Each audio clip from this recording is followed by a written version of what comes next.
All roads lead to Calvary. Jerome Klapka. Jerome, Chapter 1. She had not meant to stay for the service. The door had stood invitingly open, and a glimpse of the interior had suggested to her the idea that it would make good copy. Old London churches, their social and historical associations. It would be easy to collect anecdotes of the famous people who had attended them. She might fix up a series for one of the religious papers. It promised quite exceptional material, this particular specimen, rich in tombs and the monuments. There was character about it, a scent of bygone days. She pictured the vanished congregations in their powdered wigs and stiff brocades.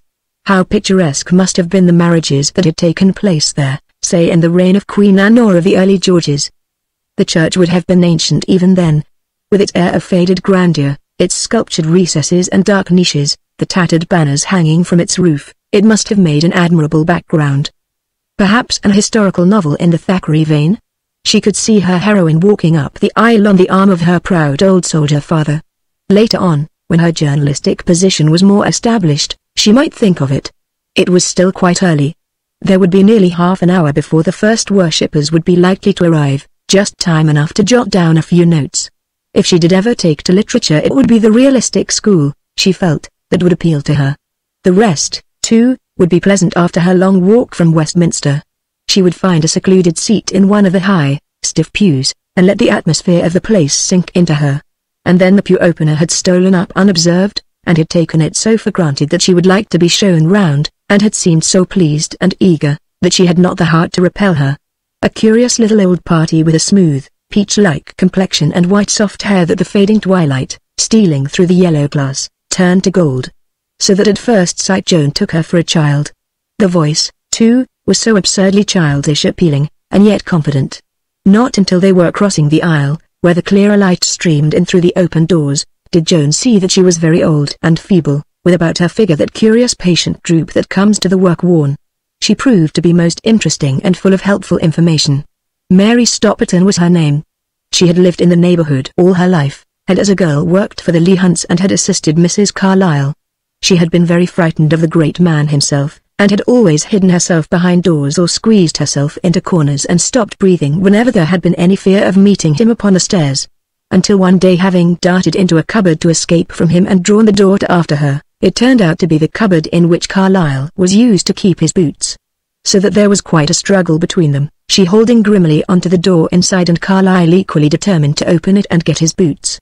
It had ended in her exposure, with trembling knees and scarlet face, and Carlyle had addressed her as a woman, and had insisted on knowing what she was doing there. And after that she had lost all terror of him. And he had even allowed her with a grim smile to enter occasionally the sacred study with her broom and pan. It had evidently made a lasting impression upon her, that privilege. They didn't get on very well together, Mr. and Mrs. Carlyle? Joan queried, scenting the opportunity of obtaining first-class evidence. There wasn't much difference, so far as I could see, between them and most of us, answered the little old lady. You're not married, dear, she continued, glancing at Joan's ungloved hand, but people must have a deal of patience when they have to live with us for 24 hours a day. You see, little things we do and say without thinking, and little ways we have that we do not notice ourselves, may all the time be irritating to other people. What about the other people irritating us? Suggested Joan. Yes, dear, and of course that can happen too, agreed the little old lady. Did he, Carlyle, ever come to this church? Asked Joan. Mary Stopperton was afraid he never had, in spite of its being so near. And yet he was a dear good Christian in his way, Mary Stopperton felt sure. How do you mean in his way? Demanded Joan. It certainly, if Froude was to be trusted, could not have been the orthodox way. Well, you see, dear, explained the little old lady, he gave up things. He could have ridden in his carriage. She was quoting, it seemed, the words of the Carlyle's old servant if he'd written the sort of lies that people pay for being told, instead of throwing the truth at their head. But even that would not make him a Christian, argued Joan. It is part of it, dear, isn't it? Insisted Mary Stopperton.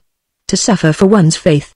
I think Jesus must have liked him for that. They had commenced with the narrow strip of burial ground lying between the south side of the church and Cheyne Walk. And there the little pew opener had showed her the grave of Anna, afterwards Mrs. Sproul, who long declining wedlock and aspiring above her sex fought under her brother with arms and manly attire in a flagship against the French. As also of Mary Astle, her contemporary, who had written a spirited essay in defense of the fair sex. So there had been a suffrage movement as far back as in the days of Pope and Swift. Returning to the interior, Joan had duly admired the Chain monument, but had been unable to disguise her amusement before the tomb of Mrs. Colville, whom the sculptor had represented as a somewhat impatient lady, refusing to await the day of resurrection, but pushing through her coffin and starting for heaven in her grave clothes. Pausing in front of the darker monument, Joan wondered if the actor of that name, who had committed suicide in Australia, and whose London address she remembered had been Darker House just round the corner, was descended from the family, thinking that, if so, it would give an up-to-date touch to the article. She had fully decided now to write it. But Mary Stopperton could not inform her. They had ended up in the chapel of Sir Thomas More. He, too, had given up things, including his head. Though Mary Stopperton, siding with Father Morris, was convinced he had now got it back, and that with the remainder of his bones it rested in the tomb before them. There, the little pew opener had left her, having to show the early comers to their seats, and Joan had found an out-of-the-way pew from where she could command a view of the whole church. They were chiefly poor folk, the congregation, with here and there a sprinkling of faded gentility. They seemed in keeping with the place. The twilight faded and a snuffy old man shuffled round and lit the gas. It was all so sweet and restful. Religion had never appealed to her before. The businesslike service in the bare cold chapel where she had sat swinging her feet and yawning as a child had only repelled her. She could recall her father, aloof and awe-inspiring in his Sunday black, passing round the bag. Her mother, always veiled, sitting beside her, a thin, tall woman with passionate eyes and ever restless hands. The women mostly overdressed, and the sleek, prosperous men trying to look meek.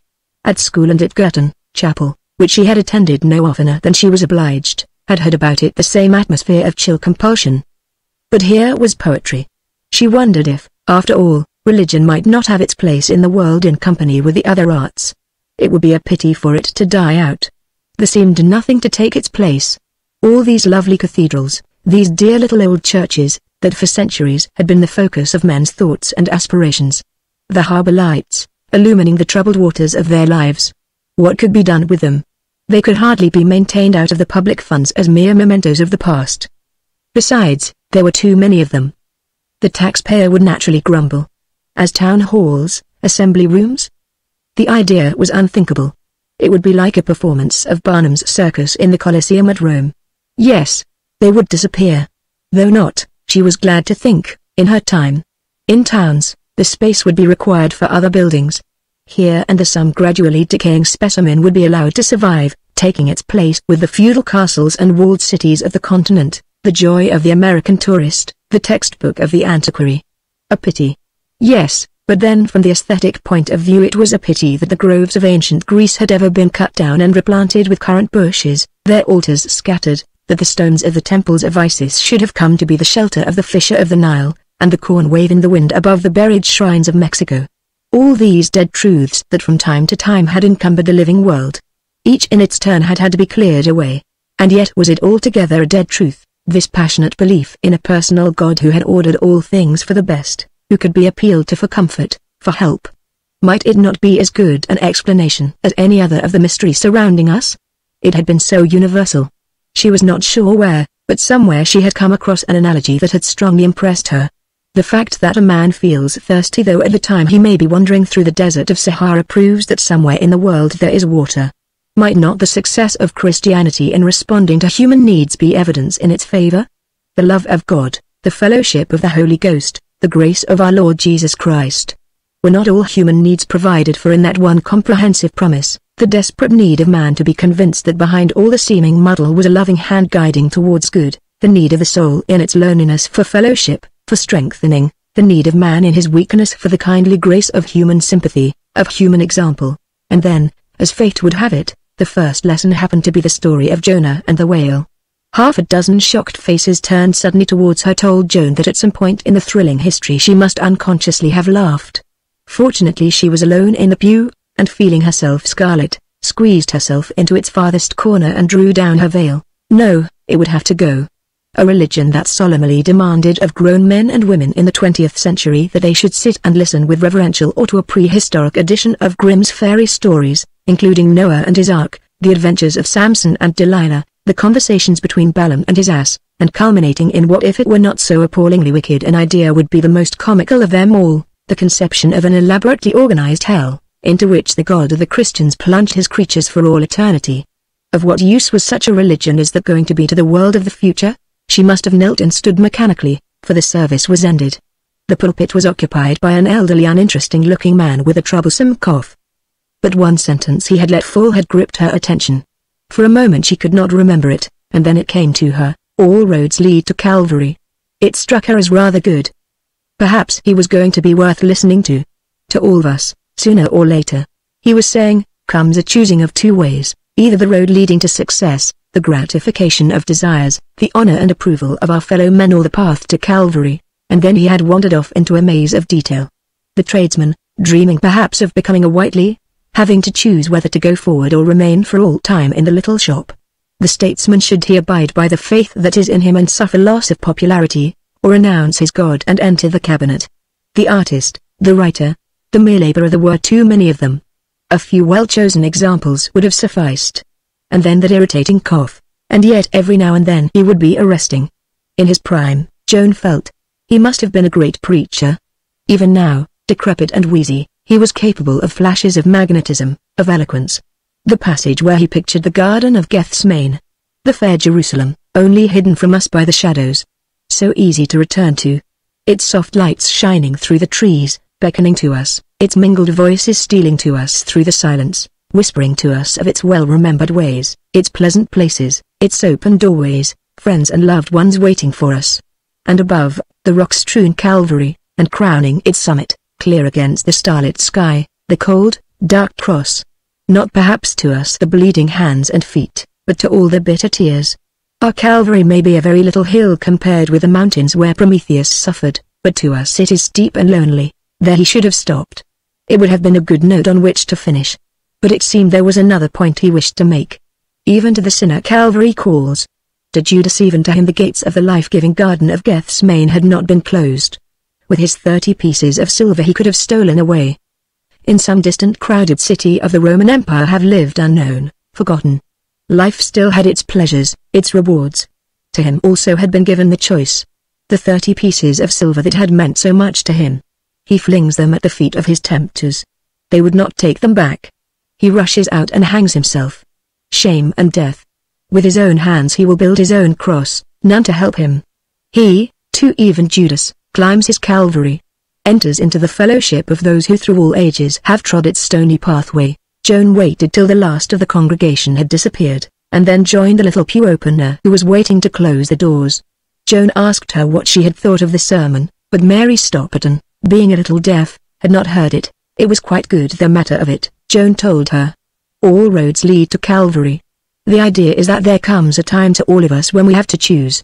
Whether, like your friend Carlyle, we will give up things for our faith's sake, or go for the carriage and pair. Mary Stopperton laughed. He is quite right, dear, she said.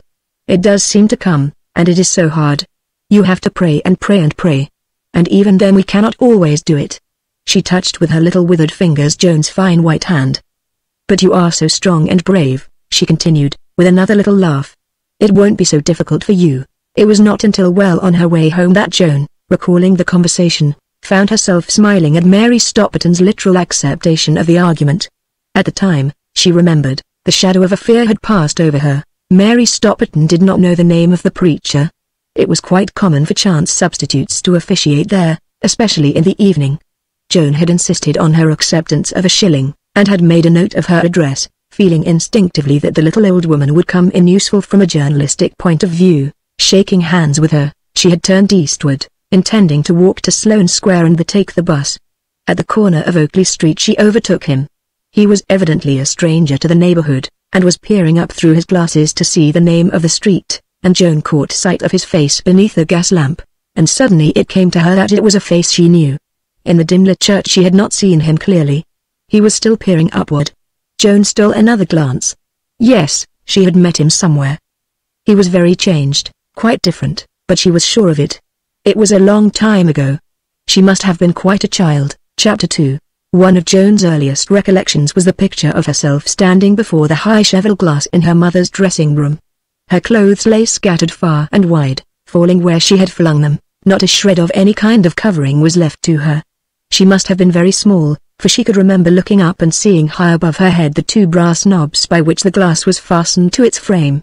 Suddenly, out of the upper portion of the glass, there looked a scared red face. It hovered there a moment, and over it in swift succession there passed the expressions, first of petrified amazement, secondly of shocked indignation, and thirdly of righteous wrath. And then it swooped down upon her, and the image in the glass became a confusion of small naked arms and legs mingled with green cotton gloves and purple bonnet strings. "You young imp of Satan!" demanded Mrs. Munday, her feelings of outraged virtue exaggerating perhaps her real sentiments. "What are you doing? Go away." "Is looking at myself," had explained Joan, struggling furiously to regain the glass. "But where are your clothes?" was Mrs. Munday's wonder. "As took them off," explained Joan.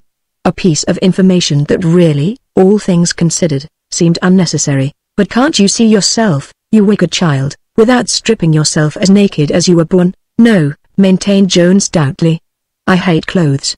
As a matter of fact she didn't, even in those early days. On the contrary, one of her favorite amusements was dressing up. This sudden overmastering desire to arrive at the truth about herself had been a new conceit. "I wanted to see myself. Clothes ain't me," was all she would or could vouchsafe, and Mrs. Munday had shook her head, and had freely confessed that there were things beyond her and that Joan was one of them, and had succeeded, partly by force, partly by persuasion, in restoring to Joan once more the semblance of a Christian child. It was Mrs. Munday, poor soul, who all unconsciously had planted the seeds of disbelief in Joan's mind. Mrs. Munday's God, from Joan's point of view, was a most objectionable personage. He talked a lot, or rather Mrs. Munday talked for him about his love for little children. But it seemed he only loved them when they were good. Joan was under no delusions about herself. If those were his terms, well, then, so far as she could see, he wasn't going to be of much use to her. Besides, if he hated naughty children, why did he make them naughty? At a moderate estimate quite half Joan's wickedness, so it seemed to Joan, came to her unbidden. Take for example that self-examination before the cheval glass. The idea had come into her mind. It had never occurred to her that it was wicked. If, as Mrs. Munday explained, it was the devil that had whispered it to her, then what did God mean by allowing the devil to go about persuading little girls to do indecent things? God could do everything. Why didn't he smash the devil? It seemed to Joan a mean trick. Look at it how you would. Fancy leaving a little girl to fight the devil all by herself. And then get angry because the devil won. Joan came to cordially dislike Mrs. Munday's God. Looking back it was easy enough to smile, but the agony of many nights when she had lain awake for hours battling with her childish terrors had left a burning sense of anger in Joan's heart. Poor mazed, bewildered Mrs. Munday, preaching the eternal damnation of the wicked who had loved her, who had only thought to do her duty. The blame was not hers. But that a religion capable of inflicting such suffering upon the innocent should still be preached, maintained by the state. That its educated followers no longer believed in a physical hell, that its more advanced clergy had entered into a conspiracy of silence on the subject was no answer. The great mass of the people were not educated. Official Christendom in every country still preached the everlasting torture of the majority of the human race as a well thought out part of the Creator's scheme. No leader had been bold enough to come forward and denounce it as an insult to his God. As one grew older, kindly Mother Nature, ever seeking to ease the self-inflicted burdens of her foolish brood, gave one forgetfulness, insensibility. The condemned criminal puts the thought of the gallows away from him as long as may be, eats, and sleeps and even jokes. Man's soul grows pachydermoid. But the children, their sensitive brains exposed to every cruel breath. No philosophic doubt permitted to them. No learned disputation on the relationship between the literal and the allegorical for the easing of their frenzied fears. How many million tiny white-faced figures scattered over Christian Europe and America, stared out each night into a vision of black horror? How many million tiny hands clutched wildly at the bedclothes? The Society for the Prevention of Cruelty to Children, if they had done their duty, would have prosecuted before now the Archbishop of Canterbury. Of course she would go to hell. As a special kindness some generous relative had, on Joan's 7th birthday, given her an edition of Dante's Inferno, with illustrations by Dore. From it she was able to form some notion of what her eternity was likely to be. And God all the while up in his heaven, surrounded by that glorious band of praise-trumpeting angels, watching her out of the corner of his eye. Her courage saved her from despair. Defiance came to her aid. Let him send her to hell. She was not going to pray to him and make up to him. He was a wicked God. Yes, he was, a cruel, wicked God. and one night she told him so to his face. It had been a pretty crowded day, even for so busy a sinner as little Joan. It was springtime, and they had gone into the country for her mother's health. Maybe it was the season, a stirring of the human sap, conducing to that feeling of being too big for one's boots, as the saying is. A dangerous period of the year. Indeed, on the principle that prevention is better than cure, Mrs. Munday had made it a custom during April and May to administer to Joan a cooling mixture, but on this occasion had unfortunately come away without it. Joan, dressed for use rather than show, and without either shoes or stockings, had stolen stealthily downstairs. Something seemed to be calling to her.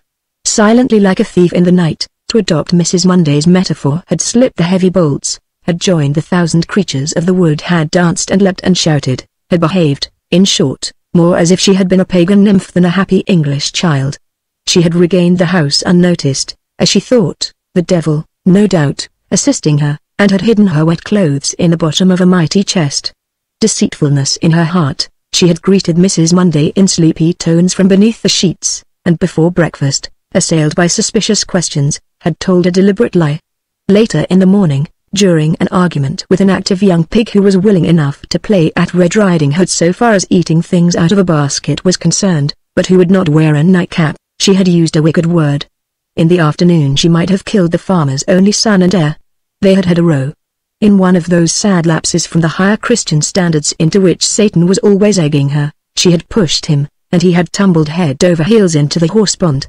The reason, that instead of lying there and drowning he had got up and walked back to the house howling fit to wake the 7 sleepers, was that God, watching over little children, had arranged for the incident taking place on that side of the pond where it was shallow. Had the scrimmage occurred on the opposite bank, beneath which the water was much deeper, Joan in all probability would have had murder on her soul. It seemed to Joan that if God, all-powerful and all-foreseeing, had been so careful in selecting the site, he might with equal ease have prevented the row from ever taking place. Why couldn't the little beast have been guided back from school through the orchard, much the shorter way, instead of being brought round by the yard, so as to come upon her at a moment when she was feeling a bit short-tempered, to put it mildly? And why had God allowed him to call her carrots? That Joan should have put it this way, instead of going down on her knees and thanking the Lord for having saved her from a crime, was proof of her inborn evil disposition. In the evening was reached the culminating point. Just before going to bed she had murdered old George the cowman. For all practical purposes she might just as well have been successful in drowning William Augustus earlier in the day. It seemed to be one of those things that had to be. Mr. Hornflower still lived, it was true, but that was not Joan's fault. Joan, standing in white nightgown beside her bed, everything around her breathing of innocence and virtue, the spotless bedclothes, the chintz curtains, the white hyacinths upon the window ledge, Joan's Bible, a present from Aunt Susan, her prayer book, handsomely bound in calf, a present from Grandpapa, upon their little table, Mrs. Munday in evening black and cameo brooch, pale red with tomb and weeping willow in white relief, sacred to the memory of the departed Mr. Munday. Joan standing there erect, with pale, passionate face, defying all these aids to righteousness, had deliberately wished Mr. Hornflower dead. Old George Hornflower it was who, unseen by her, had passed her that morning in the wood.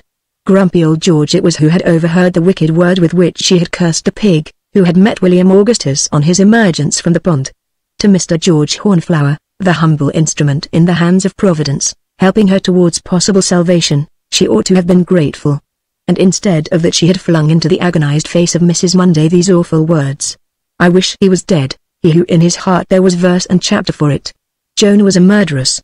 Just as well, so far as Joan was concerned, might she have taken a carving knife and stabbed Deacon Hornflower to the heart. Joan's prayers that night, to the accompaniment of Mrs. Munday's sobs, had a hopeless air of unreality about them.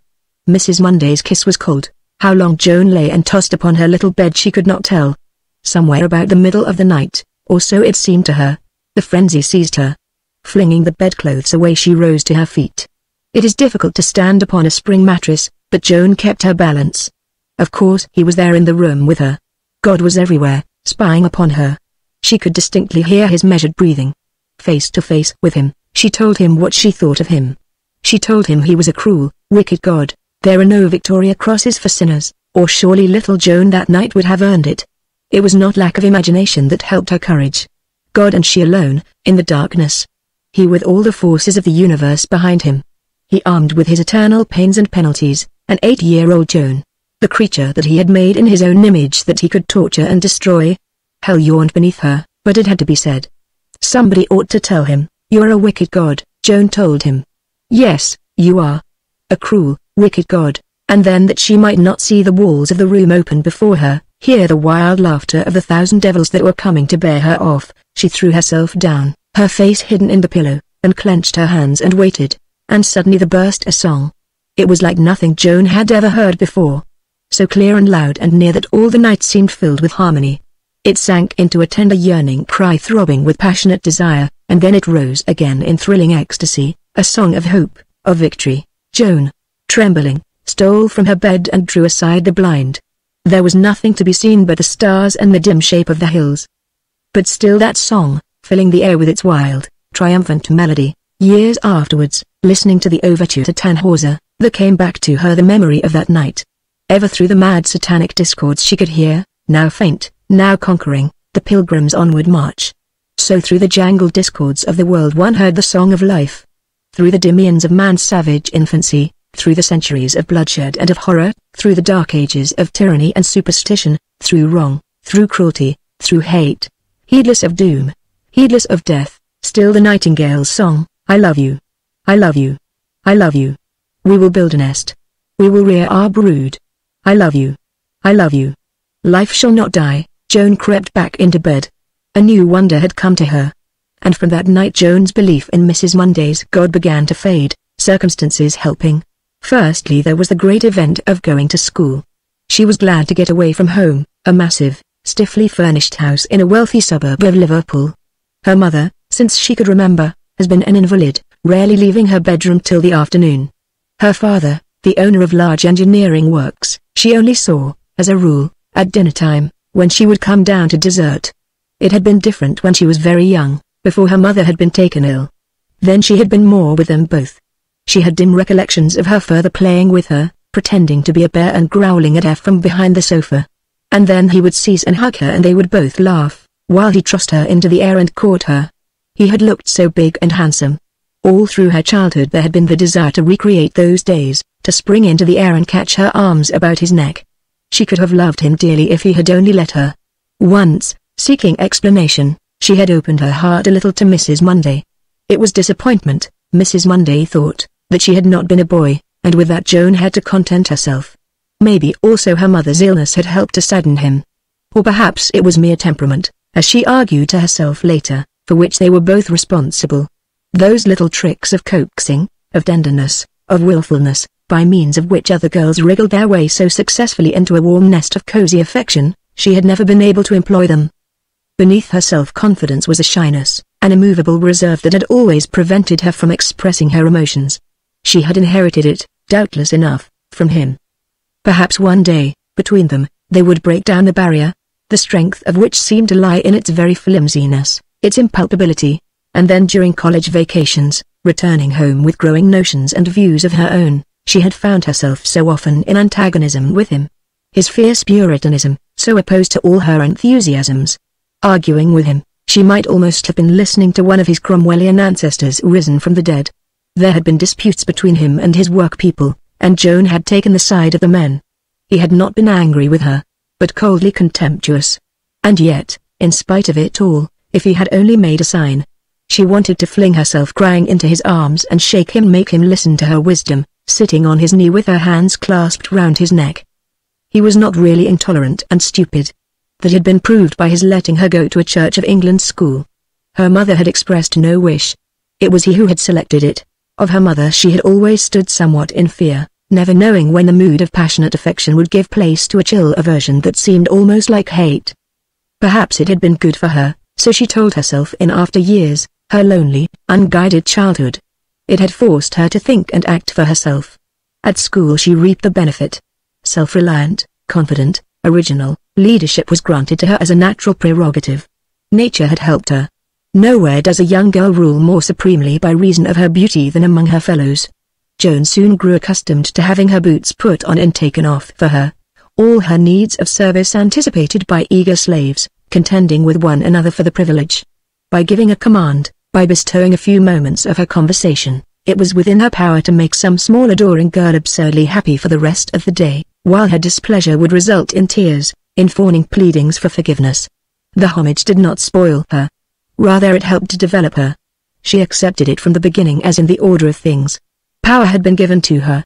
It was her duty to see to it that she did not use it capriciously, for her own gratification.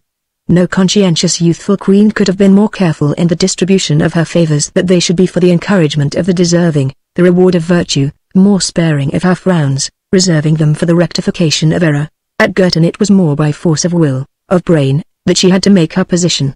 There was more competition. Joan welcomed it, as giving more zest to life.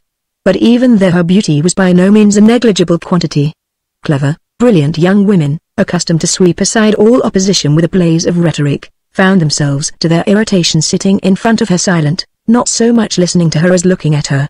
It puzzled them for a time. Because a girl's features are classical and her coloring attractive, surely that has nothing to do with the value of her political views? Until one of them discovered by chance that it has. Well, what does beauty think about it? This one had asked, laughing. She had arrived at the end of a discussion just as Joan was leaving the room. And then she gave a long low whistle, feeling that she had stumbled upon the explanation. Beauty, that mysterious force that from the date of creation has ruled the world, what does it think? Dumb, passive, as a rule, exercising its influence unconsciously. But if it should become intelligent, active? A philosopher has dreamed of the vast influence that could be exercised by a dozen sincere men acting in unity. Suppose a dozen of the most beautiful women in the world could form themselves into a league. Joan found them late in the evening still discussing it. Her mother died suddenly during her last term, and Joan hurried back to attend the funeral. Her father was out when she reached home. Joan changed her travel-dusty clothes, and then went into the room where her mother lay, and closed the door. She must have been a beautiful woman. Now that the fret and the restlessness had left her, it had come back to her. The passionate eyes were closed. Joan kissed the marble lids, and drawing a chair to the bedside, sat down. It grieved her that she had never loved her mother not as one ought to love one's mother, unquestioningly, unreasoningly, as a natural instinct. For a moment a strange thought came to her, and swiftly, almost guiltily, she stole across, and drawing back a corner of the blind, examined closely her own features in the glass, comparing them with the face of the dead woman, thus called upon to be a silent witness for or against the living. Joan drew a sigh of relief and let fall the blind. There could be no misreading the evidence. Death had smoothed away the lines, given back youth. It was almost uncanny, the likeness between them. It might have been her drowned sister lying there. And they had never known one another. Had this also been temperament again, keeping them apart? Why did it imprison us each one as in a moving cell, so that we never could stretch out our arms to one another, except when at rare intervals love or death would unlock for a other key? Impossible that two beings should have been so alike in feature without being more or less alike in thought and feeling. Whose fault had it been? Surely her own. She was so hideously calculating. Even Mrs. Munday, because the old lady had been fond of her and had shown it, had been of more service to her, more a companion, had been nearer to her than her own mother. In self-excuse she recalled the 2 or 3 occasions when she had tried to win her mother. But fate seemed to have decreed that their moods should never correspond. Her mother's sudden fierce outbursts of love, when she would be jealous, exacting, almost cruel, had frightened her when she was a child, and later on had bored her. Other daughters would have shown patience, unselfishness, but she had always been so self-centered. Why had she never fallen in love like other girls? There had been a boy at Brighton when she was at school, quite a nice boy, who had written her wildly extravagant love letters. It must have cost him half his pocket money to get them smuggled into her. Why had she only been amused at them? They might have been beautiful if only one had read them with sympathy. One day he had caught her alone on the downs. Evidently he had made it his business to hang about every day waiting for some such chance. He had gone down on his knees and kissed her feet, and had been so abject, so pitiful that she had given him some flowers she was wearing. And he had sworn to dedicate the rest of his life to being worthy of her condescension. Poor lad. She wondered for the first time since that afternoon what had become of him. There had been others, a third cousin who still wrote to her from Egypt, sending her presents that perhaps he could ill afford, and whom she answered about once a year. And promising young men she had met at Cambridge, ready, they felt instinctively, to fall down and worship her. And all the use she had had for them was to convert them to her views, a task so easy as to be quite uninteresting, with a vague idea that they might come in handy in the future, when she might need help in shaping that world of the future. Only once had she ever thought of marriage. And that was in favor of a middle-aged, rheumatic widower with 3 children, a professor of chemistry, very learned and justly famous. For about a month she had thought herself in love. She pictured herself devoting her life to him, rubbing his poor left shoulder where it seemed he suffered most, and brushing his picturesque hair, inclined to grey. Fortunately his eldest daughter was a young woman of resource, or the poor gentleman, naturally carried off his feet by this adoration of youth and beauty, might have made an ass of himself. But apart from this one episode she had reached the age of 23 heart whole. She rose and replaced the chair. And suddenly a wave of pity passed over her for the dead woman, who had always seemed so lonely in the great stiffly furnished house, and the tears came. She was glad she had been able to cry. She had always hated herself for her lack of tears, it was so unwomanly. Even as a child she had rarely cried. Her father had always been very tender, very patient towards her mother, but she had not expected to find him so changed. He had aged and his shoulders drooped. She had been afraid that he would want her to stay with him and take charge of the house. It had worried her considerably. It would be so difficult to refuse, and yet she would have to. But when he never broached the subject she was hurt. He had questioned her about her plans the day after the funeral, and had seemed only anxious to assist them. She proposed continuing at Cambridge till the end of the term. She had taken her degree the year before. After that, she would go to London and commence her work. Let me know what allowance you would like me to make you, when you have thought it out. Things are not what they were at the works, but there will always be enough to keep you in comfort, he had told her. She had fixed it there and then at 200 a year. She would not take more, and that only until she was in a position to keep herself. I want to prove to myself, she explained, that I am capable of earning my own living. I am going down into the marketplace. If I'm no good, if I can't take care of even one poor woman, I'll come back and ask you to keep me. She was sitting on the arm of his chair, and laughing, she drew his head towards her and pressed it against her. If I succeed, if I am strong enough to fight the world for myself and win, that will mean I am strong enough and clever enough to help others. I am only at the end of a journey when you need me. He had answered, and they had kissed. And next morning she returned to her own life. Chapter 3. It was at Madge Singleton's rooms that the details of Joan's entry into journalistic London were arranged. The coming of beauty was Flora Lessing's phrase for designating the event. Flora Lessing, known among her associates as Flossie, was the girl who at Cambridge had accidentally stumbled upon the explanation of Joan's influence. In appearance she was of the fluffy ruffles type, with childish innocent A's, and the unruly curls beloved of the Family Herald novelist.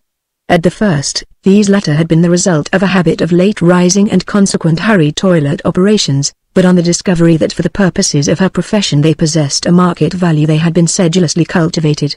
Editors of the old order had ridiculed the idea of her being of any use to them, when 2 years previously she had, by combination of cheek and patience, forced herself into their sanctum, had patted her paternally upon her generally ungloved hand, and told her to go back home and get some honest, worthy young man to love and cherish her. It was Carlton of the Daily Dispatch group who had first divined her possibilities. With a swift glance on his way through, he had picked her out from a line of depressed-looking men and women ranged against the wall of the dark entrance passage, and with a snap of his fingers had beckoned to her to follow him. Striding in front of her up to his room, he had pointed to a chair and had left her sitting there for 3/4 of an hour, while he held discussion with a stream of subordinates, managers and editors of departments, who entered and departed one after another, evidently in prearranged order. All of them spoke rapidly, without ever digressing by a single word from the point, giving her the impression of their speeches having been rehearsed beforehand. Carlton himself never interrupted them. Indeed, one might have thought he was not listening, so engrossed he appeared to be in the pile of letters and telegrams that lay waiting for him on his desk. When they had finished he would ask them questions, still with his attention fixed apparently upon the paper in his hand. Then, looking up for the first time, he would run off curt instructions, much in the tone of a commander-in-chief giving orders for an immediate assault, and, finishing abruptly, return to his correspondence. When the last, as it transpired, had closed the door behind him, he swung his chair round and faced her. "What have you been doing?" he asked her. "Wasting my time and money hanging about newspaper offices, listening to silly talk from old fossils," she told him, "and having learned that respectable journalism has no use for brains, you come to me," he answered her. "What do you think you can do?" "Anything that can be done with a pen and ink," she told him. "Interviewing?" he suggested. I've always been considered good at asking awkward questions, she assured him. He glanced at the clock. I'll give you 5 minutes, he said. Interview me. She moved to a chair beside the desk, and, opening her bag, took out a writing block. What are your principles? She asked him. Have you got any? He looked at her sharply across the corner of the desk. I mean, she continued, to what fundamental rule of conduct do you attribute your success? She leant forward, fixing her eyes on him. Don't tell me, she persisted, that you had none. That life is all just mere blind chance. Think of the young men who are hanging on your answer. Won't you send them a message? Yes, he answered musingly. It's your baby face that does the trick. In the ordinary way I should have known you were pulling my leg, and have shown you the door. As it was, I felt half inclined for the moment to reply with some damned silly platitude that would have set all Fleet Street laughing at me. Why do my principles interest you? As a matter of fact they don't, she explained. But it's what people talk about whenever they discuss you. What do they say? He demanded. Your friends, that you never had any. And your enemies, that they are always the latest, she informed him. You'll do, he answered with a laugh. With 9 men out of 10 that speech would have ended your chances. You sized me up at a glance, and knew it would only interest me. And your instinct is right, he added. What people are saying, always go straight for that. He gave her a commission then and there for a heart-to-heart talk with a gentleman whom the editor of the Home News Department of the Daily Dispatch would have referred to as a leading literary luminary, and who had just invented a new world in 2 volumes. She had asked him childish questions and had listened with wide-open eyes while he, sitting over against her, and smiling benevolently, had laid bare to her all the seeming intricacies of creation, and had explained to her in simple language the necessary alterations and improvements he was hoping to bring about in human nature. He had the sensation that his hair must be standing on end the next morning after having read in cold print what he had said. Expanding oneself before the admiring gaze of innocent simplicity and addressing the easily amused ear of an unsympathetic public are not the same thing. He ought to have thought of that, it consoled him, later, that he was not the only victim. The Daily Dispatch became famous for its piquant interviews, especially with elderly celebrities of the masculine gender. It's dirty work, Flossie confided one day to Madge Singleton. I trade on my silly face. Don't see that I'm much different to any of these poor devils. They were walking home in the evening from a theater. If I hadn't been stony broke I'd never have taken it up. I shall get out of it as soon as I can afford to. I should make it a bit sooner than that, suggested the elder woman. One can't always stop oneself just where one wants to when sliding down a slope. It has a knack of getting steeper and steeper as one goes on. Madge had asked Joan to come a little earlier so that they could have a chat together before the others arrived. I've only asked a few, she explained, as she led Joan into the restful white-paneled sitting room that looked out upon the gardens. Madge shared a set of chambers in Gray's Inn with her brother who was an actor. But I have chosen them with care. Joan murmured her thanks. I haven't asked any men, she added, as she fixed Joan in an easy chair before the fire. I was afraid of its introducing the wrong element. Tell me, asked Joan. Am I likely to meet with much of that sort of thing? Oh, about as much as there always is wherever men and women work together, answered Madge. It's a nuisance, but it has to be faced.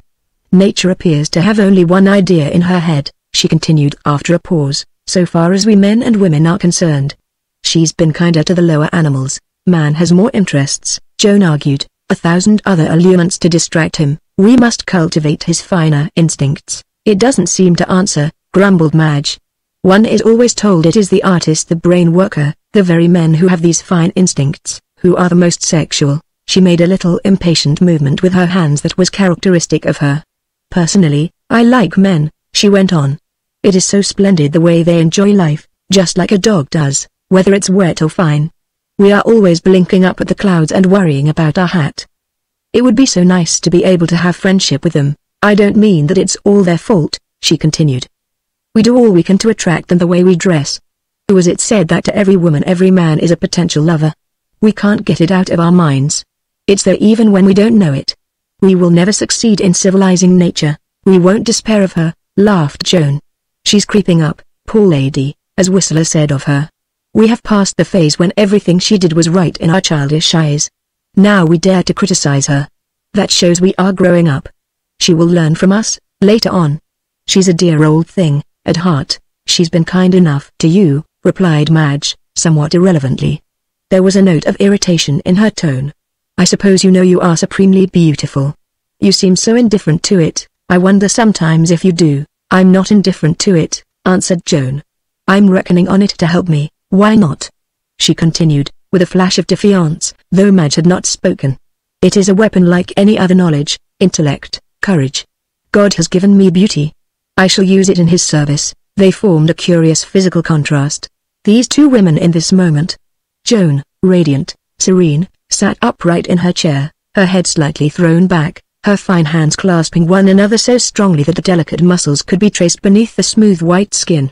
Madge, with puckered brows, leant forward in a crouching attitude, her thin nervous hands stretched out towards the fire. How does one know when one is serving God?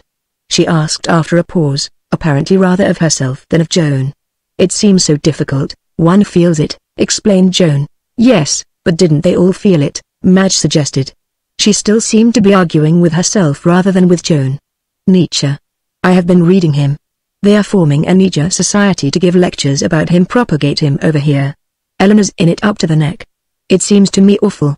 Every fiber in my being revolts against him. Yet they're all cocksure that he is the coming prophet. He must have convinced himself that he is serving God. If I were a fighter I should feel I was serving God trying to down him. How do I know which of us is right? Torquemada Calvin, she went on, without giving Joan the chance of reply. It's easy enough to see they were wrong now. But at the time millions of people believed in them, felt it was God's voice speaking through them. Joan of Arc. Fancy dying to put a thing like that upon a throne. It would be funny if it wasn't so tragic. You can say she drove out the English, saved France. But for what? The Bartholomew massacres. The ruin of the Palatinate by Louis XIV. The horrors of the French Revolution, ending with Napoleon and all the misery and degeneracy that he bequeathed to Europe. History might have worked itself out so much better if the poor child had left it alone and minded her sheep. Wouldn't that train of argument lead to nobody ever doing anything? Suggested Joan. I suppose it would mean stagnation, admitted Madge. And yet I don't know. Are there not forces moving towards right that are crying to us to help them, not by violence, which only interrupts, delays them, but by quietly preparing the way for them? You know what I mean. Erasmus always said that Luther had hindered the Reformation by stirring up passion and hate. She broke off suddenly. There were tears in her eyes. Oh, if God would only say what he wants of us, she almost cried, call to us in trumpet tones that would ring through the world, compelling us to take sides. Why can't he speak? He does, answered Joan. I hear his voice. There are things I've got to do. Wrongs that I must fight against. Rights that I must never dare to rest till they are won. Her lips were parted. Her breasts heaving. He does call to us. He has girded his sword upon me. Madge looked at her in silence for quite a while. How confident you are, she said. How I envy you. They talked for a time about domestic matters. Joan had established herself in furnished rooms in a quiet street of pleasant Georgian houses just behind the Abbey. A member of Parliament and his wife occupied the lower floors, the landlord, a retired butler, and his wife, an excellent cook, confining themselves to the basement and the attics. The remaining floor was tenanted by a shy young man, a poet, so the landlady thought, but was not sure. Anyhow, he had long hair, lived with a pipe in his mouth, and burned his lamp long into the night. Joan had omitted to ask his name. She made a note to do so. They discussed ways and means. Joan calculated she could get through on 200 a year, putting aside 50 for dress. Madge was doubtful if this would be sufficient. Joan urged that she was stock size and would be able to pick up models at sales, but Madge, measuring her against herself, was sure she was too full. You will find yourself expensive to dress, she told her. Cheap things won't go well on you, and it would be madness, even from a business point of view, for you not to make the best of yourself.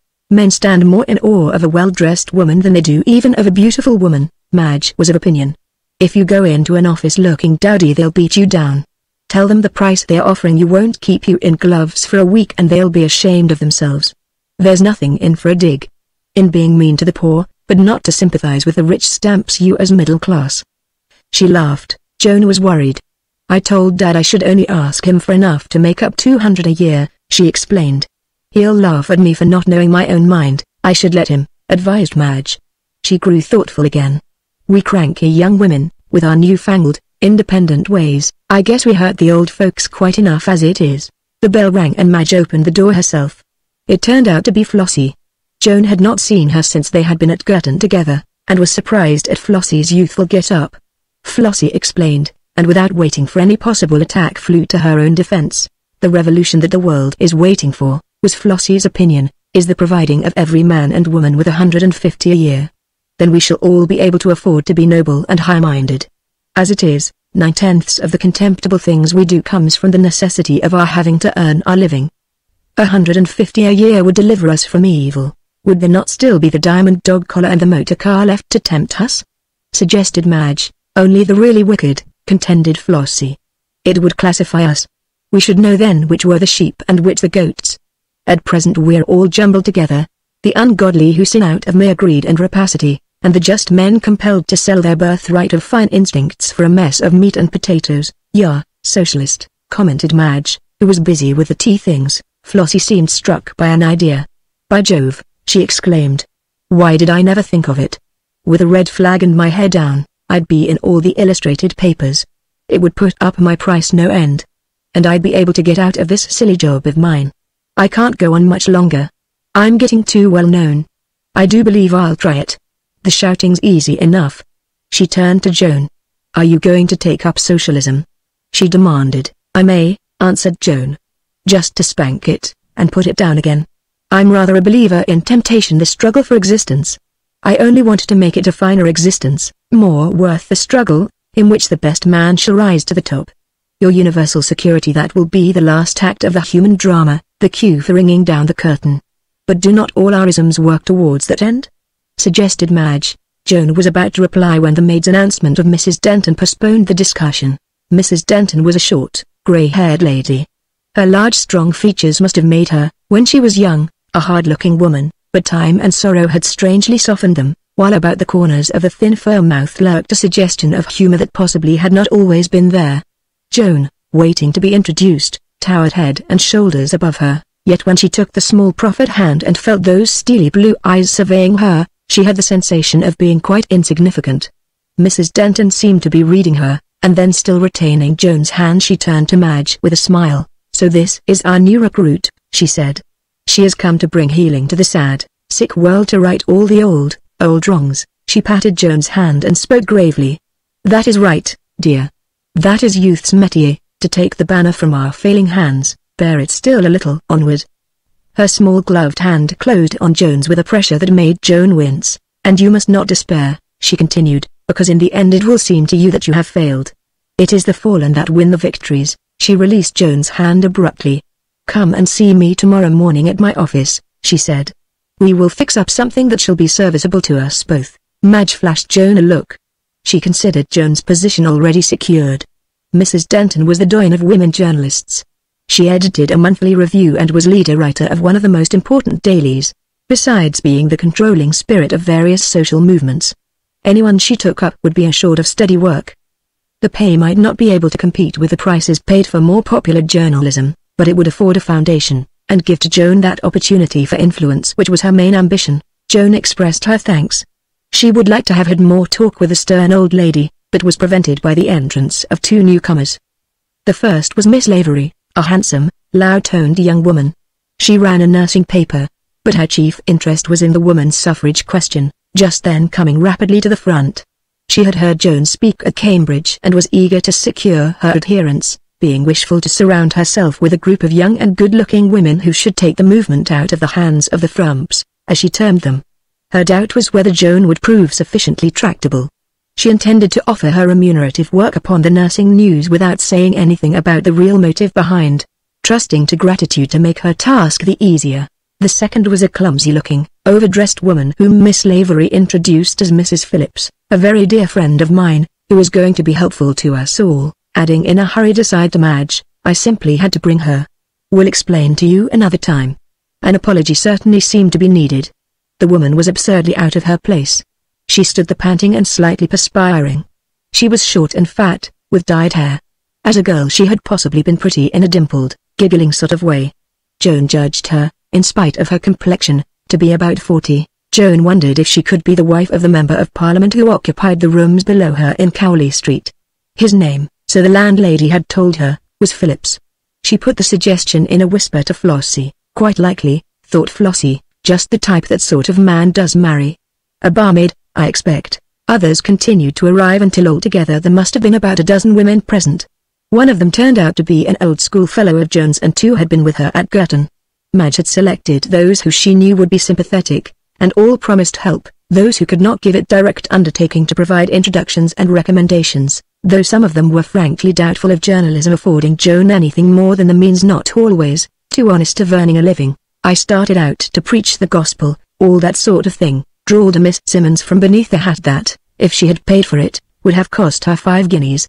Now my chief purpose in life is to tickle silly women into spending twice as much upon their clothes as their husbands can afford, bamboozling them into buying any old thing that our advertising manager instructs me to boom. They talk about the editor's opinions, struck in a fiery little woman who was busy flinging crumbs out of the window to a crowd of noisy sparrows. It's the advertiser edits half the papers. Write anything that 3 of them object to, and your proprietor tells you to change your convictions or go. Most of us change. She jerked down the window with a slam. It's the syndicates that have done it, was a Mrs. Elliott's opinion. She wrote society notes for a Labour weekly. When one man owned a paper, he wanted it to express his views. A company is only out for profit. Your modern newspaper is just a shop. Its only purpose is to attract customers. Look at the Methodist Herald, owned by the same syndicate of Jews that runs the racing news. They work it as far as possible with the same staff. We're a pack of hirelings, asserted the fiery little woman. Our pens are for sale to the highest bidder. I had a letter from Jocelyn only 2 days ago. He was one of the original staff of the Socialist. He writes me that he has gone as leader writer to a conservative paper at twice his former salary. Expected me to congratulate him. One of these days somebody will start a society for the reformation of the press, thought Flossie. I wonder how the papers will take it, much as Rome took Savonarola, thought Madge. Mrs. Denton had risen. They are right to a great extent, she said to Joan. But not all the temple has been given over to the hucksters. You shall place your preaching stool in some quiet corner, where the passing feet shall pause a while to listen. Her going was the signal for the breaking up of the party. In a short time Joan and Madge found themselves left with only Flossie. What on earth induced Helen to bring that poor old Dutch doll along with her? Demanded Flossie. The woman never opened her mouth all the time. Did she tell you? No, answered Madge, but I think I can guess. She hopes, or perhaps fears would be more correct, that her husband is going to join the cabinet, and is trying to fit herself by suddenly studying political and social questions. For a month she's been clinging like a leech to Helen Lavery, who takes her to meetings and gatherings. I suppose they've struck up some sort of a bargain. It's rather pathetic, good heavens. What a tragedy for the man, commented Flossie. What is he like? Asked Joan. Not much to look at, if that's what you mean, answered Madge. Began life as a miner, I believe. Looks like ending as Prime Minister. I heard him at the Albert Hall last week, said Flossie. He's quite wonderful. In what way? Questioned Joan. Oh, you know, explained Flossie. Like a volcano compressed into a steam engine, they discussed Joan's plans. It looked as if things were going to be easy for her. Chapter 4. Yet in the end it was Carlton who opened the door for her. Mrs. Denton was helpful, and would have been more so, if Joan had only understood. Mrs. Denton lived alone in an old house in Gower Street, with a high stone hall that was always echoing to sounds that no one but itself could ever hear. Her son had settled, it was supposed, in one of the colonies. No one knew what had become of him, and Mrs. Denton herself never spoke of him, while her daughter, on whom she had centered all her remaining hopes, had died years ago. To those who remembered the girl, with her weak eyes and wispy ginger-colored hair, it would have seemed comical, the idea that Joan resembled her. But Mrs. Denton's memory had lost itself in dreams, and to her the likeness had appeared quite wonderful. The gods had given her child back to her, grown strong and brave and clever. Life would have a new meaning for her. Her work would not die with her. She thought she could harness Joan's enthusiasm to her own wisdom. She would warn her of the errors and pitfalls into which she herself had fallen, for she, too, had started as a rebel. Youth should begin where age left off. Had the old lady remembered a faded dog's-eared volume labeled Oddments that for many years had rested undisturbed upon its shelf in her great library, and opening it had turned to the letter E, she would have read recorded there, in her own precise thin penmanship, this very wise reflection. Experience is a book that all men write, but no man reads, to which she would have found added, by way of compliment, experience is untranslatable. We write it in the cipher of our sufferings, and the key is hidden in our memories. And turning to the letter Y, she might have read, youth comes to teach. Age remains to listen, and underneath the following: "The ability to learn is the last lesson we acquire." Mrs. Denton had long ago given up the practice of jotting down her thoughts, experience having taught her that so often, when one comes to use them, one finds that one has changed them. But in the case of Joan, the recollection of these twin oddments might have saved her disappointment. Joan knew of a new road that avoided Mrs. Denton's pitfalls. She grew impatient of being perpetually pulled back. For the Nursing Times she wrote a series of condensed biographies, entitled Ladies of the Lamp, commencing with Elizabeth Fry.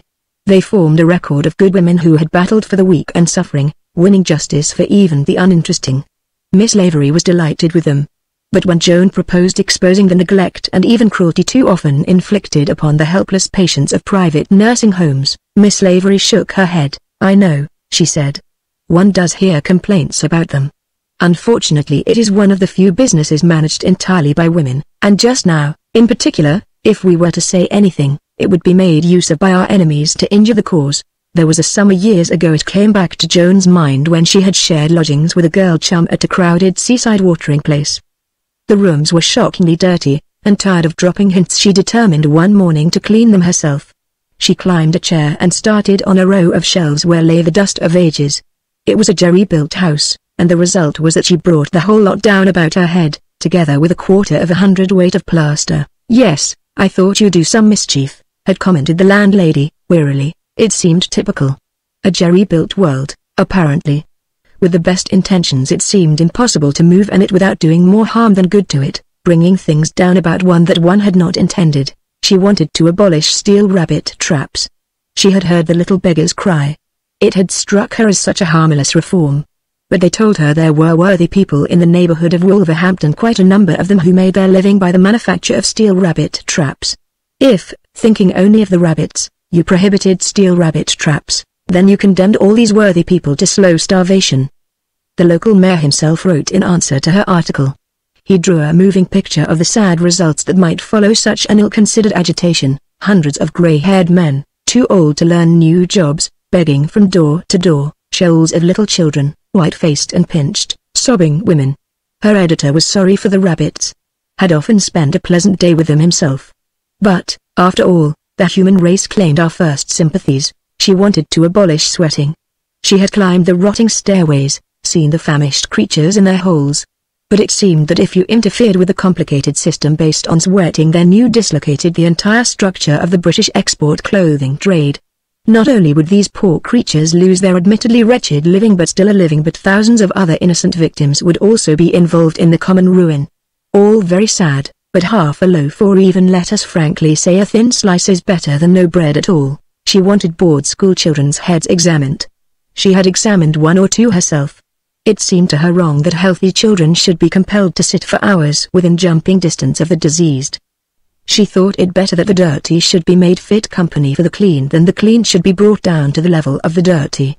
It seemed that in doing this you were destroying the independence of the poor. Opposition reformers, in letters scintillating with paradox, bristling with classical allusion, denounced her attempt to impose middle-class ideals upon a too long-suffering proletariat. Better far a few lively little heads than a broken-spirited people robbed of their parental rights. Through Miss Lavery she obtained an introduction to the great Sir William. He owned a group of popular provincial newspapers, and was most encouraging. Sir William had often said to himself, "What can I do for God who has done so much for me?" It seemed only fair. He asked her down to his little place in Hampshire, to talk plans over. The little place, it turned out, ran to 40 bedrooms, and was surrounded by 300 acres of park. God had evidently done his bit quite handsomely. It was in a secluded corner of the park that Sir William had gone down upon one knee and gallantly kissed her hand. His idea was that if she could regard herself as his dear lady, and allow him the honor and privilege of being her true knight, that, between them, they might accomplish something really useful. There had been some difficulty about his getting up again, Sir William being an elderly gentleman subject to rheumatism, and Joan had had to expend no small amount of muscular effort in assisting him, so that the episode, which should have been symbolical, ended by leaving them both red and breathless. He referred to the matter again the same evening in the library while Lady William slept peacefully in the blue drawing-room, but as it appeared necessary that the compact should be sealed by a nightly kiss, Joan had failed to ratify it. She blamed herself on her way home. The poor old gentleman could easily have been kept in his place. The suffering of an occasional harmless caress would have purchased for her power and opportunity. Had it not been somewhat selfish of her? Should she write to him, see him again? She knew that she never would. It was something apart from her reason. It would not even listen to her. It bade or forbade as if one were a child without any right to a will of one's own. It was decidedly exasperating. There were others. There were the editors who frankly told her that the business of a newspaper was to write what its customers wanted to read, and that the public, so far as they could judge, was just about fed up with plans for New Jerusalems at their expense. And the editors who were prepared to take up any number of reforms, insisting only that they should be new and original and promise popularity. And then she met Grayson. It was at a lunch given by Mrs. Denton. Grayson was a bachelor and lived with an unmarried sister, a few years older than himself. He was editor and part proprietor of an evening paper. It had ideals and was, in consequence, regarded by the general public with suspicion, but by reason of sincerity and braininess was rapidly becoming a power. He was a shy, reserved man with an aristocratic head set upon stooping shoulders. The face was that of a dreamer, but about the mouth there was suggestion of the fighter. Joan felt at her ease with him in spite of the air of detachment that seemed part of his character. Mrs. Denton had paired them off together, and, during the lunch, one of them, Joan could not remember which, had introduced the subject of reincarnation. Grayson was unable to accept the theory because of the fact that, in old age, the mind in common with the body is subject to decay. Perhaps by the time I am 40, or let us say 50, he argued, I shall be a bright, intelligent being. If I die then, well and good. I select a likely baby and go straight on. But suppose I hang about till 80 and die a childish old gentleman with a mind all gone to seed. What am I going to do then? I shall have to begin all over again, perhaps worse off than I was before. That's not going to help us much. Joan explained it to him, that old age might be likened to an illness. A genius lies upon a bed of sickness and babbles childish nonsense. But with returning life he regains his power, goes on increasing it. The mind, the soul, has not decayed. It is the lines of communication that old age has destroyed. But surely you don't believe it? He demanded. Why not? Laughed Joan. All things are possible. It was the possession of a hand that transformed monkeys into men. We used to take things up, you know, and look at them, and wonder and wonder and wonder, till at last there was born a thought and the world became visible. It is curiosity that will lead us to the next great discovery. We must take things up, and think and think and think till one day there will come knowledge, and we shall see the universe. Joan always avoided getting excited when she thought of it. I love to make you excited, Flossie had once confessed to her in the old student days. You look so ridiculously young and you are so pleased with yourself, laying down the law. She did not know she had given way to it. He was leaning back in his chair, looking at her, and the tired look she had noticed in his eyes, when she had been introduced to him in the drawing-room, had gone out of them. During the coffee, Mrs. Denton beckoned him to come to her, and Miss Grayson crossed over and took his vacant chair. She had been sitting opposite to them. I've been hearing so much about you, she said. I can't help thinking that you ought to suit my brother's paper. He has all your ideas. Have you anything that you could send him? Joan considered a moment. Nothing very startling, she answered.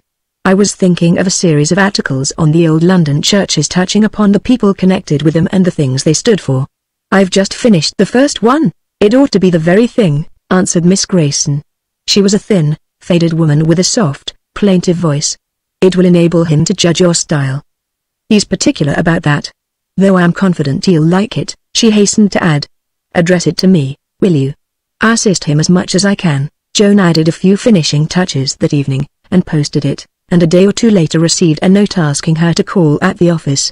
My sister is enthusiastic about your article on Chelsea Church and insists on my taking the whole series, Grayson informed her.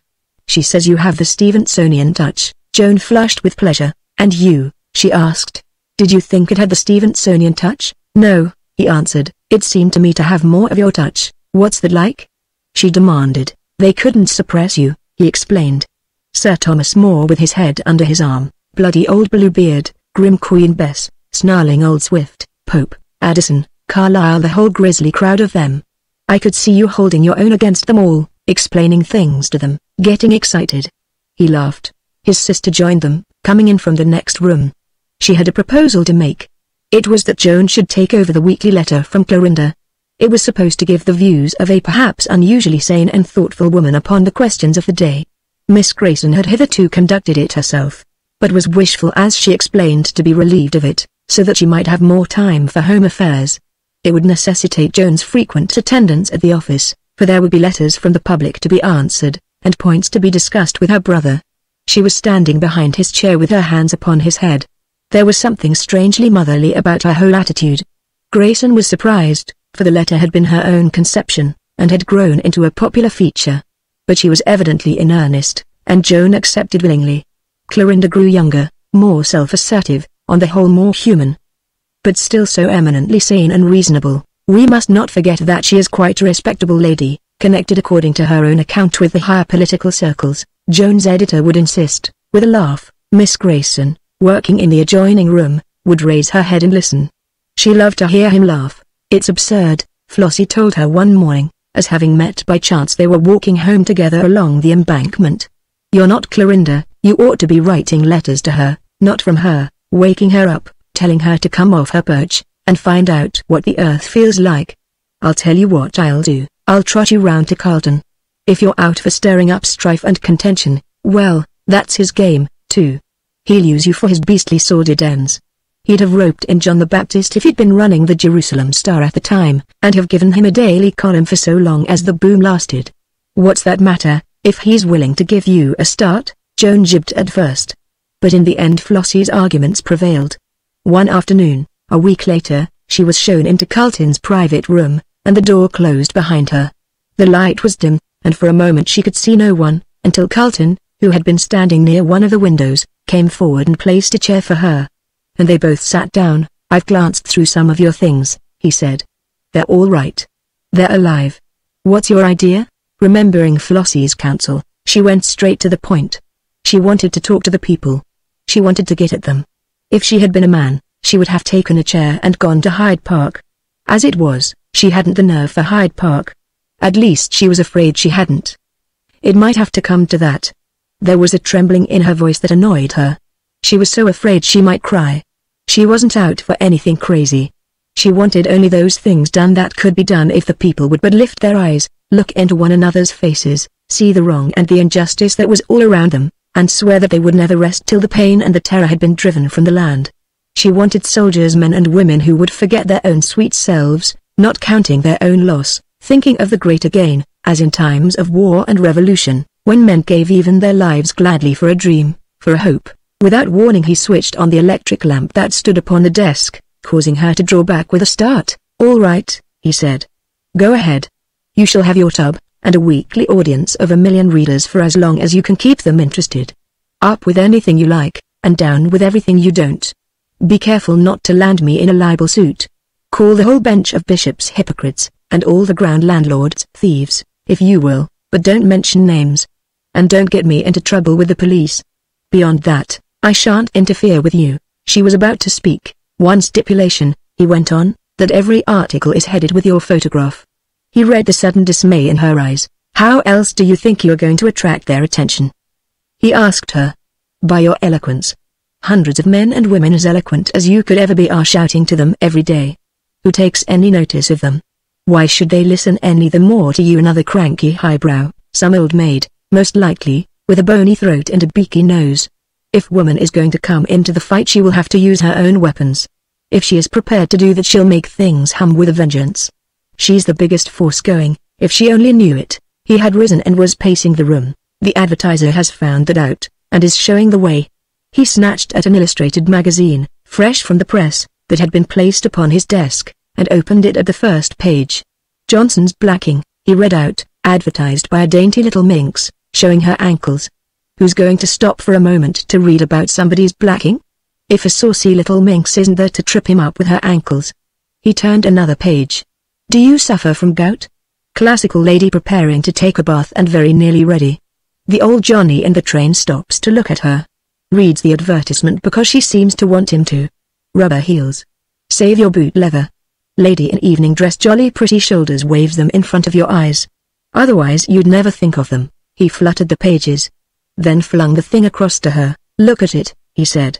Fountain pens, corn plasters, charitable appeals, motorcars, soaps, grand pianos.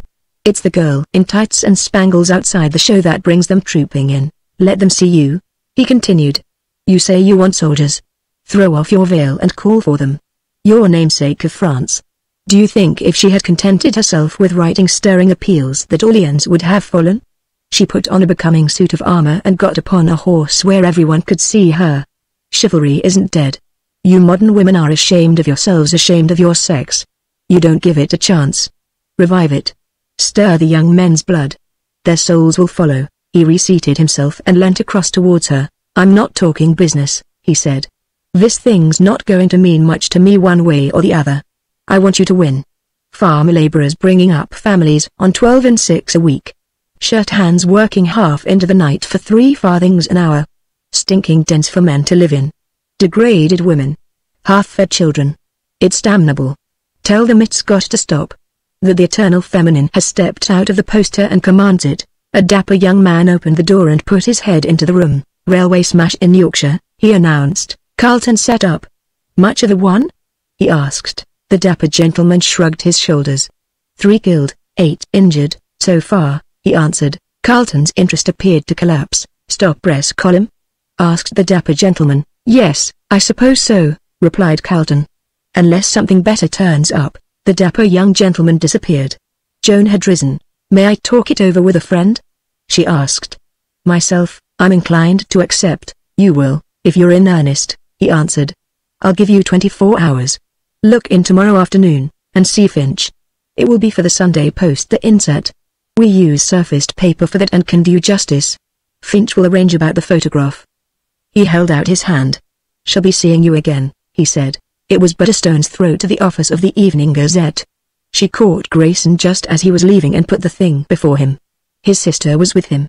He did not answer at first. He was walking to and fro, and, catching his foot in the waste paper basket, he kicked it savagely out of his way, so that the contents were scattered over the room. Yes, he's right, he said. It was the Virgin above the altar that popularized Christianity. Her face has always been woman's fortune.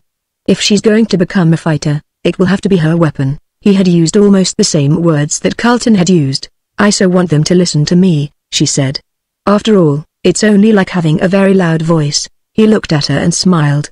Yes, he said, it's a voice men will listen to. Mary Grayson was standing by the fire. She had not spoken hitherto. You won't give up, Clorinda? She asked. Joan had intended to do so, but something in Mary's voice caused her, against her will, to change her mind. Of course not, she answered. I shall run them both. It will be like writing Jekyll and Hyde. What will you sign yourself? He asked. My own name, I think, she said. Joan Alway. Miss Grayson suggested her coming home to dinner with them. But Joan found an excuse. She wanted to be alone. Chapter 5. The twilight was fading as she left the office. She turned northward, choosing a broad, ill-lighted road. It did not matter which way she took. She wanted to think, or, rather, to dream. It would all fall out as she had intended. She would commence by becoming a power in journalism. She was reconciled now to the photograph idea, was even keen on it herself. She would be taken full face so that she would be looking straight into the eyes of her readers as she talked to them. It would compel her to be herself, just a hopeful, loving woman, a little better educated than the majority. Having had greater opportunity, a little further seeing, maybe. Having had more leisure for thought, but otherwise, no whit superior to any other young, eager woman of the people. This absurd journalistic pose of omniscience, of infallibility, this non-existent garment of supreme wisdom that, like the king's clothes in the fairy story, was donned to hide his nakedness by every strutting nonentity of Fleet Street. She would have no use for it. It should be a friend, a comrade, a fellow servant of the great master, taking counsel with them, asking their help. Government by the people for the people. It must be made real. These silent, thoughtful-looking workers, hurrying homewards through the darkening streets, these patient, shrewd planning housewives casting their shadows on the drawn-down blinds, it was they who should be shaping the world, not the journalists to whom all life was but so much copy. This monstrous conspiracy, once of the sword, of the church, now of the press, that put all government into the hands of a few stuffy old gentlemen, politicians, leader-writers, without sympathy or understanding, it was time that it was swept away. She would raise a new standard. It should be, not listen to me, O ye dumb, but, speak to me. Tell me your hidden hopes, your fears, your dreams. Tell me your experience, your thoughts born of knowledge, of suffering. She would get into correspondence with them, go among them, talk to them. The difficulty, at first, would be in getting them to write to her, to open their minds to her. These voiceless masses that never spoke, but were always being spoken for by self-appointed leaders, representatives, who immediately they had climbed into prominence took their place among the rulers, and then from press and platform shouted to them what they were to think and feel. It was as if the drill sergeant were to claim to be the leader, the representative of his squad, or the sheepdog to pose as the delegate of the sheep. Dealt with always as if they were mere herds, mere flocks, they had almost lost the power of individual utterance. One would have to teach them, encourage them. She remembered a Sunday class she had once conducted, and how for a long time she had tried in vain to get the children to come in, to take a hand. That she might get in touch with them, understand their small problems, she had urged them to ask questions. And there had fallen such long silences. Until, at last, one cheeky ragamuffin had piped out. "Please, miss, have you got red hair all over you? Or only on your head?" For answer she had rolled up her sleeve, and let them examine her arm. And then, in her turn, had insisted on rolling up his sleeve, revealing the fact that his arms above the wrists had evidently not too recently been washed, and the episode had ended in laughter and a babel of shrill voices. And, at once, they were a party of chums, discussing matters together. They were but children. These tired men and women, just released from their day's toil, hastening homeward to their play, or to their evening tasks. A little humor, a little understanding, a recognition of the wonderful likeness of us all to one another underneath our outward coverings was all that was needed to break down the barrier, establish comradeship. She stood aside a moment to watch them streaming by. Keen, strong faces were among them, high, thoughtful brows, kind eyes. They must learn to think, to speak for themselves. She would build again the forum. The people's business should no longer be settled for them behind lackey-guarded doors. The good of the farm laborer should be determined not exclusively by the squire and his relations.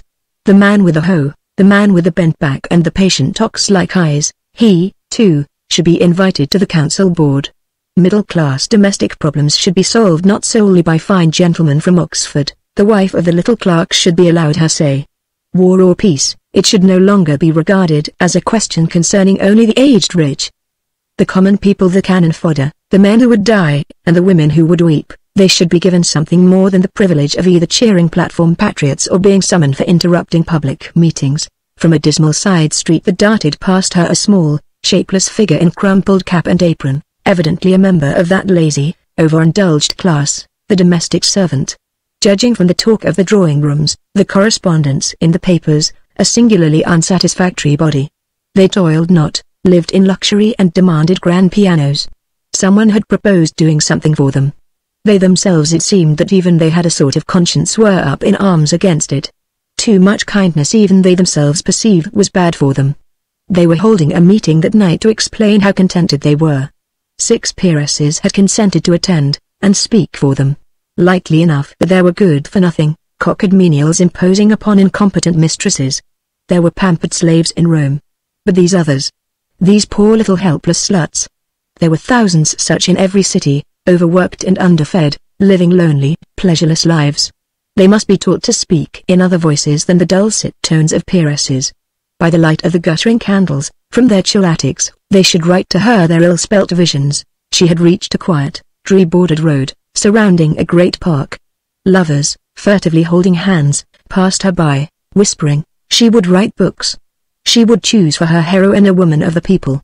How full of drama, of tragedy must be their stories, their problems, the grim realities of life, not only its mere sentimental embroideries. The daily struggle for bare existence, the ever-shadowing menace of unemployment, of illness, leaving them helpless amid the grinding forces crushing them down on every side. The ceaseless need for courage, for cunning. For in the kingdom of the poor the tyrant and the oppressor still sit in the high places, the robber still rides fearless. In a noisy, flaring street, a thin-clad woman passed her, carrying a netted bag showing 2 loaves. In a flash, it came to her what it must mean to the poor. This daily bread that in comfortable homes had come to be regarded as a thing like water, not to be considered, to be used without stint, wasted, thrown about. Borne by those feeble, knotted hands, Joan saw it revealed as something holy, hallowed by labor, sanctified by suffering, by sacrifice, worshipped with fear and prayer. In quiet streets or stately houses, she caught glimpses through uncurtained windows of richly laid dinner tables about which servants moved noiselessly, arranging flowers and silver. She wondered idly if she would ever marry. A gracious hostess, gathering around her brilliant men and women, statesmen, writers, artists, captains of industry, counseling them, even learning from them, encouraging shy genius. Perhaps, in a perfectly harmless way, allowing it the inspiration derivable from a well-regulated devotion to herself. A salon that should be the nucleus of all those forces that influences, over which she would rule with sweet and wise authority. The idea appealed to her. Into the picture, slightly to the background, she unconsciously placed Grayson. His tall, thin figure with its air of distinction seemed to fit in. Grayson would be very restful. She could see his handsome, ascetic face flush with pleasure as, after the guests were gone, she would lean over the back of his chair and caress for a moment his dark, soft hair tinged here and there with grey. He would always adore her, in that distant, undemonstrative way of his that would never be tiresome or exacting. They would have children. But not too many. That would make the house noisy and distract her from her work. They would be beautiful and clever, unless all the laws of heredity were to be set aside for her especial injury. She would train them, shape them to be the heirs of her labor, bearing her message to the generations that should follow. At a corner where the trams and buses stopped she lingered for a while, watching the fierce struggle, the weak and aged being pushed back time after time, hardly seeming to even resent it, regarding it as in the natural order of things. It was so absurd, apart from the injustice, the brutality of it. The poor, fighting among themselves. She felt as once when watching a crowd of birds to whom she had thrown a handful of crumbs in winter time. As if they had not enemies enough, cats, weasels, rats, hawks, owls, the hunger and the cold. And added to all, they must needs make the struggle yet harder for one another, pecking at each other's eyes, joining with one another to attack the fallen. These tired men, these weary women, pale-faced lads and girls, why did they not organize among themselves some system that would do away with this daily warfare of each against all? If only they could be got to grasp the fact that they were one family, bound together by suffering. Then, and not till then, would they be able to make their power felt. That would have to come first. The esprit de corps of the poor. In the end she would go into Parliament. It would be bound to come soon, the woman's vote. And after that the opening of all doors would follow. She would wear her college robes. It would be far more fitting than a succession of flimsy frocks that would have no meaning in them. What pity it was that the art of dressing its relation to life was not better understood. What beauty-hating devil had prompted the workers to discard their characteristic costumes that had been both beautiful and serviceable for these hateful slop-shop clothes that made them look like walking scarecrows? Why had the coming of democracy coincided seemingly with the spread of ugliness, dull towns, mean streets, paper-strewn parks, corrugated iron roofs, Christian chapels that would be an insult to a heathen idol, hideous factories? Why need they be hideous? Chimney-pot hats, baggy trousers, vulgar advertisements, stupid fashions for women that spoiled every line of their figure, dinginess, drabness, monotony everywhere. It was ugliness that was strangling the soul of the people, stealing from them all dignity, all self-respect, all honor for one another, robbing them of hope, of reverence, of joy in life, beauty.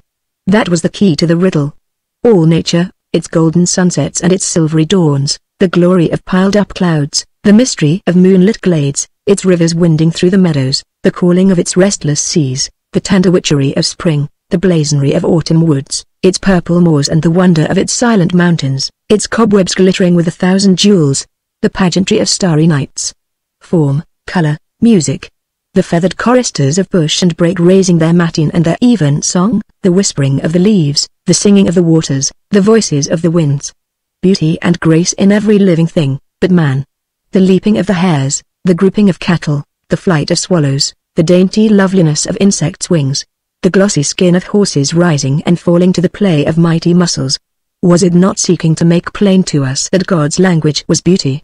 Man must learn beauty that he may understand God. She saw the London of the future.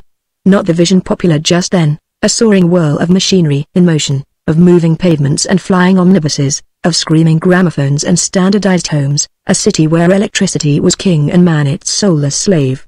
But a city of peace, of restful spaces, of leisured men and women, a city of fine streets and pleasant houses, where each could live his own life, learning freedom, individuality, a city of noble schools, of workshops that should be worthy of labor, filled with light and air, smoke and filth driven from the land, science, no longer bound to commercialism, having discovered cleaner forces, a city of gay playgrounds where children should learn laughter, of leafy walks where the creatures of the wood and field should be as welcome guests helping to teach sympathy and kindliness, a city of music, of color, of gladness.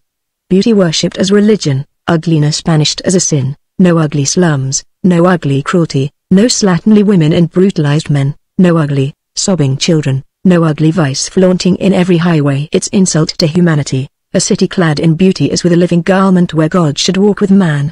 She had reached a neighborhood of narrow, crowded streets. The women were mostly without hats, and swarthy men, rolling cigarettes, lounged against doorways. The place had a quaint foreign flavor. Tiny cafes, filled with smoke and noise, and clean, inviting restaurants abounded. She was feeling hungry, and, choosing one the door of which stood open, revealing white tablecloths and a pleasant air of cheerfulness, she entered. It was late and the tables were crowded.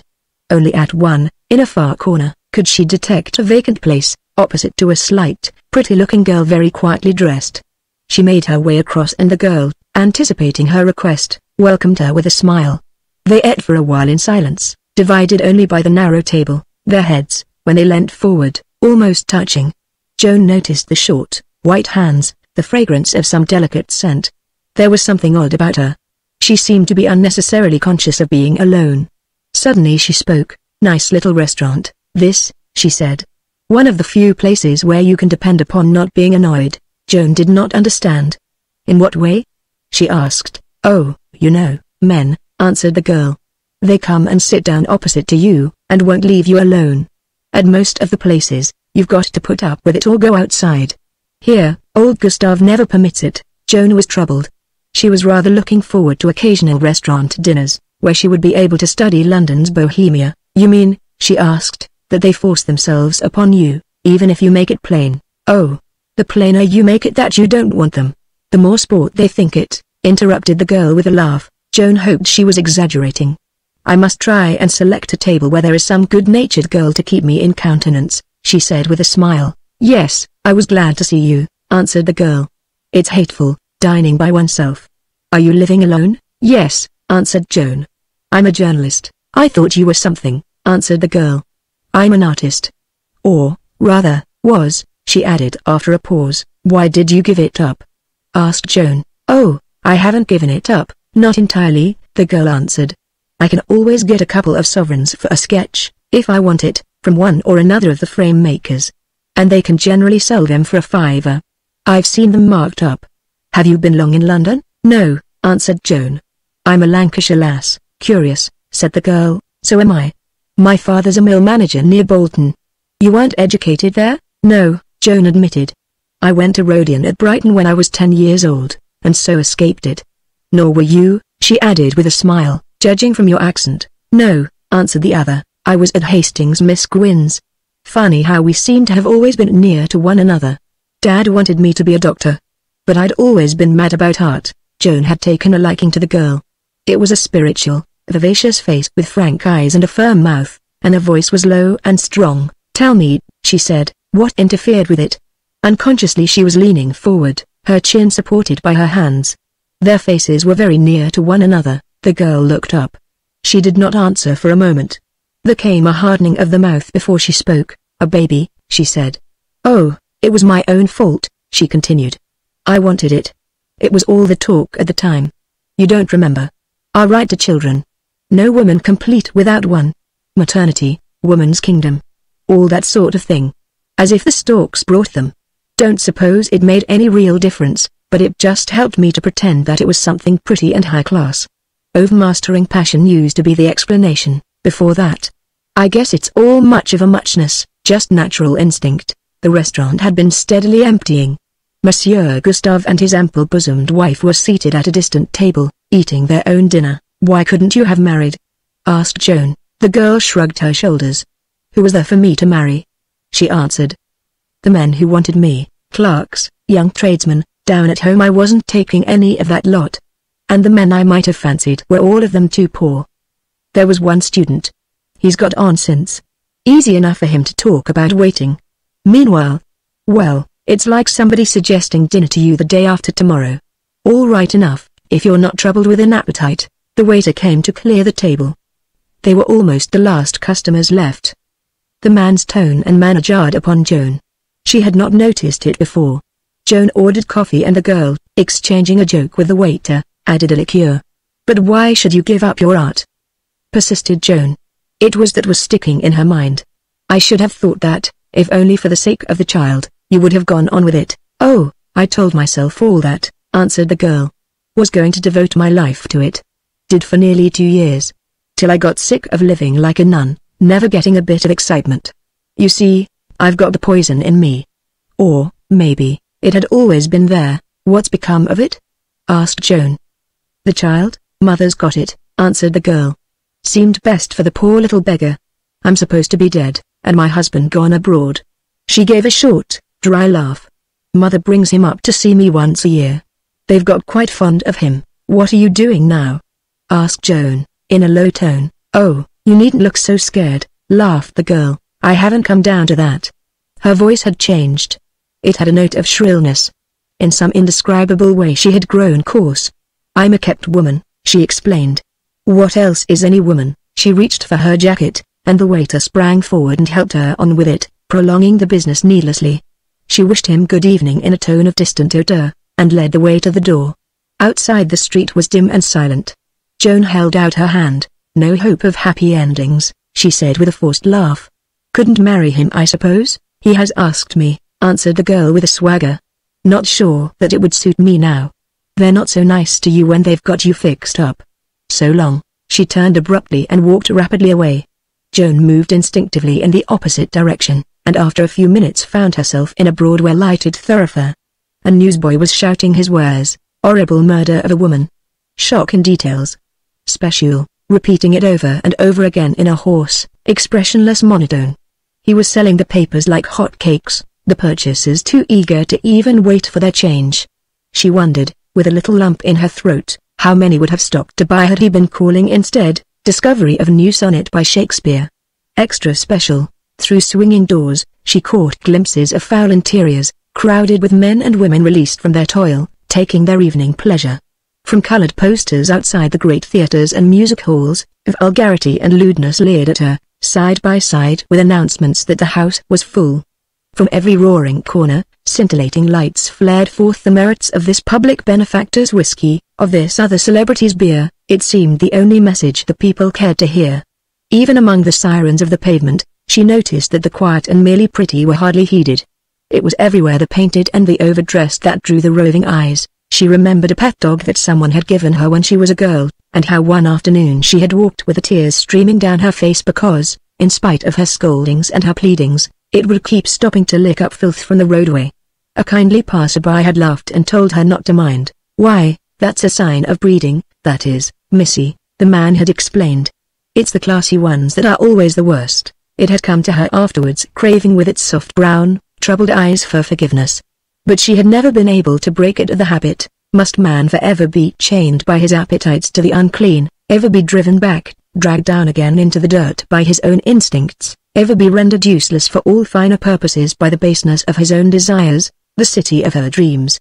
The mingled voices of the crowd shaped itself into a mocking laugh. It seemed to her that it was she that they were laughing at, pointing her out to one another, jeering at her, reviling her, threatening her. She hurried onward with bent head, trying to escape them. She felt so small, so helpless. Almost she cried out in her despair. She must have walked mechanically. Looking up she found herself in her own street. And as she reached her doorway the tears came suddenly. She heard a quick step behind her, and turning, she saw a man with a latchkey in his hand. He passed her and opened the door, and then, facing round, stood aside for her to enter. He was a sturdy, thick-set man with a strong, massive face. It would have been ugly but for the deep, flashing eyes. There was tenderness and humor in them. "We are next-floor neighbors," he said. "My name's Phillips," Joan thanked him. As he held the door open for her their hands accidentally touched. Joan wished him good night and went up the stairs. There was no light in the room, only the faint reflection of the street lamp outside. She could still see him, the boyish smile, and his voice that had sent her tears back again as if at the word of command. She hoped he had not seen them. What a little fool she was. A little laugh escaped her. Chapter 6. One day Joan, lunching at the club, met Madge Singleton. "I've had such a funny letter from Flossie," said Joan, begging me almost with tears in her ring to come to her on Sunday evening to meet a gentleman friend of hers, as she calls him, and give her my opinion of him. "What on earth is she up to?" "It's all right," answered Madge. "She doesn't really want our opinion of him, or rather she doesn't want our real opinion of him. She only wants us to confirm hers. She's engaged to him. Flossie engaged? Joan seemed surprised. Yes, answered Madge. It used to be a custom. Young men used to ask young women to marry them. And if they consented, it was called being engaged. Still prevails, so I am told, in certain classes. Thanks, said Joan. I have heard of it. I thought perhaps you hadn't from your tone, explained Madge. But if she's already engaged to him, why risk criticism of him, argued Joan, ignoring Madge's flippancy. It's too late. Oh, she's going to break it off unless we all assure her that we find him brainy, Madge explained with a laugh. It seems her father wasn't brainy and her mother was. Or else it was the other way about, I'm not quite sure. But whichever it was, it led to ructions. Myself, if he's at all possible and seems to care for her, I intend to find him brilliant. And suppose she repeats her mother's experience, suggested Joan. There were the Norton Browns, answered Madge. Impossible to have found a more evenly matched pair. They both write novels, very good novels, too, and got jealous of one another, and threw press notices at one another's head all breakfast time, until they separated. Don't know of any recipe myself for being happy ever after marriage, except not expecting it, or keeping out of it altogether, added Joan. Ever spent a day at the home for destitute gentlewomen at East Sheen? Demanded Madge. Not yet, admitted Joan. May have to, later on. It ought to be included in every woman's education, Madge continued. It is reserved for spinsters of over 45. Susan Fleming wrote an article upon it for the Teacher's Friend, and spent an afternoon and evening there. A month later she married a grocer with 5 children. The only sound suggestion for avoiding trouble that I ever came across was in a burlesque of the Bluebird. You remember the scene where the spirits of the children are waiting to go down to earth and be made into babies? Someone had stuck up a notice at the entrance to the gangway, "Don't get born." It only means worry. Flossie had her dwelling place in a second-floor bed-sitting room of a lodging house in Queen's Square, Bloomsbury. But the drawing-room floor being for the moment vacant, Flossie had persuaded her landlady to let her give her party there. It seemed as if fate approved of the idea. The room was fairly full when Joan arrived. Flossie took her out on the landing, and closed the door behind them. "You will be honest with me, won't you?" pleaded Flossie, "because it's so important, and I don't seem able to think for myself. As they say, no man can be his own solicitor, can he? Of course I like him, and all that very much. And I really believe he loves me. We were children together when Mummy was alive, and then he had to go abroad, and has only just come back. Of course, I've got to think of him, too, as he says. But then, on the other hand, I don't want to make a mistake. That would be so terrible, for both of us, and of course I am clever, and there was poor Mummy and Daddy. I'll tell you all about them one day. It was so awfully sad. Get him into a corner and talk to him. You'll be able to judge in a moment, you're so wonderful. He's quiet on the outside, but I think there's depth in him. We must go in now." She had talked so rapidly Joan felt as if her hat were being blown away. She had difficulty in recognizing Flossie. All the cocksure pertness had departed. She seemed just a kid, Joan promised faithfully, and Flossie, standing on tiptoe, suddenly kissed her and then bustled her in. Flossie's young man was standing near the fire talking, or rather listening, to a bird-like little woman in a short white frock and blue ribbons. A somber lady just behind her, whom Joan from the distance took to be her nurse, turned out to be her secretary, whose duty it was to be always at hand, prepared to take down any happy idea that might occur to the bird-like little woman in the course of conversation. The bird-like little woman was Miss Rose Tolley, a popular novelist. She was explaining to Flossie's young man, whose name was Sam Halliday, the reason for her having written Running Waters, her latest novel. "It is daring," she admitted. "I must be prepared for opposition. But it had to be stated. I take myself as typical," she continued. "When I was 20 I could have loved you. You were the type of man I did love." Mr. Halliday, who had been supporting the weight of his body upon his right leg, transferred the burden to his left. "But now I'm 35, and I couldn't love you if I tried." She shook her curls at him. "It isn't your fault. It is that I have changed. Suppose I'd married you?" "Bit of bad luck for both of us," suggested Mr. Halliday. "A tragedy," Miss Tolley corrected him. "There are millions of such tragedies being enacted around us at this moment. Sensitive women compelled to suffer the embraces of men that they have come to loathe." "What's to be done?" Flossie, who had been hovering impatient, broke in. "Oh, don't you believe her," she advised Mr. Halliday. "She loves you still. She's only teasing you. This is Joan," she introduced her. Miss Tolley bowed, and allowed herself to be drawn away by a lank-haired young man who had likewise been waiting for an opening. He represented the Uplift Film Association of Chicago, and was wishful to know if Miss Tolley would consent to altering the last chapter and so providing Running Waters with a happy ending. He pointed out the hopelessness of it in its present form. For film purposes, the discussion was brief. "Then I'll send your agent the contract tomorrow," Joan overheard him say a minute later. Mr. Sam Halliday she liked at once. He was a clean-shaven, square-jawed young man, with quiet eyes and a pleasant voice. "Try and find me brainy," he whispered to her, as soon as Flossie was out of earshot. "Talk to me about China. I'm quite intelligent on China." They both laughed, and then shot a guilty glance in Flossie's direction. "Do the women really crush their feet?" asked Joan. "Yes," he answered. "All those who have no use for them.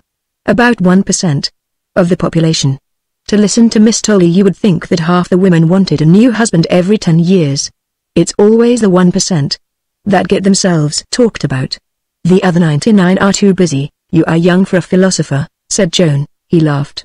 "I told you I'd be all right if you started me on China," he said. "Why are you marrying Flossie?" Joan asked him. She thought his point of view would be interesting. "Not sure I am yet," he answered with a grin. "It depends upon how I get through this evening." He glanced round the room. "Have I got to pass all this crowd, I wonder?" he added. Joan's eyes followed. It was certainly an odd collection. Flossie, in her hunt for brains, had issued her invitations broadcast, and her fate had been that of the charity concert. Not all the stars upon whom she had most depended had turned up. On the other hand, not a single freak had failed her. At the moment, the center of the room was occupied by a gentleman and two ladies in classical drapery. They were holding hands in an attitude suggestive of a bas-relief. Joan remembered them, having seen them on one or two occasions wandering in the King's Road, Chelsea, still maintaining, as far as the traffic would allow, the bas-relief suggestion, and generally surrounded by a crowd of children, ever hopeful that at the next corner they would stop and do something really interesting. They belonged to a society whose object was to lure the London public by the force of example towards the adoption of the early Greek fashions and the simpler Greek attitudes. A friend of Flossie's had thrown in her lot with them, but could never be induced to abandon her umbrella. They also, as Joan told herself, were reformers. Near to them was a picturesque gentleman with a beard down to his waist whose stunt, as Flossie would have termed it, was hygienic clothing. It seemed to contain an undue proportion of fresh air. There were ladies in coats and stand-up collars, and gentlemen with ringlets. More than one of the guests would have been better, though perhaps not happier, for a bath. "I fancy that's the idea," said Joan. "What will you do if you fail?" "Go back to China?" "Yes," he answered. "And take her with me." Poor little girl. Joan rather resented his tone. "We are not all alike," she remarked. "Some of us are quite sane." He looked straight into her eyes. "You are," he said. "I have been reading your articles. They are splendid. I'm going to help." "How can you?" she said. "I mean, how will you?" "Shipping is my business," he said. "I'm going to help sailormen. See that they have somewhere decent to go to, and don't get robbed. And then there are the Lascars, poor devils. Nobody ever takes their part." "How did you come across them?" she asked. "The articles, I mean." "Did Flo give them to you?" "No," he answered. "Just chance. Caught sight of your photo." "Tell me," she said. "If it had been the photo of a woman with a bony throat and a beaky nose, would you have read them?" He thought a moment. "Guess not," he answered. "You're just as bad," he continued. "Isn't it the pale-faced young clergyman with the wavy hair and the beautiful voice that you all flock to hear? No getting away from nature. But it wasn't only that." He hesitated. "I want to know," she said. "You looked so young," he answered. "I had always had the idea that it was up to the old people to put the world to rights, that all I had to do was to look after myself. It came to me suddenly while you were talking to me, I mean while I was reading you, that if you were worrying yourself about it, I'd got to come in, to that it would be mean of me not to. It wasn't like being preached to. It was somebody calling for help." Instinctively she held out her hand and he grasped it. Flossie came up at the same instant. She wanted to introduce him to Miss Lavery, who had just arrived. "Hello," she said. "Are you two concluding a bargain?" "Yes," said Joan. "We are founding the League of Youth. You've got to be in it. We are going to establish branches all round the world." Flossie's young man was whisked away. Joan, who had seated herself in a small chair, was alone for a few minutes. Miss Tolley had chanced upon a human document, with the help of which she was hopeful of starting a press controversy concerning the morality, or otherwise, of running waters. The secretary stood just behind her, taking notes. They had drifted quite close. Joan could not help overhearing. "It always seemed to me immoral, the marriage ceremony," the human document was explaining. She was a thin, sallow woman, with an untidy head and restless eyes that seemed to be always seeking something to look at and never finding it. "How can we pledge the future? To bind oneself to live with a man when perhaps we have ceased to care for him, it's hideous." Miss Tolley murmured agreement. "Our love was beautiful," continued the human document, eager, apparently, to relate her experience for the common good, just because it was a free gift. "We were not fettered to one another. At any moment either of us could have walked out of the house. The idea never occurred to us, not for years 5, to be exact." The secretary, at a sign from Miss Tolley, made a memorandum of it. "And then did your feelings towards him change suddenly?" questioned Miss Tolley. "No," explained the human document, in the same quick, even tones. "So far as I was concerned, I was not conscious of any alteration in my own attitude. But he felt the need of more solitude for his development. We parted quite good friends." "Oh," said Miss Tolley. "And were there any children?" "Only 2, answered the human document, "both girls." "What has become of them?" persisted Miss Tolley. The human document looked offended. "You do not think I would have permitted any power on earth to separate them from me, do you?" she answered. "I said to him, 'They are mine, mine. Where I go, they go. Where I stay, they stay.' He saw the justice of my argument, and they are with you now?" concluded Miss Tolley. "You must come and see them," the human document insisted. "Such dear, magnetic creatures.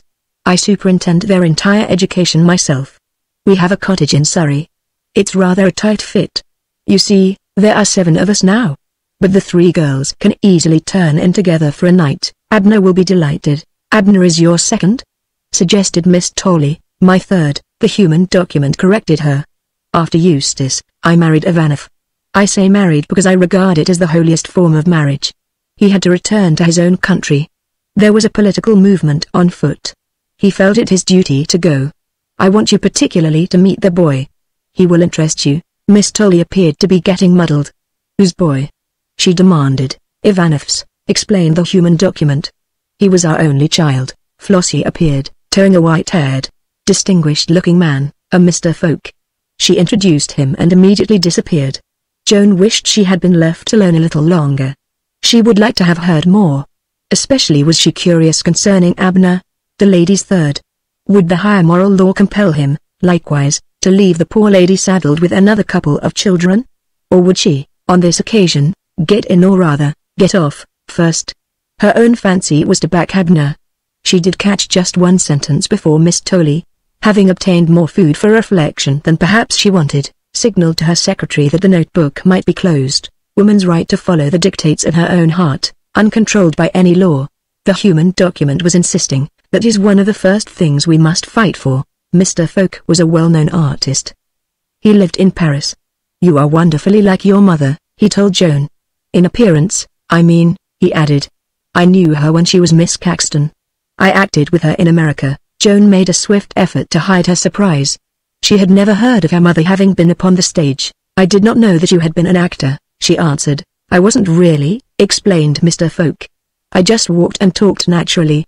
It made rather a sensation at the time." "Your mother was a genius. You have never thought of going on a stage yourself?" "No," said Joan. "I don't think I've got what you call the artistic temperament. I have never felt drawn towards anything of that sort." "I wonder," he said. "You could hardly be your mother's daughter without it." "Tell me," said Joan. "What was my mother like?" "I can only remember her as more or less of an invalid." He did not reply to her question. "Master or mistress eminent artist," he said, "intends to retire from his or her particular stage, whatever it may be. That paragraph ought always to be put among the obituary notices. What's your line?" he asked her. "I take it you have won by your being here. Besides, I am sure you have. I am an old fighter. I can tell the young soldier." "What's your regiment?" Joan laughed. "I'm a drummer boy," she answered. "I beat my drum each week in a Sunday newspaper, hoping the lads will follow." "You feel you must beat that drum," he suggested. "Beat it louder and louder and louder till all the world shall hear it." "Yes," Joan agreed. "I think that does describe me," he nodded. "I thought you were an artist." he said. Don't let them ever take your drum away from you. You'll go to pieces and get into mischief without it. I know an old actress, he continued. She's the mother of 4. They are all on the stage and they've all made their mark. The youngest was born in her dressing room, just after the curtain had fallen. She was playing the nurse to your mother's Juliet. She is still the best nurse that I know. Jack's always worrying me to chuck it and devote myself to the children, she confided to me one evening, while she was waiting for her cue. But, as I tell him, I'm more helpful to them being with them half the day alive than all the day dead. That's an anecdote worth remembering, when your time comes. If God gives woman a drum, he doesn't mean man to take it away from her. She hasn't got to be playing it for 24 hours a day. I'd like you to have seen your mother as Cordelia. Flossie was tacking her way towards them. Joan acted on impulse. I wish you'd give me your address, she said, where I could write to you. Or perhaps you would not mind my coming and seeing you one day. I would like you to tell me more about my mother. He gave her his address in Paris, where he was returning almost immediately. Do come, he said. It will take me back 33 years. I propose to your mother on La Grande Terrasse at Street Germain. We will walk there. I'm still a bachelor.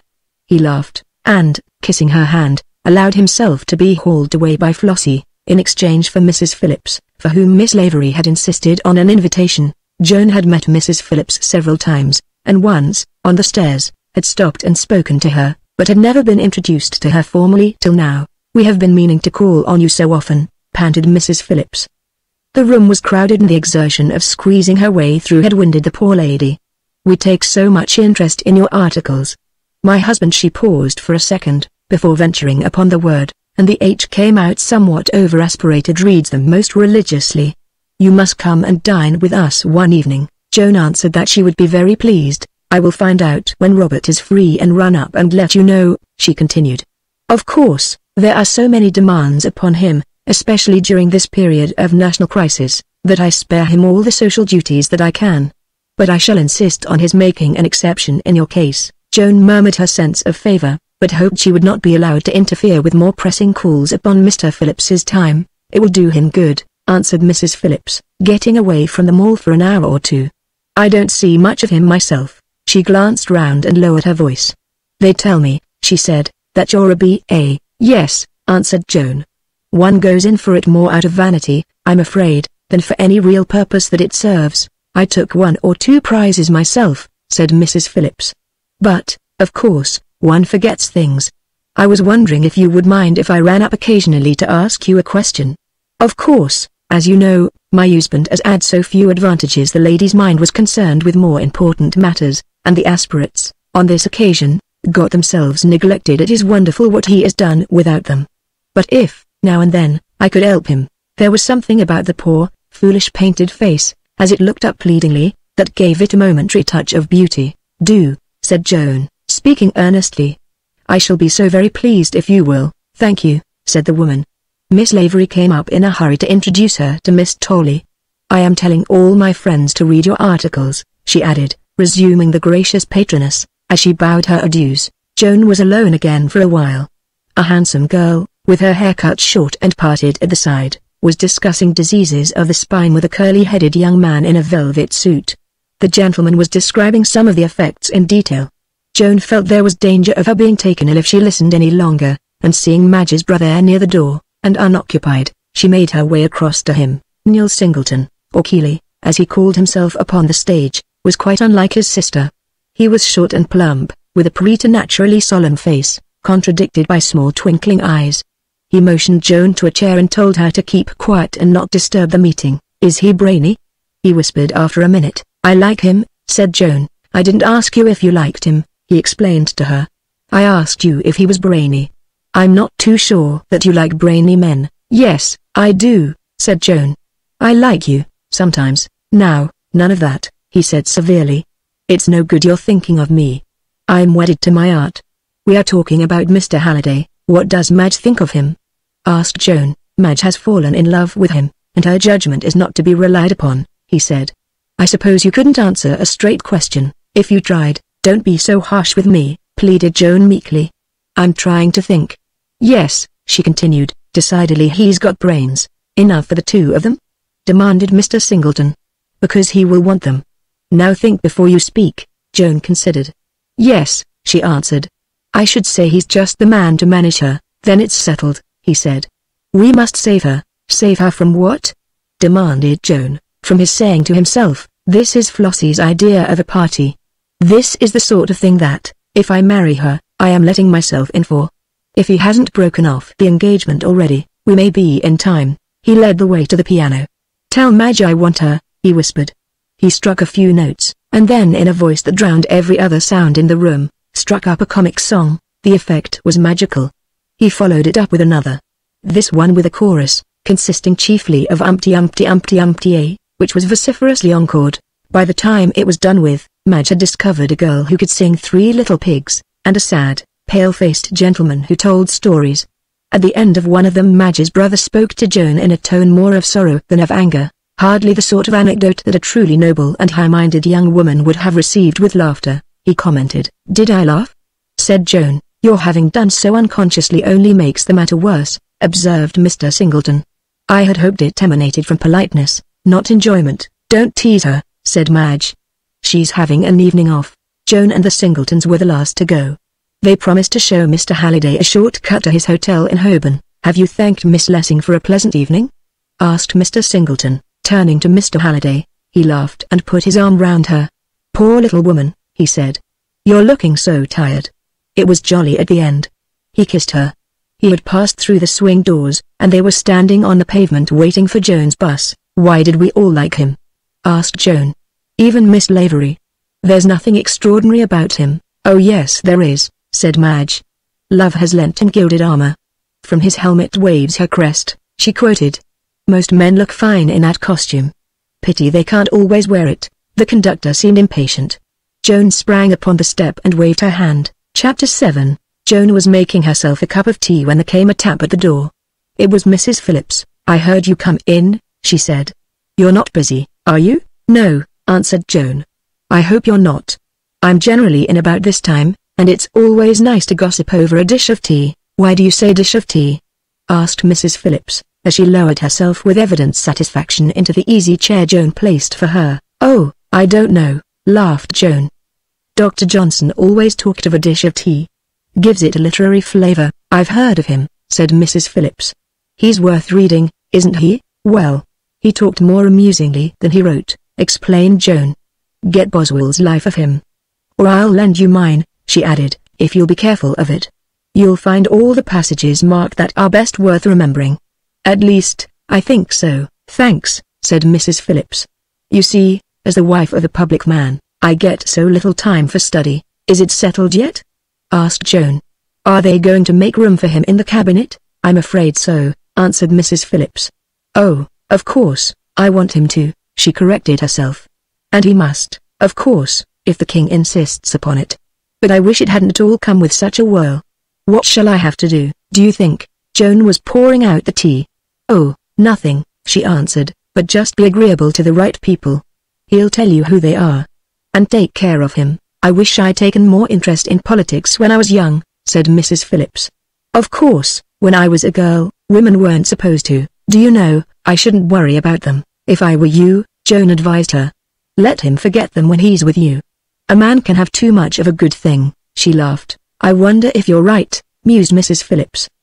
He does often say that he'd just as soon I didn't talk about them. Joan shot a glance from over her cup. The poor puzzled face was staring into the fire. Joan could almost hear him saying it. I'm sure I am, she said. Make homecoming a change to him. As you said yourself the other evening. It's good for him to get away from it all, now and then. I must try, agreed Mrs. Phillips, looking up. What sort of things ought I to talk to him about, do you think? Joan gave an inward sigh. Hadn't the poor lady any friends of her own? Oh, almost anything, she answered vaguely, so long as it's cheerful and non-political. What used you to talk about before he became as great man? There came a wistful look into the worried eyes. Oh, it was all so different then, she said. He just liked to, you know. We didn't seem to ave to talk. He was a rare one to tease. I didn't know how clever he was, then. It seemed a difficult case to advise upon. How long have you been married? Joan asked. 15 years, she answered. I was a bit older than him. But I've never looked my age, they tell me. Lord, what a boy he was.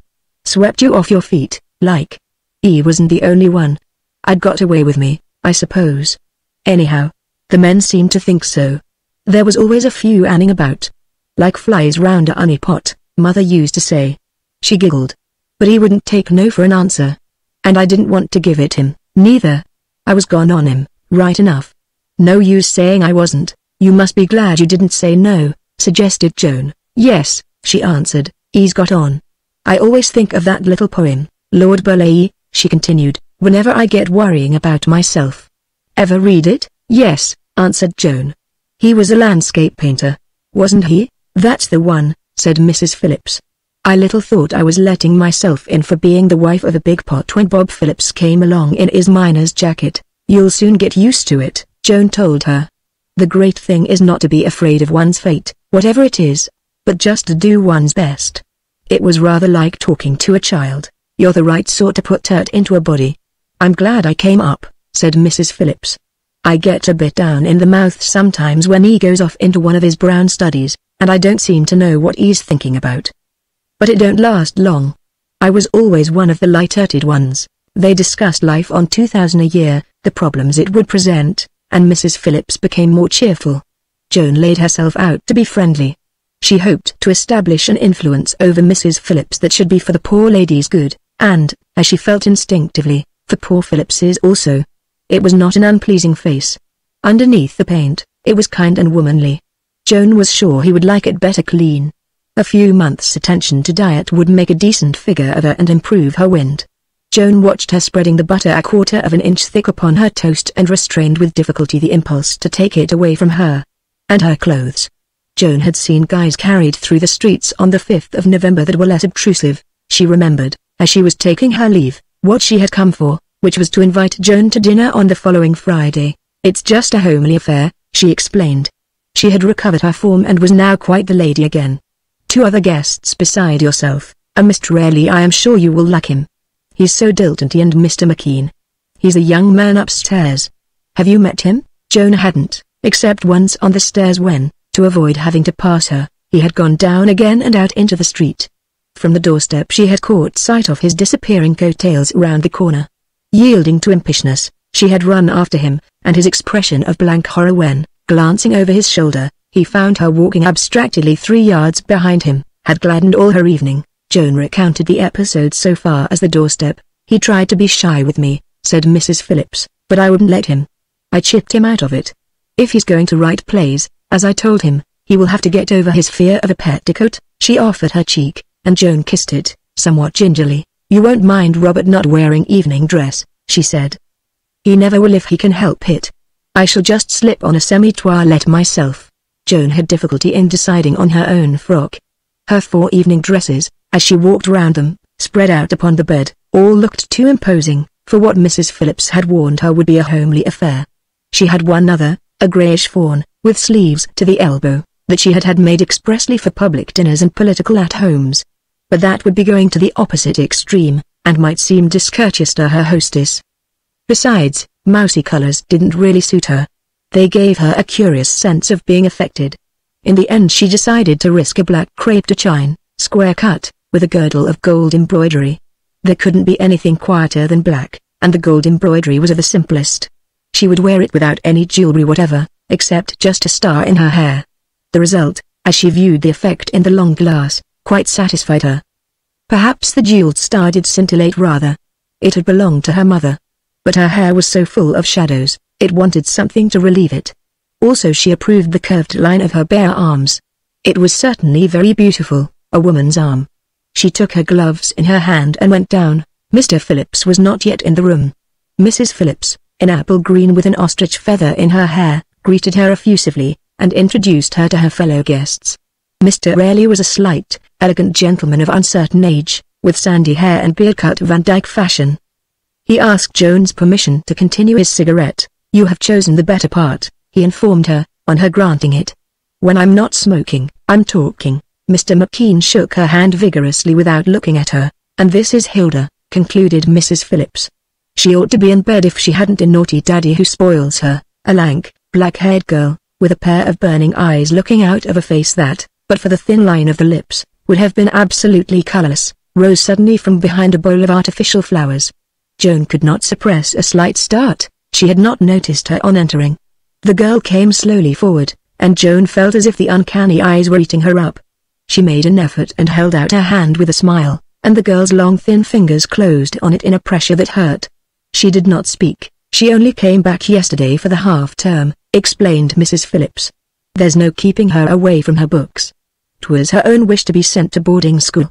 "How would you like to go to Girton and be a Bachelor of Arts like Miss Elway?" she asked, turning to the child. Phillips's entrance saved the need of a reply. To the evident surprise of his wife, he was in evening clothes. "Hello. You've got him on," she said. He laughed.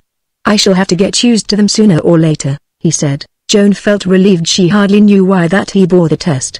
It was a well-built, athletic frame, and he had gone to a good tailor. He looked taller in them, and the strong, clean-shaven face less rugged. Joan sat next to him at the round dinner table with the child the other side of him. She noticed that he ate as far as possible with his right hand. His hands were large, but smooth and well-shaped, his left remaining under the cloth, beneath which the child's right hand, when free, would likewise disappear. For a while the conversation consisted chiefly of anecdotes by Mr. Raleigh. There were few public men and women about whom he did not know something to their disadvantage. Joan, listening, found herself repeating the experience of a night or two previous, when, during a performance of Hamlet, Neil Singleton, who was playing the gravedigger, had taken her behind the scenes. Hamlet, the King of Denmark and the ghost were sharing a bottle of champagne in the ghost's dressing room. It happened to be the ghost's birthday. On her return to the front of the house, her interest in the play was gone. It was absurd that it should be so, but the fact remained. Mr. Raleigh had lunched the day before with a leonine old gentleman who every Sunday morning thundered forth social democracy to enthusiastic multitudes on Tower Hill. Joan had once listened to him and had almost been converted. He was so tremendously in earnest. She now learned that he lived in Curzon Street, Mayfair, and filled, in private life, the perfectly legitimate calling of a company promoter in partnership with a Dutch Jew. His latest prospectus dwelled upon the profits to be derived from an amalgamation of the leading tanning industries, by means of which the price of leather could be enormously increased. It was utterly illogical, but her interest in the principles of social democracy was gone. A very little while ago, Mr. Early, in his capacity of second cousin to one of the ladies concerned, a charming girl but impulsive, had been called upon to attend a family council of a painful nature. The gentleman's name took Joan's breath away. It was the name of one of her heroes, an eminent writer, one might almost say prophet. She had hitherto read his books with grateful reverence. They pictured for her the world made perfect, and explained to her just precisely how it was to be accomplished. But, as far as his own particular corner of it was concerned, he seemed to have made a sad mess of it. Human nature of quite an old-fashioned pattern had crept in and spoilt all his own theories. Of course it was unreasonable. The signpost may remain embedded in weeds, it notwithstanding points the way to the fair city. She told herself this, but it left her still short-tempered. She didn't care which way it pointed. She didn't believe there was any fair city. There was a famous preacher. He lived the simple life in a small house in Battersea, and consecrated all his energies to the service of the poor. Almost, by his unselfish zeal, he had persuaded Joan of the usefulness of the church. Mr. Raleigh frequently visited him. They interested one another. What struck Mr. Raleigh most was the self-sacrificing devotion with which the reverend gentleman's wife and family surrounded him. It was beautiful to see. The calls upon his moderate purse, necessitated by his widespread and much paragraphed activities, left but a narrow margin for domestic expenses, with the result that often the only fire in the house blazed brightly in the study where Mr. Raleigh and the reverend gentleman sat talking, while mother and children warmed themselves with a sense of duty in the cheerless kitchen. And often, as Mr. Early, who was of an inquiring turn of mind, had convinced himself, the only evening meal that resources would permit was the satisfying supper for one brought by the youngest daughter to her father, where he sat alone in the small dining room. Mr. Early, picking daintily at his food, continued his stories, of philanthropists who paid starvation wages, of feminists who were a holy terror to their womenfolk, of socialists who traveled first class and spent their winters in Egypt or Monaco, of stern critics of public morals who preferred the society of youthful affinities to the continued company of elderly wives, of poets who wrote divinely about babies' feet and whose children hated them. "Do you think it's all true?" Joan whispered to her host. He shrugged his shoulders. "No reason why it shouldn't be," he said. "I've generally found him right. I've never been able myself," he continued, "to understand the Lord's enthusiasm for David. I suppose it was the Psalms that did it. Joan was about to offer comment, but was struck dumb with astonishment on hearing McKean's voice. It seemed he could talk. He was telling of an old Scotch peasant farmer. A mean, cantankerous old cuss whose curious pride it was that he had never given anything away. Not a crust, nor a sixpence, nor a rag, and never would. May had been the attempts to make him break his boast, some for the joke of the thing and some for the need, but none had ever succeeded. It was his one claim to distinction and he guarded it. One evening it struck him that the milk pail, standing just inside the window, had been tampered with. Next day he marked with a scratch the inside of the pan and, returning later, found the level of the milk had sunk half an inch. So he hid himself and waited, and at twilight the next day the window was stealthily pushed open, and two small, terror-haunted eyes peered round the room. They satisfied themselves that no one was about and a tiny hand clutching a cracked jug was thrust swiftly in and dipped into the pan, and the window softly closed. He knew the thief, the grandchild of an old bedridden dame who lived some miles away on the edge of the moor. The old man stood long, watching the small cloaked figure till it was lost in the darkness. It was not till he lay upon his dying bed that he confessed it. But each evening, from that day, he would steal into the room and see to it himself that the window was left ajar. After the coffee, Mrs. Phillips proposed their adjourning to the drawing-room the other side of the folding doors, which had been left open. Phillips asked her to leave Joan and himself where they were. He wanted to talk to her. He promised not to bore her for more than 10 minutes. The others rose and moved away. Hilda came and stood before Joan with her hands behind her. "I am going to bed now," she said. "I wanted to see you from what Papa told me." "May I kiss you?" It was spoken so gravely that Joan did not ask her, as in lighter mood she might have done, what it was that Phillips had said. She raised her face quietly, and the child bent forward and kissed her, and went out without looking back at either of them, leaving Joan more serious than there seemed any reason for. Phillips filled his pipe and lighted it. "I wish I had your pen," he said, suddenly breaking the silence. "I'm all right at talking, but I want to get at the others, the men and women who never come, thinking it has nothing to do with them. I'm shy and awkward when I try to write. There seems a barrier in front of me. You break through it. One hears your voice. Tell me," he said, "are you getting your way? Do they answer you?" "Yes," said Joan. "Not any great number of them, not yet. But enough to show that I really am interesting them. It grows every week, tell them that," he said. "Let them hear each other. It's the same at a meeting. You wait 10 minutes sometimes before one man will summon up courage to put a question, but once one or two have ventured they spring up all round you. I was wondering," he added, "if you would help me, let me use you, now and again. It is what I should love," she answered. "Tell me what to do." She was not conscious of the low, vibrating tone in which she spoke. "I want to talk to them," he said, "about their stomachs. I want them to see the need of concentrating upon the food problem, insisting that it shall be solved. The other things can follow. There was an old Egyptian chap," he said, "a governor of one of their provinces, thousands of years before the pharaohs were ever heard of. They dug up his tomb a little while ago. It bore this inscription, 'In my time no man went hungry.' I'd rather have that carved upon my gravestone than the boastings of all the robbers and the butchers of history.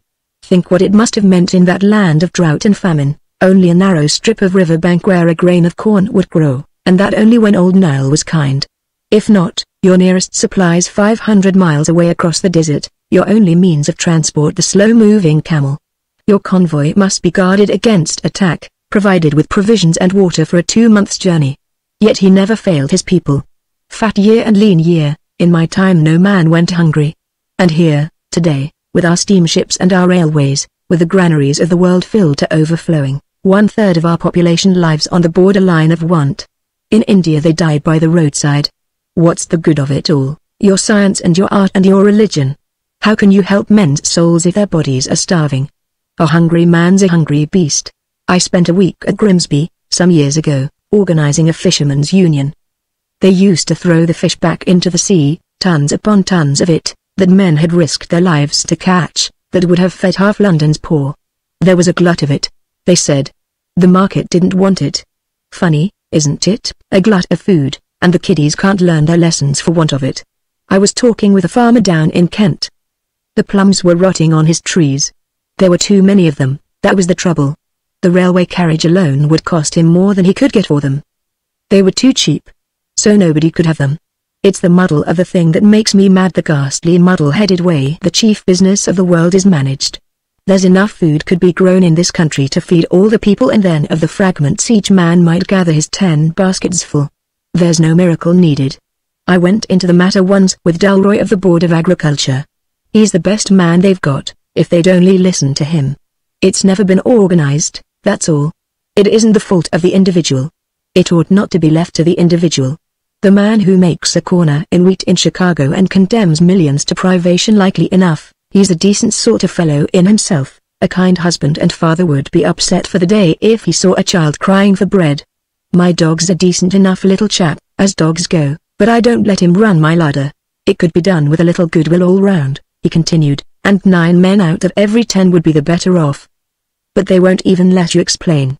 Their newspapers shout you down. It's such a damned fine world for the few, never mind the many. My father was a farm laborer, and all his life he never earned more than 13 and 6pence a week. I left when I was 12 and went into the mines. There were 6 of us children, and my mother brought us up healthy and decent. She fed us and clothed us and sent us to school, and when she died we buried her with the money she had put by for the purpose, and never a penny of charity had ever soiled her hands. I can see them now. Talk of your chancellors of the exchequer and their problems. She worked herself to death, of course. Well, that's all right. One doesn't mind that where one loves.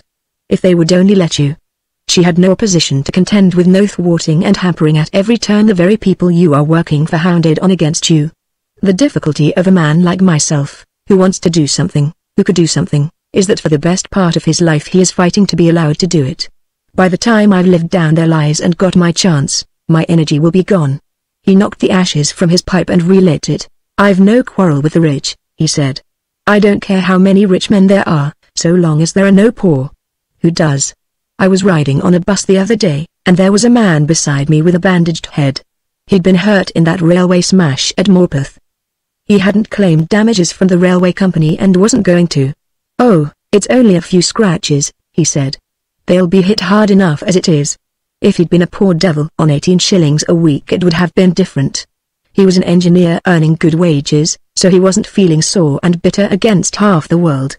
Suppose you tried to run an army with your men half-starved while your officers had more than they could eat. It's been tried, and what's been the result? See that your soldiers have their proper rations, and the general can sit down to his 6-course dinner, if he will. They are not begrudging it to him. A nation works on its stomach. Underfeed your rank and file, and what sort of a fight are you going to put up against your rivals? I want to see England going ahead. I want to see her workers properly fed. I want to see the corn upon her unused acres, the cattle grazing on her wasted pastures. I object to the food being thrown into the sea left to rot upon the ground while men are hungry sidetracked in Chicago, while the children grow up stunted. I want the commissariat properly organized. He had been staring through her rather than at her, so it had seemed to Joan. Suddenly their eyes met, and he broke into a smile. I'm so awfully sorry, he said. I've been talking to you as if you were a public meeting. I'm afraid I'm more used to them than I am to women. Please forgive me. The whole man had changed. The eyes had a timid pleading in them. Joan laughed. I've been feeling as if I were the King of Bavaria, she said. How did he feel? He asked her, leaning forward. He had his own private theatre, Joan explained, where Wagner gave his operas. And the king was the sole audience. I should have hated that, he said, if I had been Wagner. He looked at her, and a flush passed over his boyish face. All right, he said, if it had been a queen. Joan found herself tracing patterns with her spoon upon the tablecloth. But you have won now, she said, still absorbed apparently with her drawing. You are going to get your chance. He gave a short laugh. A trick, he said, to weaken me. They think to shave my locks, show me to the people bound by their red tape. To put it another way, a rat among the terriers. Joan laughed. You don't somehow suggest the rat, she said, rather another sort of beast. What do you advise me? He asked. I haven't decided yet. They were speaking in whispered tones. Through the open doors they could see into the other room. Mrs. Phillips, under Raleigh's instructions, was venturing upon a cigarette. To accept, she answered. They won't influence you, the terriers, as you call them. You are too strong. It is you who will sway them. It isn't as if you were a mere agitator. Take this opportunity of showing them that you can build, plan, organize, that you were meant to be a ruler. You can't succeed without them, as things are. You've got to win them over. Prove to them that they can trust you. He sat for a minute tattooing with his fingers on the table, before speaking. It's the frills and flummery part of it that frightens me, he said. You wouldn't think that sensitiveness was my weak point. But it is. I've stood up to a Birmingham mob that was waiting to lynch me and enjoyed the experience, but I'd run 10 miles rather than face a drawing room of well-dressed people with their masked faces and ironic courtesies. It leaves me for days feeling like a lobster that has lost its shell. I wouldn't say it, if I didn't mean it, answered Joan, but you haven't got to trouble yourself about that. You're quite passable. She smiled. It seemed to her that most women would find him more than passable. He shook his head. With you, he said. There's something about you that makes one ashamed of worrying about the little things. But the others, the sneering women and the men who wink over their shoulder while they talk to you, I shall never be able to get away from them, and, of course, wherever I go. He stopped abruptly with a sudden tightening of the lips. Joan followed his eyes. Mrs. Phillips had swallowed the smoke and was giggling and spluttering by turns.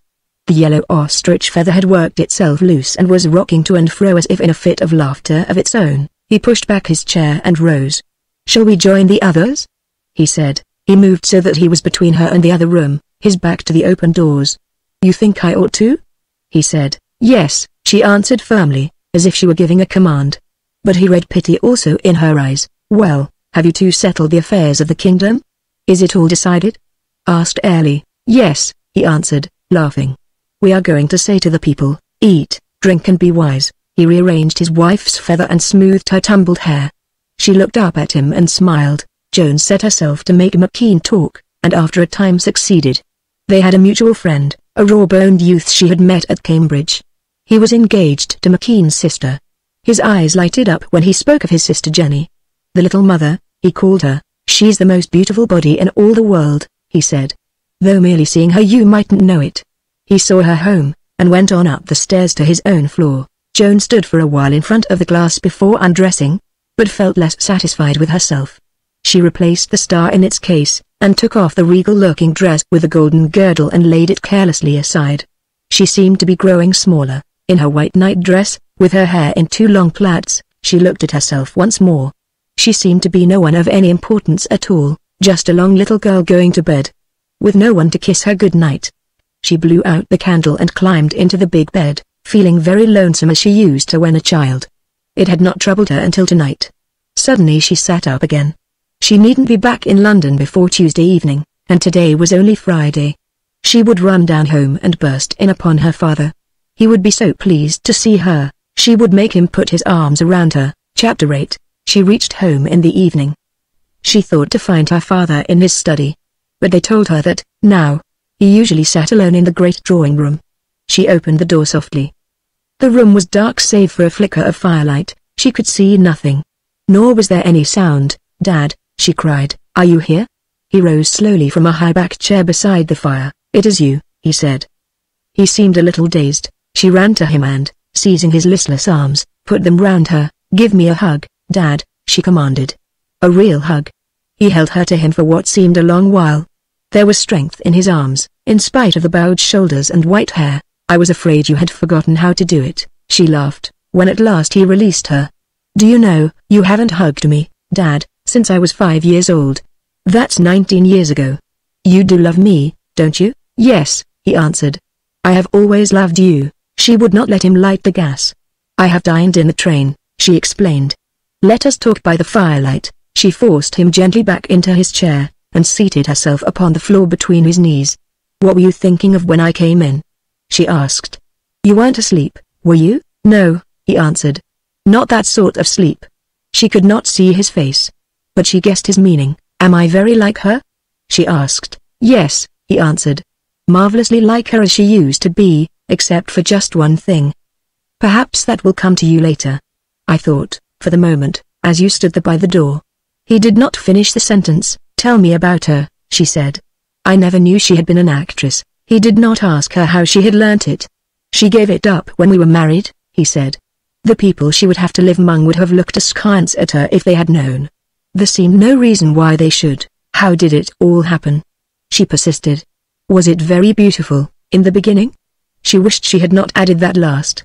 The words had slipped from her before she knew. Very beautiful, he answered, in the beginning. It was my fault, he went on, that it was not beautiful all through. I ought to have let her take up her work again, as she wished to. when she found what giving it up meant to her. The world was narrower then than it is now, and I listened to the world. I thought it another voice. It's difficult to tell, isn't it? She said. I wonder how one can? He did not answer, and they sat for a time in silence. Did you ever see her act? Asked Joan. Every evening for about 6 months, he answered. A little flame shot up and showed a smile upon his face. I owe to her all the charity and tenderness I know. She taught it to me in those months. I might have learned more if I had let her go on teaching. It was the only way she knew. Joan watched her as gradually she shaped herself out of the shadows, the poor, thin, fretful lady of the ever-restless hands, with her bursts of jealous passion, her long moods of sullen indifference.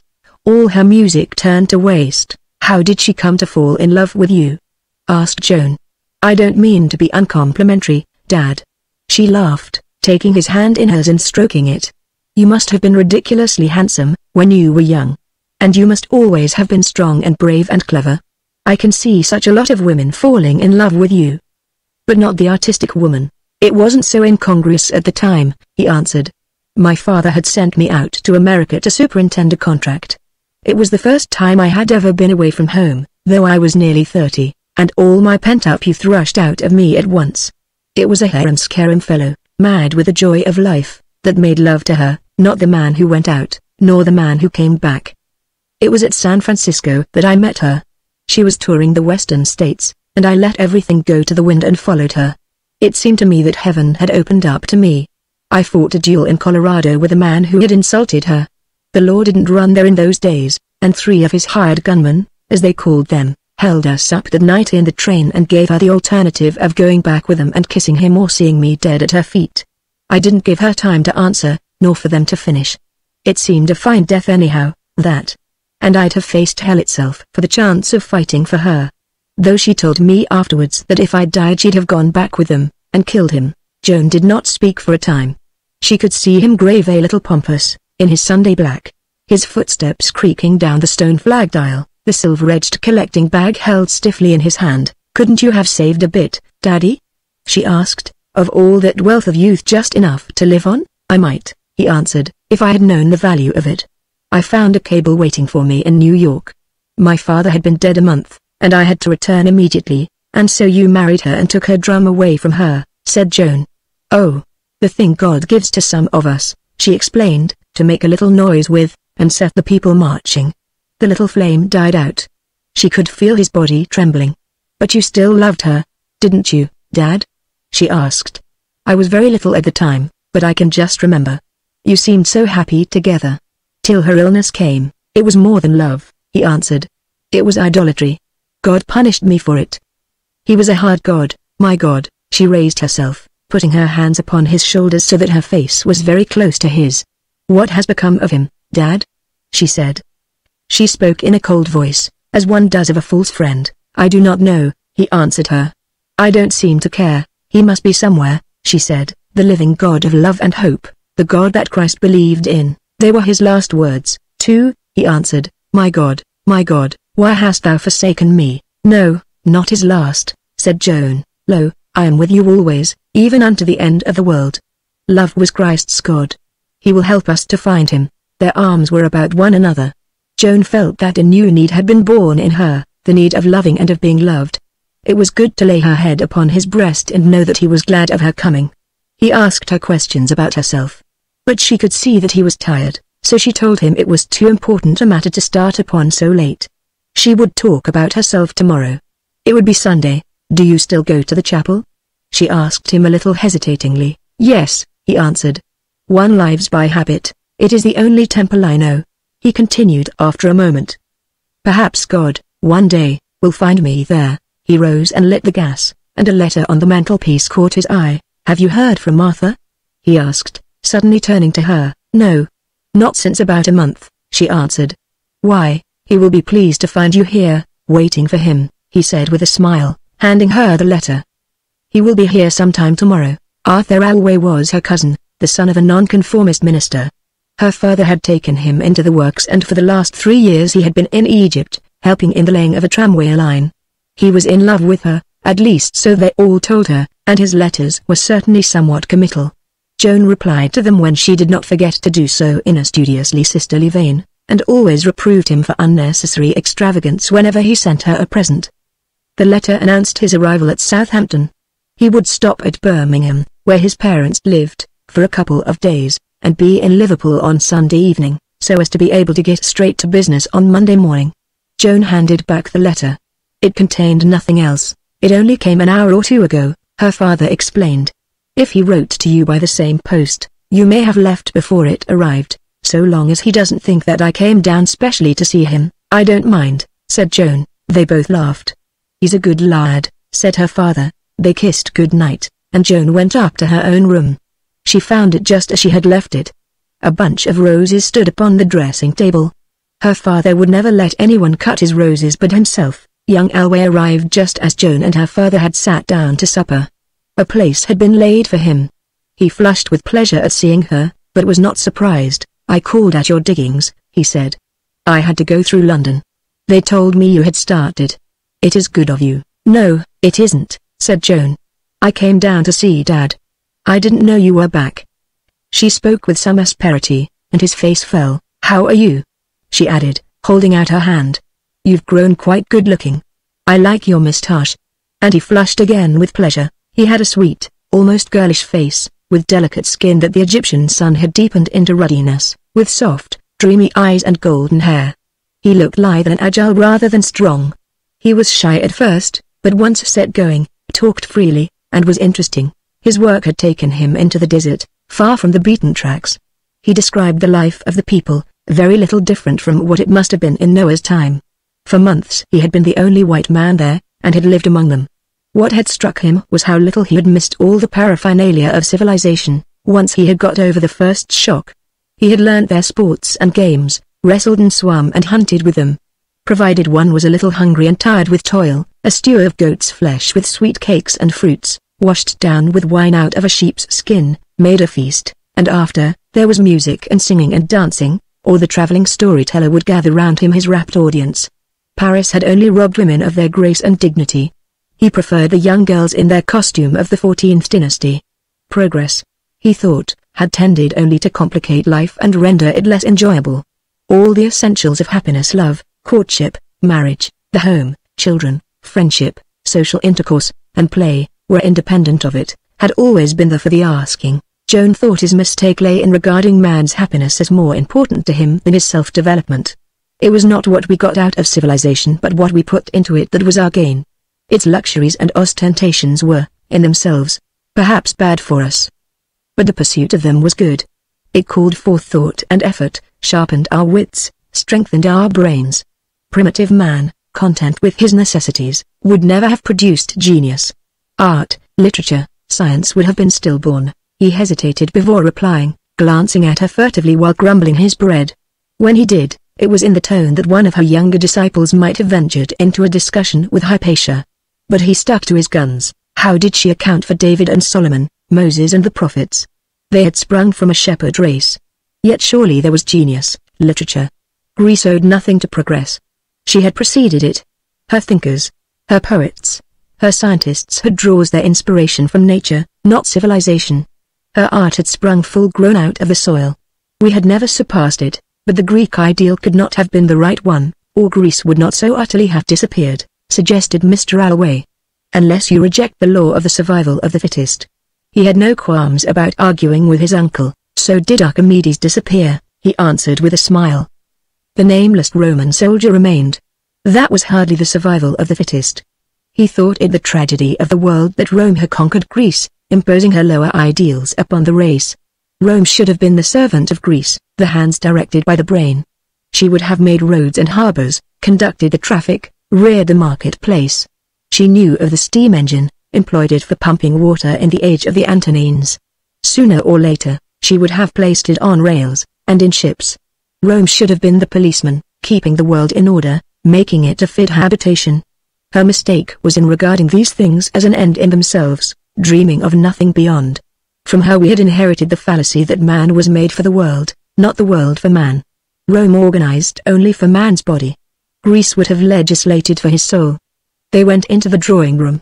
Her father asked her to sing and Arthur opened the piano for her and lit the candles. She chose some ballads and a song of Herrick's, playing her own accompaniment while Arthur turned the leaves.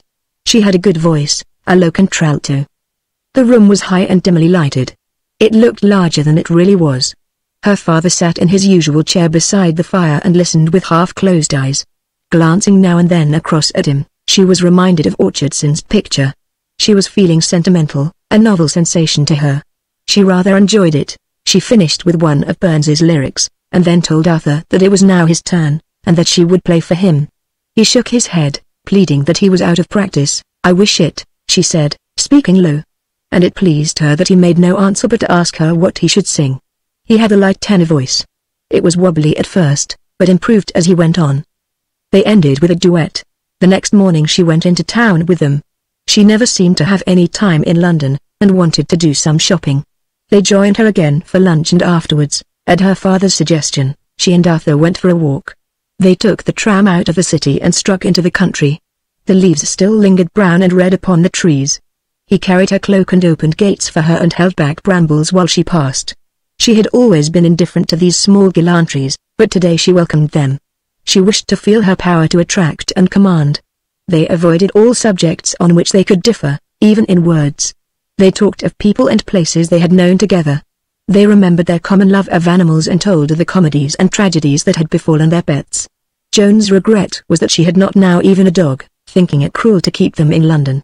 She hated the women she met, dragging the poor little depressed beasts about at the end of a string, savage with them, if they dared to stop for a moment to exchange a passing wag of the tail with some other little lonely sufferer. It was as bad as keeping a lark in a cage.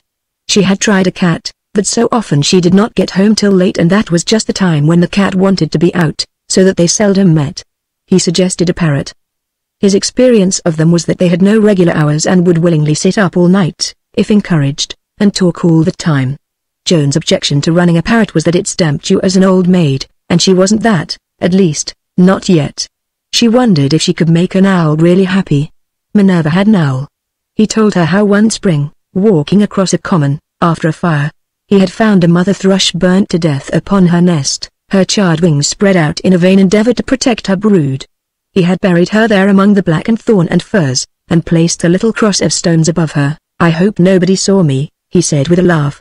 "But I couldn't bear to leave her there, unhonored. It's one of the things that make me less certain than I want to be of a future existence," said Joan. "The thought that animals can have no part in it, that all their courage and love and faithfulness dies with them and is wasted." "Are you sure it is?" he answered. "It would be so unreasonable." They had tea at an old-fashioned inn beside a stream. It was a favorite resort in summer-time, but now they had it to themselves. The wind had played pranks with her hair, and he found a mirror and knelt before her, holding it. She stood erect, looking down at him while seeming to be absorbed in the rearrangement of her hair, feeling a little ashamed of herself. She was encouraging him. There was no other word for it. She seemed to have developed a sudden penchant for this sort of thing. It would end in his proposing to her, and then she would have to tell him that she cared for him only in a cousinly sort of way, whatever that might mean, and that she could never marry him. She dared not ask herself why. She must maneuver to put it off as long as possible, and meanwhile some opening might occur to enlighten him. She would talk to him about her work, and explain to him how she had determined to devote her life to it to the exclusion of all other distractions. If, then, he chose to go on loving her, or if he couldn't help it, that would not be her fault. After all, it did him no harm. She could always be gracious and kind to him. It was not as if she had tricked him. He had always loved her. Kneeling before her, serving her, it was evident it made him supremely happy. It would be cruel of her to end it. The landlady entered unexpectedly with the tea, but he did not rise till Joan turned away, nor did he seem disconcerted. Neither did the landlady. She was an elderly, quiet-eyed woman, and had served more than one generation of young people with their teas. They returned home by train. Joan insisted on traveling third class, and selected a compartment containing a stout woman and 2 children. Arthur had to be at the works. An important contract had got behindhand and they were working overtime. She and her father dined alone. He made her fulfill her promise to talk about herself, and she told him all she thought would interest him. She passed lightly over her acquaintanceship with Phillips. He would regard it as highly undesirable, she told herself, and it would trouble him. He was reading her articles in the Sunday Post, as also her letters from Clorinda, and of the two preferred the latter as being less subversive of law and order. Also he did not like seeing her photograph each week. displayed across 2 columns with her name beneath in 1-inch type. He supposed he was old-fashioned. She was getting rather tired of it herself. The editor insisted upon it, she explained. It was worth it for the opportunity it gives me. I preach every Sunday to a congregation of over 1 million souls. It's better than being a bishop. Besides, she added, the men are just as bad. You see their silly faces everywhere. That's like you women, he answered with a smile. You pretend to be superior, and then you copy us. She laughed. But the next moment she was serious. No, we don't, she said, not those of us who think. We know we shall never oust man from his place. He will always be the greater. We want to help him, that's all. But wasn't that the Lord's idea, he said, when he gave Eve to Adam to be his helpmeet? Yes, that was all right, she answered. He fashioned Eve for Adam and saw that Adam got her. The ideal marriage might have been the ideal solution. If the Lord had intended that, he should have kept the matchmaking in his own hands, not have left it to man. Somewhere in Athens there must have been the helpmeet God had made for Socrates. When they met, it was Xanthippe that she kissed. A servant brought the coffee and went out again. Her father lighted a cigar and handed her the cigarettes. Will it shock you, Dad? She asked. Rather late in the day for you to worry yourself about that, isn't it? He answered with a smile. He struck a match and held it for her. Joan sat with her elbows on the table and smoked in silence. She was thinking, why had he never brought her up, never exacted obedience from her, never even tried to influence her? It could not have been mere weakness. She stole a sidelong glance at the tired, lined face with its steel blue eyes. She had never seen them other than calm, but they must have been able to flash. Why had he always been so just and kind and patient with her? Why had he never scolded her and bullied her and teased her? Why had he let her go away, leaving him lonely in his empty, voiceless house? Why had he never made any claim upon her? The idea came to her as an inspiration. At least, it would ease her conscience. Why don't you let Arthur live here, she said, instead of going back to his lodgings? It would be company for you. He did not answer for some time. She had begun to wonder if he had heard. What do you think of him? He said, without looking at her. Oh, he's quite a nice lad, she answered. It was some while again before he spoke. He will be the last of the Always, he said. I should like to think of the name being continued, and he's a good businessman, in spite of his dreaminess. Perhaps he would get on better with the men. She seized at the chance of changing the subject. It was a foolish notion, she said, that of the Manchester school, that men and women could be treated as mere figures in a sum. To her surprise, he agreed with her. The feudal system had a fine idea in it, he said, if it had been honestly carried out. A master should be the friend, the helper of his men. They should be one family. She looked at him a little incredulously, remembering the bitter periods of strikes and lockouts. Did you ever try, Dad? She asked. Oh, yes, he answered. But I tried the wrong way. The right way might be found, he added, by the right man and woman. She felt that he was watching her through his half-closed eyes. There are those cottages, he continued, just before you come to the bridge. There might be repaired and a clubhouse added. The idea is catching on, they tell me. Garden villages, they call them now. It gets the men and women away from the dirty streets, and gives the children a chance. She knew the place. A sad group of dilapidated little houses forming 3 sides of a paved quadrangle, with a shattered fountain and withered trees in the center. Ever since she could remember, they had stood there empty, ghostly, with creaking doors and broken windows, their gardens overgrown with weeds. Are they yours? She asked. She had never connected them with the works, some half a mile away.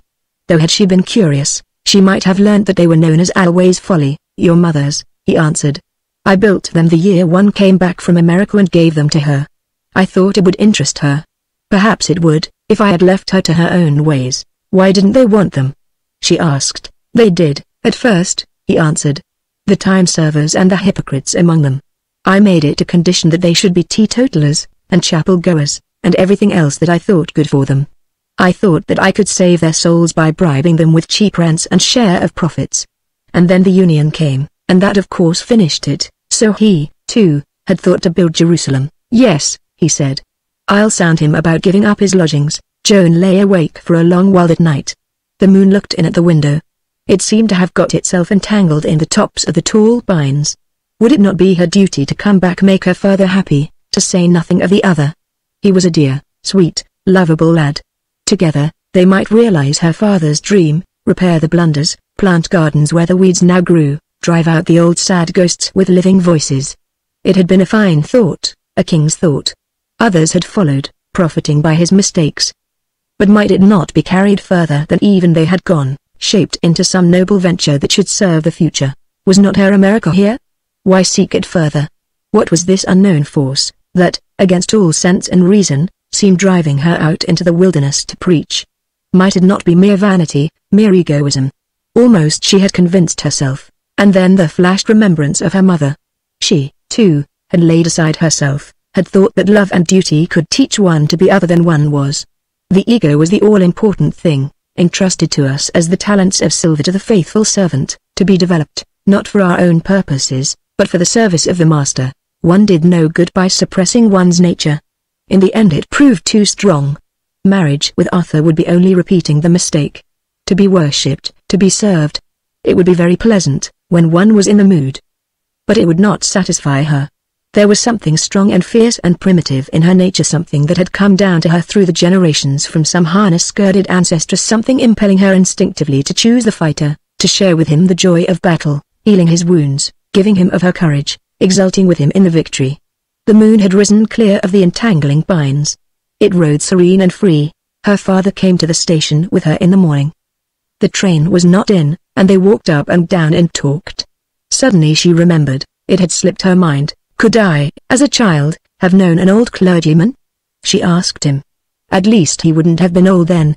I dropped into Chelsea Church one evening and heard him preach, and on the way home I passed him again in the street. It seemed to me that I had seen his face before. But not for many years.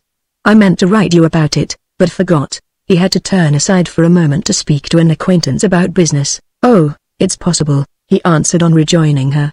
What was his name? I do not know, she answered. He was not the regular incumbent. But it was someone that I seemed to know quite well, that I must have been familiar with. It may have been, he answered carelessly, though the gulf was wider then than it is now. I'll try and think.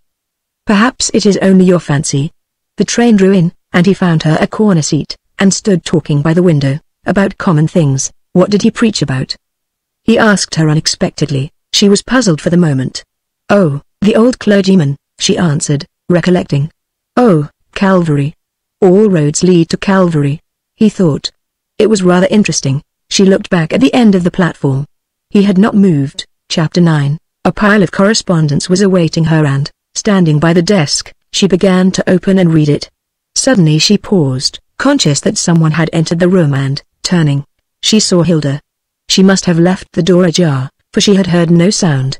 The child closed the door noiselessly and came across, holding out a letter. Papa told me to give you this the moment you came in, she said. Joan had not yet taken off her things. The child must have been keeping a close watch. Save for the signature, it contained but one line, I have accepted. Joan replaced the letter in its envelope, and laid it down upon the desk. Unconsciously a smile played about her lips. The child was watching her. I'm glad you persuaded him, she said. Joan felt a flush mount to her face.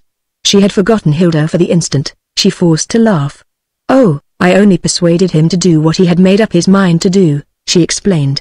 It was all settled. No, it wasn't, answered the child. Most of them were against it. And then there was Mama, she added in a lower tone. What do you mean? Asked Joan. Didn't she wish it? The child raised her eyes. There was a dull anger in them. Oh, what's the good of pretending, she said. He's so great. He could be the Prime Minister of England if he chose. But then he would have to visit kings and nobles, and receive them at his house, and Mama, she broke off with a passionate gesture of the small thin hands. Joan was puzzled what to say. She knew exactly what she ought to say, what she would have said to any ordinary child. But to say it to this uncannily knowing little creature did not promise much good. Who told you I persuaded him? She asked. Nobody, answered the child.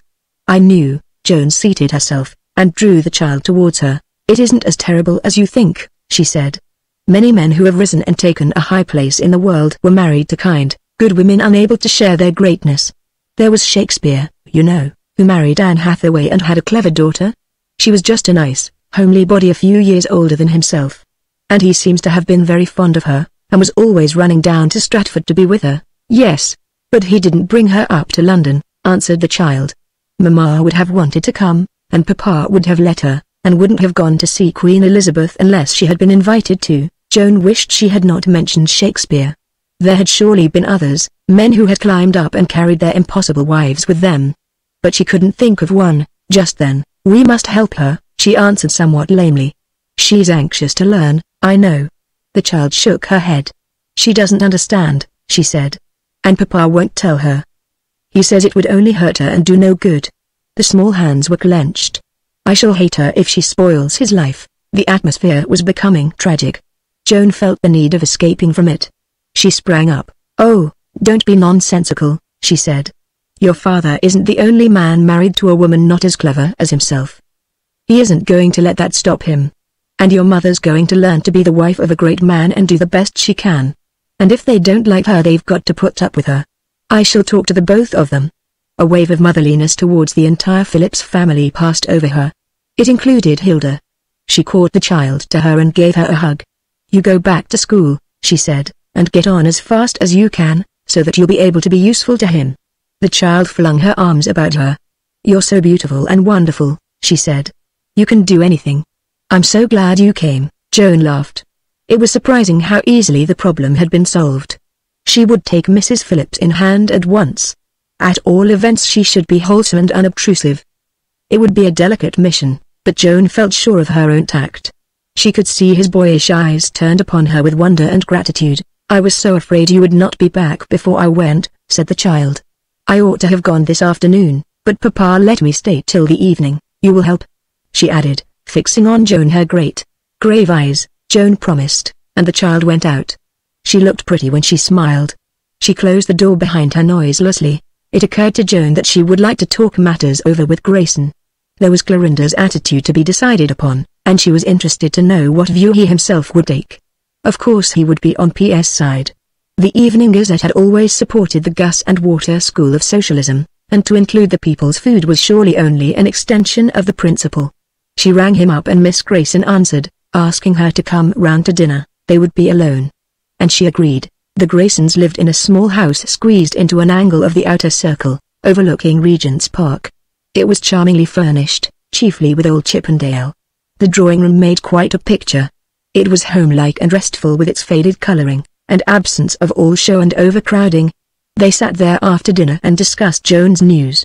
Miss Grayson was repairing a piece of old embroidery she had brought back with her from Italy, and Grayson sat smoking, with his hands behind his head, and his long legs stretched out towards the fire. "Carlton will want him to make his food policy include tariff reform," he said.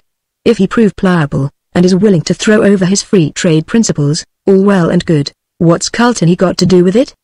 demanded Joan with a note of indignation. He turned his head towards her with an amused raising of the eyebrows. "Carlton owns 2 London dailies," he answered, "and is in treaty for a third, together with a dozen others scattered about the provinces. Most politicians find themselves, sooner or later, convinced by his arguments.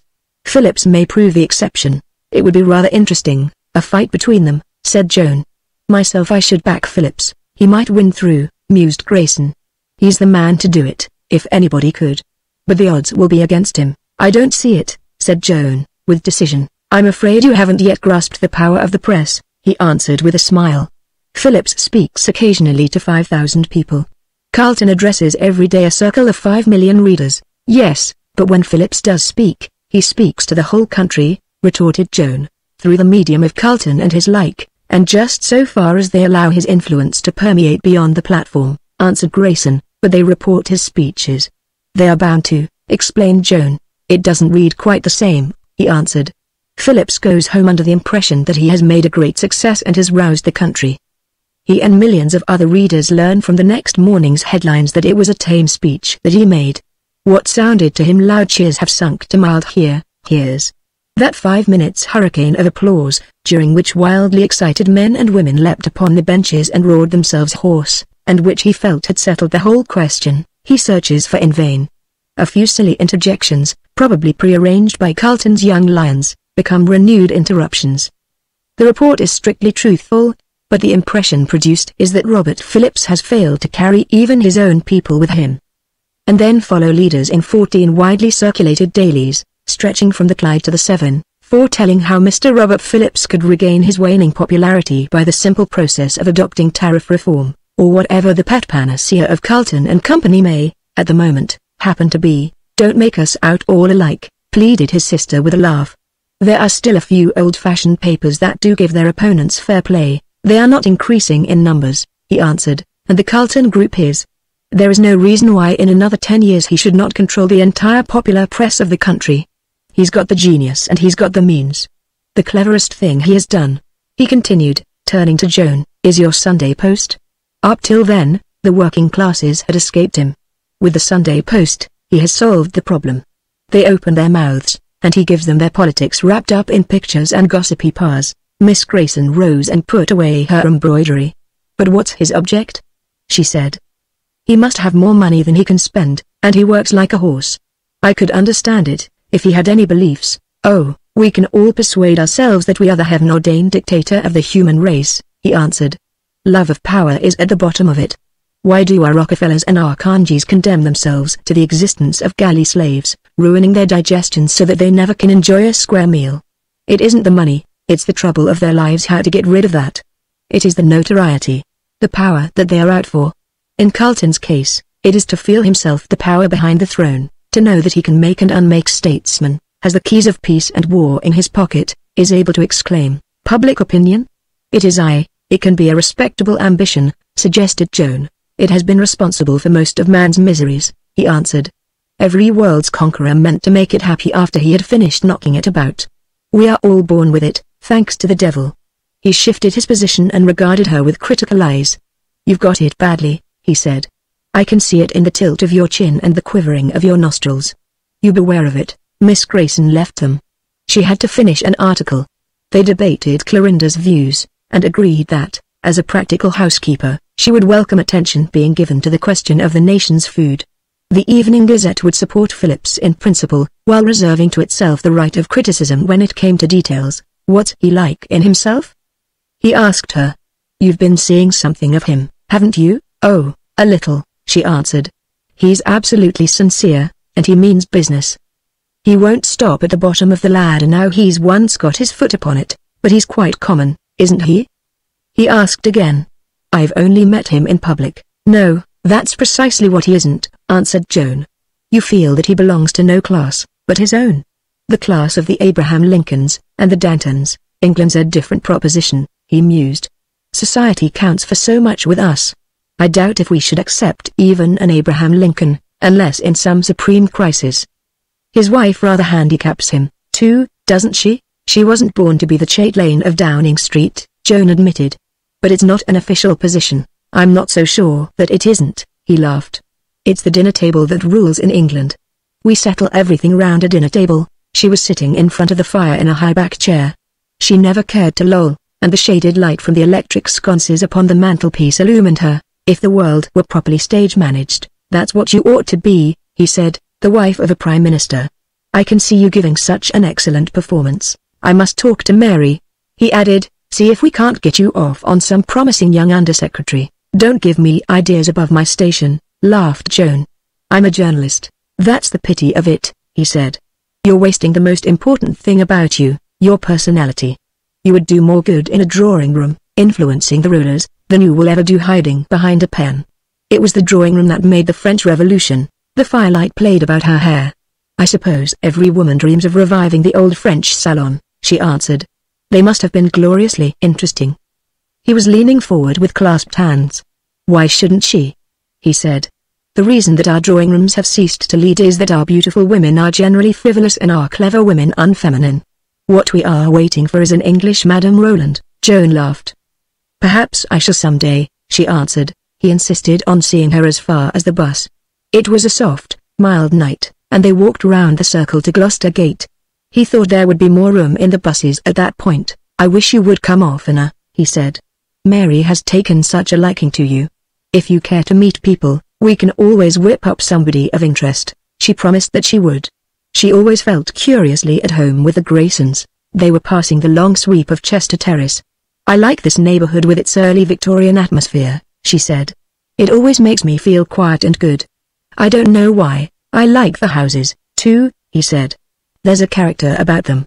You don't often find such fine drawing rooms in London. Don't forget your promise, he reminded her, when they parted. I shall tell Mary she may write to you. She met Carlton by chance a day or two later, as she was entering the office. "I want to see you," he said, and took her up with him into his room. "We must stir the people up about this food business," he said, plunging at once into his subject. "Phillips is quite right. It overshadows everything. We must make the country self-supporting. It can be done and must. If a war were to be sprung upon us, we could be starved out in a month. Our navy, in face of these new submarines, is no longer able to secure us. France is working day and night upon them. It may be a bogey, or it may not. If it isn't, she would have us at her mercy, and it's too big a risk to run. You live in the same house with him, don't you?" "Do you often see him?" "Not often," she answered. "He was reading a letter." "You were dining there on Friday night, weren't you?" he asked her, without looking up. Joan flushed. What did he mean by cross-examining her in this way?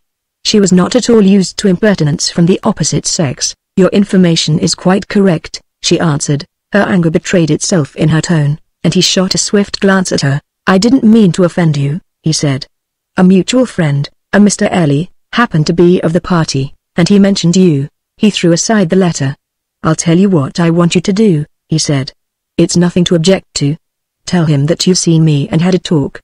I understand his scheme to be that the country should grow more and more food until it eventually becomes self-supporting, and that the government should control the distribution. Tell him that with that I'm heart and soul in sympathy, and would like to help him." He pushed aside a pile of papers and, leaning across the desk, spoke with studied deliberation.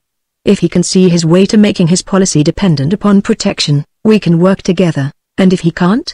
suggested Joan. He fixed his large, colorless eyes upon her. "That's where you can help him," he answered. "If he and I combine forces, we can pull this through in spite of the furious opposition that it is going to arouse. Without a good press he is helpless, and where is he going to get his press backing if he turns me down? From half a dozen socialist papers whose support will do him more harm than good. If he will bring the working class over to protection, I will undertake that the tariff reformers and the agricultural interest shall accept his socialism. It will be a victory for both of us. If he gain his end, what do the means matter?" He continued, as Joan did not answer. "Food may be dearer, the unions can square that by putting up wages, while the poor devil of a farm laborer will at last get fair treatment. We can easily insist upon that. What do you think, yourself, about protection?" she answered. "It's one of the few subjects I haven't made up my mind about," he laughed. "You will find all your pet reforms depend upon it, when you come to work them out," he said. "You can't have a minimum wage without a minimum price." They had risen. "I'll give him your message," said Joan. "But I don't see him exchanging his principles even for your support." "I admit it's important. Talk it over with him," he said. "And bear this in mind for your own guidance." He took a step forward, which brought his face quite close to hers. "If he fails, and all his life's work goes for nothing, I shall be sorry, but I shan't break my heart." "He will." Joan dropped a note into Phillips's letterbox on her return home, saying briefly that she wished to see him, and he sent up answer asking her if she would come to the gallery that evening, and meet him after his speech, which would be immediately following the dinner hour. It was the first time he had risen since his appointment, and he was received with general cheers. He stood out curiously youthful against the background of grey-haired and bald-headed men behind him, and there was youth also in his clear, ringing voice that not even the vault-like atmosphere of that shadowless chamber could altogether rob of its vitality. He spoke simply and good-humoredly, without any attempt at rhetoric, relying chiefly upon a crescendo of telling facts that gradually, as he proceeded, roused the house to that tense stillness that comes to it when it begins to think. A distinctly dangerous man. Joan overheard a little old lady behind her comment to a friend. "If I didn't hate him, I should like him." He met her in the corridor, and they walked up and down and talked, too absorbed to be aware of the curious eyes that were turned upon them. Joan gave him Carlton's message. "It was clever of him to make use of you," he said. "If he'd sent it through anybody else, I'd have published it." "You don't think it even worth considering?" suggested Joan. "Protection?" he flashed out scornfully. "Yes, I've heard of that. I've listened, as a boy, while the old men told of it to one another, in thin, piping voices, round the fireside, how the labourers were flung 8 and 6pence a week to die on, and the men starved in the towns, while the farmers kept their hunters, and got drunk each night on fine old crusted port. Do you know what their toast was in the big hotels on market day, with the windows open to the street, to a long war and a bloody one? It would be their toast tomorrow, if they had their way. Does he think I am going to be a party to the putting of the people's neck again under their pitiless yoke? But the people are more powerful now, argued Joan. If the farmer demanded higher prices, they could demand higher wages. They would never overtake the farmer, he answered, with a laugh. And the last word would always be with him. I am out to get rid of the landlords, he continued, not to establish them as the permanent rulers of the country, as they are in Germany. The people are more powerful just a little, because they are no longer dependent on the land. They can say to the farmer, all right, my son, if that's your figure, I'm going to the shop next door to South America, to Canada, to Russia. It isn't a satisfactory solution. I want to see England happy and healthy before I bother about the Argentine. It drives our men into the slums when they might be living fine lives in God's fresh air. In the case of war it might be disastrous. There, I agree with him. We must be able to shut our door without fear of having to open it ourselves to ask for bread. How would protection accomplish that? Did he tell you? Don't eat me, laughed Joan. I haven't been sent to you as a missionary. I'm only a humble messenger. I suppose the argument is that, good profits assured to him, the farmer would bustle up and produce more. Can you see him bustling up? He answered with a laugh, organizing himself into a body, and working the thing out from the point of view of the public weal. I'll tell you what 9/10 of him would do, grow just as much or little as suited his own purposes, and then go to sleep. And protection would be his security against ever being awakened. I'm afraid you don't like him, Joan commented. He will be all right in his proper place, he answered, as the servant of the public, told what to do, and turned out of his job if he doesn't do it. My scheme does depend upon protection. You can tell him that. But this time, it's going to be protection for the people. They were at the far end of the corridor, and the few others still promenading were some distance away. She had not delivered the whole of her message. She crossed to a seat, and he followed her. She spoke with her face turned away from him. You have got to consider the cost of refusal, she said.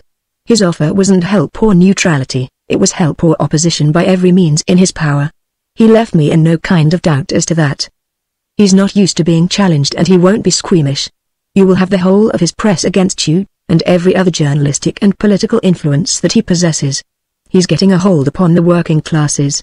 The Sunday Post has an enormous sale in the manufacturing towns, and he's talking of starting another. Are you strong enough to fight him? She very much wanted to look at him, but she would not. It seemed to her quite a time before he replied. Yes, he answered, I'm strong enough to fight him. She'll rather enjoy doing it. And it's time that somebody did. Whether I'm strong enough to win has got to be seen. She turned and looked at him then. She wondered why she had ever thought him ugly. You can face it, she said. The possibility of all your life's work being wasted? It won't be wasted, he answered. The land is there. I've seen it from afar and it's a good land, a land where no man shall go hungry. If not I, another shall lead the people into it. I shall have prepared the way. She liked him for that touch of exaggeration. She was so tired of the men who make out all things little, including themselves and their own work. After all, was it exaggeration? Might he not have been chosen to lead the people out of bondage to a land where there should be no more fear? You're not angry with me? He asked. I haven't been rude. Have I? Abominably rude, she answered. You've defied my warnings, and treated my embassy with contempt. She turned to him and their eyes met. I should have despised you, if you hadn't, she added. There was a note of exultation in her voice, and, as if in answer, something leapt into his eyes that seemed to claim her. Perhaps it was well that just then the bell rang for a division, and the moment passed. He rose and held out his hand. We will fight him, he said. And you can tell him this, if he asks, that I'm going straight for him. Parliament may as well close down if a few men between them are to be allowed to own the entire press of the country, and stifle every voice that does not shout their bidding. We haven't dethroned kings to put up a newspaper boss. He shall have all the fighting he wants. They met more often from that day, for Joan was frankly using her 2 columns in the Sunday Post to propagate his aims. Carlton, to her surprise, made no objection. Nor did he seek to learn the result of his ultimatum. It looked, they thought, as if he had assumed acceptance, and was willing for Phillips to choose his own occasion. Meanwhile replies to her articles reached Joan in weekly increasing numbers. There seemed to be a wind arising, blowing towards protection. Farm laborers, especially, appeared to be enthusiastic for its coming. From their ill-spelt, smeared epistles, one gathered that, after years of doubt and hesitation, they had however reluctantly arrived at the conclusion that without it there could be no hope for them. Factory workers, miners, engineers more fluent, less apologetic wrote as strong supporters of Phillips's scheme, but saw clearly how upon protection its success depended. Shopman, clerks only occasionally ungrammatical, felt sure that Robert Phillips, the tried friend of the poor, would insist upon the boon of protection being no longer held back from the people. Wives and mothers claimed it as their children's birthright. Similar views got themselves at the same time into the correspondence columns of Carlton's other numerous papers.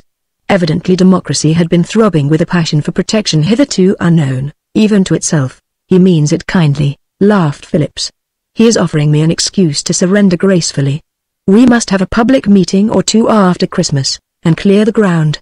They had got into the habit of speaking in the plural. Mrs. Phillips's conversion Joan found more difficult than she had anticipated. She had persuaded Phillips to take a small house and let her furnish it upon a hire system. Joan went with her to the widely advertised emporium in the City Road, meaning to advise her. But, in the end, she gave it up out of sheer pity. Nor would her advice have served much purpose, confronted by the rich and varied choice provided for his patrons by Mr. Krebs, the furnisher for connoisseurs. "We've never had a home exactly," explained Mrs. Phillips, during their journey in the tram. "It's always been lodgings, up to now. Nice enough, some of them, but you know what I mean, everybody else's taste but your own. I've always fancied a little house with one's own things in it. You know, things that you can get fond of." Oh, the things she was going to get fond of. The things that her poor, round foolish eyes gloated upon the moment that she saw them. Joan tried to enlist the shopman on her side, descending even to flirtation.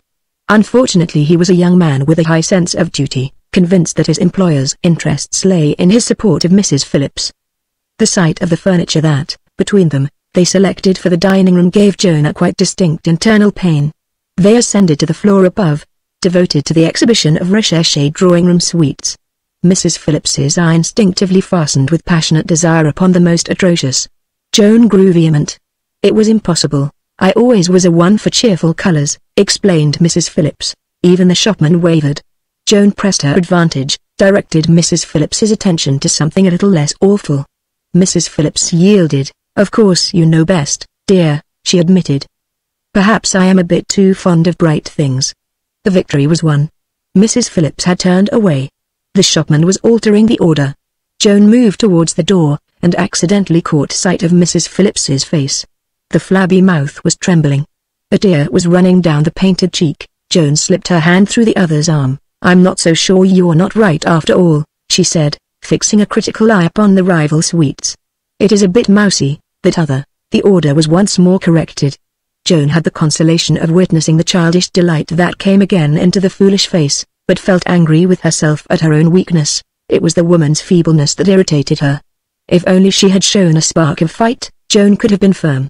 Poor feckless creature, what could have ever been her attraction for Phillips? She followed, inwardly fuming, while Mrs. Phillips continued to pile monstrosity upon monstrosity. What would Phillips think? And what would Hilda's aides say when they looked upon that recherché drawing-room suite? Hilda, who would have had no sentimental compunctions. The woman would be sure to tell them both that she, Joan, had accompanied her and helped in the choosing. The whole ghastly house would be exhibited to every visitor as the result of their joint taste. She could hear Mr. Ralegh's purring voice congratulating her. She ought to have insisted on their going to a decent shop. The mere advertisement ought to have forewarned her. It was the posters that had captured Mrs. Phillips, those dazzling apartments where bejeweled society reposed upon the high-class but inexpensive designs of Mr. Krebs. Artists ought to have more self-respect than to sell their talents for such purposes. The contract was concluded in Mr. Krebs' private office, a very stout gentleman with a very thin voice, whose dream had always been to one day be of service to the renowned Mr. Robert Phillips. He was clearly under the impression that he had now accomplished it. Even as Mrs. Phillips took up the pen to sign, the wild idea occurred to Joan of snatching the paper away from her, hustling her into a cab, and in some quiet street or square making the woman see for herself that she was a useless fool, that the glowing dreams and fancies she had cherished in her silly head for 15 years must all be given up, that she must stand aside, knowing herself of no account. It could be done. She felt it. If only one could summon up the needful brutality. If only one could stifle that still, small voice of pity. Mrs. Phillips signed amid splutterings and blots. Joan added her signature as witness. She did effect an improvement in the poor lady's dress. On Madge's advice she took her to a voluble little woman in the Earl's Court Road who was struck at once by Madame Phillips's remarkable resemblance to the Baroness von Stein. Had not Joan noticed it? Whatever suited the Baroness von Stein, allowed by common consent to be one of the best-dressed women in London, was bound to show up Madame Phillips to equal advantage. By curious coincidence, a costume for the Baroness had been put in hand only the day before. It was sent for and pinned upon the delighted Madame Phillips. Perfection. As the Baroness herself would always say, my frock must be a framework for my personality. It must never obtrude. The supremely well-dressed woman. One never notices what she has on, that is the test. It seemed it was what Mrs. Phillips had always felt herself. Joan could have kissed the voluble, emphatic little woman.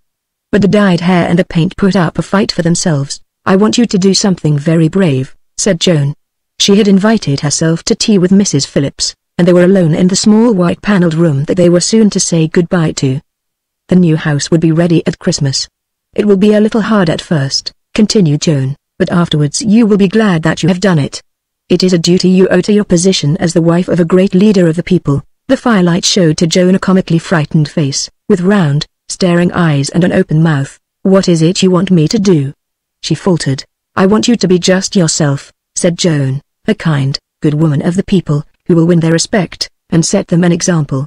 She moved across and seating herself on the arm of Mrs. Phillips's chair, touched lightly with her hand the flaxen hair and the rouged cheek. I want you to get rid of all this, she whispered. It isn't worthy of you. Leave it to the silly dolls and the bad women. There was a long silence. Joan felt the tears trickling between her fingers. You haven't seen me, came at last in a thin, broken voice. Joan bent down and kissed her. Let's try it, she whispered. A little choking sound was the only answer.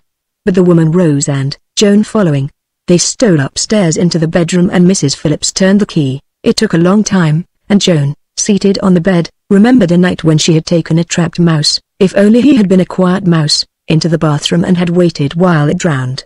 It was finished at last, and Mrs. Phillips stood revealed with her hair down, showing streaks of dingy brown. Joan tried to enthuse, but the words came haltingly.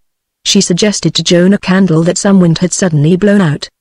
The paint and powder had been obvious, but at least it had given her the mask of youth. She looked old and withered. The life seemed to have gone out of her. You see, dear, I began when I was young, she explained, and he has always seen me the same. I don't think I could live like this. The painted doll that the child fancied. The paint washed off and the golden hair all turned to drab? Could one be sure of getting used to it, of liking it better? And the poor bewildered doll itself.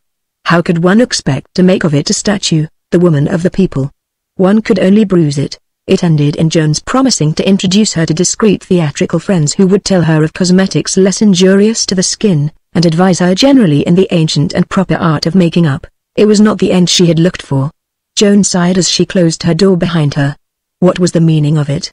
On the one hand, that unimpeachable law, the greatest happiness of the greatest number, the sacred cause of democracy, the moral uplift of the people, sanity, wisdom, truth, the higher justice, all the forces on which she was relying for the regeneration of the world, all arrayed in stern demand that the flabby, useless Mrs. Phillips should be sacrificed for the general good. Only one voice had pleaded for foolish, helpless Mrs. Phillips and had conquered. The still, small voice of pity. Chapter 10. Arthur sprang himself upon her a little before Christmas. He was full of a great project. It was that she and her father should spend Christmas with his people at Birmingham. Her father thought he would like to see his brother. They had not often met of late, and Birmingham would be nearer for her than Liverpool. Joan had no intention of being lured into the Birmingham parlour. She thought she could see in it a scheme for her gradual entanglement. Besides, she was highly displeased. She had intended asking her father to come to Brighton with her.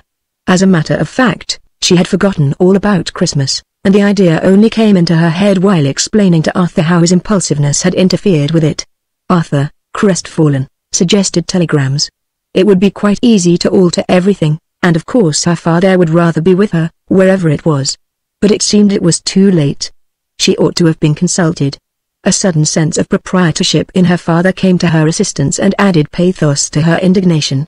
Of course, now, she would have to spend Christmas alone. She was far too busy to think of Birmingham. She could have managed Brighton. Argument founded on the length of journey to Birmingham as compared with the journey to Brighton she refused to be drawn into. Her feelings had been too deeply wounded to permit of descent into detail. But the sinner, confessing his fault, is entitled to forgiveness, and, having put him back into his proper place, she let him kiss her hand. She even went further and let him ask her out to dinner. As the result of her failure to reform Mrs. Phillips, she was feeling dissatisfied with herself. It was an unpleasant sensation and somewhat new to her experience. An evening spent in Arthur's company might do her good. The experiment proved successful. He really was quite a dear boy. Eyeing him thoughtfully through the smoke of her cigarette, it occurred to her how like he was to Guido's painting of Saint Sebastian, those soft, dreamy eyes and that beautiful, almost feminine, face. There always had been a suspicion of the saint about him even as a boy, nothing one could lay hold of, just that odd suggestion of a shadow intervening between him and the world. It seemed a favorable opportunity to inform him of that fixed determination of hers, never in all probability to marry, but to devote her life to her work. She was feeling very kindly towards him, and was able to soften her decision with touches of gentle regret. He did not appear in the least upset, but thought that her duty might demand, later on, that she should change her mind, that it was if fate should offer her some noble marriage, giving her wider opportunity. She was a little piqued at his unexpected attitude of aloofness. What did he mean by a noble marriage to a duke, or something of that sort? He did not think the candidature need be confined to dukes, though he had no objection to a worthy duke. He meant any really great man who would help her and whom she could help. She promised, somewhat shortly, to consider the matter, whenever the duke, or other class of noblemen, should propose to her. At present no sign of him had appeared above the horizon. Her own idea was that, if she lived long enough, she would become a spinster. Unless someone took pity on her when she was old and decrepit and past her work. There was a little humorous smile about his mouth. But his eyes were serious and pleading. "When shall I know that you are old and decrepit?" he asked. She was not quite sure. She thought it would be when her hair was grey or rather white. She had been informed by experts that her peculiar shade of hair went white, not grey. "I shall ask you to marry me when your hair is white," he said. "May I?" It did not suggest any overwhelming impatience. "Yes," she answered. "In case you haven't married yourself, and forgotten all about me, I shall keep you to your promise," he said quite gravely. She felt the time had come to speak seriously. "I want you to marry," she said, "and be happy. I shall be troubled if you don't." He was looking at her with those shy, worshipping eyes of his that always made her marvel at her own wonderfulness. "It need not do that," he answered. "It would be beautiful to be with you always so that I might serve you. But I am quite happy, loving you. Let me see you now and then, touch you and hear your voice." Behind her drawn-down lids, she offered up a little prayer that she might always be worthy of his homage. She didn't know it would make no difference to him. She walked with him to Euston and saw him into the train. He had given up his lodgings and was living with her father at the Pines. They were busy on a plan for securing the cooperation of the workmen, and she promised to run down and hear all about it. She would not change her mind about Birmingham, but sent everyone her love. She wished she had gone when it came to Christmas Day. This feeling of loneliness was growing upon her. The Phillips had gone up north, and the Graysons to some relations of theirs, swell country people in Hampshire. Flossie was on a sea voyage with Sam and his mother, and even Madge had been struck homesick. It happened to be a Sunday, too, of all days in the week, and London in a drizzling rain was just about the limit. She worked till late in the afternoon, but, sitting down to her solitary cup of tea, she felt she wanted to howl. From the basement came faint sounds of laughter. Her landlord and lady were entertaining guests. If they had not been, she would have found some excuse for running down and talking to them, if only for a few minutes. Suddenly the vision of Old Chelsea Church rose up before her with its little motherly old pew-opener. She had so often been meaning to go and see her again, but something had always interfered. She hunted through her drawers and found a comparatively sober-colored shawl, and tucked it under her cloak. The service was just commencing when she reached the church. Mary Stopperton showed her into a seat and evidently remembered her. "I want to see you afterwards," she whispered, and Mary Stopperton had smiled and nodded. The service, with its need for being continually upon the move, bored her. She was not in the mood for it. And the sermon, preached by a young curate who had not yet got over his Oxford drawl, was uninteresting. She had half hoped that the wheezy old clergyman, who had preached about Calvary on the evening she had first visited the church, would be there again. She wondered what had become of him, and if it were really a fact that she had known him when she was a child, or only her fancy. It was strange how vividly her memory of him seemed to pervade the little church.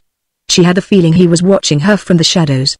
She waited for Mary in the vestibule, and gave her the shawl, making her swear on the big key of the church door that she would wear it herself and not give it away. The little old pew-opener's pink and white face flushed with delight as she took it, and the thin, work-worn hands fingered it admiringly. "But I may lend it?" she pleaded. They turned up Church Street.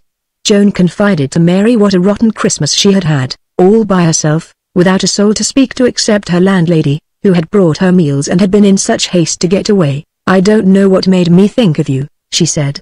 "I'm so glad I did." She gave the little old lady a hug. Mary laughed. "Where are you going now, dearie?" she asked. "Oh, I don't mind so much now," answered Joan.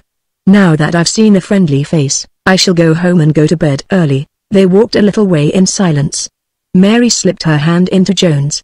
"You wouldn't care to come home and have a bit of supper with me, would you, dearie?" she asked. "Oh, may I?" answered Joan. Mary's hand gave Joan's a little squeeze. "You won't mind if anybody drops in?" she said.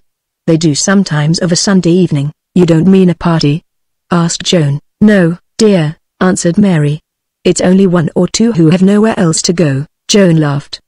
She thought she would be a fit candidate. "You see, it makes company for me," explained Mary. Mary lived in a tiny house behind a strip of garden. It stood in a narrow side street between two public houses, and was covered with ivy. It had 2 windows above and a window and a door below.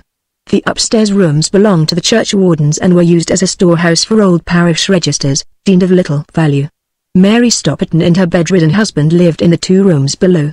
Mary unlocked the door, and Joan passed in and waited. Mary lit a candle that was standing on a bracket and turned to lead the way. "Shall I shut the door?" suggested Joan. Mary blushed like a child that has been found out just as it was hoping that it had not been noticed. "It doesn't matter, dearie," she explained. "They know, if they find it open, that I'm in." The little room looked very cozy when Mary had made up the fire and lighted the lamp. She seated Joan in the worn horsehair easy chair, out of which one had to be careful one did not slip onto the floor, and spread her handsome shawl over the back of the dilapidated sofa. "You won't mind my running away for a minute," she said. "I shall only be in the next room." Through the thin partition, Joan heard a constant shrill, complaining voice. At times, it rose into an angry growl. Mary looked in at the door. "I'm just running round to the doctor's," she whispered. "His medicine hasn't come." "I shan't be long." Joan offered to go in and sit with the invalid. But Mary feared the exertion of talking might be too much for him. "He gets so excited," she explained. She slipped out noiselessly. It seemed, in spite of its open door, a very silent little house behind its strip of garden. Joan had the feeling that it was listening. Suddenly she heard a light step in the passage, and the room door opened. A girl entered. She was wearing a large black hat and a black bow around her neck. Between them her face shone unnaturally white. She carried a small cloth bag. She started, on seeing Joan, and seemed about to retreat. "Oh, please don't go," cried Joan. "Mrs. Stopperton has just gone round to the doctor's. She won't be long. I'm a friend of hers." The girl took stock of her and, apparently reassured, closed the door behind her. "What's he like tonight?" she asked, with a jerk of her head in the direction of the next room. She placed her bag carefully upon the sofa, and examined the new shawl as she did so. "Well, I gather he's a little fretful," answered Joan with a smile. "That's a bad sign," said the girl. "Means he's feeling better." She seated herself on the sofa and fingered the shawl. "Did you give it her?" she asked. "Yes," admitted Joan. "I rather fancied her in it." "She'll only pawn it," said the girl, "to buy him grapes and port wine." "I felt a bit afraid of her," laughed Joan, "so I made her promise not to part with it." "Is he really very ill, her husband?" "Oh, yes, there's no make-believe this time," answered the girl. "A bad thing for her if he wasn't." "Oh, it's only what's known all over the neighborhood," continued the girl. "She's had a pretty rough time with him. Twice I've found her getting ready to go to sleep for the night by sitting on a bare floor with her back against the wall. Had sold every stick in the place and gone off. But she'd always some excuse for him. It was sure to be half her fault and the other half he couldn't help. Now she's got a reward according to her own account. Heard he was dying in a doss house, and must fetch him home and nurse him back to life. Seems he's getting fonder of her every day. Now that he can't do anything else, it doesn't seem to depress her spirits," mused Joan. "Oh, she's all right," agreed the girl. "Having the time of her life, someone to look after for 24 hours a day that can't help themselves." She examined Joan a while in silence. "Are you on the stage?" she asked. "No," answered Joan. "But my mother was." "Are you? Thought you looked a bit like it," said the girl. "I'm in the chorus. It's better than being in service or in a shop, that's all you can say for it." "But you'll get out of that," suggested Joan. You've got the actress face." The girl flushed with pleasure. It was a striking face, with intelligent eyes and a mobile, sensitive mouth. "Oh, yes," she said, "I could act all right. I feel it. But you don't get out of the chorus. Except at a price." Joan looked at her. "I thought that sort of thing was dying out," she said. The girl shrugged her shoulders. "Not in my shop," she answered. "Anyhow, it was the only chance I ever had. Wish sometimes I'd taken it. It was quite a good part." "They must have felt sure you could act," said Joan. "Next time it will be a clean offer." The girl shook her head. "There's no next time," she said, "once you're put down as one of the standoffs. Plenty of others to take your place." "Oh, I don't blame them," she added. "It isn't a thing to be dismissed with a toss of your head. I thought it all out. Don't know now what decided me. Something inside me, I suppose." Joan found herself poking the fire. "Have you known Mary Stopperton long?" she asked. "Oh, yes," answered the girl. "Ever since I've been on my own." "Did you talk it over with her?" asked Joan. "No," answered the girl. "I may have just told her. She isn't the sort that gives advice." "I'm glad you didn't do it," said Joan, "that you put up a fight for all women." The girl gave a short laugh. "Afraid I wasn't thinking much about that," she said. "No," said Joan. "But perhaps that's the way the best fights are fought without thinking." Mary peeped round the door. She had been lucky enough to find the doctor in. She disappeared again, and they talked about themselves. The girl was a Miss Incer. She lived by herself in a room in Lawrence Street. "I'm not good at getting on with people," she explained. Mary joined them, and went straight to Miss Incer's bag and opened it. She shook her head at the contents, which consisted of a small, flabby-looking meat pie in a tin dish, and 2 pale, flat mince tarts. "It doesn't nourish you, dearie," complained Mary. "You could have bought yourself a nice bit of meat with the same money, and you would have had all the trouble of cooking it," answered the girl. "That only wants warming up." "But I like cooking, you know, dearie," grumbled Mary. "There's no interest in warming things up." The girl laughed. "You don't have to go far for your fun," she said. "I'll bring a sole next time, and you shall do it au gratin." Mary put the indigestible-looking pasties into the oven, and almost banged the door. Miss Incer proceeded to lay the table. "How many, do you think?" she asked. Mary was doubtful. She hoped that, it being Christmas Day, they would have somewhere better to go. "I passed old Bubble and Squeak, just now, spouting away to 3 men and a dog outside the World's End. I expect he'll turn up," thought Miss Incer. She laid for 4, leaving space for more if need be. "I call it the Cadger's Arms," she explained, turning to Joan. "We bring our own victuals, and Mary cooks them for us and waits on us, and the more of us the merrier. You look forward to your Sunday evening parties, don't you?" she asked of Mary. Mary laughed. She was busy in a corner with basins and a saucepan. "Of course I do, dearie," she answered. "I've always been fond of company." There came another opening of the door. A little hairy man entered. He wore spectacles and was dressed in black. He carried a paper parcel which he laid upon the table. He looked a little doubtful at Joan. Mary introduced them. His name was Julius Simpson. He shook hands as if under protest. "As friends of Mary Stopperton," he said, "we meet on neutral ground. But in all matters of moment I expect we are as far asunder as the poles. I stand for the people, we ought to be comrades," answered Joan, with a smile. "I, too, am trying to help the people. You and your class," said Mr. Simpson, "are friends enough to the people, so long as they remember that they are the people, and keep their proper place at the bottom." "I am for putting the people at the top, then they will be the upper classes," suggested Joan. "And I may still have to go on fighting for the rights of the lower orders. In this world," explained Mr. Simpson, "someone has got to be master. The only question is who." Mary had unwrapped the paper parcel. It contained half a sheep's head. "How would you like it done?" she whispered. Mr. Simpson considered. There came a softer look into his eyes. "How did you do it last time?" he asked.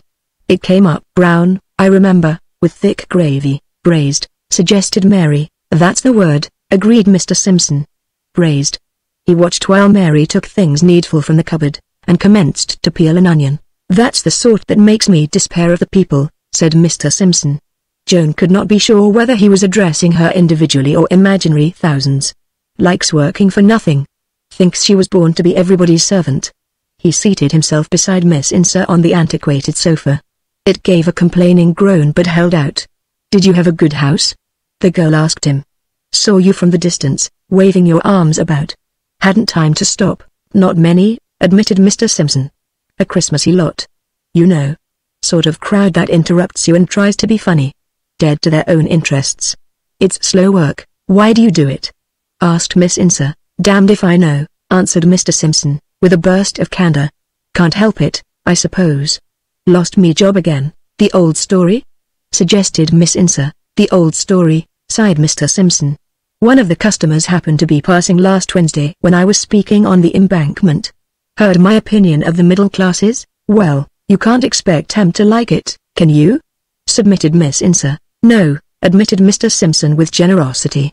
It's only natural. It's a fight to the finish between me and the bourgeois. I cover them with ridicule and contempt and they hit back at me in the only way they know. Take care they don't get the best of you, Miss Incer advised him. Oh, I'm not afraid, he answered. I'll get another place all right, give me time. The only thing I'm worried about is my young woman. Doesn't agree with you? Inquired Miss Incer. Oh, it isn't that, he answered. But she's frightened. You know. Says life with me is going to be a bit too uncertain for her. Perhaps she's right. Oh, why don't you chuck it, advised Miss Incer, give the bourgeois a rest. Mr. Simpson shook his head. Somebody's got to tackle them, he said. Tell them the truth about themselves, to their faces. Yes, but it needn't be you, suggested Miss Incer. Mary was leaning over the table. Miss Incer's 4-penny veal and ham pie was ready. Mary arranged it in front of her. Eat it while it's hot, dearie, she counseled. It won't be so indigestible. Miss Incer turned to her. Oh, you talk to him, she urged. Here, he's lost his job again, and is losing his girl, all because of his silly politics. Tell him he's got to have sense and stop it. Mary seemed troubled. Evidently, as Miss Incer had stated, advice was not her line. Perhaps he's got to do it, dearie, she suggested. What do you mean by got to do it? Exclaimed Miss Incer. Who's making him do it, except himself? Mary flushed. She seemed to want to get back to her cooking. It's something inside us, dearie, she thought, that nobody hears but ourselves. That tells him to talk all that waddle? Demanded Miss Incer. Have you heard him? No, dearie, Mary admitted. But I expect it's got its purpose. Or he wouldn't have to do it. Miss Incer gave a gesture of despair and applied herself to her pie. The hirsute face of Mr. Simpson had lost the foolish aggressiveness that had irritated Joan. He seemed to be pondering matters. Mary hoped that Joan was hungry. Joan laughed and admitted that she was. It's the smell of all the nice things, she explained. Mary promised it should soon be ready, and went back to her corner. A short, dark, thick-set man entered and stood looking round the room. The frame must once have been powerful, but now it was shrunken and emaciated. The shabby, threadbare clothes hung loosely from the stooping shoulders. Only the head seemed to have retained its vigor. The face, from which the long black hair was brushed straight back, was ghastly white. Out of it, deep-set beneath great shaggy, overhanging brows, blazed the fierce, restless eyes of a fanatic. The huge, thin-lipped mouth seemed to have petrified itself into a savage snarl. He gave Joan the idea, as he stood glowering round him, of a hunted beast at bay. Miss Incer, whose bump of reverence was undeveloped, greeted him cheerfully as Bonages. Mr. Simpson, more respectful, rose and offered his small, grimy hand. Mary took his hat and cloak away from him and closed the door behind him. She felt his hands, and put him into a chair close to the fire. And then she introduced him to Joan. Joan started on hearing his name. It was one well known. The Cyril Baptiste? She asked. She had often wondered what he might be like.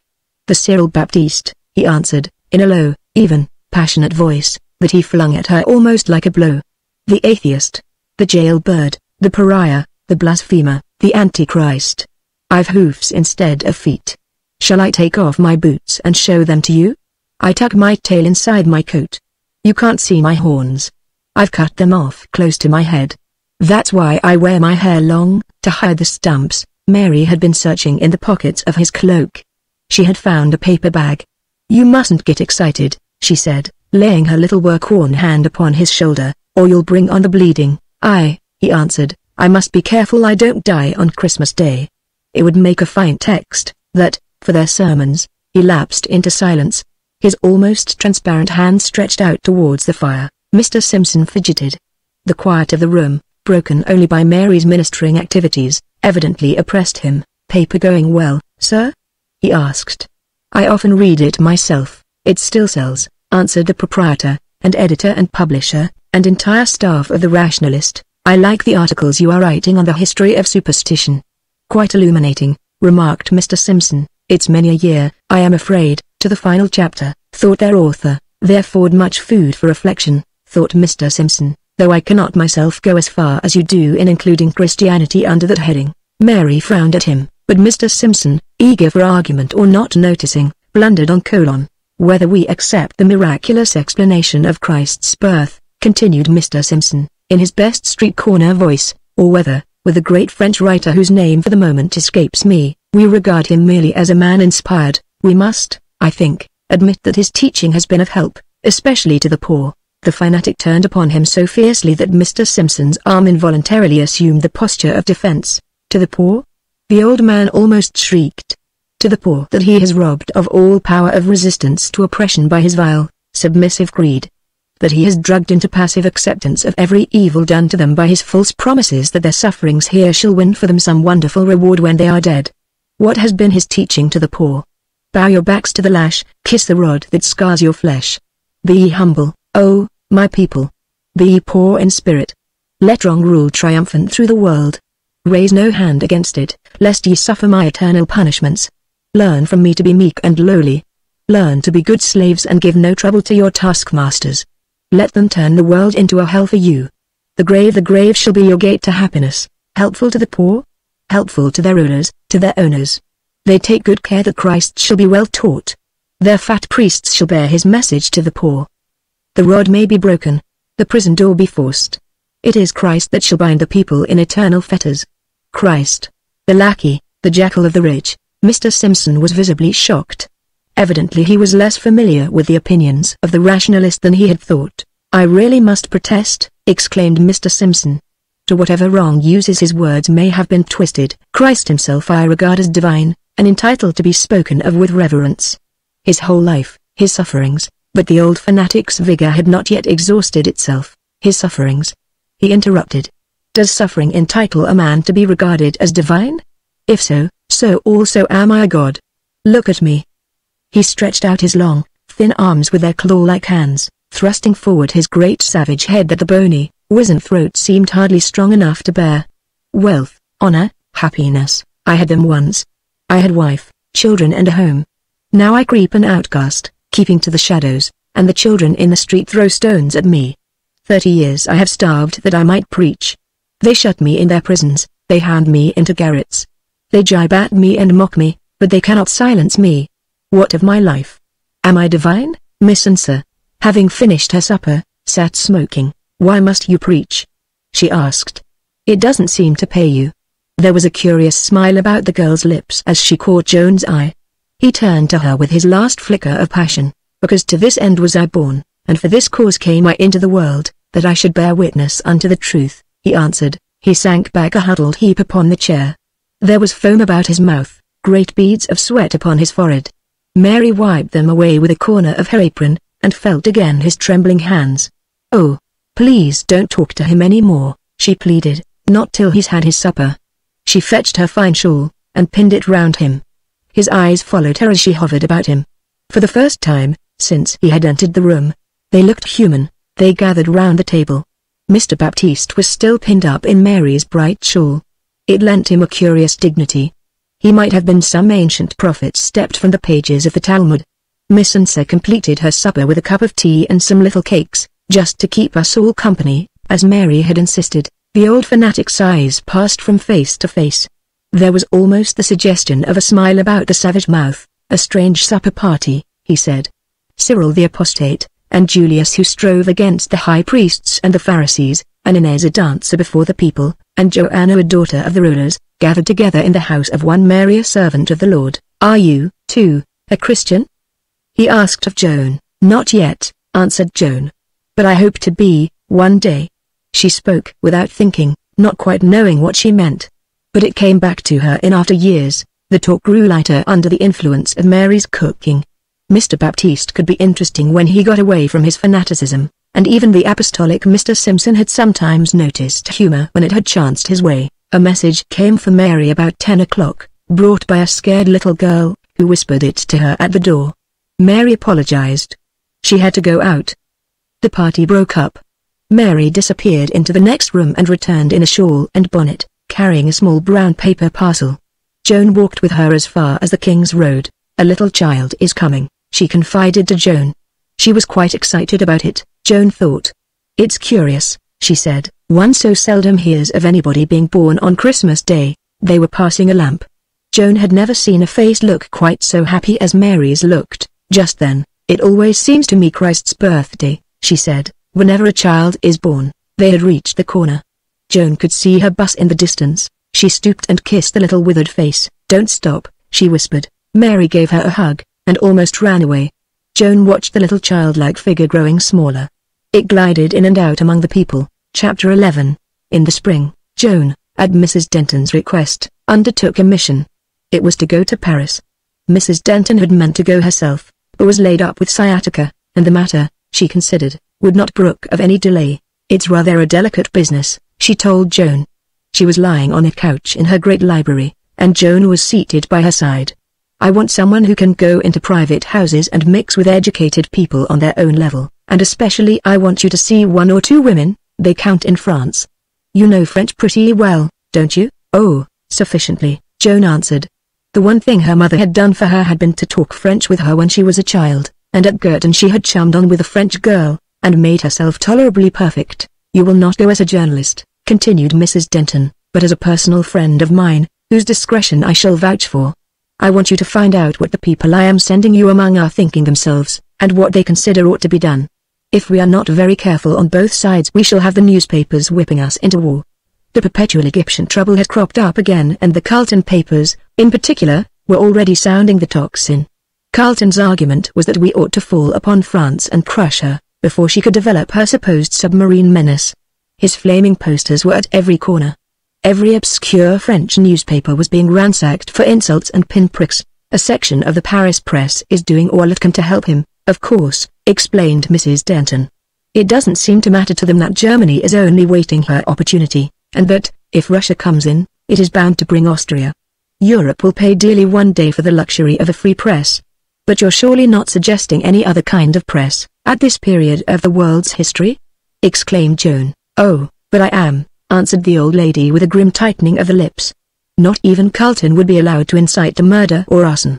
I would have him prosecuted for inciting a nation to war. Why is the press always so eager for war?" mused Joan. "According to their own account, war doesn't pay them." "I don't suppose it does, not directly," answered Mrs. Denton. "But it helps them to establish their position and get a tighter hold upon the public. War does pay the newspaper in the long run.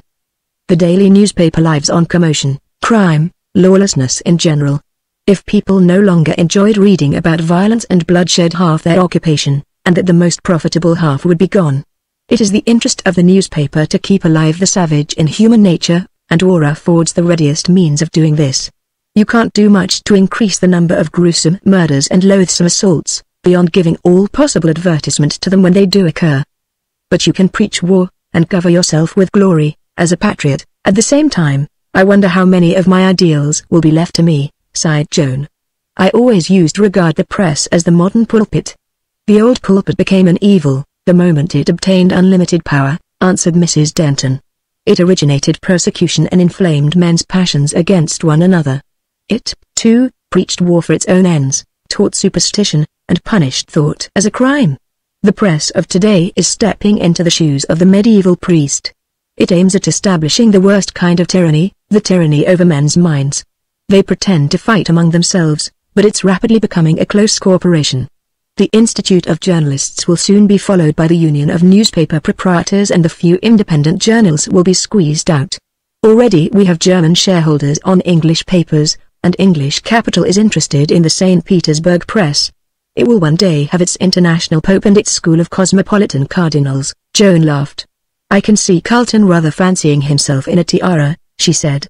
"I must tell Phillips what you say. He's out for a fight with him. Government by Parliament or government by press is going to be his war cry." "Good man," said Mrs. Denton. "I'm quite serious. You tell him from me that the next revolution has got to be against the press. And it will be the stiffest fight democracy has ever had." The old lady had tired herself. Joan undertook the mission.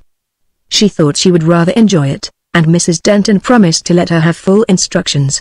She would write to her friends in Paris and prepare them for Joan's coming. Joan remembered Folk, the artist she had met at Flossie's party, who had promised to walk with her on the terrace at Street Germain, and tell her more about her mother. She looked up his address on her return home, and wrote to him, giving him the name of the hotel in the Rue de Grenelle where Mrs. Denton had arranged that she should stay. She found a note from him awaiting her when she arrived there. He thought she would like to be quiet after her journey. He would call round in the morning. He had presumed on the privilege of age to send her some lilies. They had been her mother's favorite flower. Monsieur Folk, the great artist, had brought them himself, and placed them in her dressing room, so Madame informed her. It was one of the half-dozen old hotels still left in Paris, and was built round a garden famous for its mighty mulberry tree. She breakfasted underneath it, and was reading there when Folk appeared before her, smiling and with his hat in his hand. He excused himself for intruding upon her so soon, thinking from what she had written him that her first morning might be his only chance. He evidently considered her remembrance of him a feather in his cap. We old fellows feel a little sadly, at times, how unimportant we are, he explained. We are grateful when youth throws us a smile. You told me my coming would take you back 33 years, Joan reminded him. It makes us about the same age. I shall treat you as just a young man, he laughed. Don't be surprised, he said, if I make a mistake occasionally and call you Lena. Joan had no appointment till the afternoon. They drove out to Street Germain, and had a dinner at a small restaurant opposite the chateau, and afterwards they strolled onto the terrace. What was my mother doing in Paris? Asked Joan. She was studying for the stage, he answered. Paris was the only school in those days. I was at Julien's studio. We acted together for some charity. I had always been fond of it. An American manager who was present offered us both an engagement, and I thought it would be a change and that I could combine the two arts. And it was here that you proposed to her, said Joan. Just by the tree that leans forward, he answered, pointing with his cane a little way ahead. I thought that in America I'd get another chance. I might have if your father hadn't come along. I wonder if he remembers me. Did you ever see her again, after her marriage? Asked Joan. No, he answered. We used to write to one another until she gave it up. She had got into the habit of looking upon me as a harmless sort of thing to confide in and ask advice of which she never took. Forgive me, he said.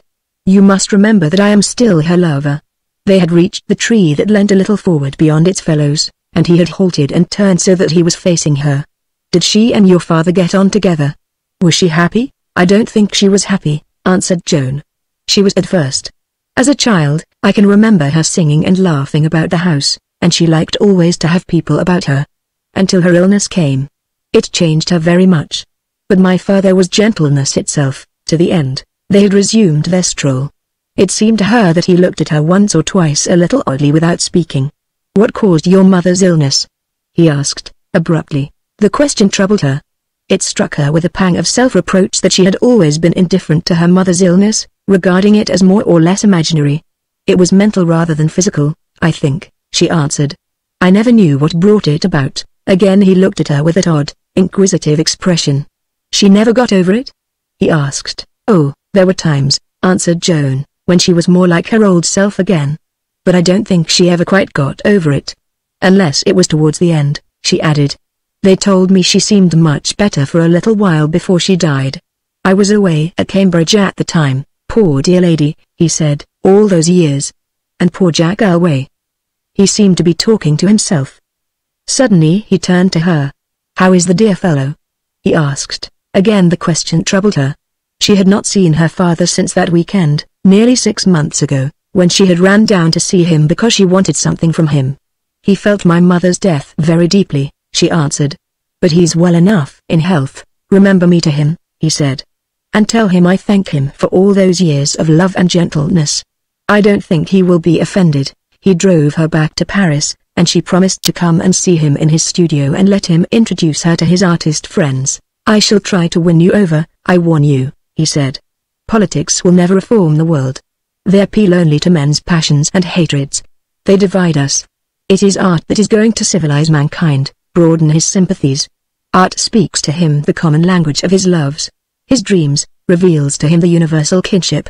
Mrs. Denton's friends called upon her, and most of them invited her to their houses. A few were politicians, senators or ministers. Others were bankers, heads of business houses, literary men and women. There were also a few quiet folk with names that were historical. They all thought that war between France and England would be a world disaster, but were not very hopeful of averting it.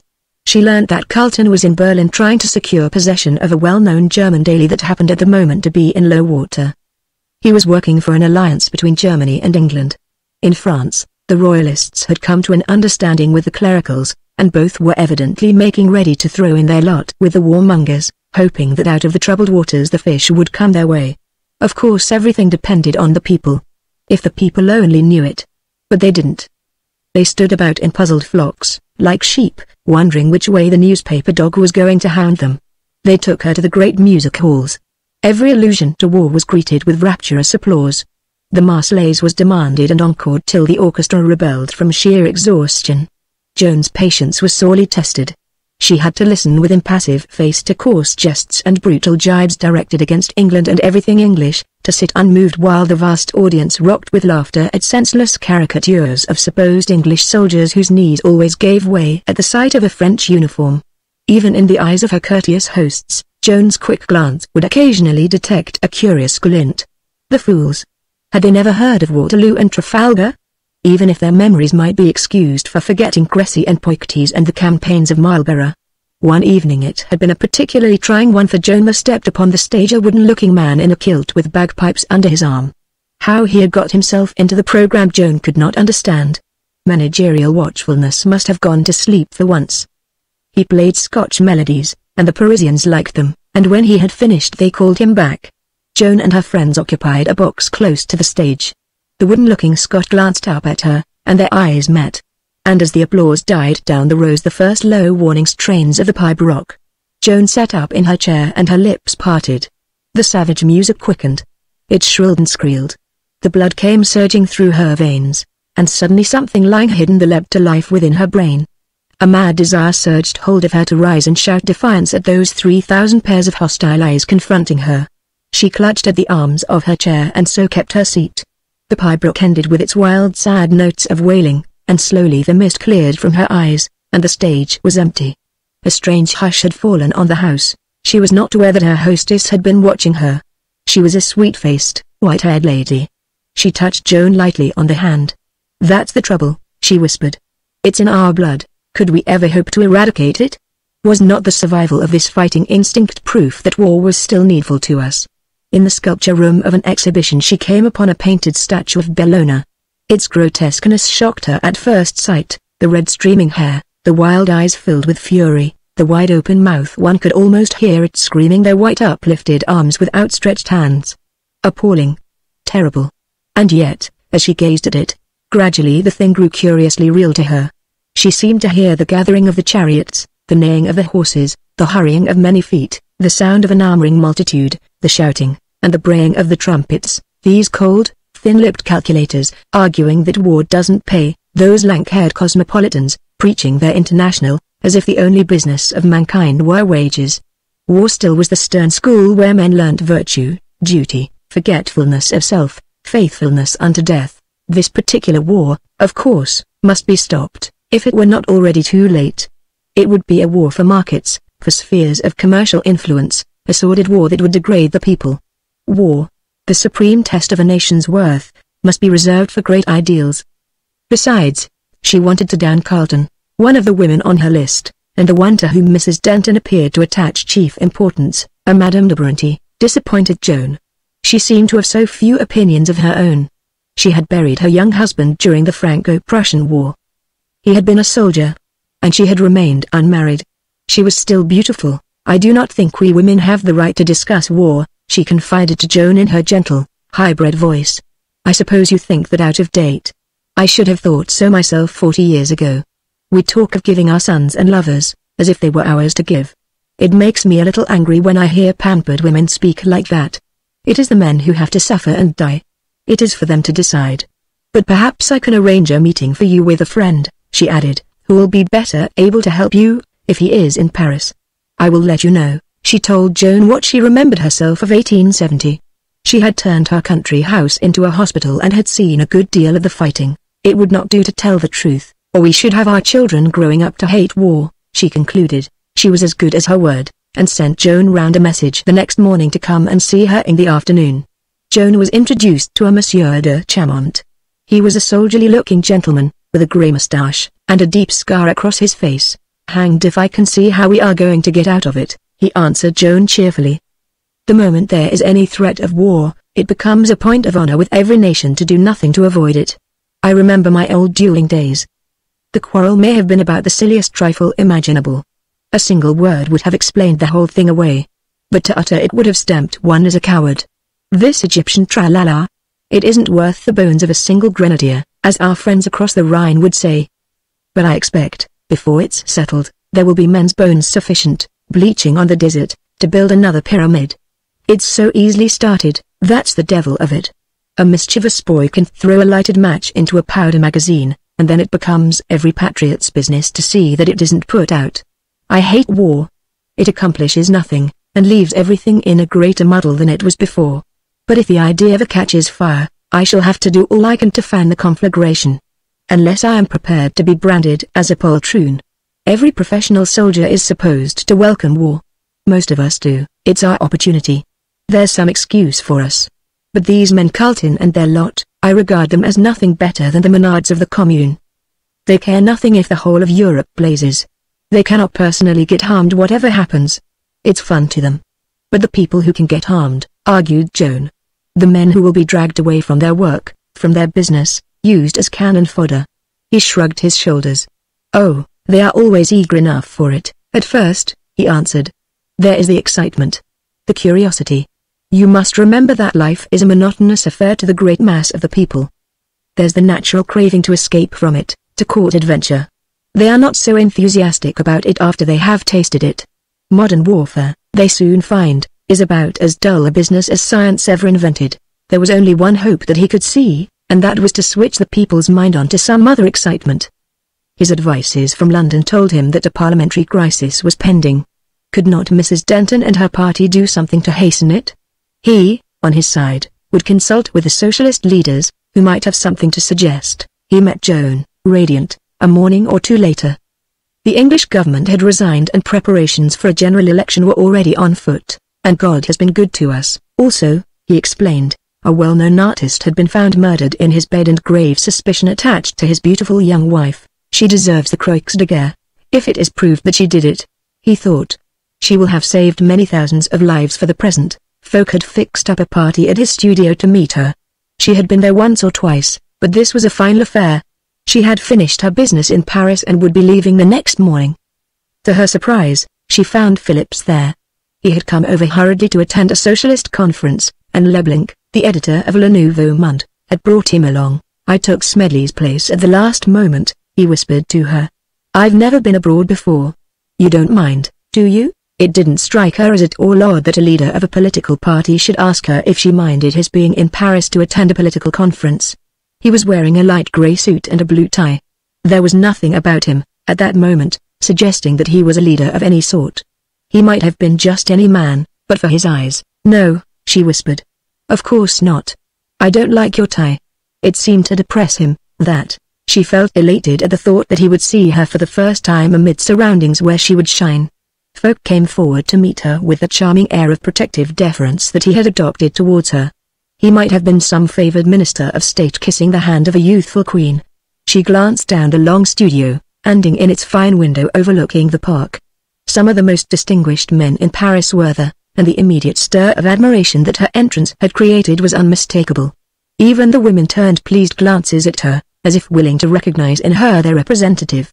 A sense of power came to her that made her feel kind to all the world. There was no need for her to be clever, to make any effort to attract. Her presence, her sympathy, her approval seemed to be all that was needed of her. She had the consciousness that by the mere exercise of her will she could sway the thoughts and actions of these men, that sovereignty had been given to her. It reflected itself in her slightly heightened color, in the increased brilliance of her eyes, in the confident case of all her movements. It added a compelling softness to her voice. She never quite remembered what the talk was about. Men were brought up and presented to her, and hung about her words, and sought to please her. She had spoken her own thoughts, indifferent whether they expressed agreement or not, and the argument had invariably taken another plane. It seemed so important that she should be convinced. Some had succeeded, and had been strengthened. Others had failed, and had departed sorrowful, conscious of the necessity of thinking it out again. Guests with other engagements were taking their leave. A piquant little woman, outrageously but effectively dressed, she looked like a drawing by Beardsley, drew her aside. "I've always wished I were a man," she said. "It seemed to me that they had all the power. From this afternoon, I shall be proud of belonging to the governing sex." She laughed and slipped away. Phillips was waiting for her in the vestibule. She had forgotten him, but now she felt glad of his humble request to be allowed to see her home. It would have been such a big drop from her crowded hour of triumph to the long lonely cab ride and the solitude of the hotel. She resolved to be gracious, feeling a little sorry for her neglect of him but reflecting with satisfaction that he had probably been watching her the whole time. "What's the matter with my tie?" he asked. "Wrong color?" She laughed. "Yes," she answered. "It ought to be great to match your suit. And so ought your socks. I didn't know it was going to be such a swell affair, or I shouldn't have come," he said. She touched his hand lightly. "I want you to get used to it," she said. "It's part of your work. Put your brain into it, and don't be afraid." "I'll try," he said. He was sitting on the front seat, facing her. "I'm glad I went," he said with sudden vehemence. "I loved watching you, moving about among all those people. I never knew before how beautiful you are." Something in his eyes sent a slight thrill of fear through her. It was not an unpleasant sensation, rather exhilarating. She watched the passing street till she felt that his eyes were no longer devouring her. "You're not offended?" he asked. "At my thinking you beautiful?" he added, in case she hadn't understood. She laughed. Her confidence had returned to her. "It doesn't generally offend a woman," she answered. He seemed relieved. "That's what's so wonderful about you," he said. "I've met plenty of clever, brilliant women, but one could forget that they were women. You're everything," he pleaded, standing below her on the steps of the hotel, "that she would dine with him." But she shook her head. She had her packing to do.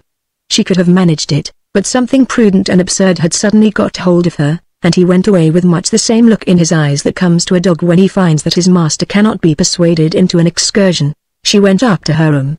There really was not much to do. She could quite well finish her packing in the morning. She sat down at the desk and set to work to arrange her papers. It was a warm spring evening, and the window was open. A crowd of noisy sparrows seemed to be delighted about something. From somewhere, unseen, a blackbird was singing. She read over her report for Mrs. Denton. The blackbird seemed never to have heard of war.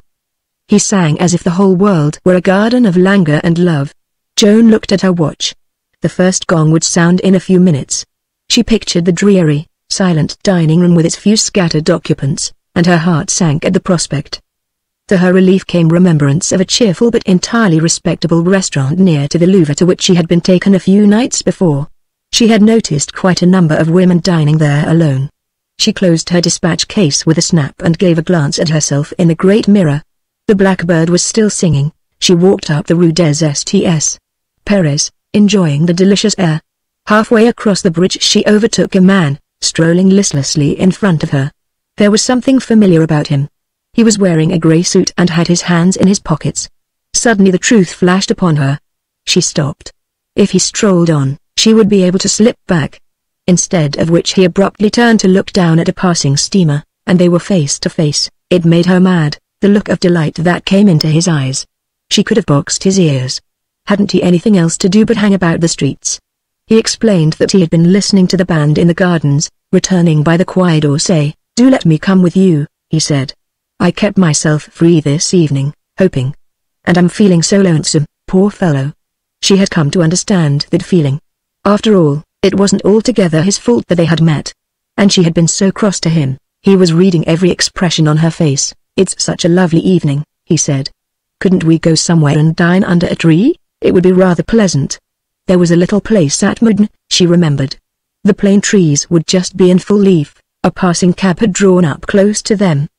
The chauffeur was lighting his pipe. Even Mrs. Grundy herself couldn't object to a journalist dining with a politician.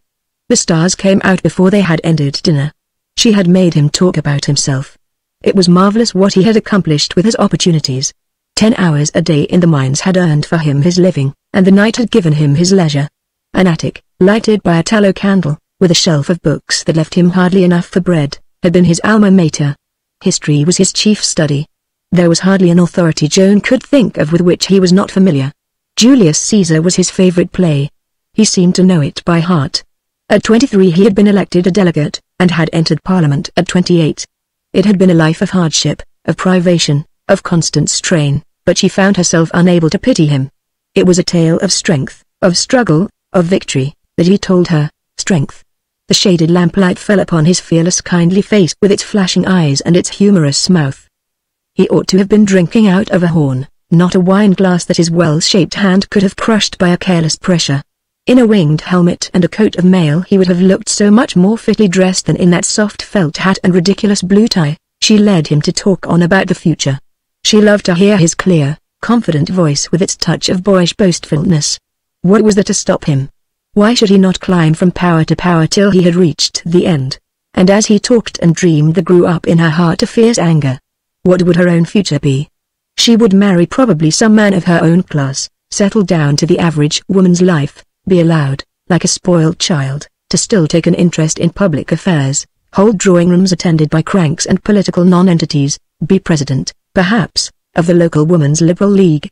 The alternative, to spend her days glued to a desk, penning exhortations to the people that Carlton and his like might or might not allow them to read, while youth and beauty slipped away from her, leaving her one of the 10,000 other lonely, faded women, forcing themselves unwelcome into men's jobs. There came to her a sense of having been robbed of what was hers by primitive eternal law. Grayson had been right. She did love power to serve and shape the world. She would have earned it and used it well. She could have helped him, inspired him. They would have worked together, he the force and she the guidance. She would have supplied the things he lacked. It was to her he came for counsel, as it was. But for her he would never have taken the first step. What right had this poor brainless lump of painted flesh to share his wounds, his triumphs? What help could she give him when the time should come that he should need it? Suddenly he broke off. "What a fool I'm making of myself," he said. "I always was a dreamer," she forced to laugh. "Why shouldn't it come true?" she asked. They had the little garden to themselves.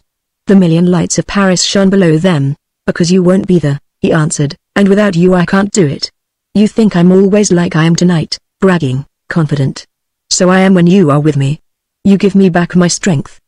The plans and hopes and dreams that were slipping from me come crowding round me, laughing and holding out their hands. They are like the children. They need two to care for them. I want to talk about them to someone who understands them and loves them, as I do. I want to feel they are dear to someone else, as well as to myself, that I must work for them for her sake, as well as for my own. I want someone to help me to bring them up." There were tears in his eyes. He brushed them angrily away. "Oh, I know I ought to be ashamed of myself," he said. "It wasn't her fault. She wasn't to know that a hot-blooded young chap of 20 hasn't all his wits about him, any more than I was. If I had never met you, it wouldn't have mattered. I'd have done my bit of good, and have stopped there, content. With you beside me." He looked away from her to where the silent city peeped through its veil of night. "I might have left the world better than I found it." The blood had mounted to her face.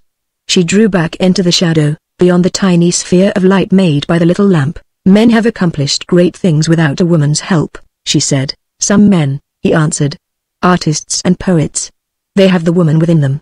Men like myself, the mere fighter, we are incomplete in ourselves. Male and female created he them. We are lost without our mate." He was thinking only of himself. Had he no pity for her? So was she, also, useless without her mate. Neither was she of those, here and there, who can stand alone. Her task was that of the eternal woman, to make a home, to cleanse the world of sin and sorrow, make it a kinder dwelling place for the children that should come. This man was her true helpmeet.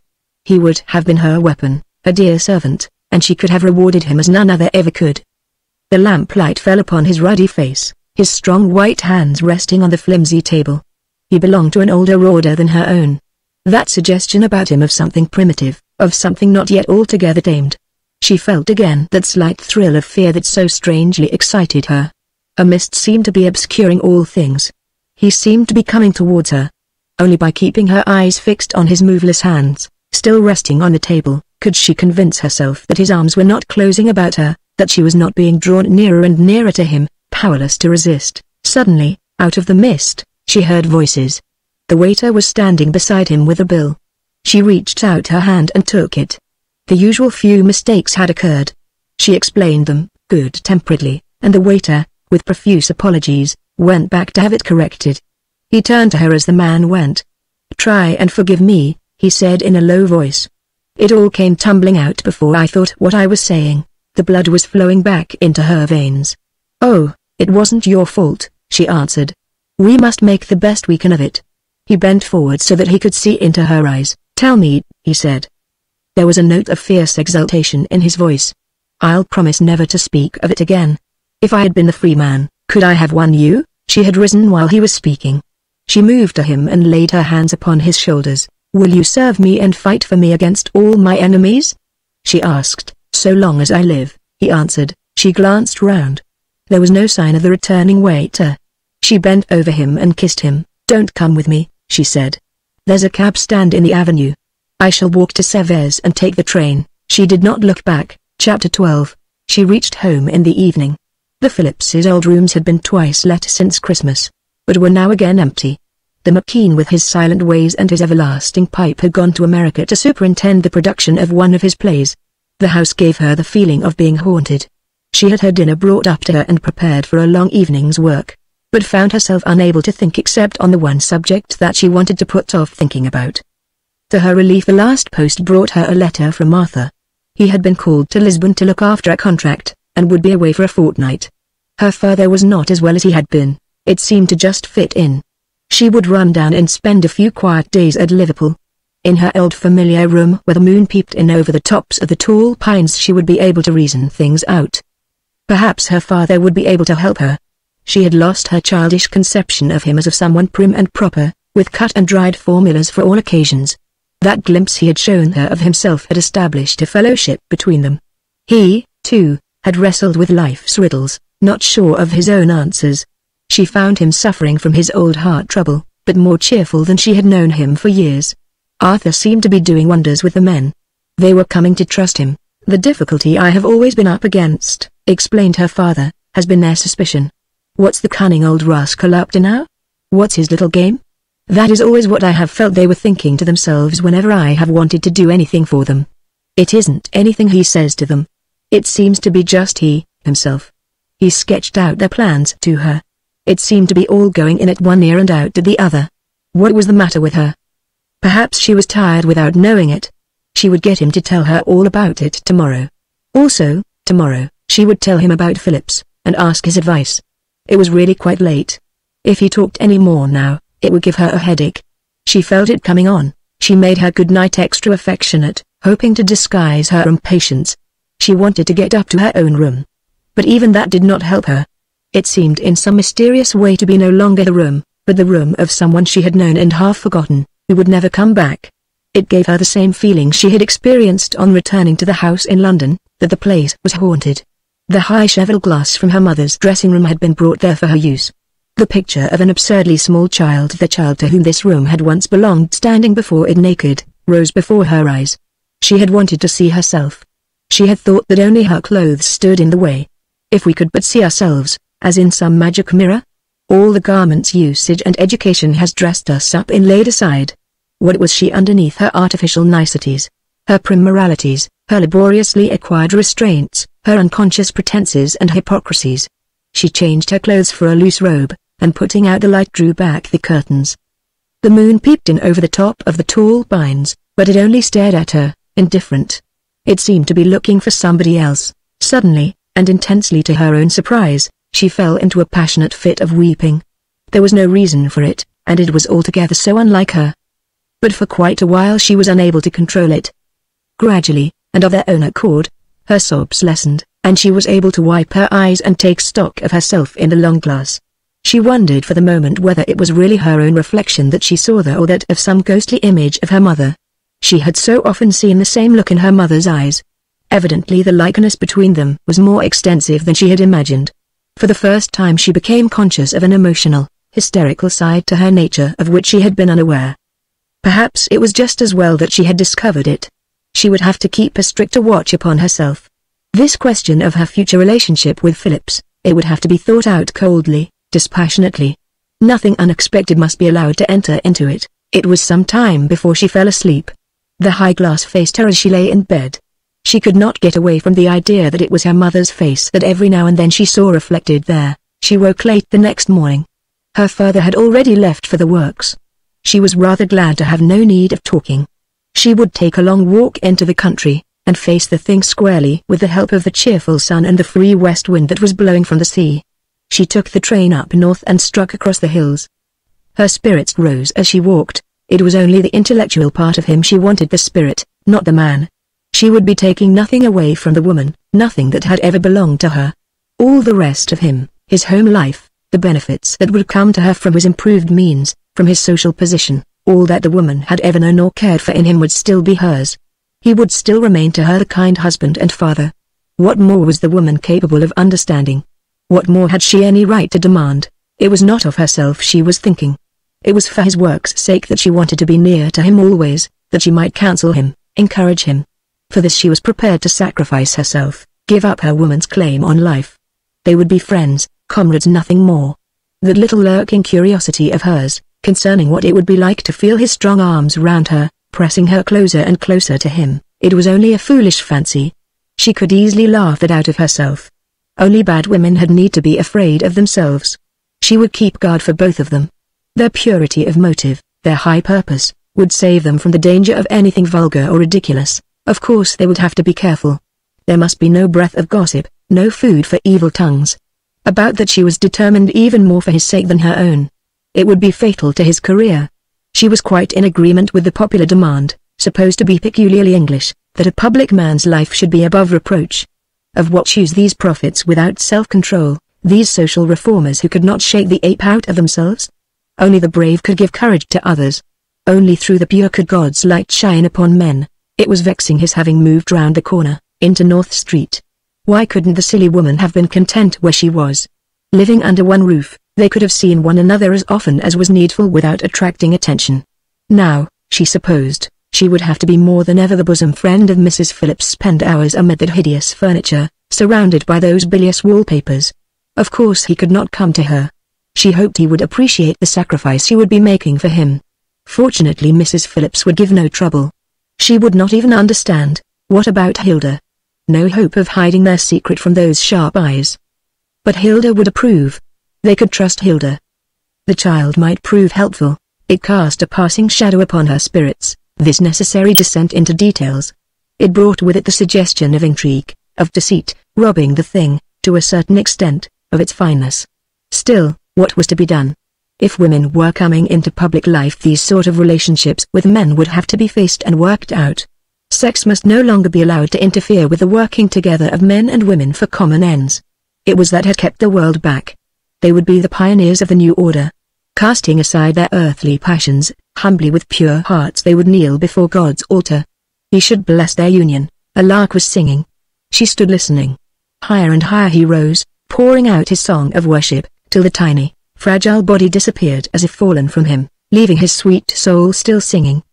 The happy tears came to her eyes, and she passed on. She did not hear that little last faint sob with which he sank exhausted back to earth beside a hidden nest among the furrows. She had forgotten the time. It was already late afternoon. Her long walk and the keen air had made her hungry. She had a couple of eggs with her tea at a village inn, and was fortunate enough to catch a train that brought her back in time for dinner. A little ashamed of her unresponsiveness the night before, she laid herself out to be sympathetic to her father's talk. She insisted on hearing again all that he and Arthur were doing, opposing him here and there with criticism just sufficient to stimulate him, careful in the end to let him convince her. These small hypocrisies were new to her. She hoped she was not damaging her character. But it was good, watching him slyly from under drawn-down lids, to see the flash of triumph that would come into his tired eyes in answer to her half-protesting, "Yes, I see your point, I hadn't thought of that," her half-reluctant admission that perhaps he was right, that perhaps she was wrong.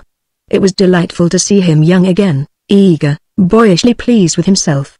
It seemed there was a joy she had not dreamed of in yielding victory as well as in gaining it. A new tenderness was growing up in her. How considerate, how patient, how self-forgetful he had always been. She wanted to mother him, to take him in her arms and croon over him, hushing away remembrance of the old sad days. Folks' words came back to her, and poor Jack Galway. Tell him I thank him for all those years of love and gentleness. She gave him the message. Folk had been right. He was not offended. "Dear old chap," he said. That was kind of him. He was always generous. He was silent for a while, with a quiet look on his face. "Give him our love," he said. "Tell him we came together." At the end, it was on her tongue to ask him, as so often she had meant to do of late, what had been the cause of her mother's illness, if illness it was, what it was that had happened to change both their lives. But always something had stopped her, something ever present, ever watchful, that seemed to shape itself out of the air, bending towards her with its finger on its lips. She stayed over the weekend, and on the Saturday, at her suggestion, they took a long excursion into the country. It was the first time she had ever asked him to take her out. He came down to breakfast in a new suit, and was quite excited. In the car his hand had sought hers shyly, and, feeling her responsive pressure, he had continued to hold it, and they had sat for a long time in silence. She decided not to tell him about Phillips, just yet. He knew of him only from the Tory newspapers and would form a wrong idea. She would bring them together and leave Phillips to make his own way. He would like Phillips when he knew him, she felt sure. He, too, was a people's man. The torch passed down to him from his old Ironside ancestors, it still glowed. More than once she had seen it leap to flame. In congenial atmosphere, it would burn clear and steadfast. It occurred to her what a delightful solution of her problem, if later on her father could be persuaded to leave Arthur in charge of the works, and come to live with her in London. There was a fine block of flats near Chelsea Church with long views up and down the river. How happy they could be there, the drawing room in the Adams style with wine-colored curtains. He was a father any young woman could be proud to take about. Unconsciously she gave his hand an impulsive squeeze. They lunched at an old inn upon the moors, and the landlady, judging from his shy, attentive ways, had begun by addressing her as Madam. "You grow wonderfully like your mother," he told her that evening at dinner. "There used to be something missing. But I don't feel that, now." She wrote to Phillips to meet her, if possible, at Euston. There were things she wanted to talk to him about. There was the question whether she should go on writing for Carlton, or break with him at once. Also 1 or 2 points that were worrying her in connection with tariff reform. He was waiting for her on the platform. It appeared he, too, had much to say. He wanted her advice concerning his next speech. He had not dined and suggested supper. They could not walk about the streets. Likely enough, it was only her imagination, but it seemed to her that people in the restaurant had recognized him, and were whispering to one another. He was bound to be well known. Likewise her own appearance, she felt, was against them as regarded their desire to avoid observation. She would have to take to those mousy colors that did not suit her, and wear a veil. She hated the idea of a veil. It came from the East and belonged there. Besides, what would be the use? Unless he wore one too. Who is the veiled woman that Phillips goes about with? That is what they would ask. It was going to be very awkward, the whole thing. Viewed from the distance, it had looked quite fine. Dedicating herself to the service of humanity was how it had presented itself to her in the garden at Meudon, the twinkling labyrinth of Paris at her feet, its sordid byways hidden beneath its myriad lights. She had not bargained for the dedication involving the loss of her self-respect. They did not talk as much as they had thought they would. He was not very helpful on the Carlton question. There was so much to be said both for and against. It might be better to wait and see how circumstances shaped themselves. She thought his speech excellent. It was difficult to discover any argument against it. He seemed to be more interested in looking at her when he thought she was not noticing. That little faint vague fear came back to her and stayed with her, but brought no quickening of her pulse. It was a fear of something ugly. She had the feeling they were both acting, that everything depended upon their not forgetting their parts. In handing things to one another, they were both of them so careful that their hands should not meet and touch. They walked together back to Westminster and wished each other a short good night upon what once had been their common doorstep. With her latchkey in her hand, she turned and watched his retreating figure, and suddenly a wave of longing seized her to run after him and call him back, to see his eyes light up and feel the pressure of his hands. It was only by clinging to the railings and counting till she was sure he had entered his own house round the corner and closed the door behind him, that she restrained herself. It was a frightened face that looked at her out of the glass. As she stood before it taking off her hat, she decided that their future meetings should be at his own house. Mrs. Phillips's only complaint was that she knocked at the door too seldom. "I don't know what I should do without you, I really don't," confessed the grateful lady. "If ever I become a Prime Minister's wife, it's you I shall have to thank. You've got so much courage yourself, you can put the heart into him. I never had any pluck to spare myself," she concluded by giving Joan a hug, accompanied by a sloppy but heartfelt kiss. She would stand behind Phillips's chair with her fat arms round his neck, nodding her approval and encouragement, while Joan, seated opposite, would strain every nerve to keep her brain fixed upon the argument, never daring to look at poor Phillips's wretched face, with its pleading, apologetic eyes, lest she should burst into hysterical laughter. She hoped she was being helpful and inspiring. Mrs. Phillips would assure her afterwards that she had been wonderful. As for herself, there were periods when she hadn't the faintest idea about what she was talking. Sometimes Mrs. Phillips, called away by domestic duty, would leave them, returning full of excuses just as they had succeeded in forgetting her. It was evident she was under the impression that her presence was useful to them, making it easier for them to open up their minds to one another. "Don't you be put off by his seeming a bit unresponsive," Mrs. Phillips would explain. "He's shy with women. What I'm trying to do is to make him feel you are one of the family, and don't you take any notice of me," further explained the good woman, "when I seem to be in opposition, like. I chip in now and then on purpose, just to keep the ball rolling. It stirs him up, a bit of contradictoriness. You have to live with a man before you understand him." One morning Joan received a letter from Phillips, marked immediate. He informed her that his brain was becoming addled.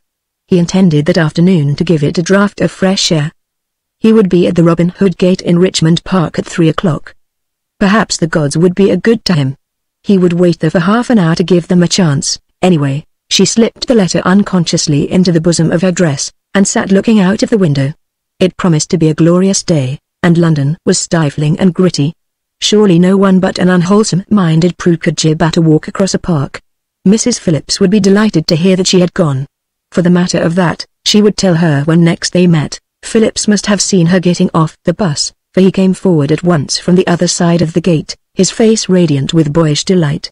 A young man and woman, entering the park at the same time, looked at them and smiled sympathetically. Joan had no idea the park contained such pleasant byways. But for an occasional perambulator they might have been in the heart of the country. The fallow deer stole near to them with noiseless feet, regarding them out of their large gentle eyes with looks of comradeship. They paused and listened while a missel thrush from a branch close to them poured out his song of hope and courage. From quite a long way off they could still hear his clear voice singing, telling to the young and brave his gallant message.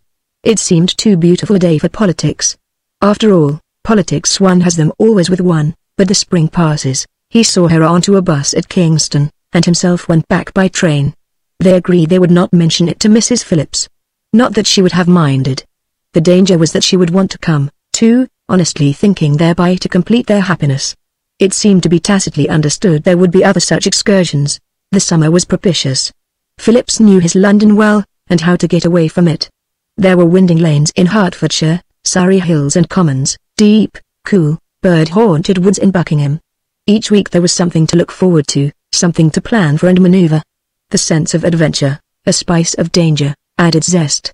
She still knocked frequently, as before, at the door of the hideously furnished little house in North Street, but Mrs. Phillips no longer oppressed her as some old man of the sea she could never hope to shake off from her shoulders.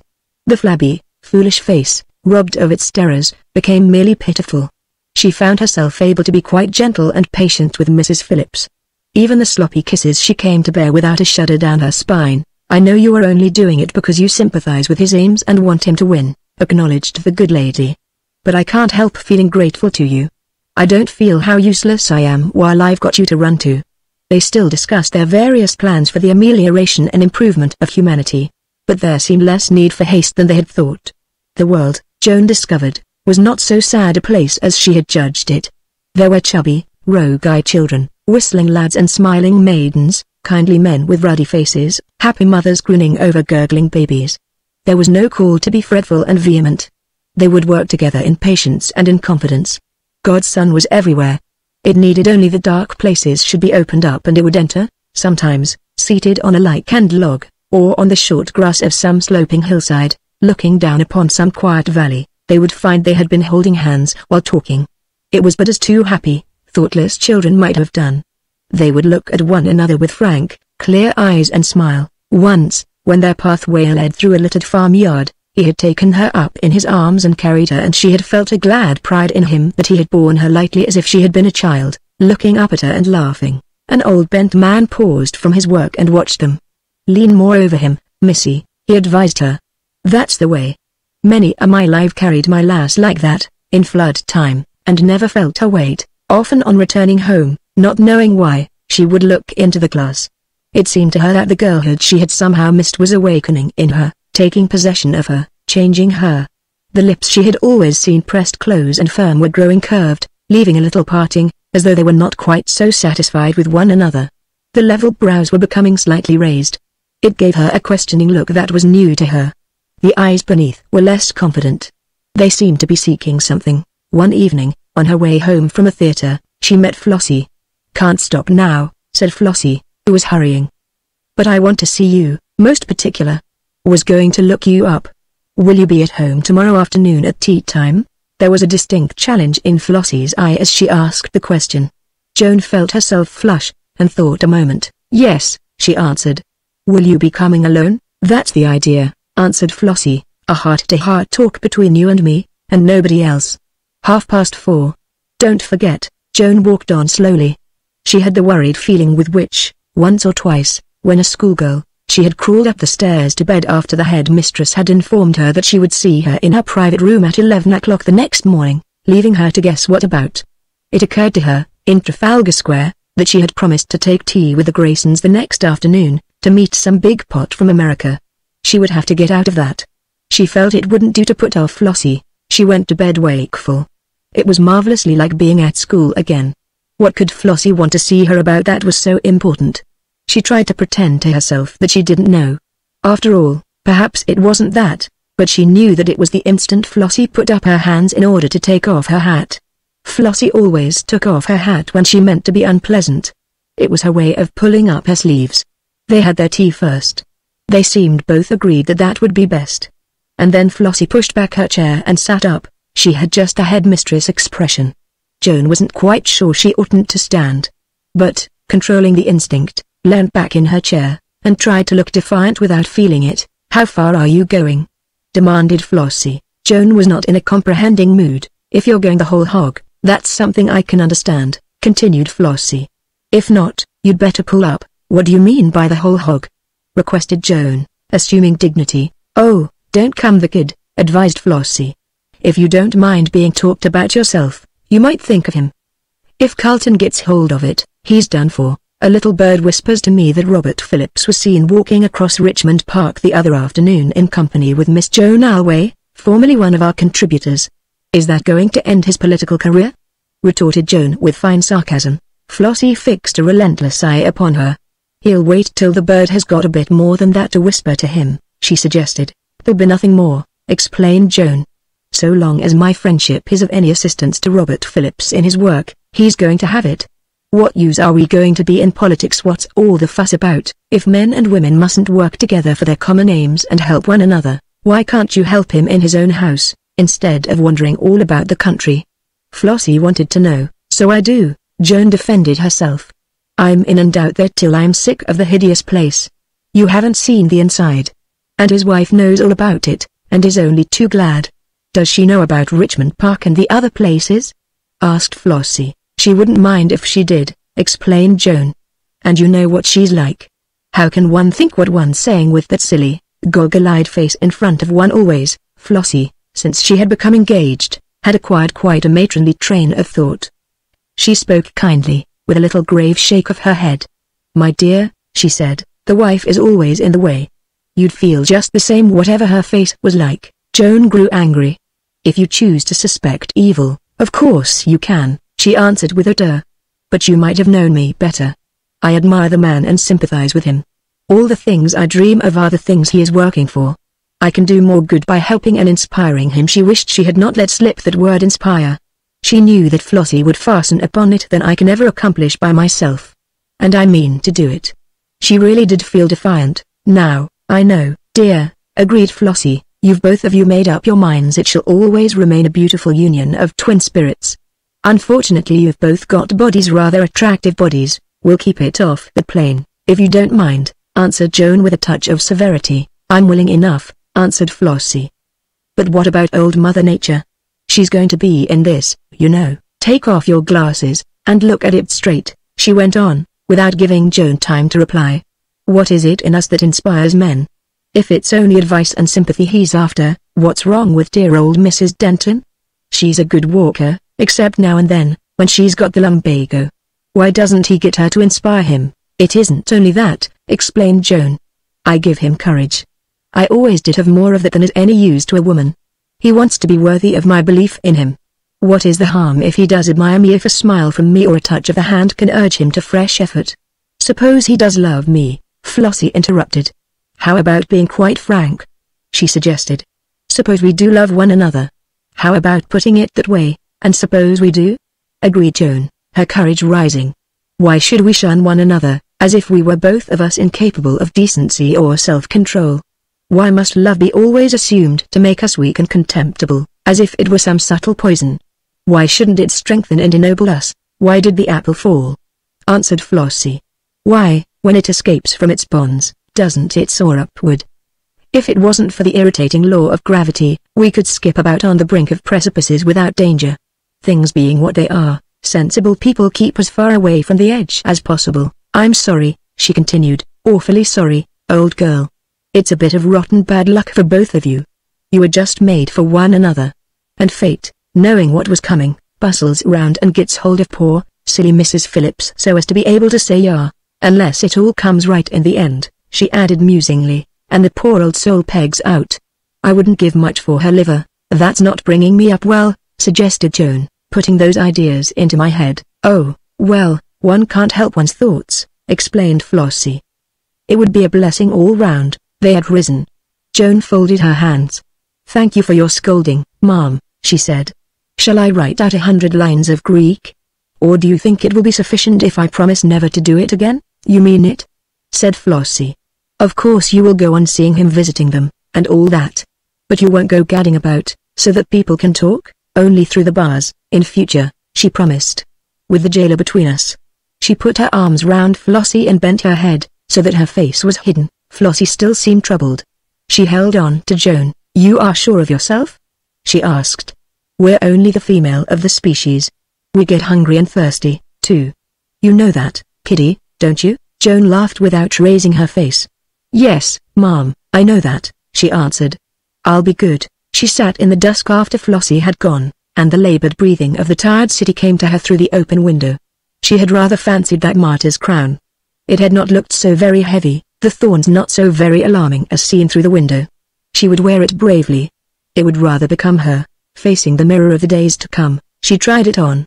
It was going to hurt. There was no doubt of that. She saw the fatuous, approving face of the eternal Mrs. Phillips, thrust ever between them, against the background of that hideous furniture, of those bilious wallpapers, the loneliness that would ever walk with her, sit down beside her in the crowded restaurant, steal up the staircase with her, creep step by step with her from room to room, the ever unsatisfied yearning for a tender word, a kindly touch. Yes, it was going to hurt, poor Robert. It would be hard on him, too. She could not help feeling consolation in the thought that he also would be wearing that invisible crown. She must write to him. The sooner it was done, the better. Half a dozen contradictory moods passed over her during the composing of that letter, but to her they seemed but the unfolding of a single thought. On one page it might have been his mother writing to him, an experienced, sagacious lady, quite aware, in spite of her affection for him, of his faults and weaknesses, solicitous that he should avoid the dangers of an embarrassing entanglement, his happiness being the only consideration of importance. On others it might have been a queen laying her immutable commands upon some loyal subject, sworn to her service. Part of it might have been written by a laughing philosopher who had learned the folly of taking life too seriously, knowing that all things pass, that the tears of today will be remembered with a smile. And a part of it was the unconsidered language of a loving woman. And those were the pages that he kissed. His letter in answer was much shorter. Of course he would obey her wishes. He had been selfish, thinking only of himself. As for his political career, he did not see how that was going to suffer by his being occasionally seen in company with one of the most brilliantly intellectual women in London, known to share his views. And he didn't care if it did. But inasmuch as she valued it, all things should be sacrificed to it. It was hers to do what she would with. It was the only thing he had to offer her. Their meetings became confined, as before, to the little house in North Street. But it really seemed as if the gods, appeased by their submission, had decided to be kind. Hilda was home for the holidays, and her piercing eyes took in the situation at a flash. She appeared to have returned with a newborn and exacting affection for her mother, that astonished almost as much as it delighted the poor lady. Feeling sudden desire for a walk or a bus ride, or to be taken to an entertainment, no one was of any use to Hilda but her mother. Daddy had his silly politics to think and talk about. He must worry them out alone, or with the assistance of Miss Elway. That was what she was there for. Mrs. Phillips, torn between her sense of duty and fear of losing this new happiness, would yield to the child's coaxing. Often they would be left alone to discuss the nation's needs uninterrupted. Conscientiously they would apply themselves to the task. Always to find that, sooner or later, they were looking at one another, in silence. One day Phillips burst into a curious laugh. They had been discussing the problem of the smallholder. Joan had put a question to him, and with a slight start he had asked her to repeat it. But it seemed she had forgotten it. I had to see our solicitor one morning, he explained, when I was secretary to a miners' union up north. A point had arisen concerning the legality of certain payments. It was a matter of vast importance to us. But he didn't seem to be taking any interest, and suddenly he jumped up. "I'm sorry, Phillips," he said, "but I've got a big trouble of my own on at home. I guess you know what, and I don't seem to care a damn about yours. You'd better see Delawney, if you're in a hurry."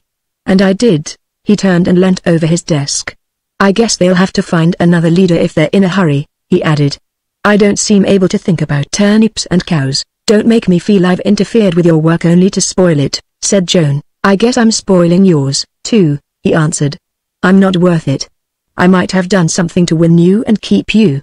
I'm not going to do much without you." "You mean my friendship is going to be of no use to you?"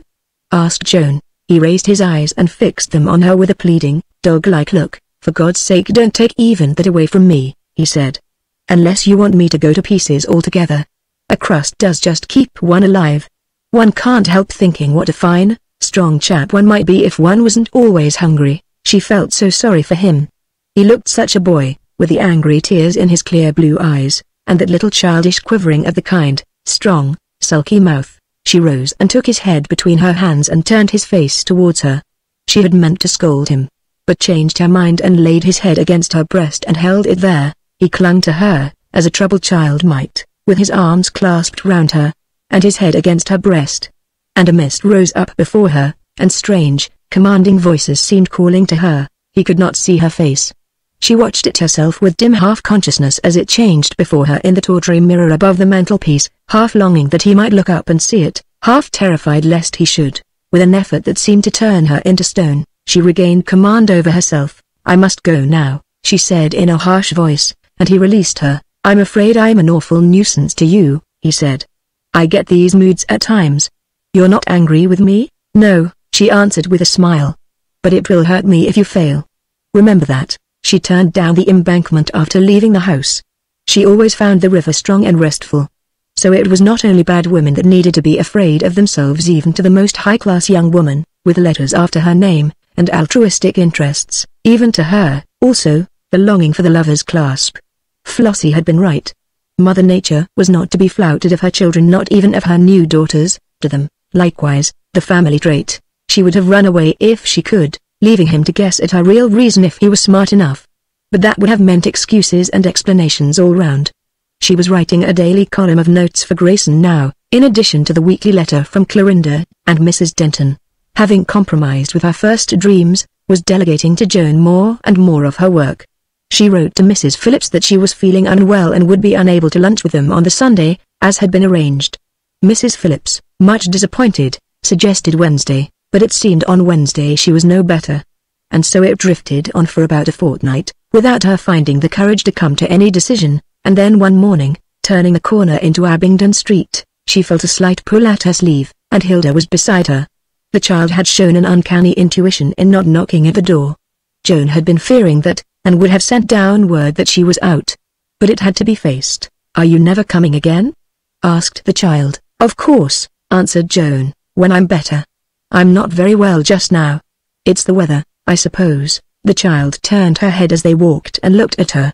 Joan felt herself smarting under that look, but persisted. "I'm very much run down," she said.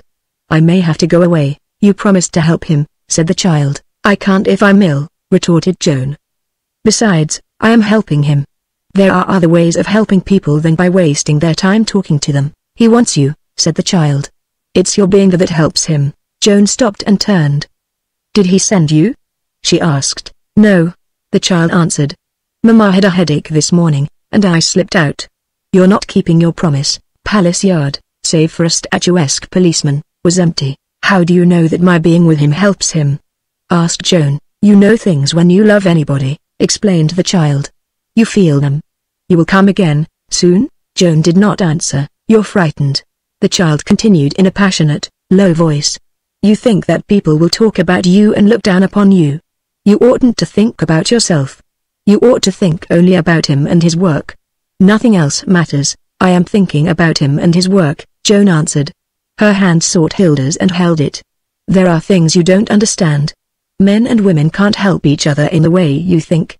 They may try to, and mean no harm in the beginning, but the harm comes, and then not only the woman but the man also suffers, and his work is spoilt and his life ruined." The small, hot hand clasped Joan's convulsively. "But he won't be able to do his work if you keep away and never come back to him," she persisted. "Oh, I know it. It all depends upon you. He wants you, and I want him, if that's any consolation to you," Joan answered with a short laugh. It wasn't much of a confession. The child was cute enough to have found that out for herself.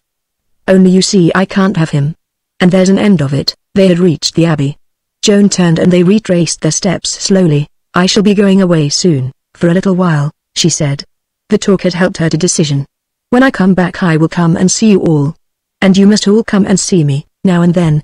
I expect I shall have a flat of my own. My father may be coming to live with me. Goodbye.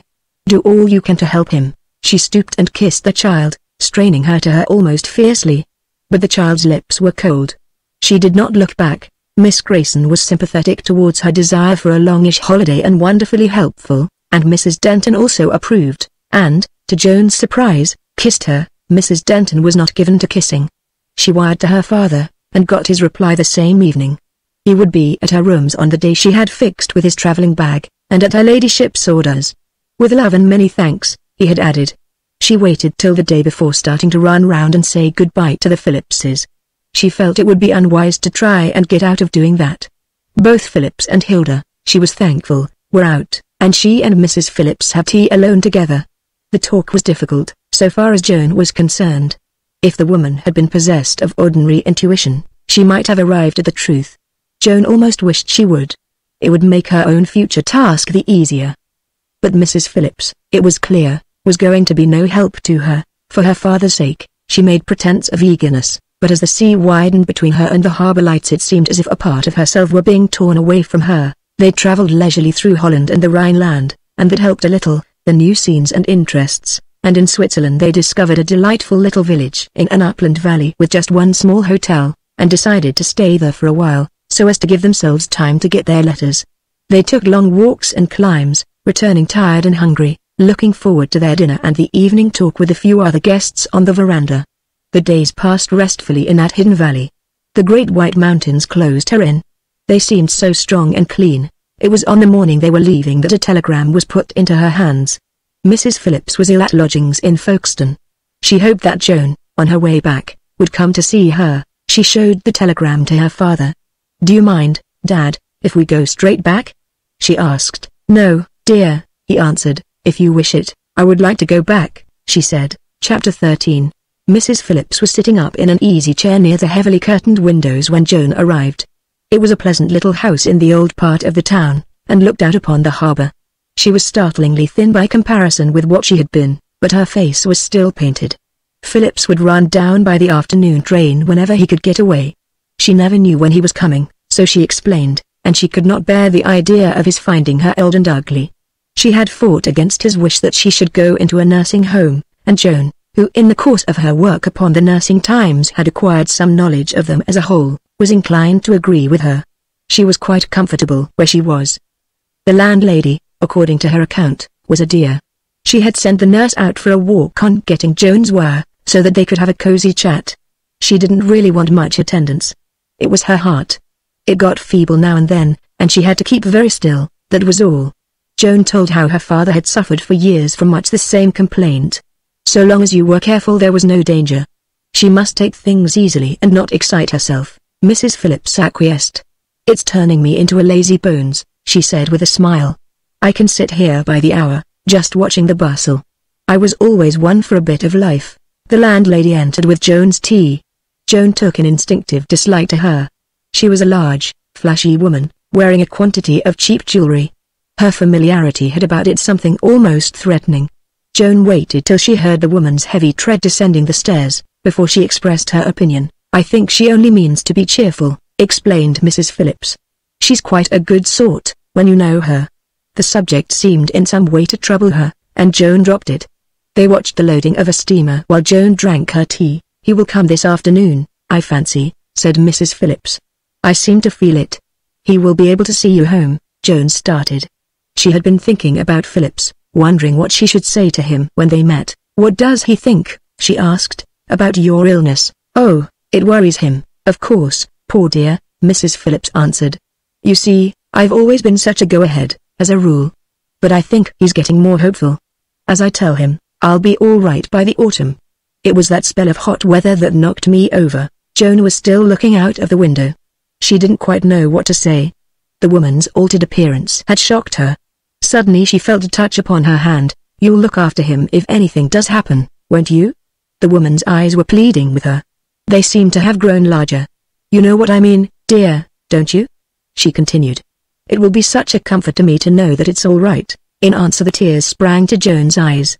She knelt down and put her arms about the woman. "Don't be so silly," she cried. "There's nothing going to happen.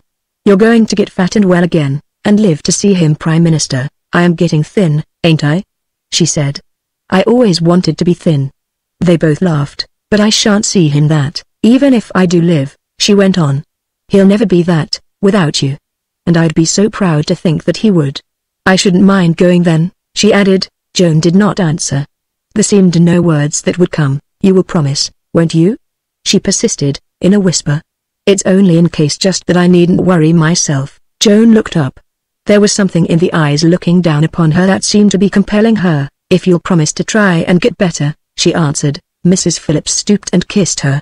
"Of course, dear," she said. "Perhaps I shall, now that my mind is easier." Phillips came, as Mrs. Phillips had predicted. He was surprised at seeing Joan. He had not thought she could get back so soon. He brought an evening paper with him. It contained a paragraph to the effect that Mrs. Phillips, wife of the Right Honourable Robert Phillips, MP, was progressing favourably and hoped soon to be sufficiently recovered to return to her London residence. It was the first time she had had a paragraph all to herself, headed with her name.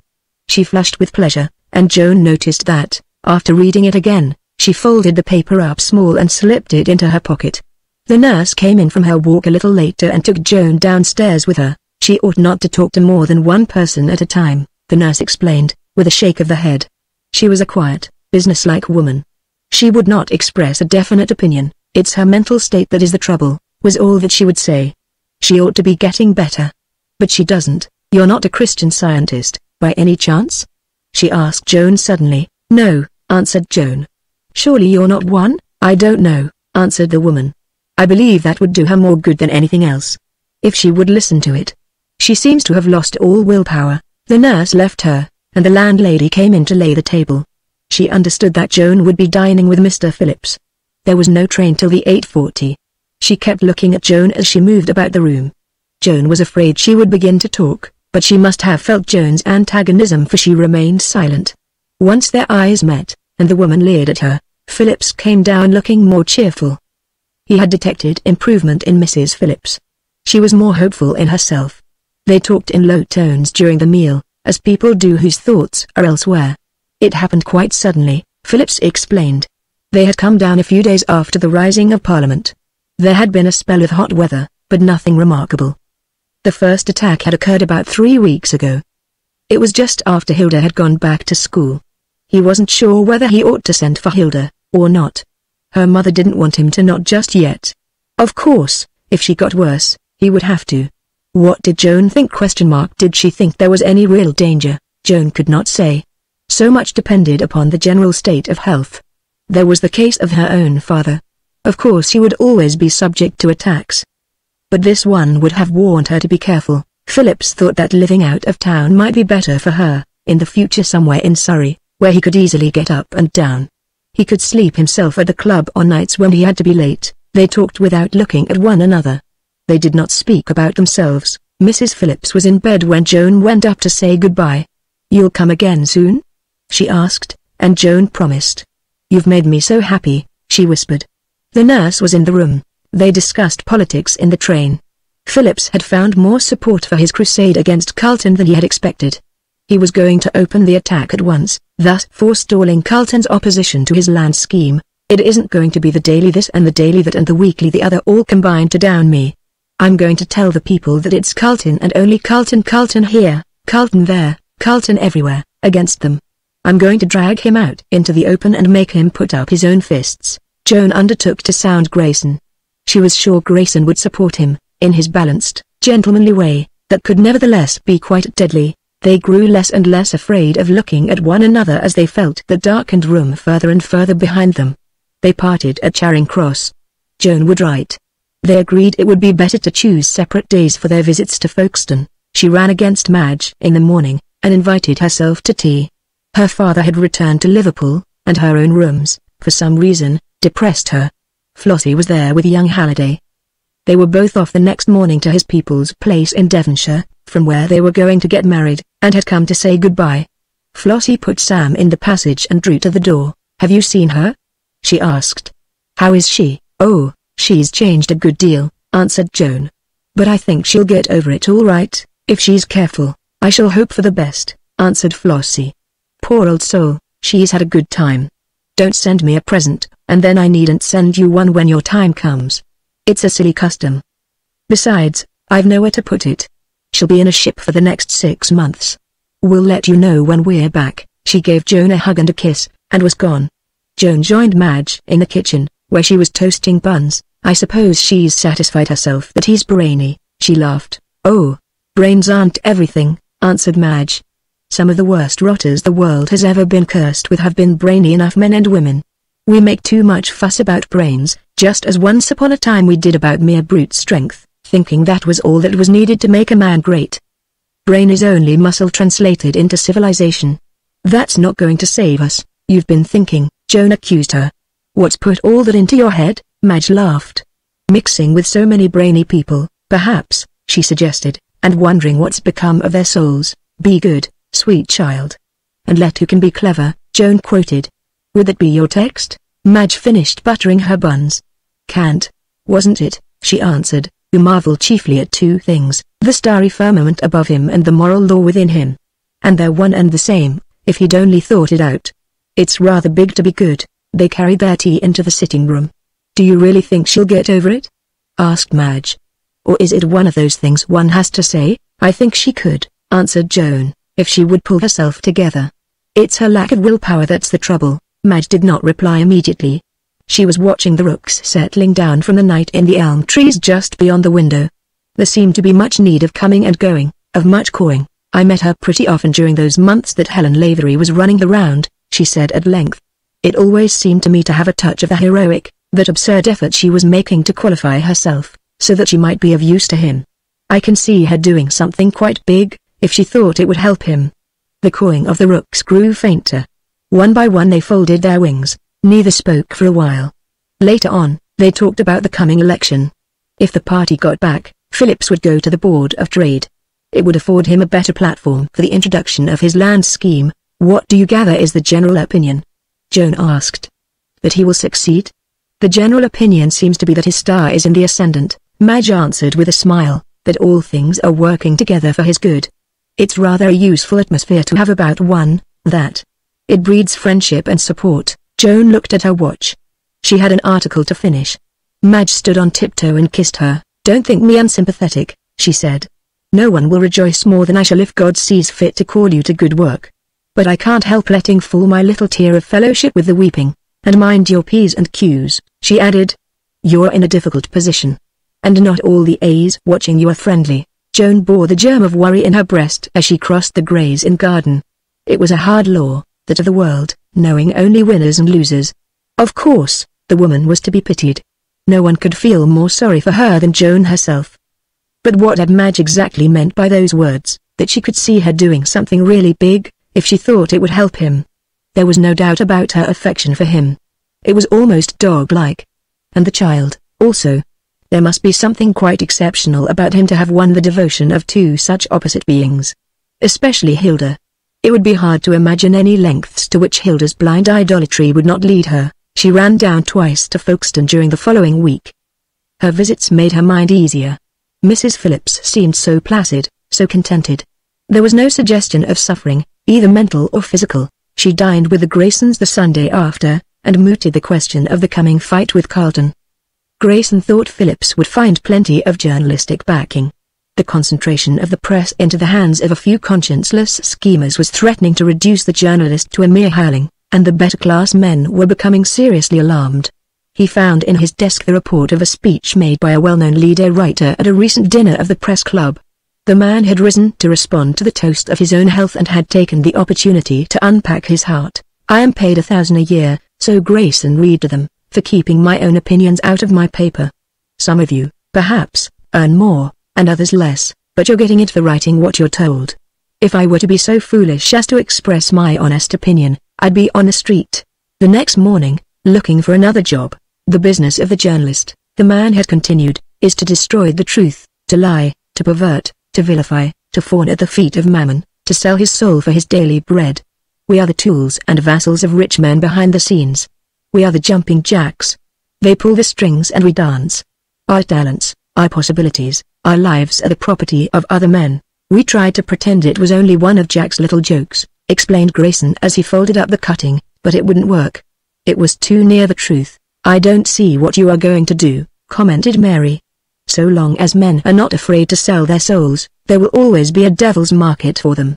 Grayson did not so much mind there being a devil's market, provided he could be assured of an honest market alongside, so that a man could take his choice.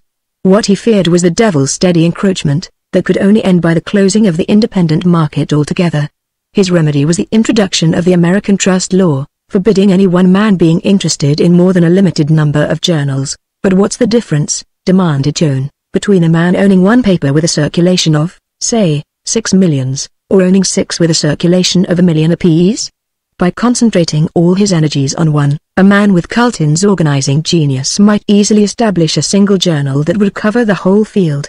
"Just all the difference," answered Grayson, "between Pooh Bah's Chancellor of the Exchequer, or Lord High Admiral, or Chief Executioner, whichever he preferred to be, and Pooh Bah's all the officers of state rolled into one. Pooh Bah may be a very able statesman, entitled to exert his legitimate influence. But, after all, his opinion is only the opinion of one old gentleman, with possible prejudices and preconceived convictions. The Mikado or the people, according to locality, would like to hear the views of others of his ministers.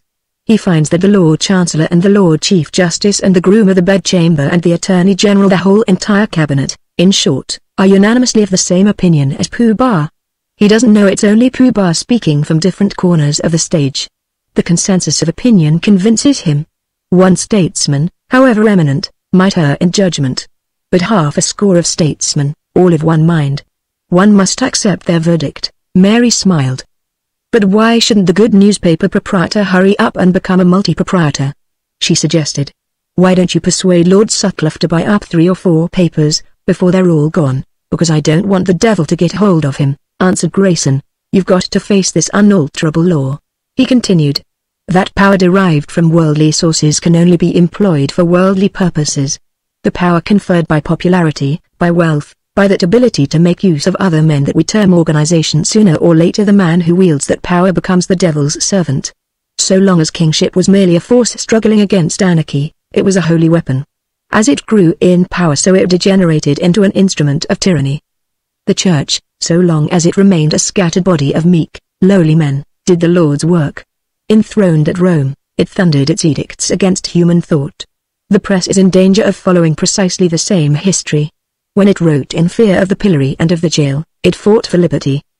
Now it has become the fourth estate, it fawns, as Jack Swinton said of it, at the feet of Mammon. My proprietor, good fellow, allows me to cultivate my plot amid the wilderness for other purposes than those of quick returns.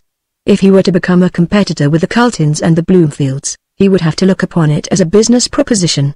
The devil would take him up onto the high mountain, and point out to him the kingdom of huge circulations and vast profits, whispering to him, 'All this will I give thee, if thou wilt fall down and worship me.' I don't want the dear good fellow to be tempted." "Is it impossible, then, to combine duty and success?" questioned Joan. "The combination sometimes happens, by chance," admitted Grayson. "But it's dangerous to seek it. It is so easy to persuade ourselves that it's our duty to succeed. But we must succeed to be of use, urged Mary. Must God's servants always remain powerless? Powerless to rule? Powerful only to serve, he answered.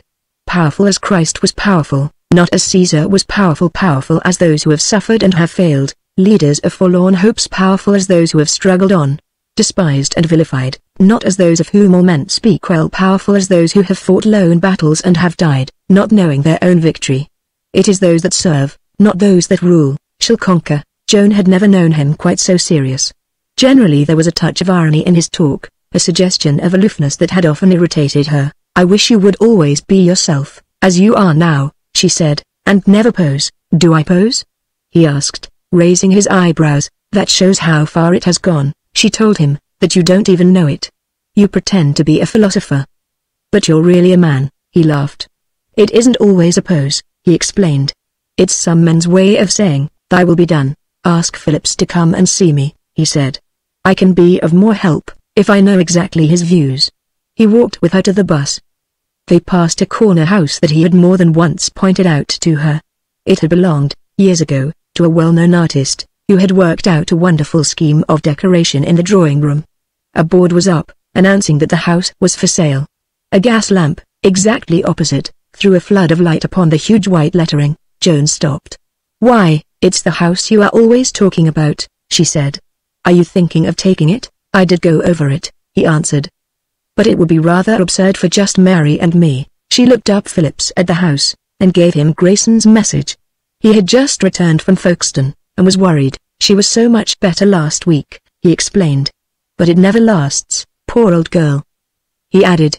I believe she'd have been happier if I'd always remained plain Bob Phillips. Joan had promised to go down on the Friday, but finding, on the Thursday morning, that it would be difficult, decided to run down that afternoon instead.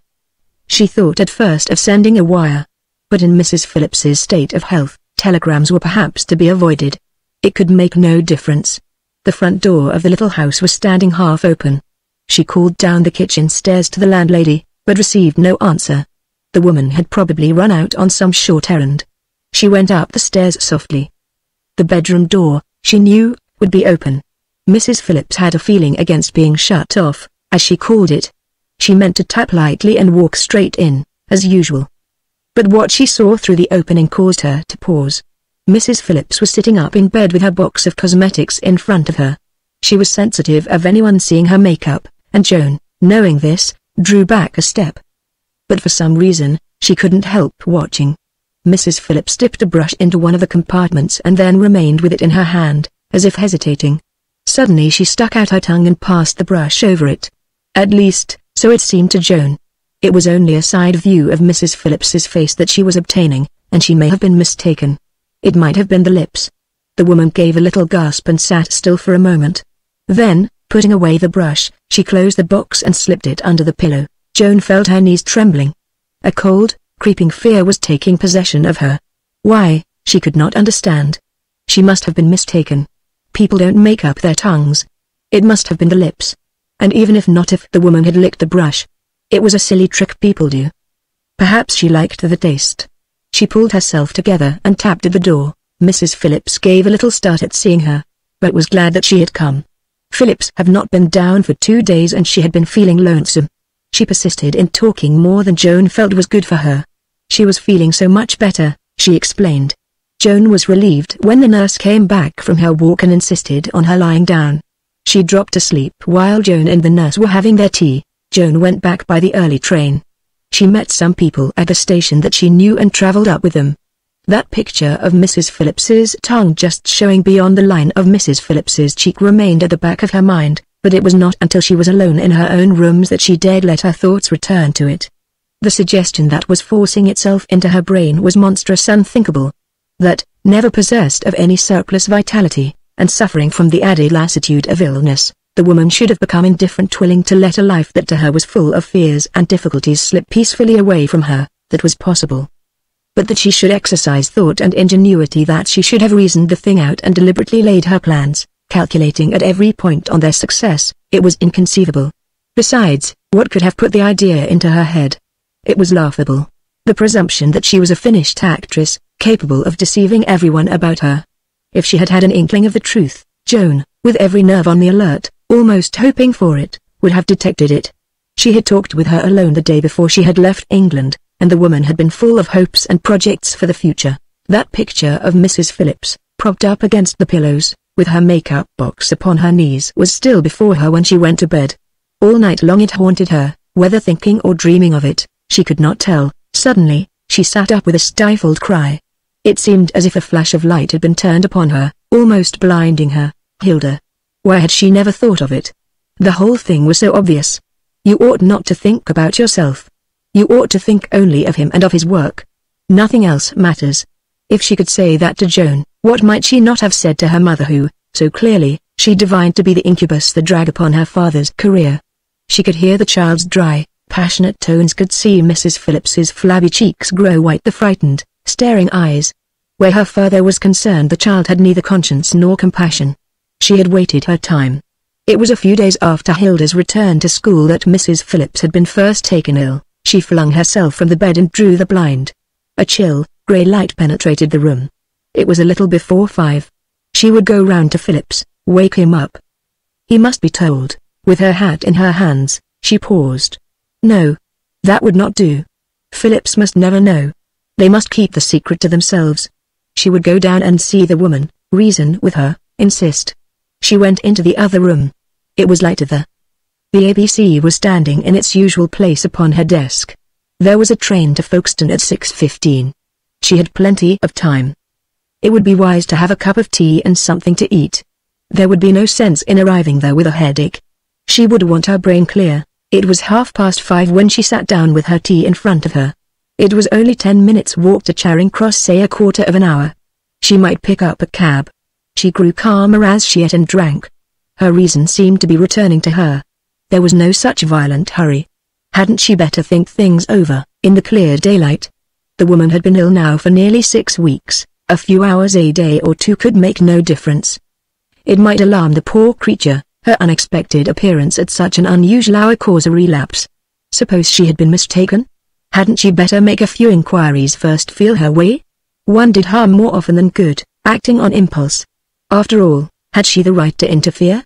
Oughtn't the thing to be thought over as a whole? Mightn't there be arguments, worth considering, against her interference? Her brain was too much in a whirl. Hadn't she better wait till she could collect and arrange her thoughts? The silver clock upon her desk struck 6. It had been a gift from her father when she was at Girton. It never obtruded.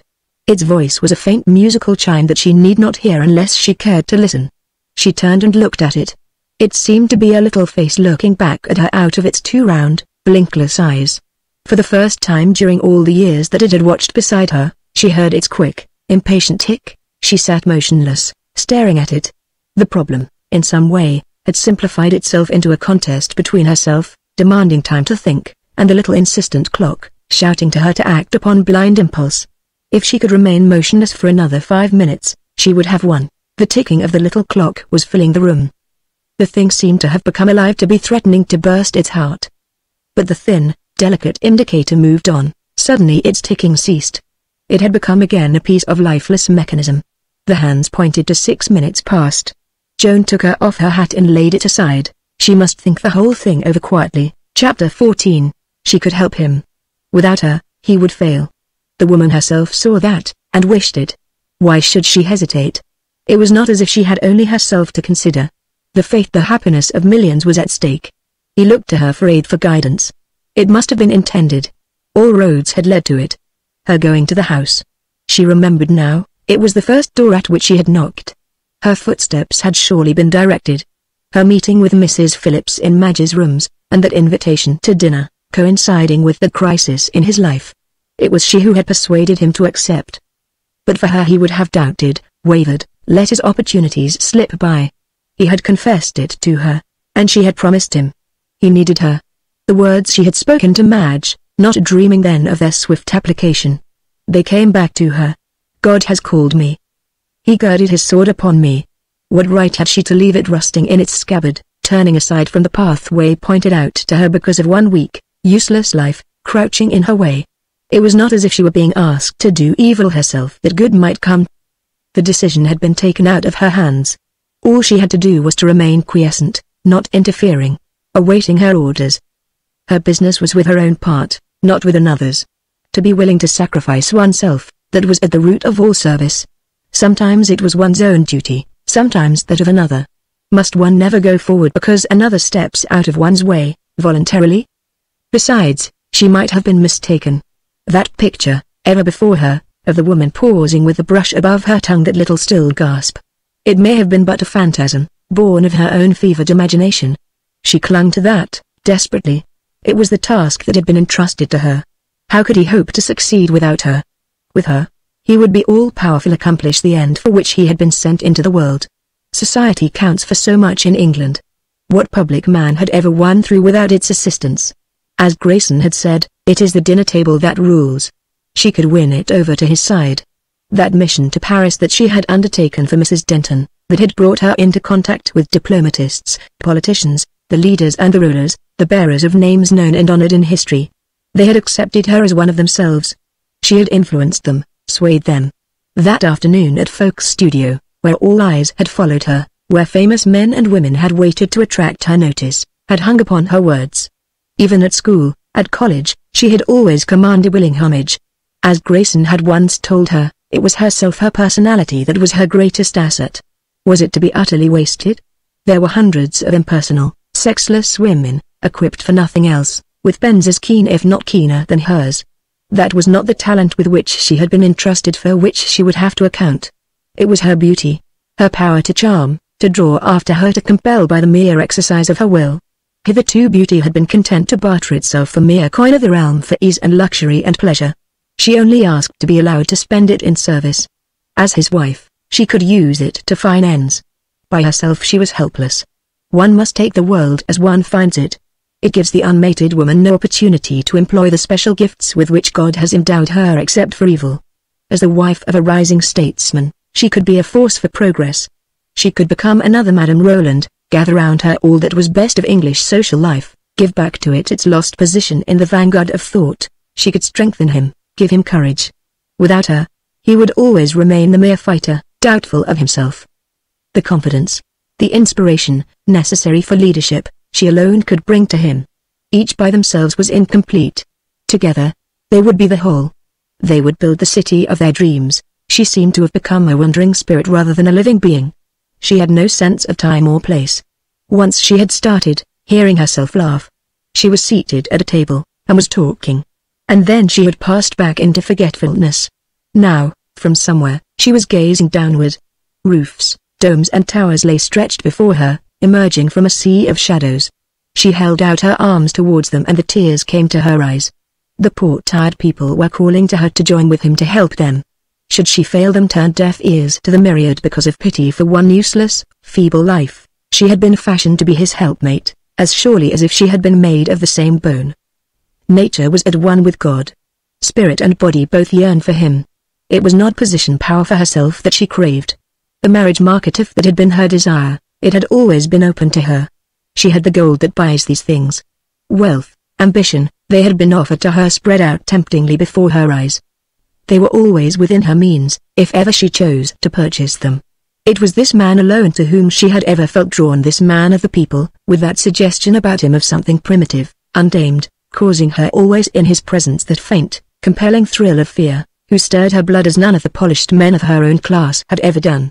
His kind, strong, ugly face, it moved beside her, its fearless, tender eyes now pleading, now commanding. He needed her.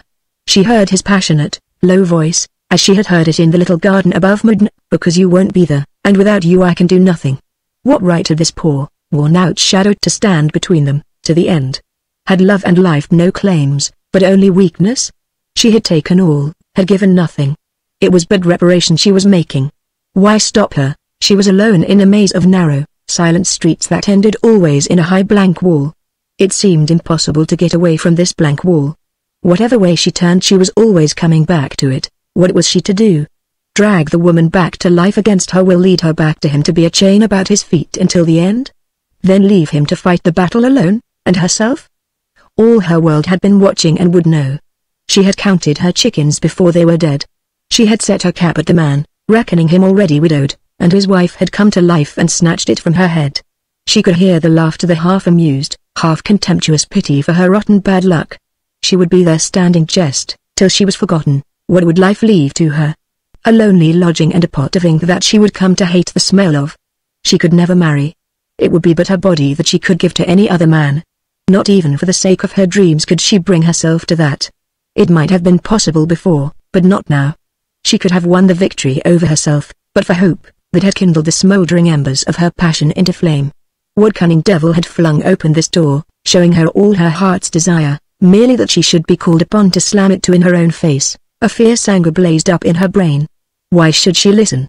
Why had reason been given to us if we were not to use it, weigh good and evil in the balance and decide for ourselves where lay the nobler gain? Were we to be led hither and thither like blind children? What was right, what wrong? But what our own God-given judgment told us. Was it wrong of the woman to perform this act of self-renunciation, yielding up all things to love? No, it was great heroic of her. It would be her cross of victory, her crown. If the gift were noble, so also it could not be ignoble to accept it. To reject it would be to dishonor it. She would accept it. The wonder of it should cast out her doubts and fears. She would seek to make herself worthy of it. Consecrate it with her steadfastness, her devotion. She thought it ended. But yet she sat there motionless, what was plucking at her sleeve still holding her. Unknowing, she had entered a small garden. It formed a passage between two streets, and was left open day and night.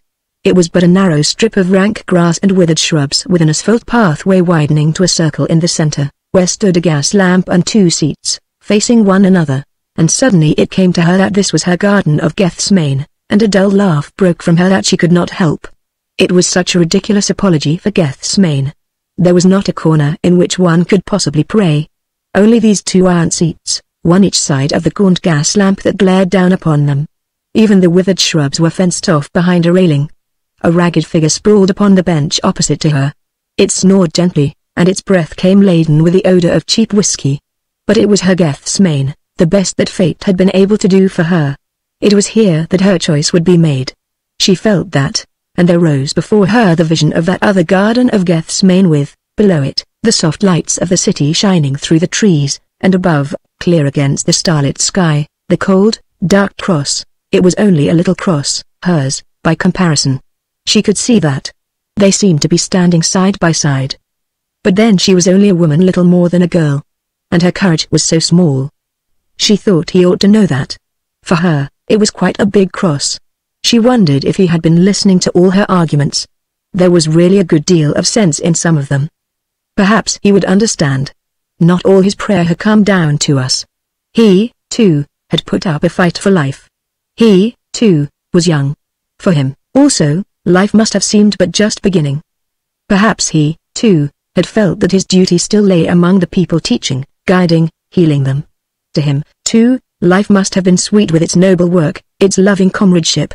Even from him the words had to be wrung, "Thy will, not mine, be done." She whispered them at last.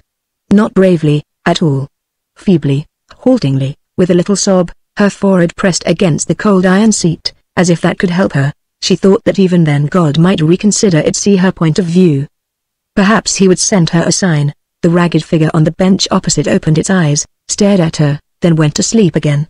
A prowling cat paused to rub itself against her foot, but meeting no response, passed on.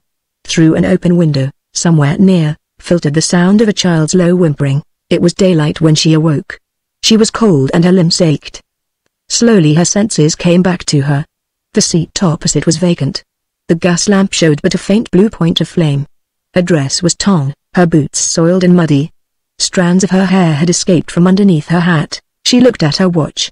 Fortunately it was still early. She would be able to let herself in before anyone was up. It was but a little way. She wondered, while rearranging her hair, what day it was. She would find out, when she got home, from the newspaper. In the street she paused a moment and looked back through the railings. It seemed even still more sordid in the daylight, the sooty grass and the withered shrubs and the asphalt pathway strewn with dirty paper. And again a laugh she could not help broke from her. Her garden of Gethsemane. She sent a brief letter round to Phillips, and a telegram to the nurse, preparing them for what she meant to do. She had just time to pack a small trunk and catch the morning train. At Folkestone, she drove first to a house where she herself had once lodged and fixed things to her satisfaction. The nurse was waiting for her in the downstairs room, and opened the door to her. She was opposed to Joan's interference. But Joan had come prepared for that. "Let me have a talk with her," she said. I think I've found out what it is that is causing all the trouble. The nurse shot her a swift glance. I'm glad of that, she said dryly. She let Joan go upstairs. Mrs. Phillips was asleep. Joan seated herself beside the bed and waited. She had not yet made herself up for the day, and the dyed hair was hidden beneath a white, close-fitting cap. The pale, thin face with its closed eyes looked strangely young. Suddenly the thin hands clasped, and her lips moved, as if she were praying in her sleep. Perhaps she also was dreaming of Gethsemane. It must be quite a crowded garden, if only we could see it. After a while, her eyes opened. Joan drew her chair nearer and slipped her arm in under her, and their eyes met. You're not playing the game, whispered Joan, shaking her head. I only promised on condition that you would try to get well. The woman made no attempt to deny. Something told her that Joan had learned her secret. She glanced towards the door. Joan had closed it. Don't drag me back, she whispered. It's all finished. She raised herself up and put her arms about Joan's neck. It was hard at first, and I hated you. And then it came to me that this was what I had been wanting to do, all my life, something to help him, that nobody else could do. Don't take it from me, I know, whispered Joan. I've been there, too. I knew you were doing it, though I didn't quite know how till the other day. I wouldn't think. I wanted to pretend that I didn't. I know all you can say. I've been listening to it. It was right of you to want to give it all up to me for his sake. But it would be wrong of me to take it. I don't quite see why. I can't explain it. But I mustn't. So you see, it would be no good. But I'm so useless, pleaded the woman. I said that, answered Joan. I wanted to do it, and I talked and talked, so hard. I said everything I could think of. But that was the only answer. I mustn't do it. They remained for a while with their arms round one another. It struck Joan as curious, even at the time, that all feeling of superiority had gone out of her. They might have been two puzzled children that had met one another on a path that neither knew. But Joan was the stronger character. I want you to give me up that box, she said, and to come away with me where I can be with you and take care of you until you are well. Mrs. Phillips made yet another effort. Have you thought about him? She asked. Joan answered with a faint smile. Oh, yes, she said. I didn't forget that argument in case it hadn't occurred to the Lord. Perhaps, she added, the helpmate theory was intended to apply only to our bodies. There was nothing said about our souls. Perhaps God doesn't have to work in pairs. Perhaps we were meant to stand alone. Mrs. Phillips's thin hands were playing nervously with the bedclothes. There still seemed something that she had to say. As if Joan hadn't thought of everything. Her eyes were fixed upon the narrow strip of light between the window curtains. You don't think you could, dear, she whispered, if I didn't do anything wicked anymore. But just let things take their course. You see, dear, she went on, her face still turned away. I thought it all finished. It will be hard for me to go back to him, knowing as I do now that he doesn't want me. I shall always feel that I am in his way. And Hilda, she added after a pause, she will hate me. Joan looked at the white patient face and was silent. What would be the use or senseless contradiction? The woman knew. It would only seem an added stab of mockery.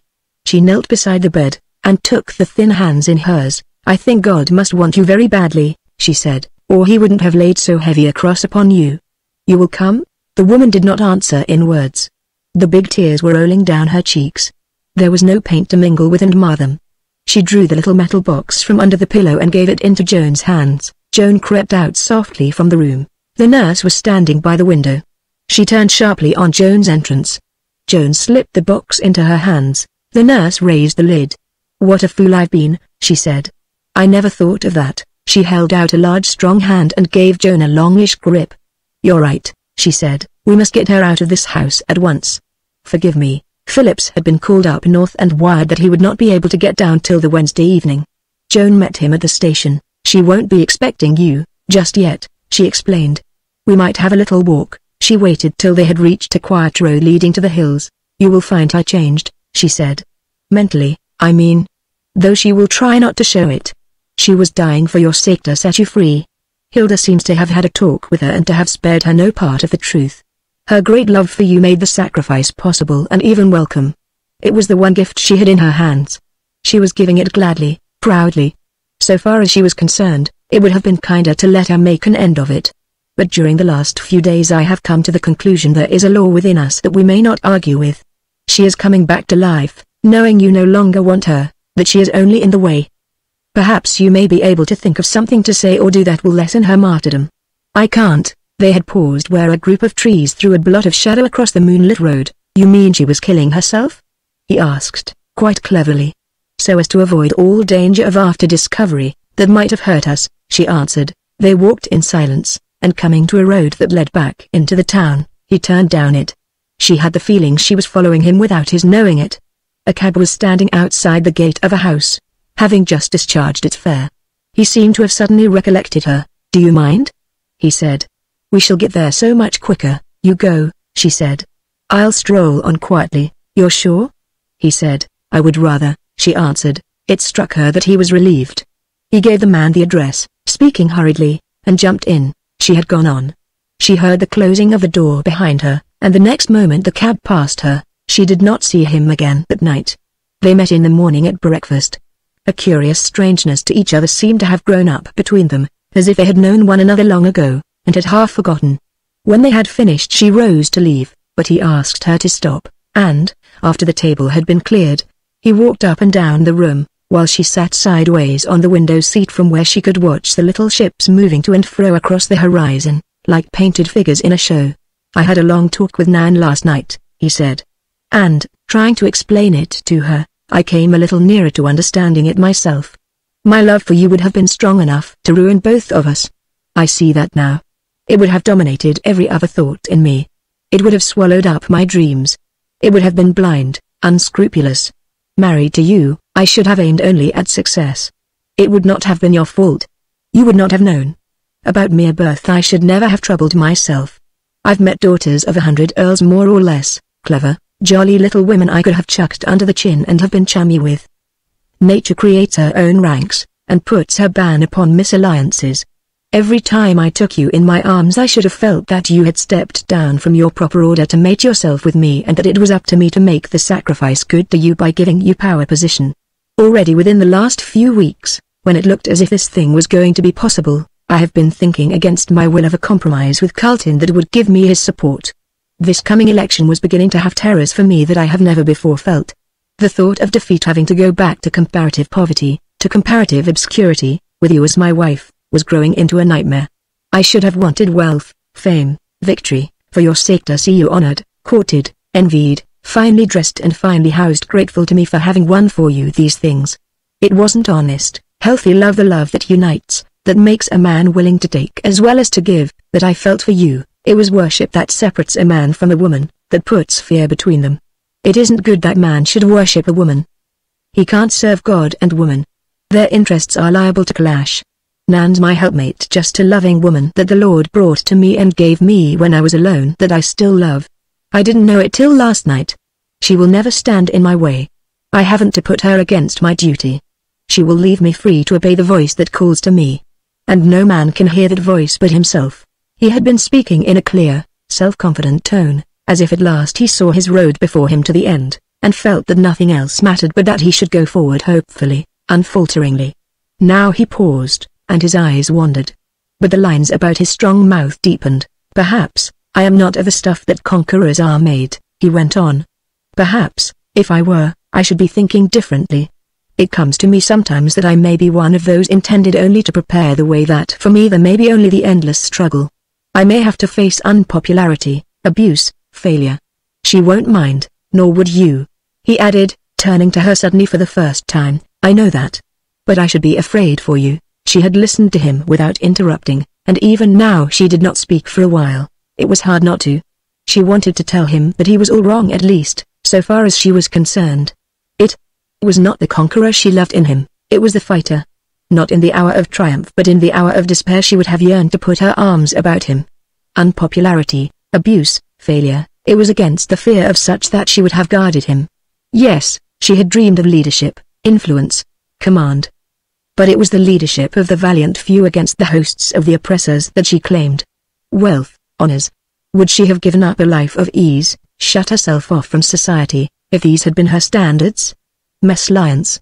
Had the male animal no instinct, telling it when it was loved with all a woman's being, so that any other union would be her degradation? It was better for him he should think as he did. She rose and held out her hand. "I will stay with her for a little while," she said. "Till I feel there is no more need. Then I must get back to work." He looked into her eyes, holding her hand, and she felt his body trembling. She knew he was about to speak, and held up a warning hand. "That's all, my lad," she said with a smile. "My love to you, and Godspeed you." Mrs. Phillips progressed slowly but steadily. Life was returning to her, but it was not the same. Out of those days there had come to her a gentle dignity, a strengthening and refining. The face, now pale and drawn, had lost its foolishness. Under the thin, white hair, and in spite of its deep lines, it had grown younger. A great patience, a childlike thoughtfulness had come into the quiet eyes. She was sitting by the window, her hands folded. Joan had been reading to her, and the chapter finished, she had closed the book and her thoughts had been wandering. Mrs. Phillips's voice recalled them. "Do you remember that day, my dear," she said, "when we went furnishing together? And I would have all the wrong things. And you let me." "Yes," answered Joan with a laugh. "They were pretty awful, some of them. I was just wondering," she went on. "It was a pity, wasn't it?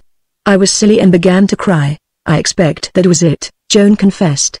"It interferes with our reason at times. It was only a little thing, of course, that," she answered. "But I've been thinking it must be that's at the bottom of it all, and that is why God lets there be weak things, children and little animals and men and women in pain, that we feel sorry for, so that people like you and Robert and so many others are willing to give up all your lives to helping them. And that is what He wants." "Perhaps God cannot help the being weak things," answered Joan. "Perhaps He, too, is sorry for them. It comes to the same thing, doesn't it, dear?" she answered. "They are there, anyhow. And that is how He knows those who are willing to serve Him, by their being pitiful." They fell into a silence. Joan found herself dreaming. Yes, it was true. It must have been the beginning of all things. Man, pitiless, deaf, blind, groping in the darkness, knowing not even himself. And to her vision, far off, out of the mist, He shaped Himself before her, that dim, first standard-bearer of the Lord, the man who first felt pity. Savage, brutish, dumb alone there amid the desolation, staring down at some hurt creature, man or beast it mattered not, his dull eyes troubled with a strange new pain he understood not, and suddenly, as he stooped, there must have come a great light into his eyes. Man had heard God's voice across the deep, and had made answer. Chapter 15.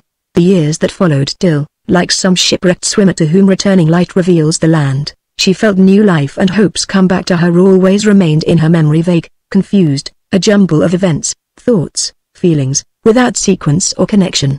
She had gone down to Liverpool, intending to persuade her father to leave the control of the works to Arthur, and to come and live with her in London, but had left without broaching the subject.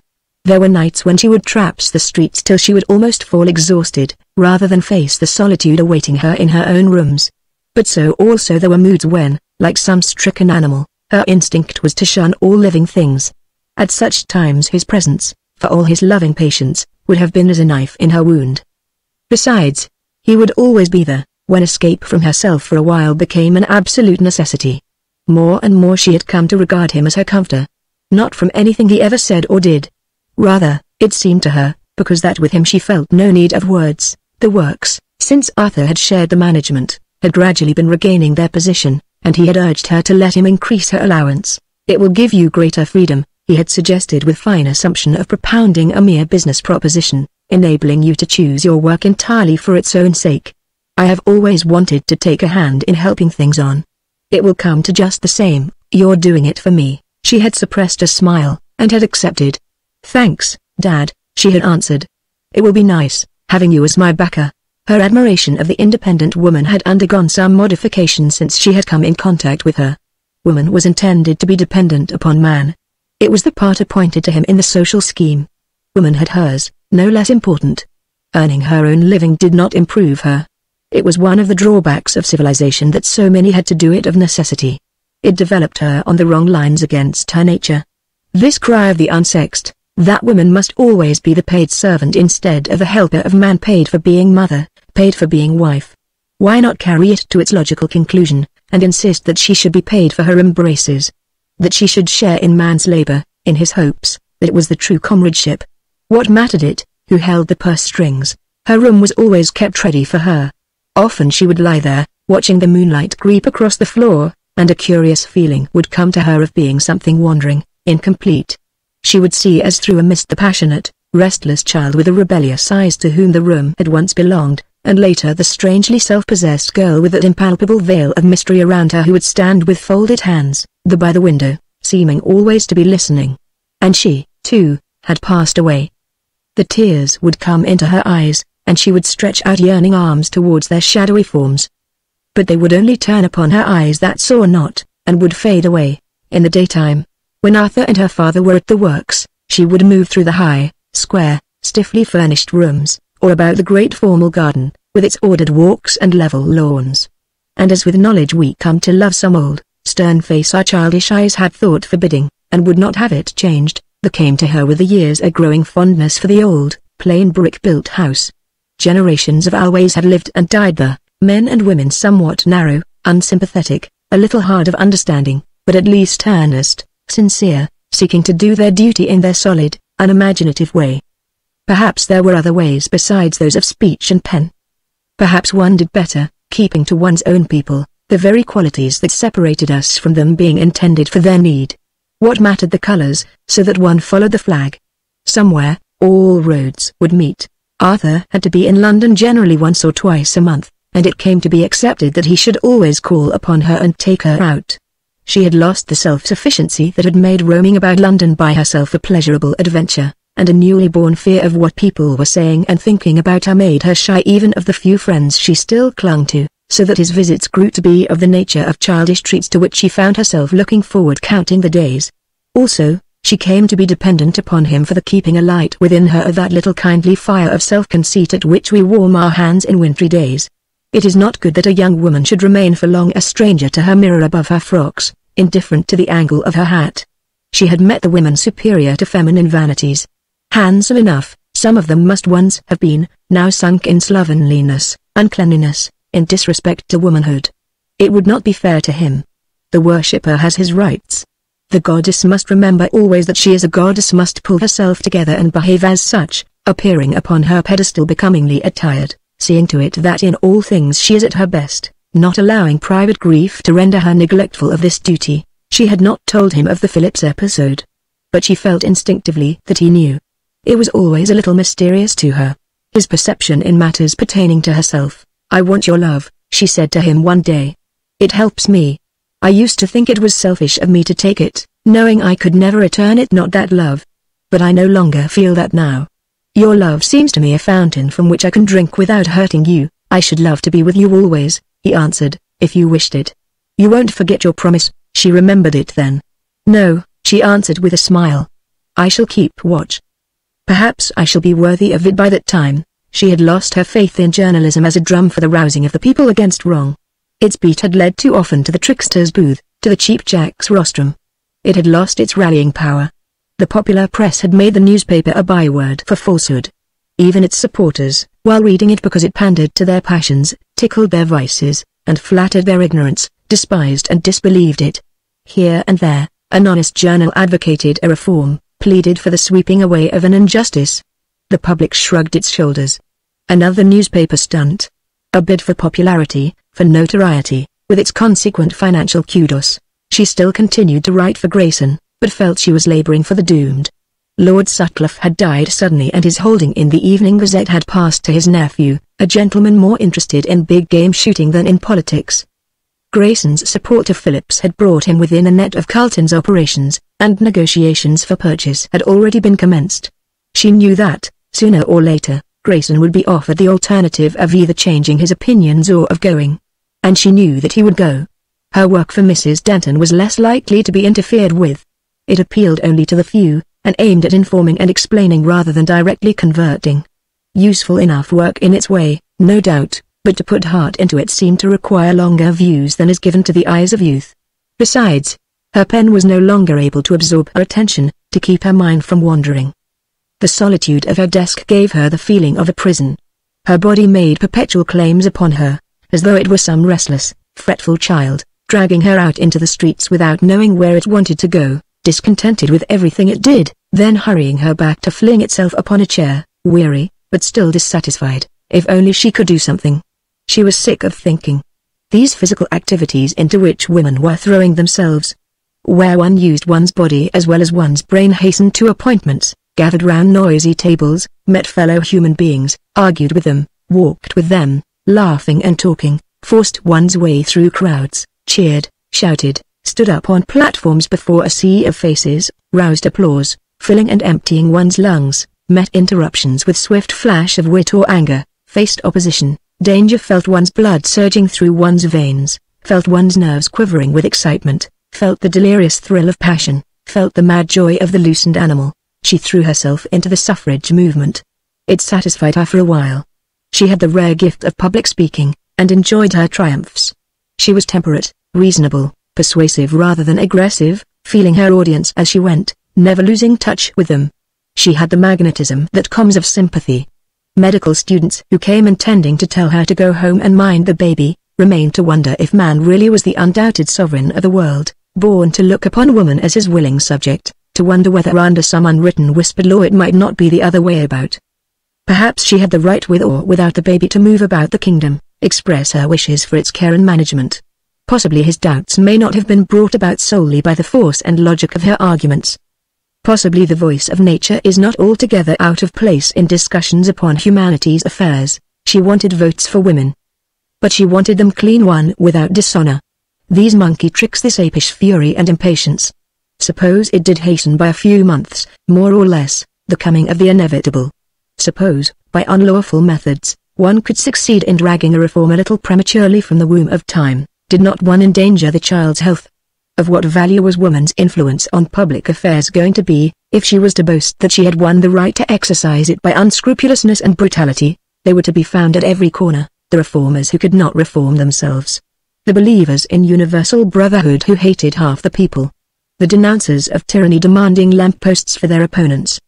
The bloodthirsty preachers of peace. The moralists who had persuaded themselves that every wrong was justified provided one were fighting for the right.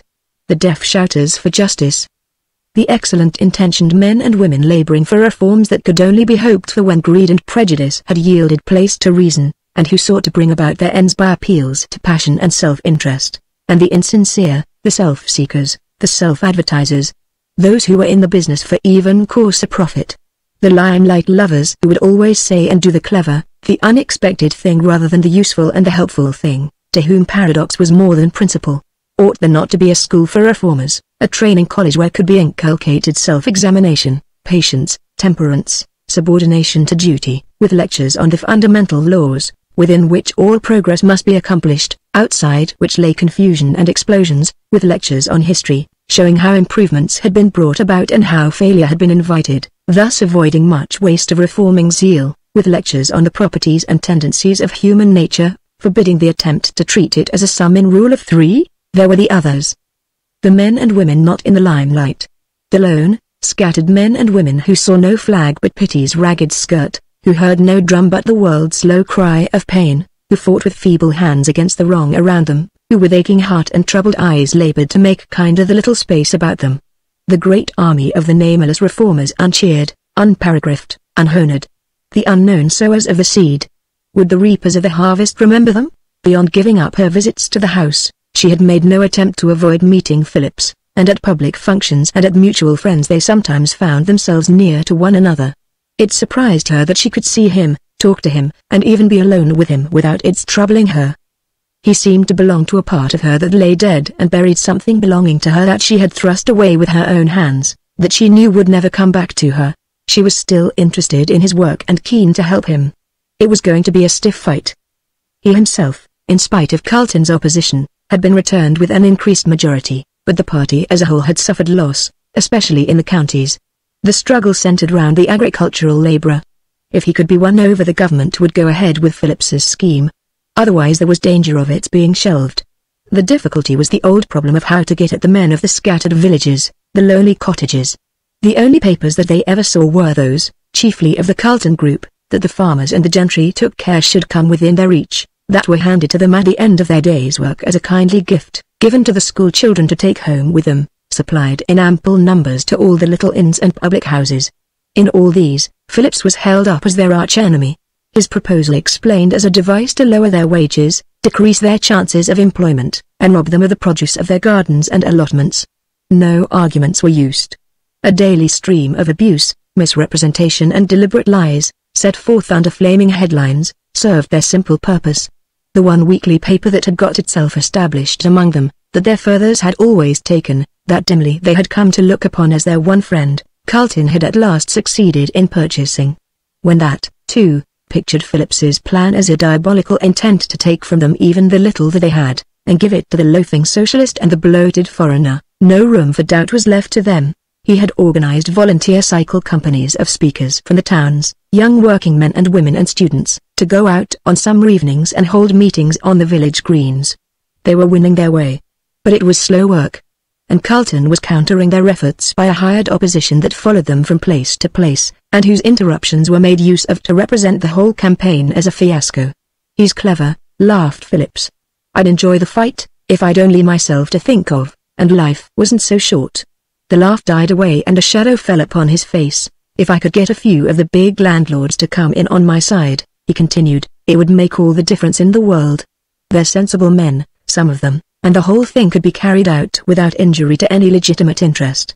I could make them see that, if I could only get them quietly into a corner, but they're frightened of me," he added, with a shrug of his broad shoulders, "and I don't seem to know how to tackle them. Those drawing rooms. Might not something of the sort be possible?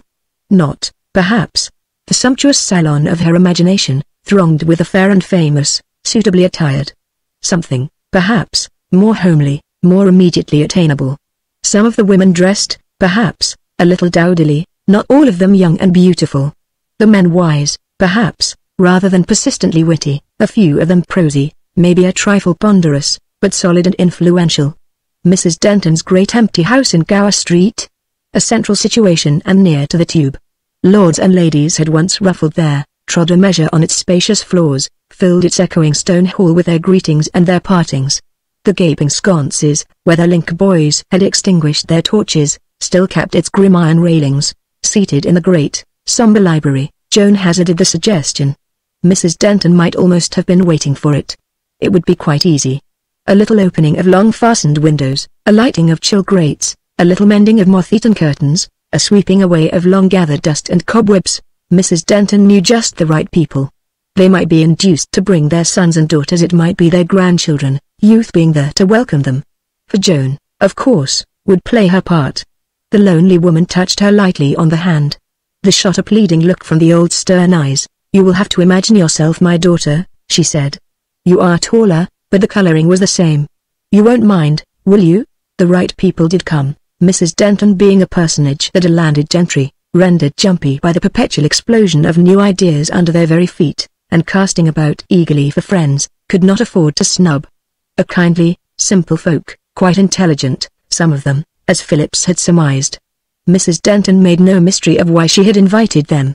Why should all questions be left to the politicians and the journalists? Why should not the people interested take a hand, meet and talk over these little matters with quiet voices and attentive ears, amid surroundings where the unwritten law would restrain ladies and gentlemen from addressing other ladies and gentlemen as bloodsuckers or anarchists, as grinders of the faces of the poor or as oily-tongued rogues, arguments not really conducive to mutual understanding and the bridging over of differences. The latest Russian dancer, the last new musical review, the marvelous things that can happen at golf, the curious hands that one picks up at bridge, the eternal fox, the sacred bird. Excellent material for 9/10 of our conversation. But the remaining 10th? Would it be such excruciatingly bad form for us to be intelligent, occasionally, say, on 1 or 2 Fridays during the season? Mrs. Denton wrapped it up tactfully, but that was her daring suggestion. It took them aback at first. There were people who did this sort of thing. People of no class, who called themselves names and took up things. But for people of social standing to talk about serious subjects except, perhaps, in bed to one's wife. It sounded so un-English. With the elders it was sense of duty that prevailed. That, at all events, was English. The country must be saved. To their sons and daughters it was the originality, the novelty that gradually appealed. Mrs. Denton's Fridays became a new sensation. It came to be the chic and proper thing to appear at them in shades of mauve or purple. A pushing little woman in Hanover Street designed the Denton bodice, with hanging sleeves and square-cut neck. The younger men inclined towards a coat shaped to the waist with a roll collar. Joan sighed. It looked as if the word had been passed round to treat the whole thing as a joke. Mrs. Denton took a different view. Nothing better could have happened, she was of opinion. It means that their hearts are in it. The stone hall was still vibrating to the voices of the last departed guests. Joan was seated on a footstool before the fire in front of Mrs. Denton's chair. "It's the thing that gives me greatest hope," she continued. "The childishness of men and women. It means that the world is still young, still teachable, but they're so slow at their lessons," grumbled Joan. "One repeats it, and then, when one feels that surely now at least one has drummed it into their heads, one finds they have forgotten all that one has ever said." "Not always forgotten," answered Mrs. Denton, "mislaid, it may be, for the moment. An Indian student, the son of an old Raja, called on me a little while ago. He was going back to organize a system of education among his people. 'My father heard you speak when you were over in India,' he told me. 'He has always been thinking about it. 30 years ago it must have been, that I undertook that mission to India. I had always looked back upon it as one of my many failures. But why leave it to his son?' argued Joan. 'Why couldn't the old man have set about it himself, instead of wasting 30 precious years?' 'I should have preferred it, myself,' agreed Mrs. Denton. 'I remember when I was a very little girl my mother longing for a tree upon the lawn underneath which she could sit. I found an acorn and planted it just in the right spot. I thought I would surprise her. I happened to be in the neighborhood last summer, and I walked over. There was such a nice old lady sitting under it, knitting stockings. So you see it wasn't wasted.' 'I wouldn't mind the waiting,' answered Joan, 'if it were not for the sorrow and the suffering that I see all round me. I want to get rid of it right away, now. I could be patient for myself, but not for others.' The little old lady straightened herself. There came a hardening of the thin, firm mouth. 'And those that have gone before?' she demanded. 'Those that have won the ground from where we are fighting. Had they no need of patience? Was the cry never wrung from their lips, "How long, O Lord, how long? Is it for us to lay aside the sword that they bequeath us because we cannot hope any more than they to see the far-off victory? 50 years I have fought, and what, a few years hence, will my closing eyes still see but the banners of the foe still waving, fresh armies pouring to his standard?' She flung back her head and the grim mouth broke into a smile. 'But I've won,' she said. 'I'm dying further forward. I've helped advance the line.' She put out her hands and drew Joan to her. 'Let me think of you,' she said, as taking my place, pushing the outposts a little further on. Joan did not meet Hilda again till the child had grown into a woman, practically speaking. She had always been years older than her age. It was at a reception given in the Foreign Office. Joan's dress had been trodden on and torn. She had struggled out of the crowd into an empty room, and was examining the damage somewhat ruefully, when she heard a voice behind her, proffering help. It was a hard, cold voice, that yet sounded familiar, and she turned. There was no forgetting those deep, burning eyes, though the face had changed. The thin red lips still remained its one touch of color, but the unhealthy whiteness of the skin had given place to a delicate pallor, and the features that had been indistinct had shaped themselves in fine, firm lines. It was a beautiful, arresting face, marred only by the sullen callousness of the dark, clouded eyes. Joan was glad of the assistance. Hilda produced pins. "I always come prepared to these scrimmages," she explained. "I've got some hazeline in my bag." "They haven't kicked you, have they?" "No," laughed Joan. "At least, I don't think so." "They do sometimes," answered Hilda, "if you happen to be in the way, near the feeding troughs. If they'd only put all the refreshments into one room, one could avoid it. But they will scatter them about so that one never knows for certain whether one is in the danger zone or not." "I hate a mob." "Why do you come?" asked Joan. "Oh, I," answered the girl. "I go everywhere where there's a chance of picking up a swell husband. They've got to come to these shows, they can't help themselves. One never knows what incident may give one one's opportunity." Joan shot a glance. The girl was evidently serious. "You think it would prove a useful alliance?" she suggested. "It would help, undoubtedly," the girl answered. "I don't see any other way of getting hold of them." Joan seated herself on one of the chairs ranged round the walls, and drew the girl down beside her. Through the closed door, the mingled voices of the Foreign Secretary's guests sounded curiously like the buzzing of flies. "It's quite easy," said Joan, "with your beauty. Especially if you're not going to be particular. But isn't the danger of your devotion to your father leading you too far? A marriage founded on a lie, no matter for what purpose! Mustn't it degrade a woman, smirch her soul for all time? We have a right to give up the things that belong to ourselves, but not the things that belong to God, our truth, our sincerity, our cleanliness of mind and body, the things that He may one day want of us. It led you into evil once before. Don't think I'm judging you. I was no better than you. I argued just as you must have done. Something stopped me just in time. That was the only difference between us." The girl turned her dark eyes full upon Joan. "What did stop you?" she demanded. "Does it matter what we call it?" answered Joan. "It was a voice, it told me to do it," answered the girl. "Did no other voice speak to you?" asked Joan. "Yes," answered the girl. "The voice of weakness." There came a fierce anger into the dark eyes. "Why did you listen to it?" she demanded. "All would have been easy if you hadn't." "You mean," answered Joan quietly, "that if I had let your mother die and had married your father, that he and I would have loved each other to the end, that I should have helped him and encouraged him in all things, so that his success would have been certain? Is that the argument? Didn't you love him?" asked the girl, staring. "Wouldn't you have helped him?" "I can't tell," answered Joan. "I should have meant to. Many men and women have loved, and have meant to help each other all their lives, and with the years have drifted asunder, coming even to be against one another. We change and our thoughts change, slight differences of temperament grow into barriers between us, unguessed antagonisms widen into gulfs. Accidents come into our lives.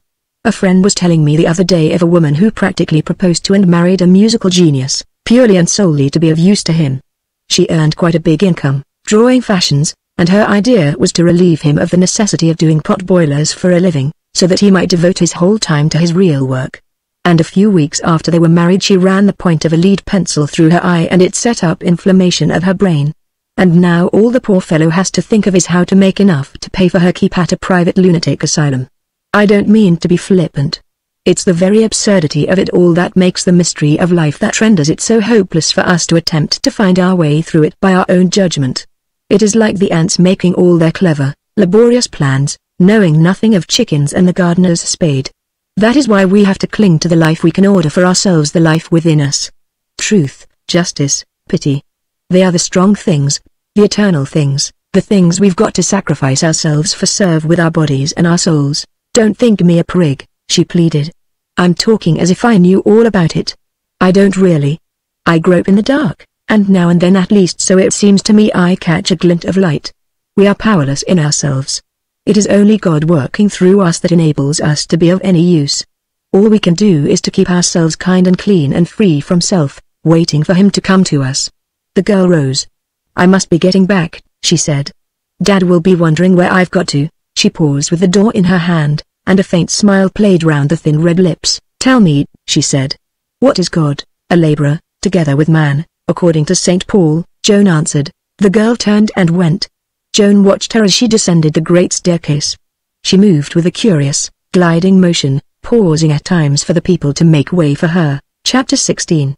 It was a summer's evening. Joan had dropped in at the Graysons and had found Mary alone, Francis not having yet returned from a bachelor dinner at his uncle's, who was some big pot in the Navy. They sat in the twilight, facing the open French windows, through which one caught a glimpse of the park. A great stillness seemed to be around them. The sale and purchase of the Evening Gazette had been completed a few days before.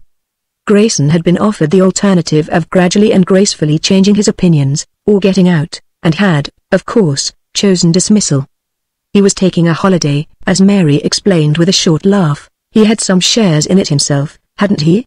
Joan asked. Oh, just enough to be of no use, Mary answered. Carlton was rather decent, so far as that part of it was concerned, and insisted on paying him a fair price.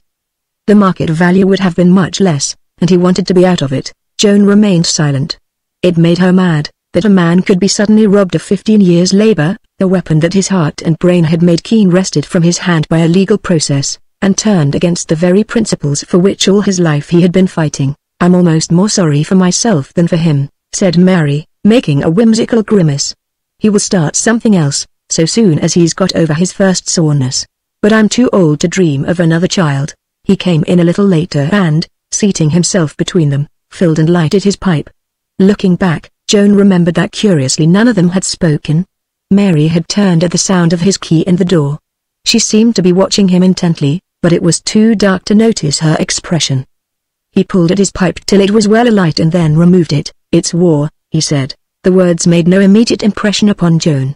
There had been rumors, threatenings and alarms, newspaper talk. But so they had been before. It would come one day, the world war that one felt was gathering in the air, that would burst like a second deluge on the nations. But it would not be in our time, it was too big. A way out would be found. Is there no hope? Asked Mary. Yes, he answered. The hope that a miracle may happen. The Navy's got its orders. And suddenly, as years before in a Paris music hall, there leapt to life within Joan's brain a little impish creature that took possession of her. She hoped the miracle would not happen. The little impish creature within her brain was marching up and down beating a drum. She wished he would stop a minute. Someone was trying to talk to her, telling her she ought to be tremendously shocked and grieved. He or she, or whatever it was that was trying to talk to her, appeared concerned about reason and pity and universal brotherhood and civilization's clock, things like that. But the little impish drummer was making such a din, she couldn't properly hear. Later on, perhaps, he would get tired, and then she would be able to listen to this humane and sensible person, whoever it might be. Mary argued that England could and should keep out of it. But Grayson was convinced it would be impossible, not to say dishonorable, a sentiment that won the enthusiastic approval of the little drummer in Joan's brain. He played Rule Britannia and God Save the King, the Marseillaise and the Russian national hymn, all at the same time. He would have included Deutschland über alles, if Joan hadn't made a supreme effort and stopped him. Evidently a sporting little devil. He took himself off into a corner after a time, where he played quietly to himself, and Joan was able to join in the conversation. Grayson spoke with an enthusiasm that was unusual to him. So many of our wars had been mean wars, wars for the wrong, sordid wars for territory, for gold mines, wars against the weak at the bidding of our traders, our financiers. Shouldering the white man's burden, we called it. Wars for the right of selling opium, wars to perpetuate the vile rule of the Turk because it happened to serve our commercial interests. This time, we were out to play the knight, to save the smaller peoples, to rescue our once sweet enemy, fair France. Russia was the disturbing thought. It somewhat discounted the knight-errant idea, riding stirrup to stirrup beside that barbarian horseman. But there were possibilities about Russia. Idealism lay hid within that sleeping brain. It would be a holy war for the kingdom of the peoples. With Germany freed from the monster of blood and iron that was crushing out her soul, with Russia awakened to life, we would build the United States of Europe. Even his voice was changed. Joan could almost fancy it was some excited schoolboy that was talking. Mary had been clasping and unclasping her hands, a habit of hers when troubled. Could good ever come out of evil? That was her doubt. Did war ever do anything but sow the seeds of future violence, substitute one injustice for another, change wrong for wrong? Did it ever do anything but add to the world's sum of evil, making God's task the heavier? Suddenly, while speaking, she fell into a passionate fit of weeping. She went on through her tears. It will be terrible, she said. It will last longer than you say. Every nation will be drawn into it. There will be no voice left to speak for reason. Every day we shall grow more brutalized, more pitiless. It will degrade us, crush the soul out of us. Blood and iron. It will become our God too, the God of all the world. You say we are going into it with clean hands, this time. How long will they keep clean? The people who only live for making money, how long do you think they will remain silent? What has been all the talk of the last 10 years but of capturing German trade? We shall be told that we owe it to our dead to make a profit out of them, that otherwise they will have died in vain. Who will care for the people but to use them for killing one another, to hound them on like dogs? In every country nothing but greed and hatred will be preached. Horrible men and women will write to the papers crying out for more blood, more cruelty. Everything that can make for anger and revenge will be screamed from every newspaper.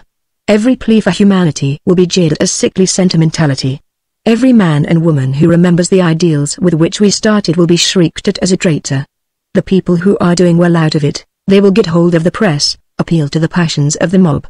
Nobody else will be allowed to speak. It always has been so in war. It always will be. This will be no exception merely because it's bigger. Every country will be given over to savagery. There will be no appeal against it. The whole world will sink back into the beast. She ended by rising abruptly and wishing them good night. Her outburst had silenced Joan's impish drummer, for the time. He appeared to be nervous and depressed, but bucked up again on the way to the bus. Grayson walked with her as usual. They took the long way round by the outer circle. Poor Mary, he said. I should not have talked before her if I had thought. Her horror of war is almost physical. She will not even read about them. It has the same effect upon her stories of cruelty, but there's truth in a good deal that she says, he added. War can bring out all that is best in a people, but also it brings out the worst.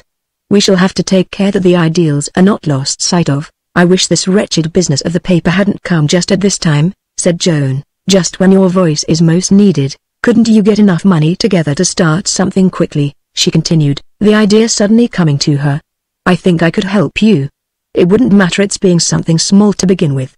So long as it was entirely your own, and couldn't be taken away from you.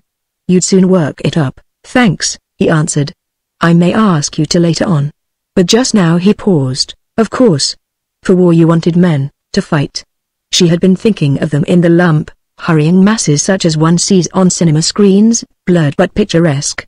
Of course, when you came to think of it, they would have to be made up of individuals, gallant-hearted, boyish sort of men who would pass through doors, one at a time, into little rooms, give their name and address to a soldier man seated at a big deal table. Later on, one would say goodbye to them on crowded platforms, wave a handkerchief. Not all of them would come back. "You can't make omelets without breaking eggs," she told herself. It annoyed her, that silly saying having come into her mind. She could see them lying there, with their white faces to the night. Surely she might have thought of some remark less idiotic to make to herself, at such a time. He was explaining to her things about the air service. It seemed he had had experience in flying some relation of his with whom he had spent a holiday last summer. It would mean his getting out quickly. He seemed quite eager to be gone. "Isn't it rather dangerous work?" she asked. She felt it was a footling question even as she asked it. Her brain had become stodgy. "Nothing like as dangerous as being in the infantry," he answered. "And that would be my only other alternative. Besides, I get out of the drilling." He laughed. "I should hate being shouted at and ordered about by a husky old sergeant." They neither spoke again till they came to the bridge, from the other side of which the buses started. "I may not see you again before I go," he said. "Look after Mary. I shall try to persuade her to go down to her aunt in Hampshire. It's rather a bit of luck, as it turns out, the paper being finished with. I shouldn't have quite known what to do." He had stopped at the corner. They were still beneath the shadow of the trees. Quite unconsciously she put her face up, and as if it had always been the custom at their partings, he drew her to him and kissed her, though it really was for the first time. She walked home instead of taking the bus. She wanted to think. A day or two would decide the question. She determined that if the miracle did not happen, she would go down to Liverpool. Her father was on the committee of one of the great hospitals, and she knew one or two of the matrons. She would want to be doing something to get out to the front, if possible. Maybe, her desire to serve was not altogether free from curiosity, from the craving for adventure. There's a spice of the man even in the best of women. Her conscience plagued her when she thought of Mrs. Denton. For some time now, they had been very close together, and the old lady had come to depend upon her. She waited till all doubt was ended before calling to say goodbye. Mrs. Denton was seated before an old bureau that had long stood locked in a corner of the library. The drawers were open and books and papers were scattered about. Joan told her plans. "You'll be able to get along without me for a little while?" she asked doubtfully. Mrs. Denton laughed. "I haven't much more to do," she answered.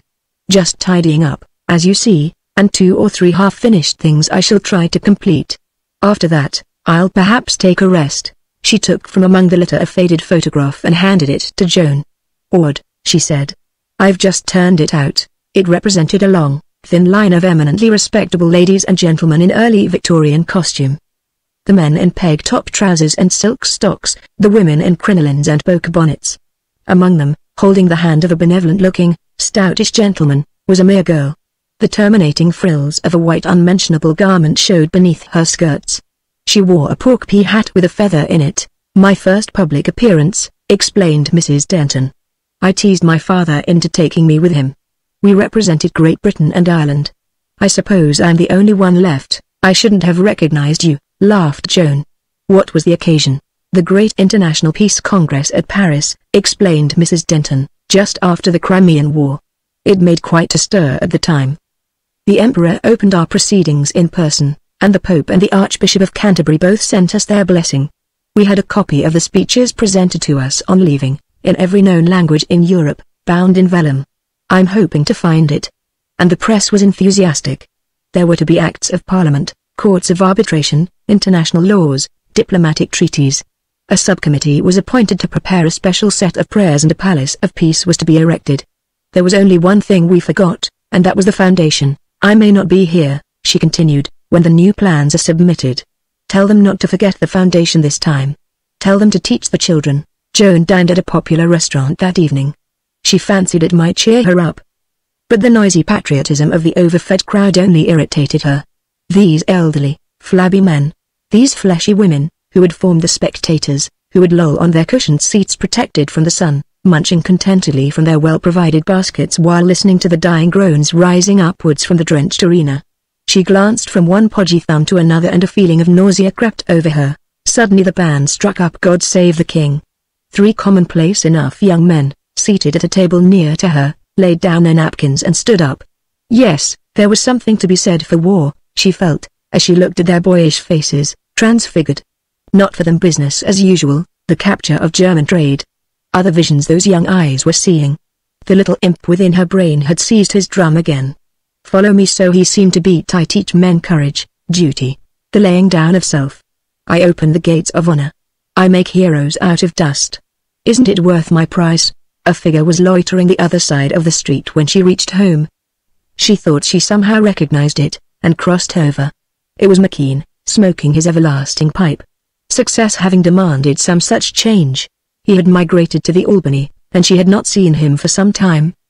He had come to have a last look at the house in case it might happen to be the last. He was off to Scotland the next morning, where he intended to join up. But are you sure it's your particular duty? Suggested Joan. I'm told you've become a household word both in Germany and France. If we really are out to end war and establish the brotherhood of nations, the work you are doing is of more importance than even the killing of Germans. It isn't as if there wouldn't be enough without you. To tell the truth, he answered, that's exactly what I've been saying to myself. I shan't be any good. I don't see myself sticking a bayonet into even a German. Unless he happened to be abnormally clumsy. I tried to shoot a rabbit once. I might have done it if the little beggar, instead of running away, hadn't turned and looked at me. I should keep out of it if I were you, laughed Joan. I can't, he answered. I'm too great a coward. An odd reason for enlisting, thought Joan. I couldn't face it, he went on. The way people would be looking at me in trains and omnibuses, the things people would say of me, the things I should imagine they were saying, what my valet would be thinking of me. Oh, I'm ashamed enough of myself. It's the artistic temperament, I suppose. We must always be admired, praised. We're not the stuff that martyrs are made of. We must forever be kowtowing to the cackling geese around us. We're so terrified lest they should hiss us. The street was empty. They were pacing it slowly, up and down. I've always been a coward, he continued. I fell in love with you the first day I met you on the stairs. But I dared not tell you. You didn't give me that impression, answered Joan. She had always found it difficult to know when to take him seriously and when not. I was so afraid you would find it out, he explained. You thought I would take advantage of it, she suggested. One can never be sure of a woman, he answered. And it would have been so difficult. There was a girl down in Scotland, one of the village girls. It wasn't anything really. We had just been children together. But they all thought I had gone away to make my fortune so as to come back and marry her, even my mother. It would have looked so mean if after getting on I had married a fine London lady. I could never have gone home again. But you haven't married her, or have you? Asked Joan. No, he answered. She wrote me a beautiful letter that I shall always keep, begging me to forgive her, and hoping I might be happy. She had married a young farmer, and was going out to Canada. My mother will never allow her name to be mentioned in our house. They had reached the end of the street again. Joan held out her hand with a laugh. Thanks for the compliment, she said. Though I notice you wait till you're going away before telling me. But quite seriously, she added, give it a little more thought though enlisting, I mean. The world isn't too rich in kind influences. It needs men like you. Come, pull yourself together and show a little pluck. She laughed. I'll try, he promised, but it won't be any use. I shall drift about the streets, seeking to put heart into myself. But all the while my footsteps will be bearing me nearer and nearer to the recruiting office, and outside the door some girl in the crowd will smile approval, or some old fool will pat me on the shoulder, and I shall sneak in and it will close behind me. It must be fine to have courage. He wrote her 2 days later from Mayer, giving her the name of his regiment, and again some 6 months later from Flanders. But there would have been no sense in her replying to that last. She lingered in the street by herself, a little time, after he had turned the corner. It had been a house of sorrow and disappointment to her, but so also she had dreamed her dreams there, seen her visions. She had never made much headway with her landlord and her landlady, a worthy couple, who had proved most excellent servants, but who prided themselves, to use their own expression, on knowing their place and keeping themselves to themselves. Joan had given them notice that morning, and had been surprised at the woman's bursting into tears. "I felt it just the same when young Mr. McKean left us," she explained with apologies. "He had been with us 5 years. He was like you, miss, so unpracticable. I'd got used to looking after him." Mary Grayson called on her in the morning, while she was still at breakfast. She had come from seeing Francis off by an early train from Euston. He had sent Joan a ring. "He is so afraid you may not be able to wear it that it will not fit you," said Mary, "but I told him I was sure it would." Joan held out her hand for the letter. "I was afraid he had forgotten it," she answered, with a smile. She placed the ring on her finger and held out her hand. "I might have been measured for it," she said. "I wonder how he knew. You left a glove behind you, the first day you ever came to our house," Mary explained. "And I kept it." She was following his wishes and going down into the country. They did not meet again until after the war. Madge dropped in on her during the week and brought Flossie with her. Flossie's husband, Sam, had departed for the Navy, and Neil Singleton, who had offered and been rejected for the Army, had joined a Red Cross unit. Madge herself was taking up canteen work. Joan rather expected Flossie to be in favor of the war, and Madge against it. Instead of which, it turned out the other way round. It seemed difficult to forecast opinion in this matter. Madge thought that England, in particular, has been too much given up to luxury and pleasure. There had been too much idleness and empty laughter, hitchhiku dances and women undressing themselves upon the stage. Even the working classes seemed to think of nothing else but cinemas and beer. She dreamed of the United Kingdom purified by suffering, cleansed by tears, its people drawn together by memory of common sacrifice, class antagonism buried in the grave where Duke's son and Cook's son would lie side by side, of a newborn Europe rising from the ashes of the old. With Germany beaten, her lust of war burnt out, her hideous doctrine of force proved to be false, the world would breathe a freer air. Passion and hatred would fall from man's eyes. The people would see one another and join hands. Flossie was skeptical. Why hasn't it done it before? She wanted to know. Good Lord. There's been enough of it. Why didn't we all kiss and be friends after the Napoleonic Wars? She demanded, instead of getting up Peterloo massacres, and anti-Corn Law riots, and breaking the Duke of Wellington's windows. All this talk of downing militarism, she continued. It's like trying to do away with the other sort of disorderly house. You don't stamp out a vice by chivying it round the corner. When men and women have become decent there will be no more disorderly houses. But it won't come before. Suppose we do knock militarism out of Germany, like we did out of France, not so very long ago? It will only slip round the corner into Russia or Japan. Come and settle over here, as likely as not, especially if we have a few victories and get to fancy ourselves. Madge was of opinion that the world would have had enough of war. Not armies but whole peoples would be involved this time. The lesson would be driven home. Oh, yes, we shall have had enough of it, agreed Flossie, by the time we've paid up. There's no doubt of that. What about our children? I've just left young Frank strutting all over the house and flourishing a paper knife. And the servants have had to bar the kitchen door to prevent his bursting in every 5 minutes and attacking them. What's he going to say when I tell him, later on, that his father and myself have had all the war we want, and have decided there shall be no more? The old folks have had their fun. Why shouldn't I have mine? That will be his argument. You can't do it, she concluded, unless you are prepared to keep half the world's literature away from the children, scrap half your music, edit your museums and your picture galleries, bowdlerize your Old Testament and rewrite your histories. And then you'll have to be careful for 24 hours a day that they never see a dogfight. Madge still held to her hope. God would make a wind of reason to pass over the earth. He would not smite again his people. I wish poor dear Sam could have been kept out of it, said Flossie. She wiped her eyes and finished her tea. Joan had arranged to leave on the Monday. She ran down to see Mary Stopperton on the Saturday afternoon. Mr. Stopperton had died the year before, and Mary had been a little hurt, divining insincerity in the condolences offered to her by most of her friends. You didn't know him, dear, she had said to Joan. All his faults were on the outside. She did not want to talk about the war. Perhaps it's wrong of me, she said. But it makes me so sad. And I can do nothing. She had been busy at her machine when Joan had entered, and a pile of delicate white work lay folded on a chair beside her. What are you making? Asked Joan. The little withered face lighted up. Guess, she said, as she unfolded and displayed a tiny garment. I so love making them, she said. I say to myself, it will all come right. God will send more and more of his Christ babies, till at last there will be thousands and thousands of them everywhere, and their love will change the world. Her bright eyes had caught sight of the ring upon Joan's hand. She touched it with her little fragile fingers. "You will let me make one for you, dearie, won't you?" she said. "I feel sure it will be a little Christ baby." Arthur was still away when she arrived home. He had gone to Norway on business. Her father was afraid he would find it difficult to get back.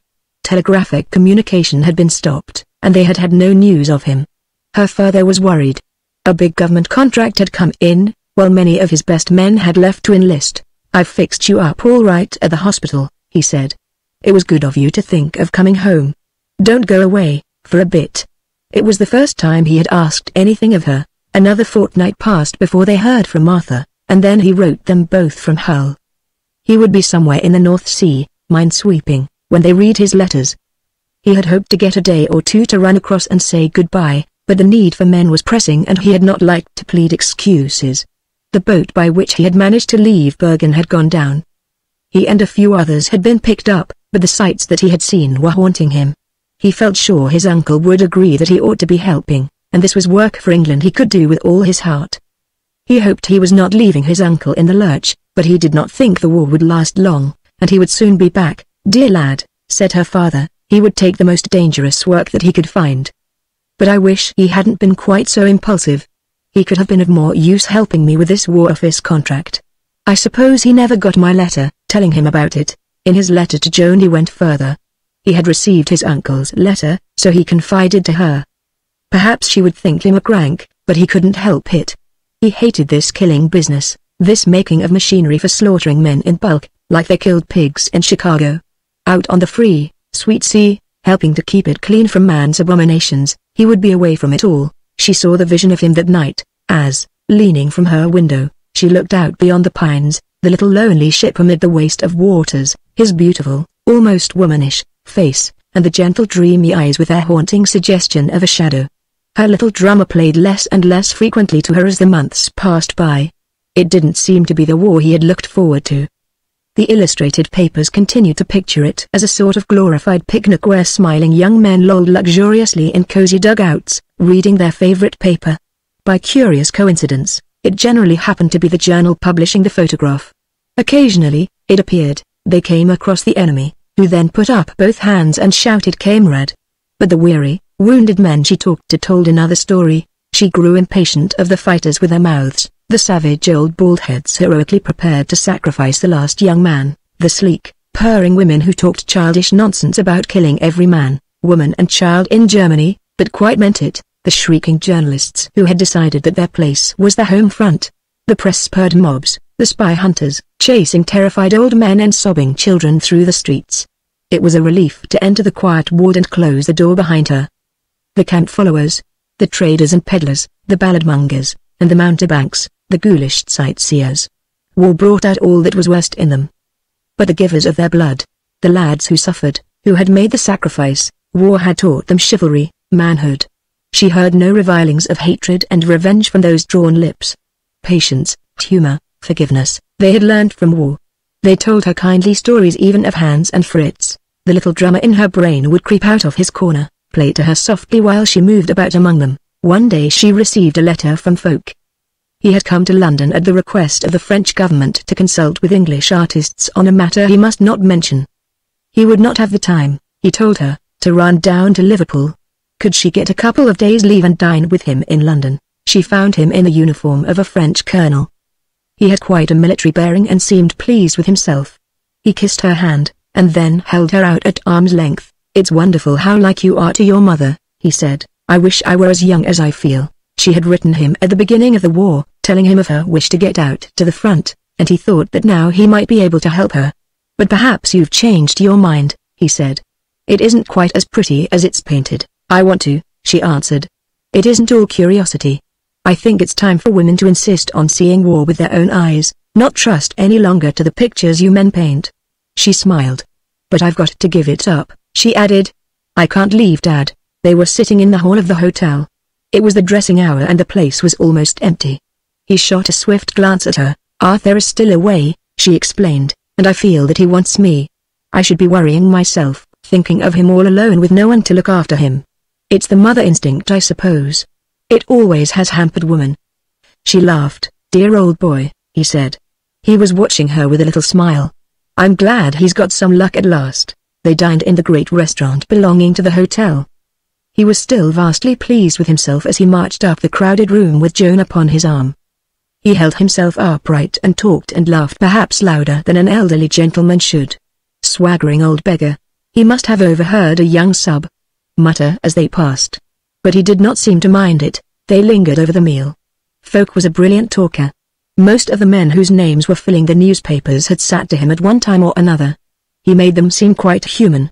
Joan was surprised at the time. "Come up to my rooms, will you?" he asked. "There's something I want to say to you. And then I'll walk back with you." She was staying at a small hotel off Jerome Street. He sat her down by the fire and went into the next room. He had a letter in his hand when he returned. Joan noticed that the envelope was written upon across the corner, but she was not near enough to distinguish the handwriting. He placed it on the mantelpiece and sat down opposite her. "So you have come to love the dear old chap," he said. "I have always loved him," Joan answered. "It was he didn't love me, for a time, as I thought. But I know now that he does." He was silent for a few moments, and then he leant across and took her hands in his. "I am going," he said, "where there is just the possibility of an accident. One never knows. I wanted to be sure that all was well with you." He was looking at the ring upon her hand. "A soldier boy?" he asked. "Yes," she answered. "If he comes back." There was a little catch in her voice. "I know he'll come back," he said. "I won't tell you why I am so sure. Perhaps you wouldn't believe." He was still holding her hands, looking into her eyes. "Tell me," he said, "did you see your mother before she died? Did she speak to you?" "No," Joan answered. "I was too late. She had died the night before. I hardly recognized her when I saw her. She looked so sweet and young." "She loved you very dearly," he said. "Better than herself. All those years of sorrow, they came to her because of that. I thought it foolish of her at the time, but now I know she was wise. I want you always to love and honor her. I wouldn't ask you if it wasn't right." She looked at him and smiled. "It's quite easy," she answered. "I always see her as she lay there with all the sorrow gone from her. She looked so beautiful and kind." He rose and took the letter from where he had placed it on the mantelpiece. He stooped and held it out above the fire, and a little flame leapt up and seemed to take it from his hand. They neither spoke during the short walk between the two hotels. But at the door she turned and held out her hands to him. "Thank you," she said, "for being so kind and wise. I shall always love and honor her." He kissed her, promising to take care of himself. She ran against Phillips. The next day, at one of the big stores where she was shopping. He had obtained a commission early in the war and was now a captain. He had just come back from the front on leave. The alternative had not appealed to him, of being one of those responsible for sending other men to death while remaining himself in security and comfort. "It's a matter of temperament," he said.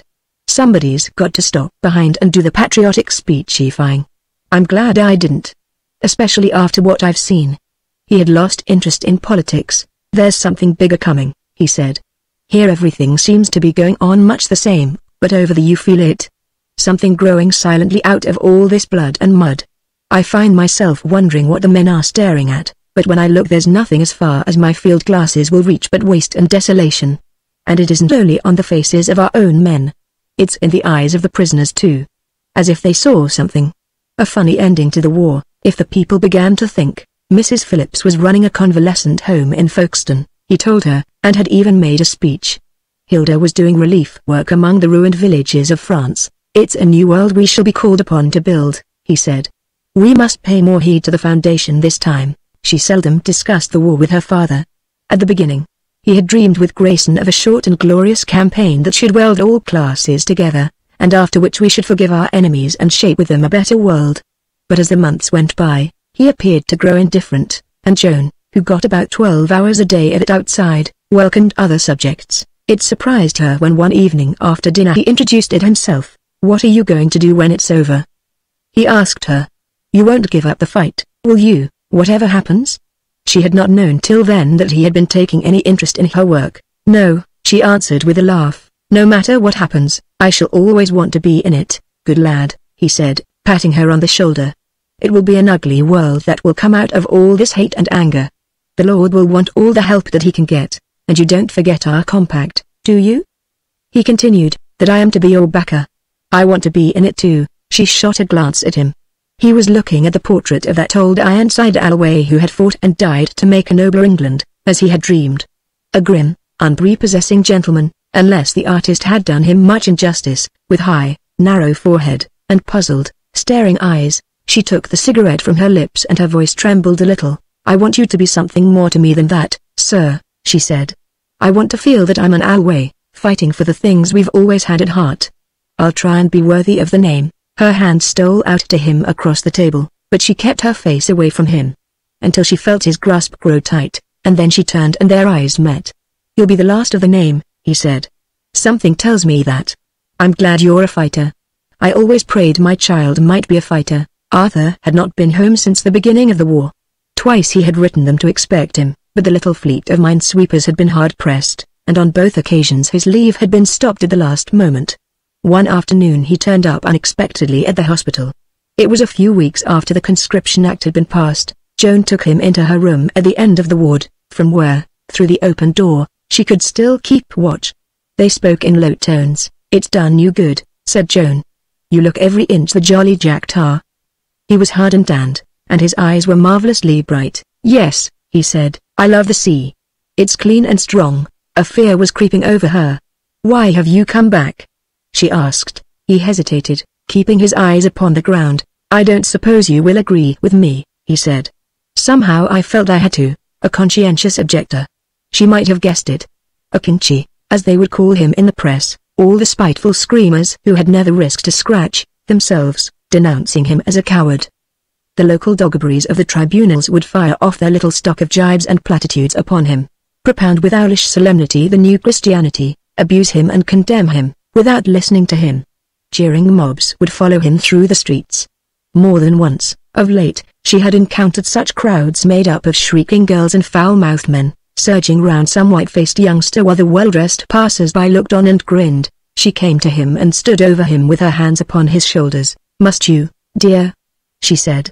"Can't you reconcile it to yourself to go on with your work of mercy, of saving poor folks' lives?" He raised his eyes to hers. The shadow that, to her fancy, had always rested there seemed to have departed. A light had come to them. "There are more important things than saving men's bodies." "You think that, don't you?" he asked. "Yes," she answered.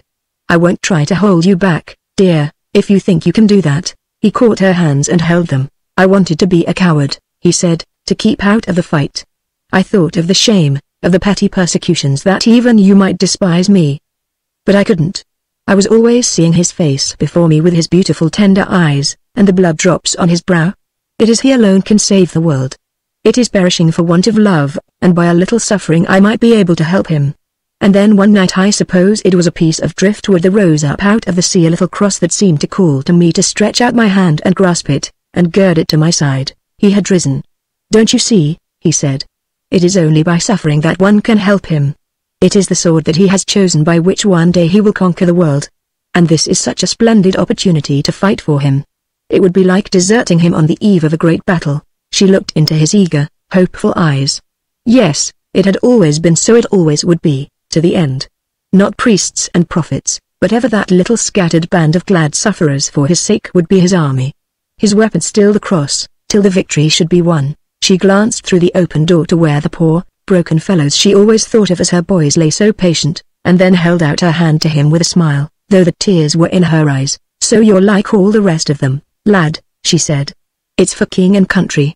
Good luck to you." After the war was over and the men, released from their long terms of solitary confinement, came back to life injured in mind and body, she was almost glad he had escaped. But at the time it filled her soul with darkness. It was one noonday. He had been down to the tribunal and his case had been again adjourned. She was returning from a lecture, and, crossing a street in the neighborhood of the docks, found herself suddenly faced by an oncoming crowd. It was yelping and snarling, curiously suggestive of a pack of hungry wolves. A couple of young soldiers were standing back against a wall. "Better not go on, nurse," said one of them. "It's some poor devil of a Kunchi, I expect. Must have a damned sight more pluck than I should." It was the fear that had been haunting her. She did not know how white she had turned. "I think it is someone I know," she said. "Won't you help me?" The crowd gave way to them, and they had all but reached him. He was hatless and bespattered, but his tender eyes had neither fear nor anger in them. She reached out her arms and called to him. Another step and she would have been beside him, but at the moment a slim, laughing girl darted in front of him and slipped her foot between his legs and he went down. She heard the joyous yell and the shrill laughter as she struggled wildly to force her way to him. And then for a moment there was a space and a man with bent body and clenched hands was rushing forward as if upon a football field, and there came a little sickening thud and then the crowd closed in again. Her strength was gone and she could only wait. More soldiers had come up and were using their fists freely, and gradually the crowd retired, still snarling, and they lifted him up and brought him to her. "There's a chemist's shop in the next street.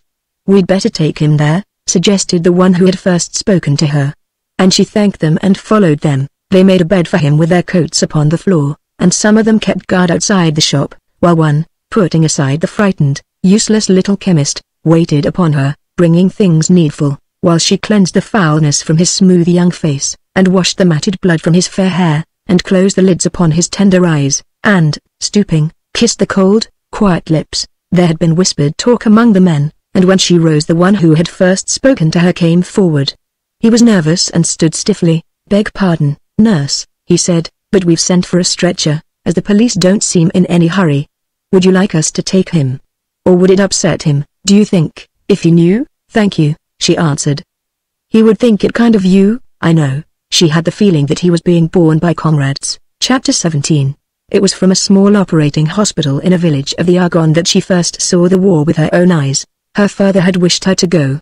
Arthur's death had stirred in him the old Puritan blood with its record of long battle for liberty of conscience. If war claimed to be master of a man's soul, then the new warfare must be against war. He remembered the saying of a French woman who had been through the Franco-Prussian War.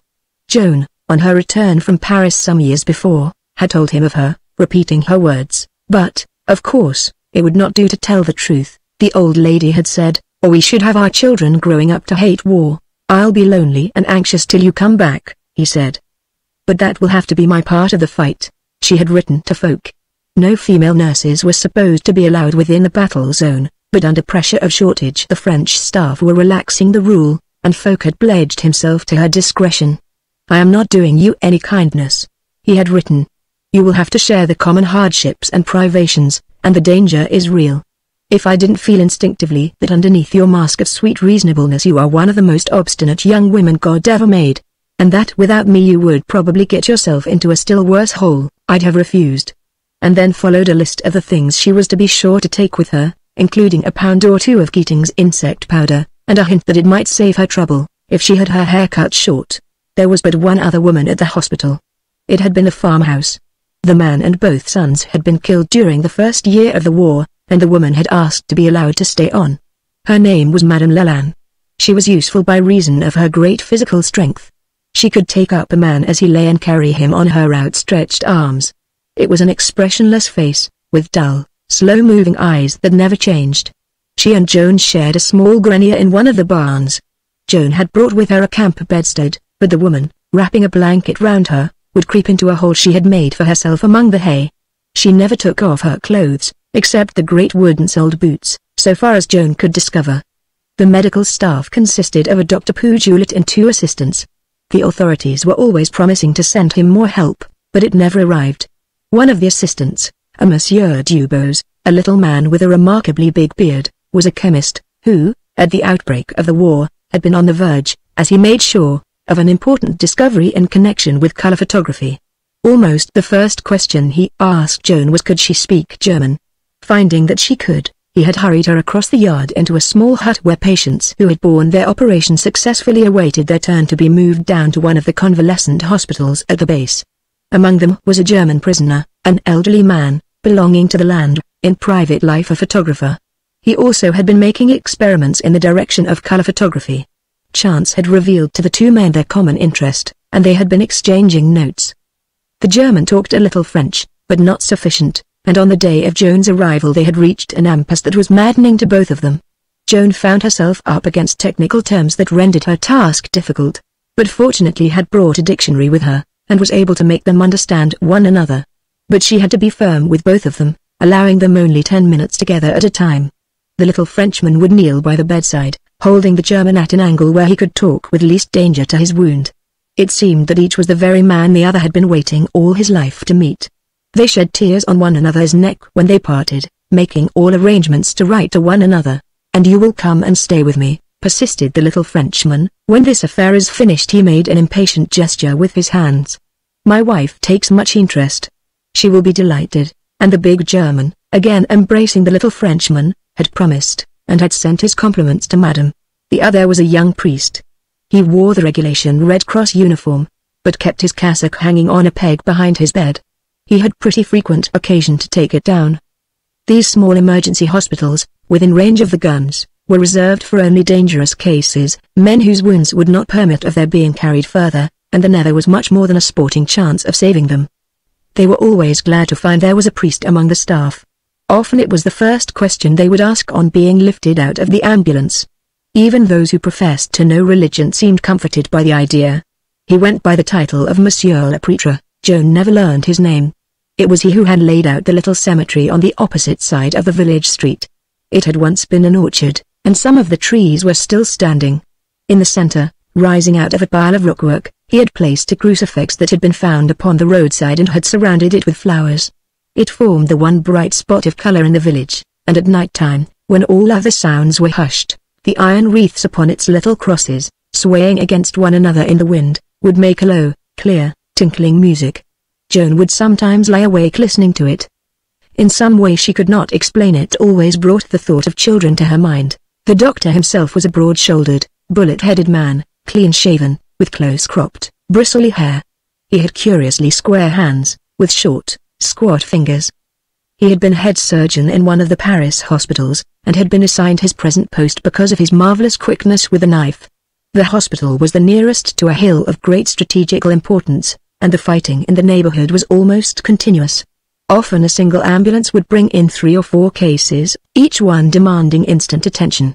Dr. Poujulet, with his hairy arms bare to the shoulder, would polish them off one after another, with hardly a moment's rest between, not allowing time even for the washing of the table. Joan would have to summon all her nerve to keep herself from collapsing. At times the need for haste was such that it was impossible to wait for the anesthetic to take effect. The one redeeming feature was the extraordinary heroism of the men, though occasionally there was nothing for it but to call in the orderlies to hold some poor fellow down, and to deafen one's ears. One day, after a successful operation, she was tending a young sergeant. He was a well-built, handsome man, with skin as white as a woman's. He watched her with curious indifference in his eyes as she busied herself, trying to make him comfortable, and did nothing to help her. "Has Momselle ever seen a bullfight?" he asked her. "No," she answered. "I've seen all the horror and cruelty I want to for the rest of my life." "Ah," he said, "you would understand if you had. When one of the horses goes down gored, his entrails lying out upon the sand, you know what they do, don't you? They put a rope round him, and drag him, groaning, into the shambles behind. And once there, kind people like you and Monsieur le Médecin tend him and wash him, and put his entrails back, and sew him up again. He thinks it so kind of them the first time. But the second, he understands. He will be sent back into the arena to be ripped up again, and again after that. This is the 3rd time I have been wounded, and as soon as you've all patched me up and I've got my breath again, they'll send me back into it. Momselle will forgive my not feeling grateful to her." He gave a short laugh that brought the blood into his mouth. The village consisted of one long straggling street, following the course of a small stream between 2 lines of hills. It was on one of the great lines of communication, and troops and war material passed through it, going and coming, in almost endless procession. It served also as a camp of rest. Companies from the trenches would arrive there, generally towards the evening, weary, listless, dull-eyed, many of them staggering like overdriven cattle beneath their mass of burdens. They would fling their accoutrements from them and stand in silent groups till the sergeants and corporals returned to lead them to the barns and outhouses that had been assigned to them, the houses still habitable being mostly reserved for the officers. Like those of most French villages, they were drab, plaster-covered buildings without gardens, but some of them were covered with vines, hiding their ugliness, and the village as a whole, with its groups, here and there, of fine sycamore trees and its great stone fountain in the center, was picturesque enough. It had twice changed hands, and a part of it was in ruins. From 1 or 2 of the more solidly built houses merely the front had fallen, leaving the rooms just as they had always been, the furniture in its accustomed place, the pictures on the walls. They suggested dolls' houses standing open. One wondered when the giant child would come along and close them up. The iron spire of the little church had been hit twice. It stood above the village, twisted into the form of a note of interrogation. In the churchyard many of the graves had been ripped open. Bones and skulls lay scattered about among the shattered tombstones. But, save for a couple of holes in the roof, the body was still intact, and every afternoon a faint, timid-sounding bell called a few villagers and a sprinkling of soldiers to mass. Most of the inhabitants had fled, but the farmers and shopkeepers had remained. At intervals, the German batteries, searching round with apparent aimlessness, would drop a score or so of shells about the neighborhood, but the peasant, with an indifference that was almost animal, would still follow his ox-drawn plough, the old, bent crone, muttering curses, still ply the hoe. The proprietors of the tiny epiceries must have been rapidly making their fortunes, considering the prices that they charged the unfortunate poilu, dreaming of some small luxury out of his 5 sous a day. But as one of them, a stout, smiling lady, explained to Joan, with a gesture, it is not often that one has a war. Joan had gone out in September, and for a while the weather was pleasant. The men, wrapped up in their greatcoats, would sleep for preference under the great sycamore trees. Through open doorways she would catch glimpses of picturesque groups of eager card players, crowded round a flickering candle. From the darkness there would steal the sound of flute or zither, of voices singing. Occasionally it would be some strident ditty of the Paris music halls, but more often it was sad and plaintive. But early in October the rains commenced and the stream became a roaring torrent, and a clammy mist lay like a white river between the wooded hills. Mud. That seemed to be the one word with which to describe modern war. Mud everywhere. Mud ankle-deep upon the roads, mud into which you sank up to your knees the moment you stepped off it, tents and huts to which you waded through the mud, avoiding the slimy gangways on which you slipped and fell, mud-bespattered men, mud-bespattered horses, little donkeys, looking as if they had been sculptured out of mud, struggling up and down the light railways that every now and then would disappear and be lost beneath the mud, guns and wagons groaning through the mud, lorries and ambulances, that in the darkness had swerved from the straight course, overturned and lying abandoned in the mud, motorcyclists ploughing swift furrows through the mud, rolling it back in liquid streams each side of them, staff cars rushing screaming through the mud, followed by a rushing fountain of mud, serried ranks of muddy men stamping through the mud with steady rhythm, moving through a rain of mud, rising upward from the ground, long lines of motor buses filled with a mass of muddy humanity packed shoulder to shoulder, rumbling ever through the endless mud, men sitting by the roadside in the mud, gnawing at unsavory food, men squatting by the ditches, examining their sores, washing their bleeding feet in the muddy water, replacing the muddy rags about their wounds, a world without color. No other color to be seen beneath the sky but mud. The very buttons on the men's coats painted to make them look like mud, mud and dirt. Dirty faces, dirty hands, dirty clothes, dirty food, dirty beds, dirty interiors, from which there was never time to wash the mud, dirty linen hanging up to dry, beneath which dirty children played, while dirty women scolded. Filth and desolation all around. Shattered farmsteads half buried in the mud, shattered gardens trampled into mud. A weary land of foulness, breeding foulness, tangled wire the only harvest of the fields, mile after mile of gaping holes, filled with muddy water, stinking carcasses of dead horses, birds of prey clinging to broken fences, flapping their great wings. A land where man died, and vermin increased and multiplied. Vermin on your body, vermin in your head, vermin in your food, vermin waiting for you in your bed, vermin the only thing that throve, the only thing that looked at you with bright eyes, vermin the only thing to which the joy of life had still been left. Joan had found a liking gradually growing up in her for the quick-moving, curt-tongued doctor. She had dismissed him at first as a mere butcher, his brutal haste, his indifference apparently to the suffering he was causing. His great, strong, hairy hands, with their squat fingers, his cold grey eyes. But she learnt as time went by, that his callousness was a thing that he put on at the same time that he tied his white apron round his waist, and rolled up his sleeves. She was resting, after a morning of grim work, on a bench outside the hospital, struggling with clenched, quivering hands against a craving to fling herself upon the ground and sob. And he had found her there, and had sat down beside her. "So you wanted to see it with your own eyes," he said. He laid his hand upon her shoulder, and she had some difficulty in not catching hold of him and clinging to him. She was feeling absurdly womanish just at that moment. "Yes," she answered. "And I'm glad that I did it," she added, defiantly. "So am I," he said. "Tell your children what you have seen. Tell other women. It's you women that make war," he continued. "Oh, I don't mean that you do it on purpose, but it's in your blood. It comes from the days when to live it was needful to kill. when a man who was swift and strong to kill was the only thing that could save a woman and her brood. Every other man that crept towards them through the grass was an enemy, and her only hope was that her man might kill him, while she watched and waited.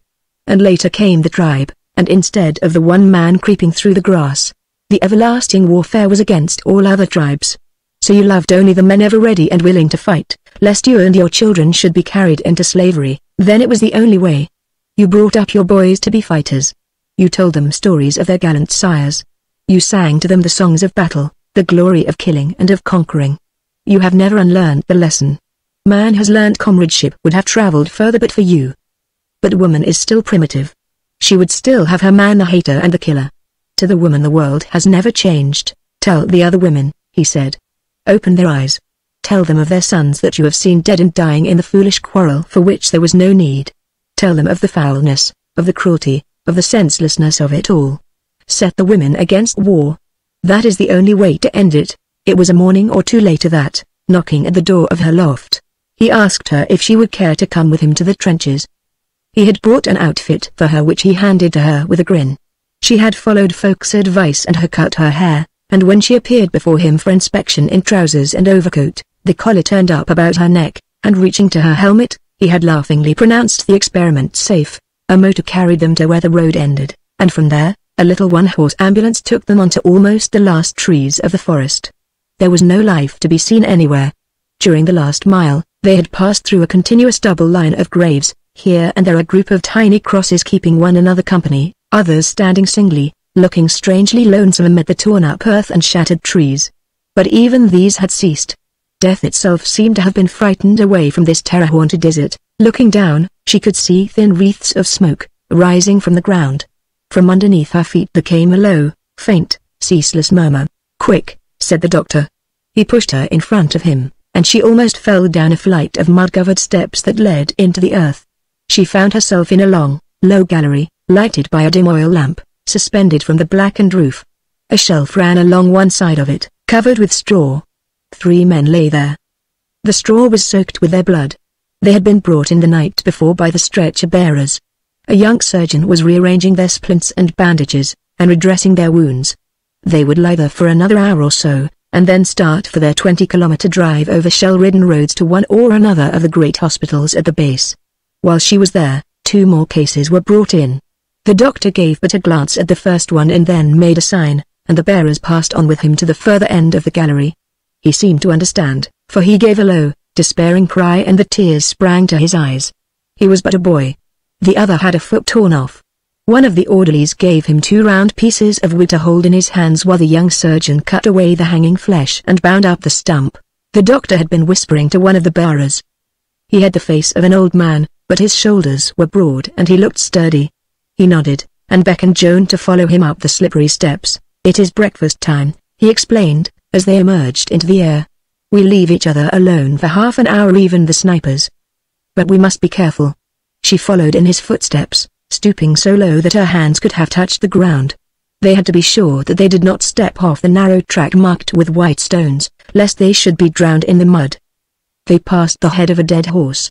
It looked as if it had been cut off and laid there. The body was below it in the mud. They spoke in whispers, and Joan at first had made an effort to disguise her voice.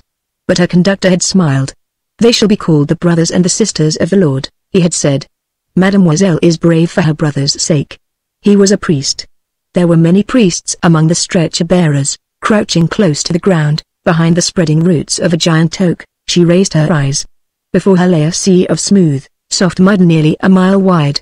From the center rose a solitary tree, from which all had been shot away but 2 bare branches like outstretched arms above the silence. Beyond, the hills rose again. There was something unearthly in the silence that seemed to brood above that sea of mud. The old priest told her of the living men, French and German, who had stood the day and night sunk in it up to their waists, screaming hour after hour, and waving their arms, sinking into it lower and lower, none able to help them, until at last only their screaming heads were left, and after a time these, too, would disappear, and the silence come again. She saw the ditches, like long graves dug for the living, where the weary, listless men stood knee-deep in mud, hoping for wounds that would relieve them from the ghastly monotony of their existence, the holes of muddy water where the dead things lay, to which they crept out in the night to wash a little of the filth from their clammy bodies and their stinking clothes, the holes dug out of the mud in which they ate and slept and lived year after year, till brain and heart and soul seemed to have died out of them, and they remembered with an effort that they once were men. After a time, the care of the convalescents passed almost entirely into Joan's hands, Madame Leland being told off to assist her. By dint of much persistence she had succeeded in getting the leaky roof repaired, and in place of the smoky stove that had long been her despair she had one night procured a fine calorifier by the simple process of stealing it. Madame Leland had heard about it from the gossips. It had been brought to a lonely house at the end of the village by a major of engineers. He had returned to the trenches the day before, and the place for the time being was empty. The thieves were never discovered. The sentry was positive that no one had passed him but two women, one of them carrying a baby. Madame Leland had dressed it up in a child's cloak and hood, and had carried it in her arms. As it must have weighed nearly a couple of hundredweight, suspicion had not attached to them. Space did not allow of any separation. Broken Frenchmen and broken Germans would often lie side by side. Joan would wonder, with a grim smile to herself, what the patriotic press of the different countries would have thought had they been there to have overheard the conversations. Neither France nor Germany appeared to be the enemy, but a thing called they, a mysterious power that worked its will upon them both from a place they always spoke of as back there. One day the talk fell on courage. A young French soldier was holding forth when Joan entered the hut. "It makes me laugh," he was saying, "all this newspaper talk. Every nation, properly led, fights bravely. It is the male instinct. Women go into hysterics about it, because it has not been given them. I have the Croix de guerre with all 3 leaves, and I haven't half the courage of my dog, who weighs 12 kilos, and would face a regiment by himself. Why, a gamecock has got more than the best of us. It's the man who doesn't think, who can't think, who has the most courage, who imagines nothing, but just goes forward with his head down, like a bull. There is, of course, a real courage. When you are by yourself, and have to do something in cold blood. But the courage required for rushing forward, shouting and yelling with a lot of other fellows, why, it would take 100 times more pluck to turn back, they know that," chimed in the man lying next to him, "or they would not drug us. Why, when we stormed La Haye I knew nothing until an ugly-looking German spat a pint of blood into my face and woke me up." A middle-aged sergeant, who had a wound in the stomach and was sitting up in his bed, looked across. "There was a line of Germans came upon us," he said, "at Bras. I thought I must be suffering from a nightmare when I saw them. They had thrown away their rifles and had all joined hands. They came dancing towards us just like a row of ballet girls. They were shrieking and laughing, and they never attempted to do anything. We just waited until they were close up and then shot them down. It was like killing a lot of kids who had come to have a game with us. The one I potted got his arms round me before he coughed himself out, calling me his liebe Elsa, and wanting to kiss me. Lord! You can guess how the Bochink slingers spread themselves over that business, sonderbar. Colossal. Unvergesslich helden. Poor devils, they'll give us ginger before it is over," said another. He had had both his lips torn away, and appeared to be always laughing. "Stuff it into us as if we were horses at a fair. That will make us run forward, right enough. Oh, come," struck in a youngster who was lying perfectly flat, face downwards on his bed. It was the position in which he could breathe easiest. He raised his head a couple of inches and twisted it round so as to get his mouth free. "It isn't as bad as all that. Why, the 33rd swarmed into Fort Malmaison of their own accord, though it was like jumping into a boiling furnace, and held it for 3 days against pretty nearly a division. There weren't a dozen of them left when we relieved them. They had no ammunition left. They'd just been filling up the gaps with their bodies. And they wouldn't go back even then. We had to drag them away. They shan't pass, they shan't pass! That's all they kept saying." His voice had sunk to a thin whisper. A young officer was lying in a corner behind a screen. He leant forward and pushed it aside. "Oh, give the devil his due, you fellows," he said. "War isn't a pretty game, but it does make for courage. We all know that. And things even finer than mere fighting pluck. There was a man in my company, a Jacques de Crécy. He was just a stupid peasant lad.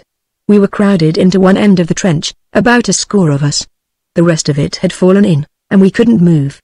And a bomb dropped into the middle of us, and the same instant that it touched the ground de Crécy threw himself flat down upon it and took the whole of it into his body. There was nothing left of him but scraps. But the rest of us got off. Nobody had drugged him to do that. There isn't one of us who was in that trench that will not be a better man to the end of his days. remembering how Jacques de Crecy gave his life for ours. "I'll grant you all that, sir," answered the young soldier who had first spoken.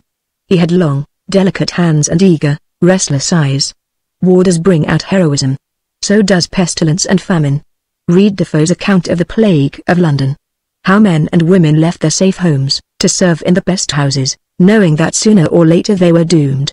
Read of the mothers in India who die of slow starvation, never allowing a morsel of food to pass their lips so that they may save up their own small daily portion to add it to their children's. Why don't we pray to God not to withhold from us his precious medicine of pestilence and famine? So is shipwreck a fine school for courage. Look at the chance it gives the captain to set a fine example. And the engineers who stick to their post with the water pouring in upon them. We don't reconcile ourselves to shipwrecks as a necessary school for sailors. We do our best to lessen them. So did persecution bring out heroism. It made saints and martyrs. Why have we done away with it? If this game of killing and being killed is the fine school for virtue it is made out to be, then all our efforts towards law and order have been a mistake. We never ought to have emerged from the jungle. He took a notebook from under his pillow and commenced to scribble. An old-looking man spoke. He lay with his arms folded across his breast, addressing apparently the smoky rafters. He was a Russian, a teacher of languages in Paris at the outbreak of the war, and had joined the French army. "It is not only courage," he said, "that war brings out. It brings out vile things too. Oh, I'm not thinking merely of the Boches. That's the cant of every nation, that all the heroism is on one side and all the brutality on the other. Take men from anywhere and some of them will be devils.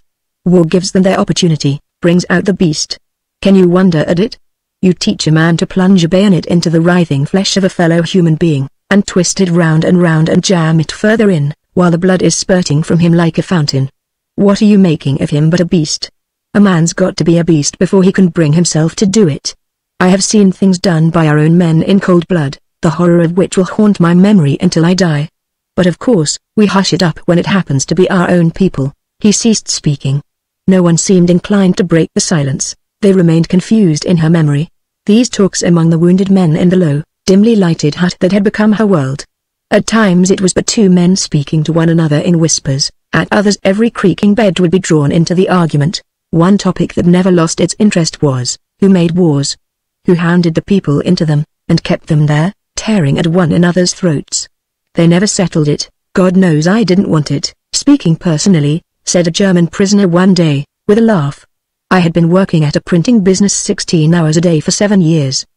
It was just beginning to pay me, and now my wife writes me that she has had to shut the place up and sell the machinery to keep them all from starving. But couldn't you have done anything to stop it?"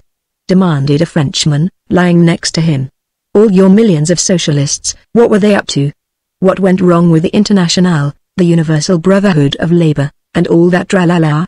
The German laughed again. "Oh, they know their business," he answered. "You have your glass of beer and go to bed, and when you wake up in the morning you find that war has been declared, and you keep your mouth shut unless you want to be shot for a traitor. Not that it would have made much difference," he added. "I admit that. The ground had been too well prepared. England was envious of our trade. King Edward had been plotting our destruction. Our papers were full of translations from yours, talking about La Revanche. We were told that you had been lending money to Russia to enable her to build railways, and that when they were complete France and Russia would fall upon us suddenly. The fatherland in danger. It may be lies or it may not. What is one to do? What would you have done even if you could have done anything?" "He's right," said a dreamy-eyed looking man, laying down the book he had been reading. "We should have done just the same. My country, right or wrong. After all, it is an ideal." A dark, black-bearded man raised himself painfully upon his elbow. He was a tailor in the Rue Parnas, and prided himself on a decided resemblance to Victor Hugo. "It's a noble ideal," he said. "La patrie. The great mother. Right or wrong, who shall dare to harm her? Yes, if it was she who rose up in her majesty and called to us." He laughed. "What does it mean in reality? Germania, Italia, La France, Britannia? Half a score of pompous old muddlers with their fat wives egging them on, sons of the fools before them, talkers who have wormed themselves into power by making frothy speeches and fine promises. My country." He laughed again. "Look at them. Can't you see their swelling paunches and their flabby faces? Half a score of ambitious politicians, gouty old financiers, bald-headed old toffs, with their wax moustaches and false teeth. That's what we mean when we talk about my country, a pack of selfish, soulless, muddle-headed old men. And whether they're right or whether they're wrong, our duty is to fight at their bidding, to bleed for them, to die for them, that they may grow more sleek and prosperous." He sank back on his pillow with another laugh. Sometimes they agreed it was the newspapers that made war, that fanned every trivial difference into a vital question of national honor, that, whenever there was any fear of peace, restoked the fires of hatred with their never-failing stories of atrocities. At other times they decided it was the capitalists, the traders, scenting profit for themselves. Some held it was the politicians, dreaming of going down to history as Richelieu's or as Bismarck's. A popular theory was that cause for war was always discovered by the ruling classes whenever there seemed danger that the workers were getting out of hand. In war, you put the common people back in their place, revived in them the habits of submission and obedience. Napoleon the Little, it was argued, had started the War of 1870 with that idea. Russia had welcomed the present war as an answer to the revolution that was threatening Tsardom. Others contended it was the great munition industries, aided by the military party. The officers impatient for opportunities of advancement, the strategists eager to put their theories to the test. A few of the more philosophical shrugged their shoulders. It was the thing itself that sooner or later was bound to go off of its own accord. Half every country's energy, half every country's time and money was spent in piling up explosives. In every country envy and hatred of every other country was preached as a religion. They called it patriotism. Sooner or later the spark fell. A wizened little man had been listening to it all one day.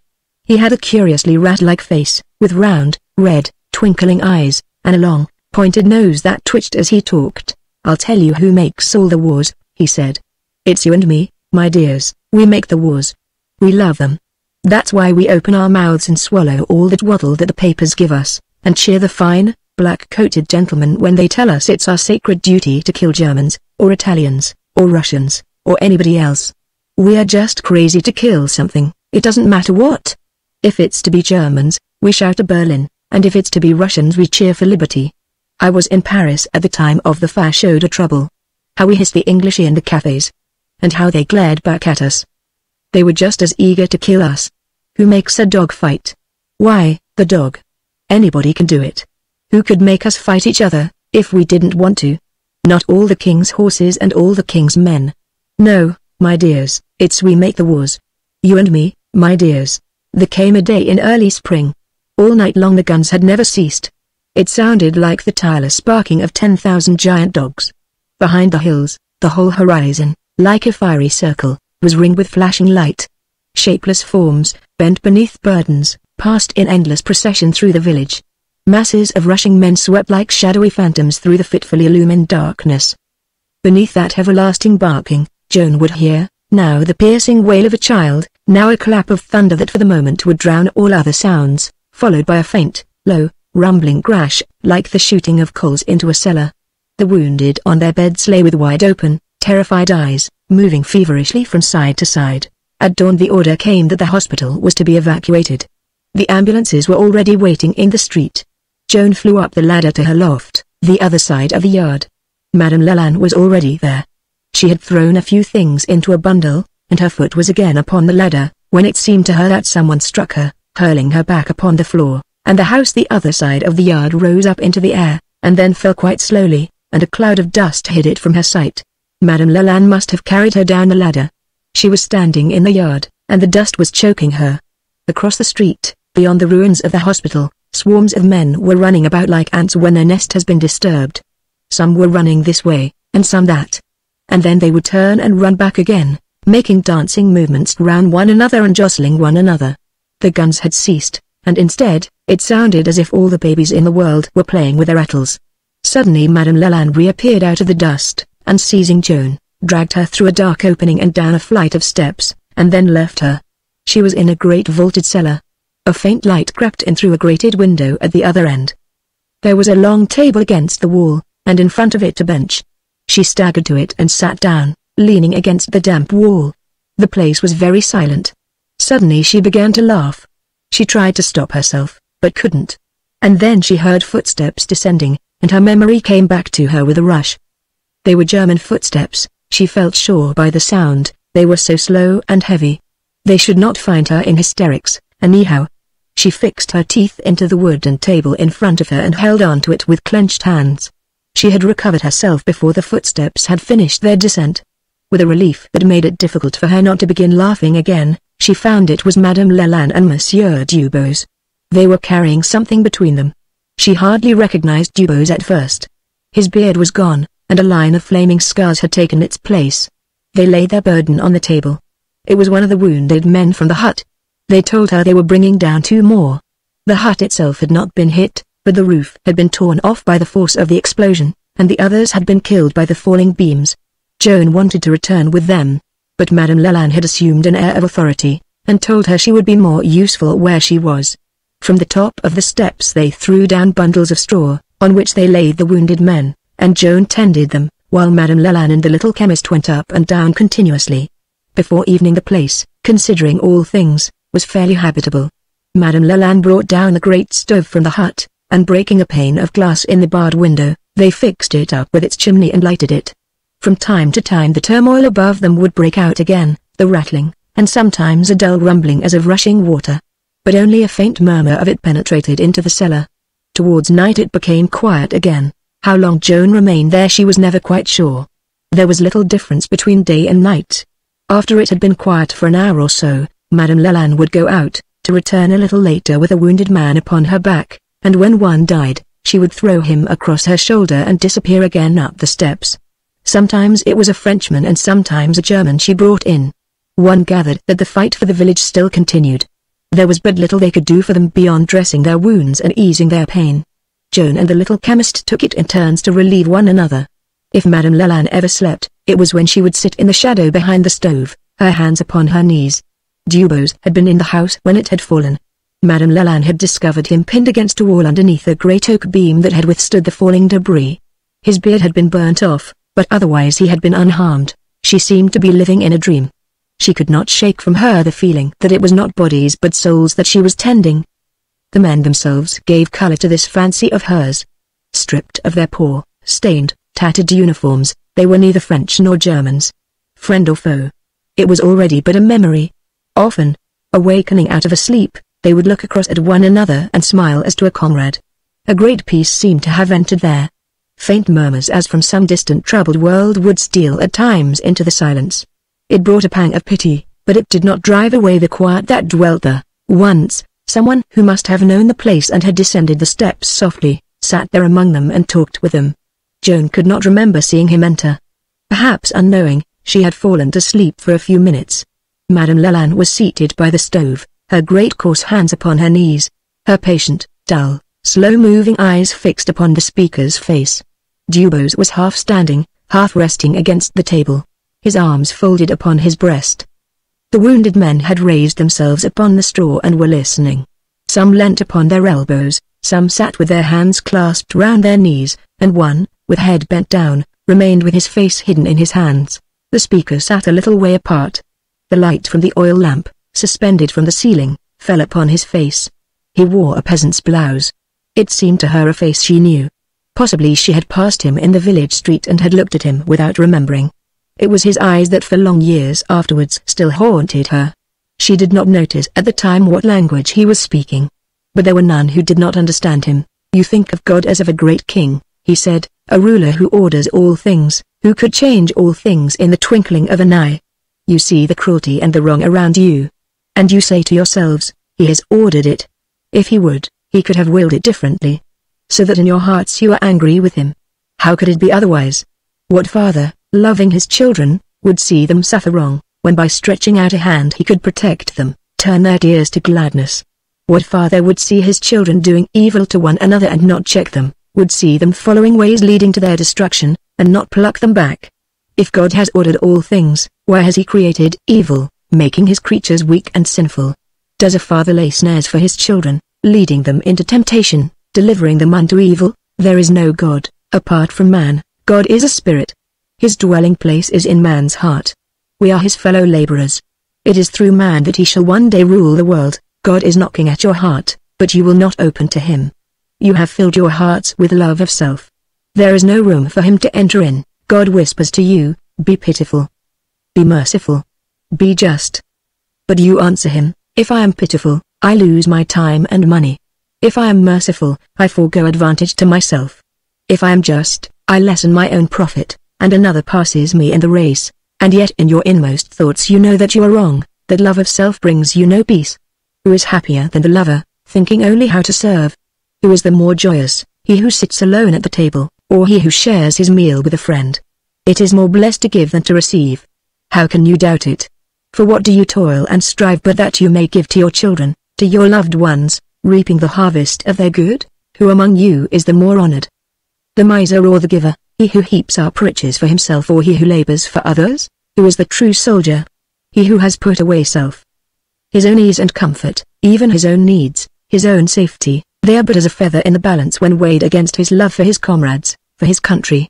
The true soldier is not afraid to love. He gives his life for his friend. Do you jeer at him? Do you say he is a fool for his pains? No, it is his honor, his glory. God is love. Why are you afraid to let him in? Hate knocks also at your door and to him you open wide. Why are you afraid of love? All things are created by love. Hate can but destroy. Why choose you death instead of life? God pleads to you. He is waiting for your help. And one answered him, We are but poor men, he said. What can we do? Of what use are such as we? The young man looked at him and smiled. You can ask that, he said. You, a soldier? Does the soldier say, I am of no use? I am but a poor man of no account. Who has need of such as I? God has need of all. There is none that shall not help to win the victory. It is with his life the soldier serves. Who are they whose teaching moved the world more than it has ever yet been moved by the teaching of the wisest? They were men of little knowledge, of but little learning, poor and lowly. It was with their lives they taught, Cast out self, and God shall enter in, and you shall be one with God. For there is none so lowly that he may not become the temple of God, there is none so great that he shall be greater than this. The speaker ceased. There came a faint sound at which she turned her head, and when she looked again he was gone. The wounded men had heard it also. Dubois had moved forward. Madame Leland had risen. It came again, the thin, faint shrill of a distant bugle. Footsteps were descending the stairs. French soldiers, laughing, shouting, were crowding round them. Chapter 18. Her father met her at Waterloo. He had business in London, and they stayed on for a few days. Reading between the lines of his later letters, she had felt that all was not well with him. His old heart trouble had come back, and she noticed that he walked to meet her very slowly. It would be all right, now that she had returned, he explained. He had been worrying himself about her. Mrs. Denton had died. She had left Joan her library, together with her wonderful collection of notebooks. She had brought them all up to date and indexed them. They would be invaluable to Francis when he started the new paper upon which they had determined. He was still in the hospital at Brigance, near to where his machine had been shot down. She had tried to get to him, but it would have meant endless delays, and she had been anxious about her father. The Italian surgeons were very proud of him, he wrote. They had had him x-rayed before and after, and beyond a slight lameness which gave him, he thought, a touch of distinction, there was no flaw that the most careful scrutiny would be likely to detect. Any day, now, he expected to be discharged. Mary had married an old sweetheart. She had grown restless in the country with nothing to do, and, at the suggestion of some friends, had gone to Bristol to help in a children's hospital, and that they had met once more. Neil Singleton, after serving 2 years in a cholera hospital at Baghdad, had died of the flu in Dover 24 hours after landing. Madge was in Palestine. She had been appointed secretary to a committee for the establishment of native schools. She expected to be there for some years, she wrote. The work was interesting, and appealed to her. Flossie phoned her from Paddington Station, the second day, and by luck she happened to be in. Flossie had just come up from Devonshire. Sam had got through, and she was on her way to meet him at Hull. She had heard of Joan's arrival in London from one of Carlton's illustrated dailies. She brought the paper with her. They had used the old photograph that once had adorned each week the Sunday Post. Joan hardly recognized herself in the serene, self-confident young woman who seemed to be looking down upon a world at her feet. The world was strong and cruel, she had discovered, and Joan's but small and weak. One had to pretend that one was not afraid of it. Flossie had joined every society she could hear of that was working for the League of Nations. Her hope was that it would get itself established before young Frank grew up. Not that I really believe it will, she confessed. A draw might have disgusted us all with fighting. As it is, half the world is dancing at victory balls, exhibiting captured guns on every village green, and hanging father's helmet above the mantelpiece, while the other half is nursing its revenge. Young Frank only cares for life because he is looking forward to one day driving a tank. I've made up my mind to burn Sam's uniform, but I expect it will end in my wrapping it up in lavender and hiding it away in a drawer. And then there will be all the books and plays. No self-respecting heroine, for the next 10 years, will dream of marrying anyone but a soldier. Joan laughed. Difficult to get anything else, just at present, she said. It's the soldiers I'm looking to for help. I don't think the men who have been there will want their sons to go. It's the women I'm afraid of. Flossie caught sight of the clock and jumped up. Who was it said that woman would be the last thing man would civilize? She asked. It sounds like Meredith, suggested Joan. I am not quite sure. Well, he's wrong, anyhow, retorted Flossie. It's no good our waiting for man. He is too much afraid of us to be of any real help to us. We shall have to do it ourselves. She gave Joan a hug and was gone. Phillips was still abroad with the Army of Occupation. He had tried to get out of it, but had not succeeded. He held it to be jailer's work, and the sight of the starving populace was stirring in him a fierce anger.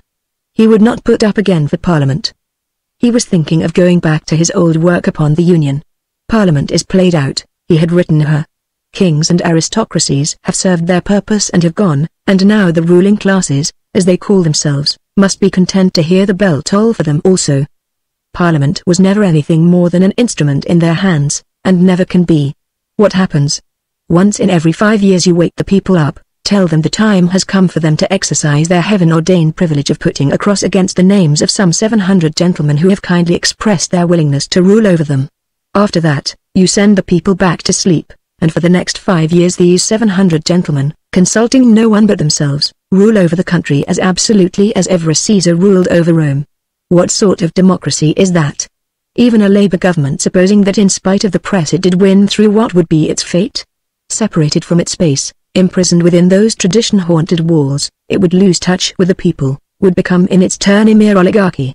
If the people are ever to govern, they must keep their hand firmly upon the machine, not remain content with pulling a lever and then being shown the door. She had sent a note by messenger to Mary Stopperton to say she was coming. Mary had looked very fragile the last time she had seen her, just before leaving for France, and she had felt a fear. Mary had answered in her neat, thin, quavering writing, asking her to come early in the morning.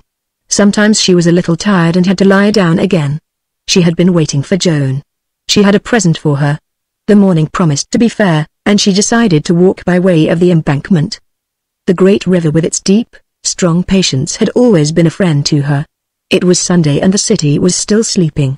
The pale December sun rose above the mist as she reached the corner of Westminster Bridge, turning the river into silver and flooding the silent streets with a soft, white, tender light. The tower of Chelsea Church brought back to her remembrance of the wheezy old clergyman who had preached that Sunday evening, that now seemed so long ago, when her footsteps had first taken her that way by chance. Always she had intended making inquiries and discovering his name. Why had she never done so? It would surely have been easy. He was someone she had known as a child. She had become quite convinced of that. She could see his face close to hers as if he had lifted her up in his arms and was smiling at her. But pride and power had looked out of his eyes then. It was earlier than the time she had fixed in her own mind and, pausing with her elbows resting on the granite parapet, she watched the ceaseless waters returning to the sea, bearing their burden of impurities. All roads lead to Calvary. It was curious how the words had dwelt with her, till gradually they had become a part of her creed. She remembered how at first they had seemed to her a threat, chilling her with fear. They had grown to be a promise, a hope held out to all. The road to Calvary. It was the road to life. By the giving up of self we gained God, and suddenly a great peace came to her. One was not alone in the fight, God was with us, the great comrade. The evil and the cruelty all round her, she was no longer afraid of it. God was coming. Beyond the menace of the passing day, black with the war's foul aftermath of evil dreams and hatreds, she saw the breaking of the distant dawn. The devil should not always triumph. God was gathering his laborers, God was conquering. Unceasing through the ages, God's voice had crept round man, seeking entry. Through the long darkness of that dim beginning, when man knew no law but self, unceasing God had striven, until at last one here and there, emerging from the brute, had listened to the voice of love and pity, and in that hour, unknowing, had built to God a temple in the wilderness, laborers together with God. The mighty host of those who through the ages had heard the voice of God and had made answer. The men and women in all lands who had made room in their hearts for God. Still nameless, scattered, unknown to one another, still powerless as yet against the world's foul law of hate, they should continue to increase and multiply, until one day they should speak with God's voice and should be heard. And a new world should be created, God. The tireless spirit of eternal creation, the spirit of love. What else was it that out of formlessness had shaped the spheres, had planned the orbits of the suns? The law of gravity we named it. What was it but another name for love, the yearning of like for like, the calling to one another of the stars? What else but love has made the worlds, had gathered together the waters, had fashioned the dry land? The cohesion of elements, so we explained it. The clinging of like to like. The brotherhood of the atoms, God. The eternal creator. Out of matter, lifeless void, he had molded his worlds, had ordered his endless firmament. It was finished. The greater task remained, the universe of mind, of soul. Out of man it should be created. God in man and man in God, made in like image, fellow laborers together with one another, together they should build it. Out of the senseless strife and discord, above the chaos and the tumult should be heard the new command, let there be love. The striking of the old church clock recalled her to herself. But she had only a few minutes' walk before her. Mary had given up her church work. It included the cleaning, and she had found it beyond her failing strength. But she still lived in the tiny cottage behind its long strip of garden. The door yielded to Joan's touch, it was seldom fast closed. And knowing Mary's ways, she entered without knocking and pushed it to behind her, leaving it still ajar, and as she did so, it seemed to her that someone passing breathed upon her lips a little kiss, and for a while she did not move. Then, treading softly, she looked into the room. It welcomed her, as always, with its smile of cozy neatness. The spotless curtains that were Mary's pride, the gay flowers in the window, to which she had given children's names, the few poor pieces of furniture, polished with much loving labor, the shining grate, the foolish china dogs and the little china house between them on the mantelpiece. The fire was burning brightly, and the kettle was singing on the hob. Mary's work was finished. She sat upright in her straight-backed chair before the table, her eyes half closed. It seemed so odd to see those little work-worn hands idle upon her lap. Joan's present lay on the table near to her, as if she had just folded it and placed it there, the little cap and the fine robe of lawn, as if for a king's child. Joan had never thought that death could be so beautiful. It was as if some friend had looked in at the door, and, seeing her so tired, had taken the work gently from her hands, and had folded them upon her lap. And she had yielded with a smile. Joan heard a faint rustle and looked up. A woman had entered. It was the girl she had met there on a Christmas day, a Miss Insa. Joan had met her once or twice since then. She was still in the chorus. Neither of them spoke for a few minutes. "I have been expecting every morning to find her gone," said the girl. "I think she only waited to finish this." She gently unfolded the fine lawn robe, and they saw the delicate insertion and the wonderful embroidery. "I asked her once," said the girl, "why she wasted so much work on them. They were mostly only for poor people." "One never knows, dearie," she answered, with that childish smile of hers. "It may be for a little Christ, they would not let less loving hands come near her." Her father had completed his business, and both were glad to leave London. She had a sense of something sinister, foreboding, casting its shadow on the sordid, unclean streets, the neglected buildings falling into disrepair. A lurking savagery, a half-veiled enmity seemed to be stealing among the people. The town's mad lust for pleasure, its fierce, unjoyous laughter, its desire ever to be in crowds as if afraid of itself, its orgies of eating and drinking, its animal-like indifference to the misery and death that lay but a little way beyond its own horizon. She dared not remember history. Perhaps it would pass. The long, slow journey tried her father's strength, and assuming an authority to which he yielded obedience tempered by grumbling, Joan sent him to bed, and would not let him come down till Christmas Day. The big, square house was on the outskirts of the town where it was quiet, and in the afternoon they walked in the garden sheltered behind its high brick wall. He told her of what had been done at the works. Arthur's plan had succeeded.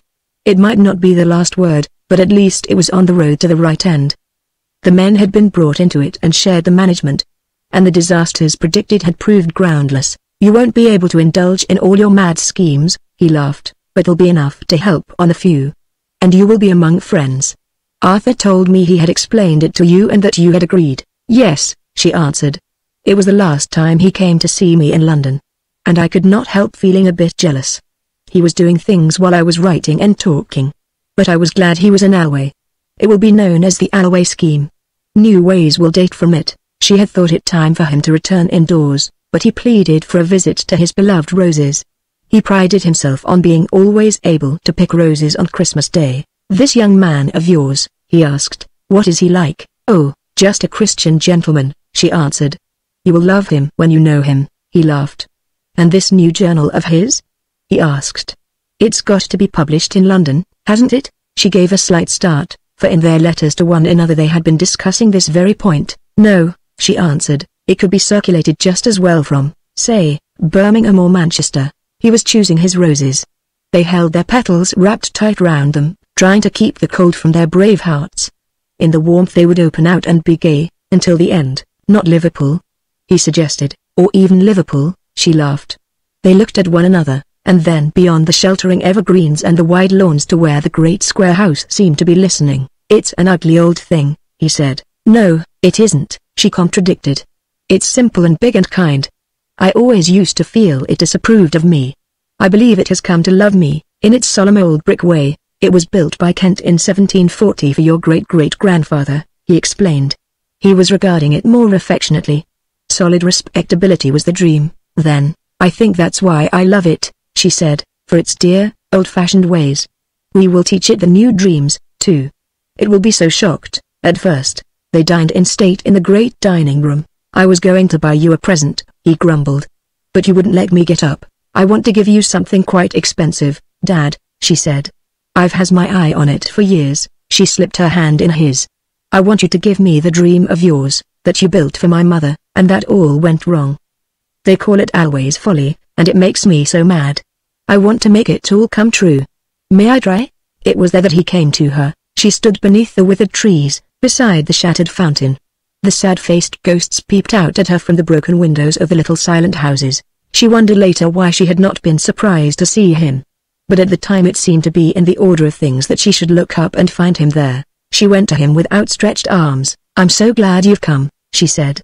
"I was just wanting you." They sat on the stone step of the fountain, where they were sheltered from the wind, and she buttoned his long coat about him. "Do you think you will go on doing it?"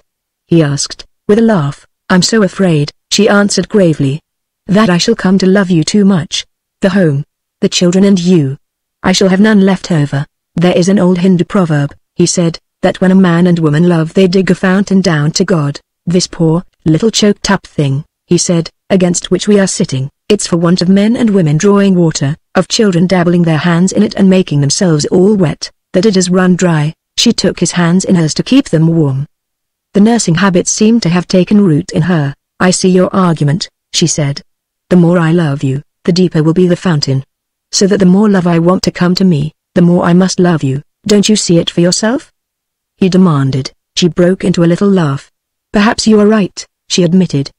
"Perhaps that is why he made us male and female, to teach us to love." A robin broke into a song of triumph. He had seen the sad-faced ghost steal silently away,